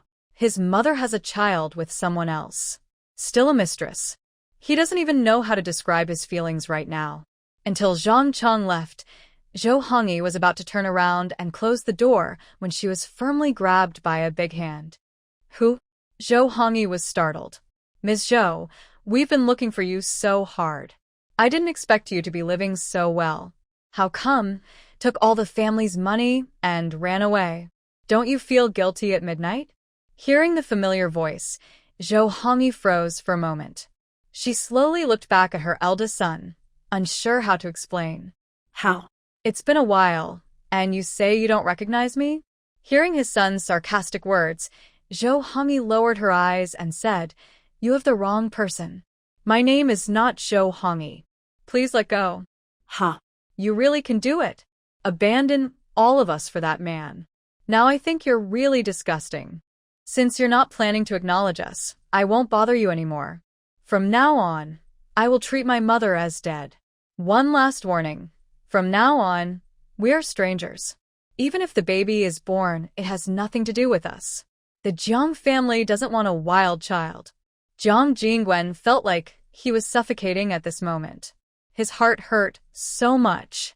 His mother, who used to love him very much when he was a child, why has she become like this now? He hates it. Go ahead. Mei. The person you mentioned is dead. Let go of me. Jiang Jingwen sneered coldly, retracting his right hand. Take care of yourself. Looking at her eldest son leaving, Zhou Hongyi felt very uncomfortable inside. She didn't want to feel this way, but she loved Zhang Chong very much. If Zhang Chong hadn't had that accident years ago, she wouldn't have married Jiang Qingjun. Many years had passed, and now she just wanted to be selfish for once. I'm sorry. Jiang Jingwen's face was filled with tears without him realizing. He never expected that woman could be so cruel she changed her name just to cut ties with them. Today's farewell meant he never wanted to see her again. Outside, the sunlight flickered quickly and the flower shadows moved forward. In the blink of an eye, it was harvest season. Every year around this time, everyone in the team, except disabled people, had to go out to harvest crops. Even Jiang couldn't avoid this task every year. Fortunately, her assigned work was light and easy. That morning, Jiang was fully dressed, with only her eyes exposed and the rest of her skin covered tightly. People who didn't know might think she was going to rob a bank. Jiang Qinghua saw his daughter dressed like this and smiled, saying, "Daughter, isn't this a bit too much?" Jiang rolled her eyes. "I don't want to be as dark as coal in a few days. As for what others say, I don't care." Ha ha ha. "All right, since you're ready, let's go. Your uncle should have been waiting for a while." Jiang nodded. "Let's go." Early that morning, Jiang Qinghua was busy preparing because the harvest was a big day in the village. The whole year's food depended on these few days. When Jiang Li's family arrived at the threshing ground, they saw it was already full of villagers. Su Man saw Jiang Li and went over to greet her, saying, Jiang, why are you dressed so tightly? Where did you get this gear? I want one too." Since moving to the countryside, her skin had deteriorated a lot. If it weren't for the snow cream she still used for skincare, she'd look terrible now. Jiang Li smiled and said, "If you want, I can give you one." Really? "That would be great. I'll come find you tonight." As they talked, Jiang Qinghua took out a loudspeaker and spoke. "Ahem, villagers, the annual harvest has begun again. The weather has been clear and sunny lately. Let's take advantage of this good day and get up early to store all the grain in the granaries, okay?" Everyone replied, "Okay. I won't say more. Everyone, start working according to your assigned tasks. Today, there's no limit on work points. More work means more rewards." After Jiang Qingjun finished speaking, everyone quickly dispersed. Jiang Li saw this and said to her father, "Dad, I forgot to bring my harvester. You go ahead, I'll be there soon." Today, their family was harvesting corn. It was a good chance to test her small machine. Jiang Qinghua nodded, "Okay, take your time." Jiang Li nodded and quickly headed home. When she appeared again in the field, everyone saw her holding a large tool. Some nearby people, curious, asked, "Jiang girl, what are you holding? It looks strange." Jiang Li replied, "It's a handheld harvester I designed myself. It's perfect for the fall harvest. I want to try it out." "Wow, is that a harvester? Will it work?" Jiang Li walked to her father and said, "Dad, move aside. Let me try." Jiang Qinghua looked at her and said, "All right, be careful. If it doesn't work well, forget it." Got it. Then Jiang Li found a good spot, turned on the machine, and started. It looked like she was holding a chainsaw. As the machine made noise, Jiang Li started moving. Everyone, hearing the sound, gathered around out of curiosity. Jiang Jinghua also came over. They saw the corn stalks falling quickly to the ground. The speed was amazing. "Wow, this really works. It's so fast. If I used this for soybeans, I wouldn't have to bend over at all. Every year after harvesting soybeans, my back feels like it's about to leave home. It hurts so much." Another person said, "This machine is good for harvesting soybeans, but for corn, don't we have to break the stalks ourselves?" "Yeah, the corn stalks are down, but we still have to peel the corn." Jiang Li smiled and replied, "This is all I can do with this handheld device for now. But it's still faster than us breaking the stalks by hand, right?" Mom, Dad, don't just stand there. "Hurry up and peel the corn. After I finish here, I'll go harvest soybeans." Jiang Qinghua responded, "All right, we're coming." Jiang Jinghua then walked over to Jiang Li and said, "Lily, I think you should go harvest soybeans next door. The sun is good today, and after harvesting, we can take it over to thresh." Jiang Li thought for a moment and said, "Okay, I'll leave this for now." Since her uncle had spoken, she knew she had to support him. After greeting her parents, she went with her uncle to the next field. The villagers were very impressed and envious of Jiang's daughter for creating such an amazing device. That day, she easily earned dozens of work points, which felt unfair to everyone.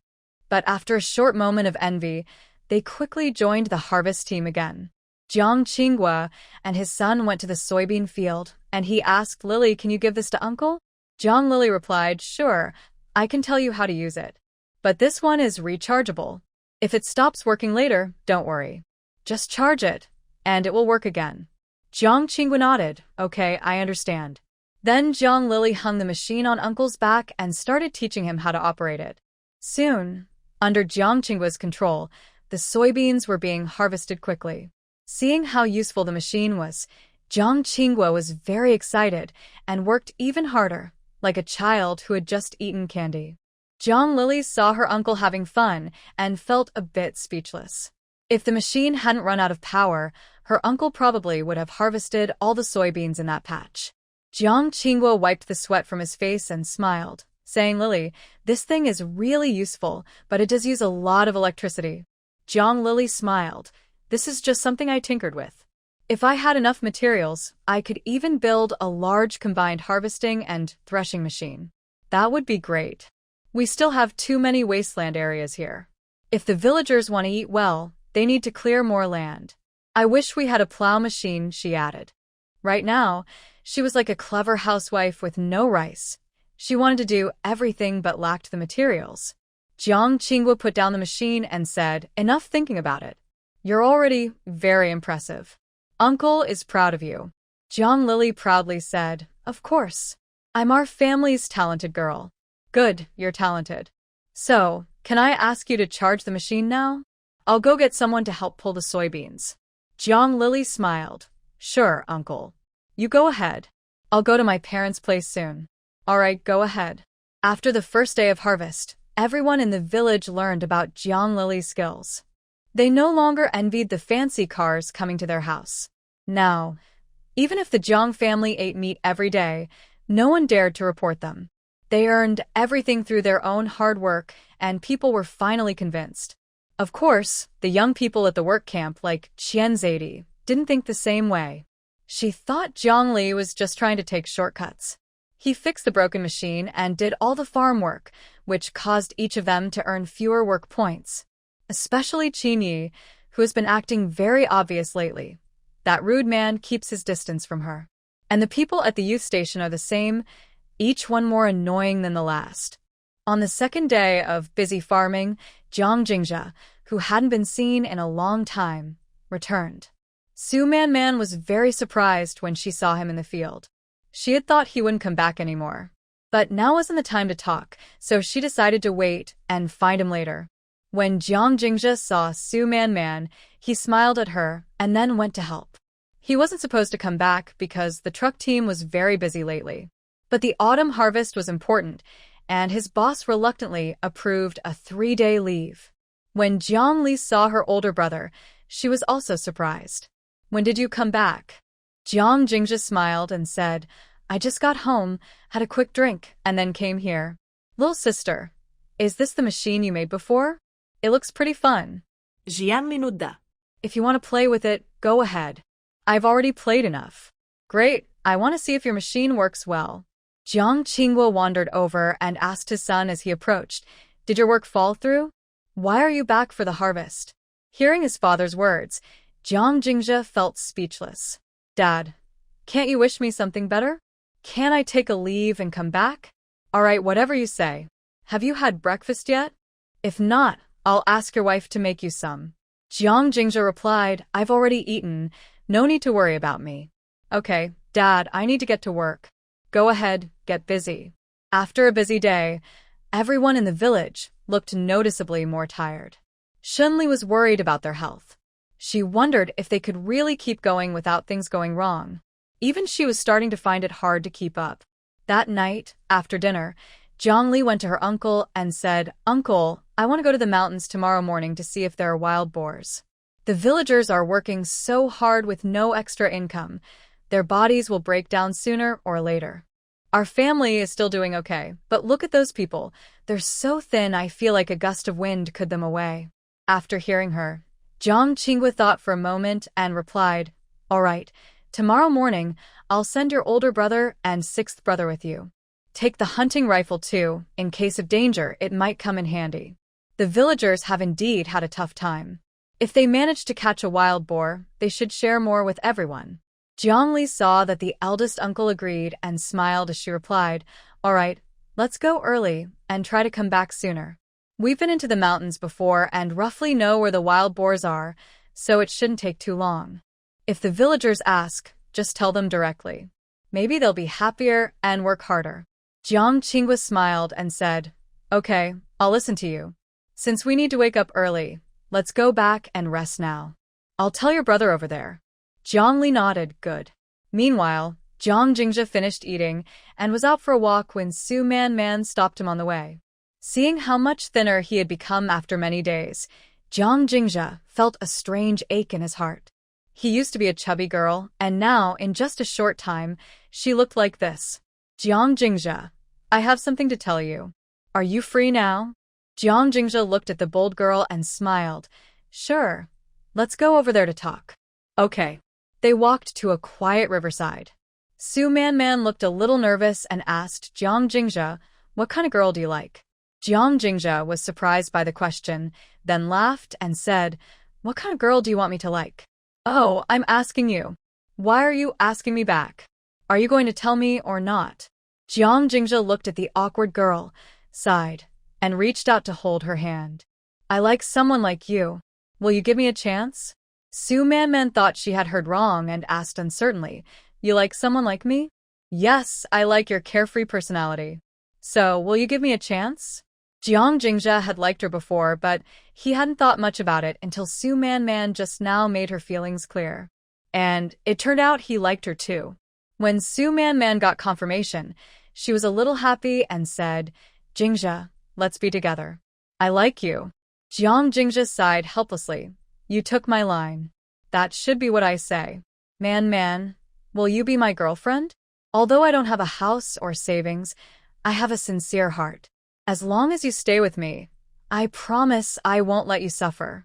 Su Man Man's face turned red, and she shyly nodded, I do. Since I have nothing too, doesn't that make us a good match? Ah! Jiang Jingzhe laughed out loud. Why are you so cute? That's not how you use the phrase, matching family backgrounds. But if you're with me, do you think your family would agree?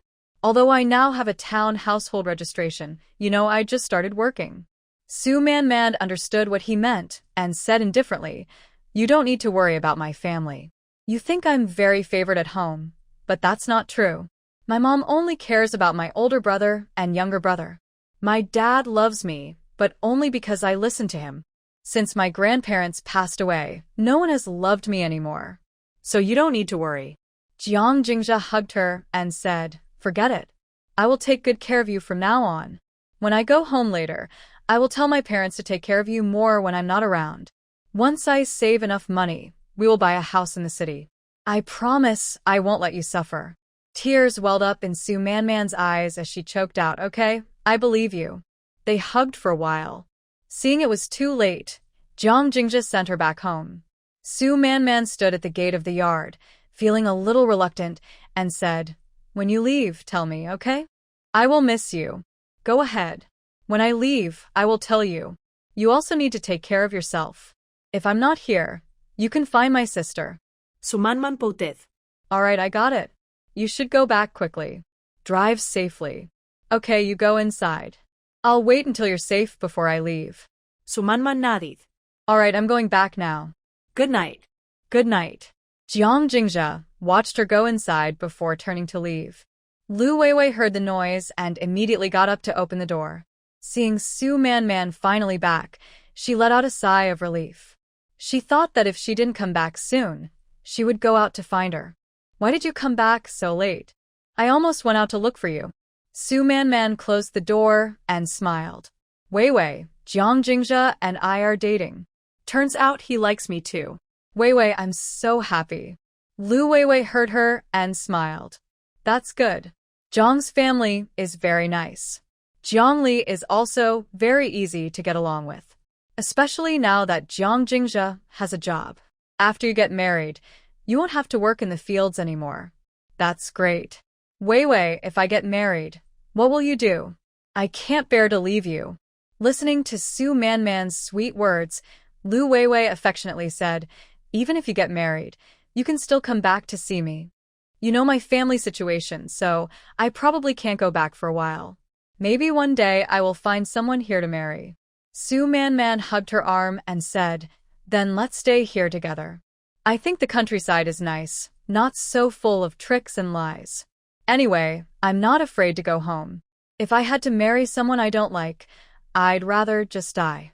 Thinking about her mother's attitude at home, she felt very annoyed. Her younger brother was supposed to go to the countryside, but her mother didn't want him to suffer, so she put her name on the list instead. If her father hadn't been somewhat caring, she might have been just as bad as Qian Zhaodi when she went to the countryside. Alright, enough of this. Let's sleep quickly. We have a big day tomorrow. After the harvest, let's go to the state-run restaurant and have a good meal. Su Manman nodded. Okay, I'll go wash my feet now. When Jiang Jingzhe returned home, everyone was already asleep. He quickly washed up and went back to his room. The next morning, after breakfast, Jiang Li packed his things and, with his two brothers, headed into the mountains. Jiang Jingchen, Jiang Jingzhe, and the curious Qin Yi went deep into the forest. Cousin, do you know where there are wild boars? Jiang Li replied, yes, but I'm not sure if they're still around now. The last time I saw a herd of wild boars, it was a long time ago. But there are definitely some in the deep mountains. We should try to catch a few, keep a big one for ourselves to eat. Although she wanted to improve the villagers' meals, her family's well-being came first. If her uncle, the team leader, wasn't worried about people collapsing during busy farming times, she wouldn't want to feed so many people. As they went further into the wilderness, they soon found signs of wild boars. Of course, Jiang Li also noticed wolf footprints. Be careful, everyone. There are not only wild boars here, but also wolves.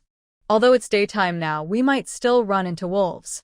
It's okay if they encounter wild boars, but wolves are very vengeful. They either ignore you or attack in a group. Suddenly, a loud noise came from the bushes nearby. Jiang Li immediately said, quick, everyone climb the trees. There are animals coming. Hearing this, everyone quickly climbed up the trees nearby. When Qin Yi was climbing, he was startled by a caterpillar and almost fell down. After several people climbed the tree, they finally saw 4 wild boars nearby, foraging for food. It looked like a family of 4, 2 big ones and 2 small ones. The largest one probably weighed over 300 pounds and was very fat. Jiang Li saw the target and made a hand signal to the others. Then Jiang Jingchen took out a hunting rifle and aimed at the biggest wild boar. When the gunshot rang out, the large boar was instantly hit, but it wasn't a fatal shot, so it started to go crazy. The other boars heard the noise and ran around wildly. Jiang Jingchen kept shooting until he ran out of bullets. Only then did everyone jump down from the tree. Jiang Li held a machete and said, Shao go, and Qin Yi go catch the 2 small ones. Big brother, and I will handle the 2 big ones. Remember, don't go too far. Qin Yi nodded, okay, we understand. Then they split up. Jiang Li headed straight for the injured big boar. Jiang Jingchen, using all his strength and self-defense skills, saw his little sister chasing after the big boar and quickly followed, running after her. After a chaotic chase, Jiang Li sat on the ground, sweaty. Phew, I'm exhausted. These boars are really strong. Jiang Jingchen nodded. Yes, I even broke my knife. I'll need to buy a new one when we get back. But, little sister, how do you want to split the meat? Jiang Li thought for a moment and said, we'll take the 2 small boars. The 2 big ones can be shared with the villagers. These boars have probably been alive for a long time. Their meat is tough, but Piglet's meat is tender. What do you think? Jiang Jingchen smiled. Sounds good. I agree. Piglet meat is tender. While they were chatting, Qin Yi and Jiang Jingzhe came over, each dragging a small pig. Qin Yi didn't know where he had been earlier.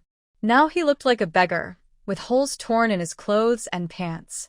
Jiang Jingzhe looked a bit better, but his pants also had a few tears. Jiang Li chuckled and said, Did you 2 fall into a pit? He said with a smile, It's good that you're okay. Since the wild boar hit you, you 2 should carry the small boar home and put it away, then have someone come to carry the 2 big ones. Don't be angry anymore. Tonight, my cousin will cook something tasty for you, and I will buy you a new set of clothes. Go now. Qin Yi sighed, all right, then my cousin Lu and I will go back first. Be careful and stay safe. We'll be back soon. Yes, go ahead. Take your time on the road, and don't let others see you. Got it. We're leaving now. Jiang Jingjia and the others quickly returned home, hid the wild boar, then told Qin to find his father. Meanwhile, he went to wash up, changing out of his blood-stained clothes into clean ones soaked in cold water. Because Qin was in a hurry, he didn't have time to clean his clothes properly and went to the fields wearing his torn, dirty clothes. People passing by thought he had been beaten up. Until Jiang Qinghua called someone. "All 8 of you come with me. My older brother and Lily caught 2 big wild boars. Later, everyone will go to the threshing ground to share the meat. Qin Yi, lead the way. We're going now. The others should work hard. Today, we'll see how quickly everyone works to decide when to share the meat." Hearing they could eat meat tonight, the villagers suddenly became very excited. "Team leader, we're working hard now. Hurry and go carry the wild boars." Yes, don't worry. We definitely won't slack off." Jiang Qinghua nodded. Good. "Work hard. If both wild boars are shared tonight, everyone will get more. If you don't do well, you won't get any meat tonight." Understood. "Hurry up and go. Don't keep Li and the others waiting." Jiang Qinghua nodded again. "All right, let's go." After settling everything here, Qin Yi led everyone into the deep mountains. As they looked around at the scenery, Jiang Qinghua was worried and said, "You guys are really brave. Coming to such a deep place. What if you run into a wolf pack?" Qin Yi replied gloomily, "My cousin, Li led us here. I don't even know where we are." Jiang Qinghua was speechless, choked by Qin Yi, and couldn't say a word. He thought to himself his niece was really brave. When they arrived at the spot, everyone was stunned. They saw 2 completely dead wild boars lying under Jiang Jingchen's feet, huge in size. Under Jiang Li's feet, there were 2 rabbits and a wild chicken. These local villagers usually have to rely on luck just to get a small meal. Now, seeing the Jiang family members say they hit so many wild boars, it really shows that without comparison, there's no sense of harm. Jiang Li saw they arrived and said, "Big uncle, you should quickly carry the wild boar down. I will go home first to wash up. I won't go to the fields this morning. I will go for the harvest in the afternoon." Jiang Qinghua listened and smiled, saying, "All right, since you caught the wild boar, you can rest for a while in the morning, then go harvest in the afternoon. Old Third Jiang, you guys stop standing there. For people, carry one and hurry up." The others who came along heard the team leader's words and no longer looked confused. They walked over and started carrying the wild boar. Seeing that each wild boar weighed about 300 jin, everyone was very happy. After all, the village has quite a few people. If there was only 1 pig, each family wouldn't get much. Now, with 2 pigs, even after removing the internal organs, there's about 500 jin of meat. This means they won't have to worry about running out of food during the harvest. Jiang Li held the small animal in her hand, ignoring what others thought, and got up to pull her older brother back home. She had been busy all morning, sweating all over. All she wanted now was to go home, take a good bath, and lie down. Jiang Jingjia saw they had returned and said, "I went to help in the fields. You guys rest." Jiang Jingchen said, "I'll go later too. It's harvest time, and Li can rest at home. Recently, no inspectors have come, so we should be careful. If someone from outside sees us not working, it will be hard to explain." Every year during harvest, officials come to inspect. This year, they haven't arrived yet, so they dare not slack off. If others say something, it will be bad for his father. Qin Yi was lying lazily in a chair, saying, "I'm not from your village, so I won't go. I'm too tired." He only went to help his cousin with the work. Now that his cousin is resting, he naturally wants to rest too. Jiang Jingchen looked at him and said, "All right, then you and your cousin stay at home and help kill the pig." Qin Yi nodded. Okay. Meanwhile, when the villagers carried the wild boars back, the threshing yard was buzzing. "Wow, these pigs are so big. Oh my God, who caught these? Mom, can we eat pork today? Team leader, who caught these? Can we share the pork today?" "Yes, team leader, we haven't had meat in a long time."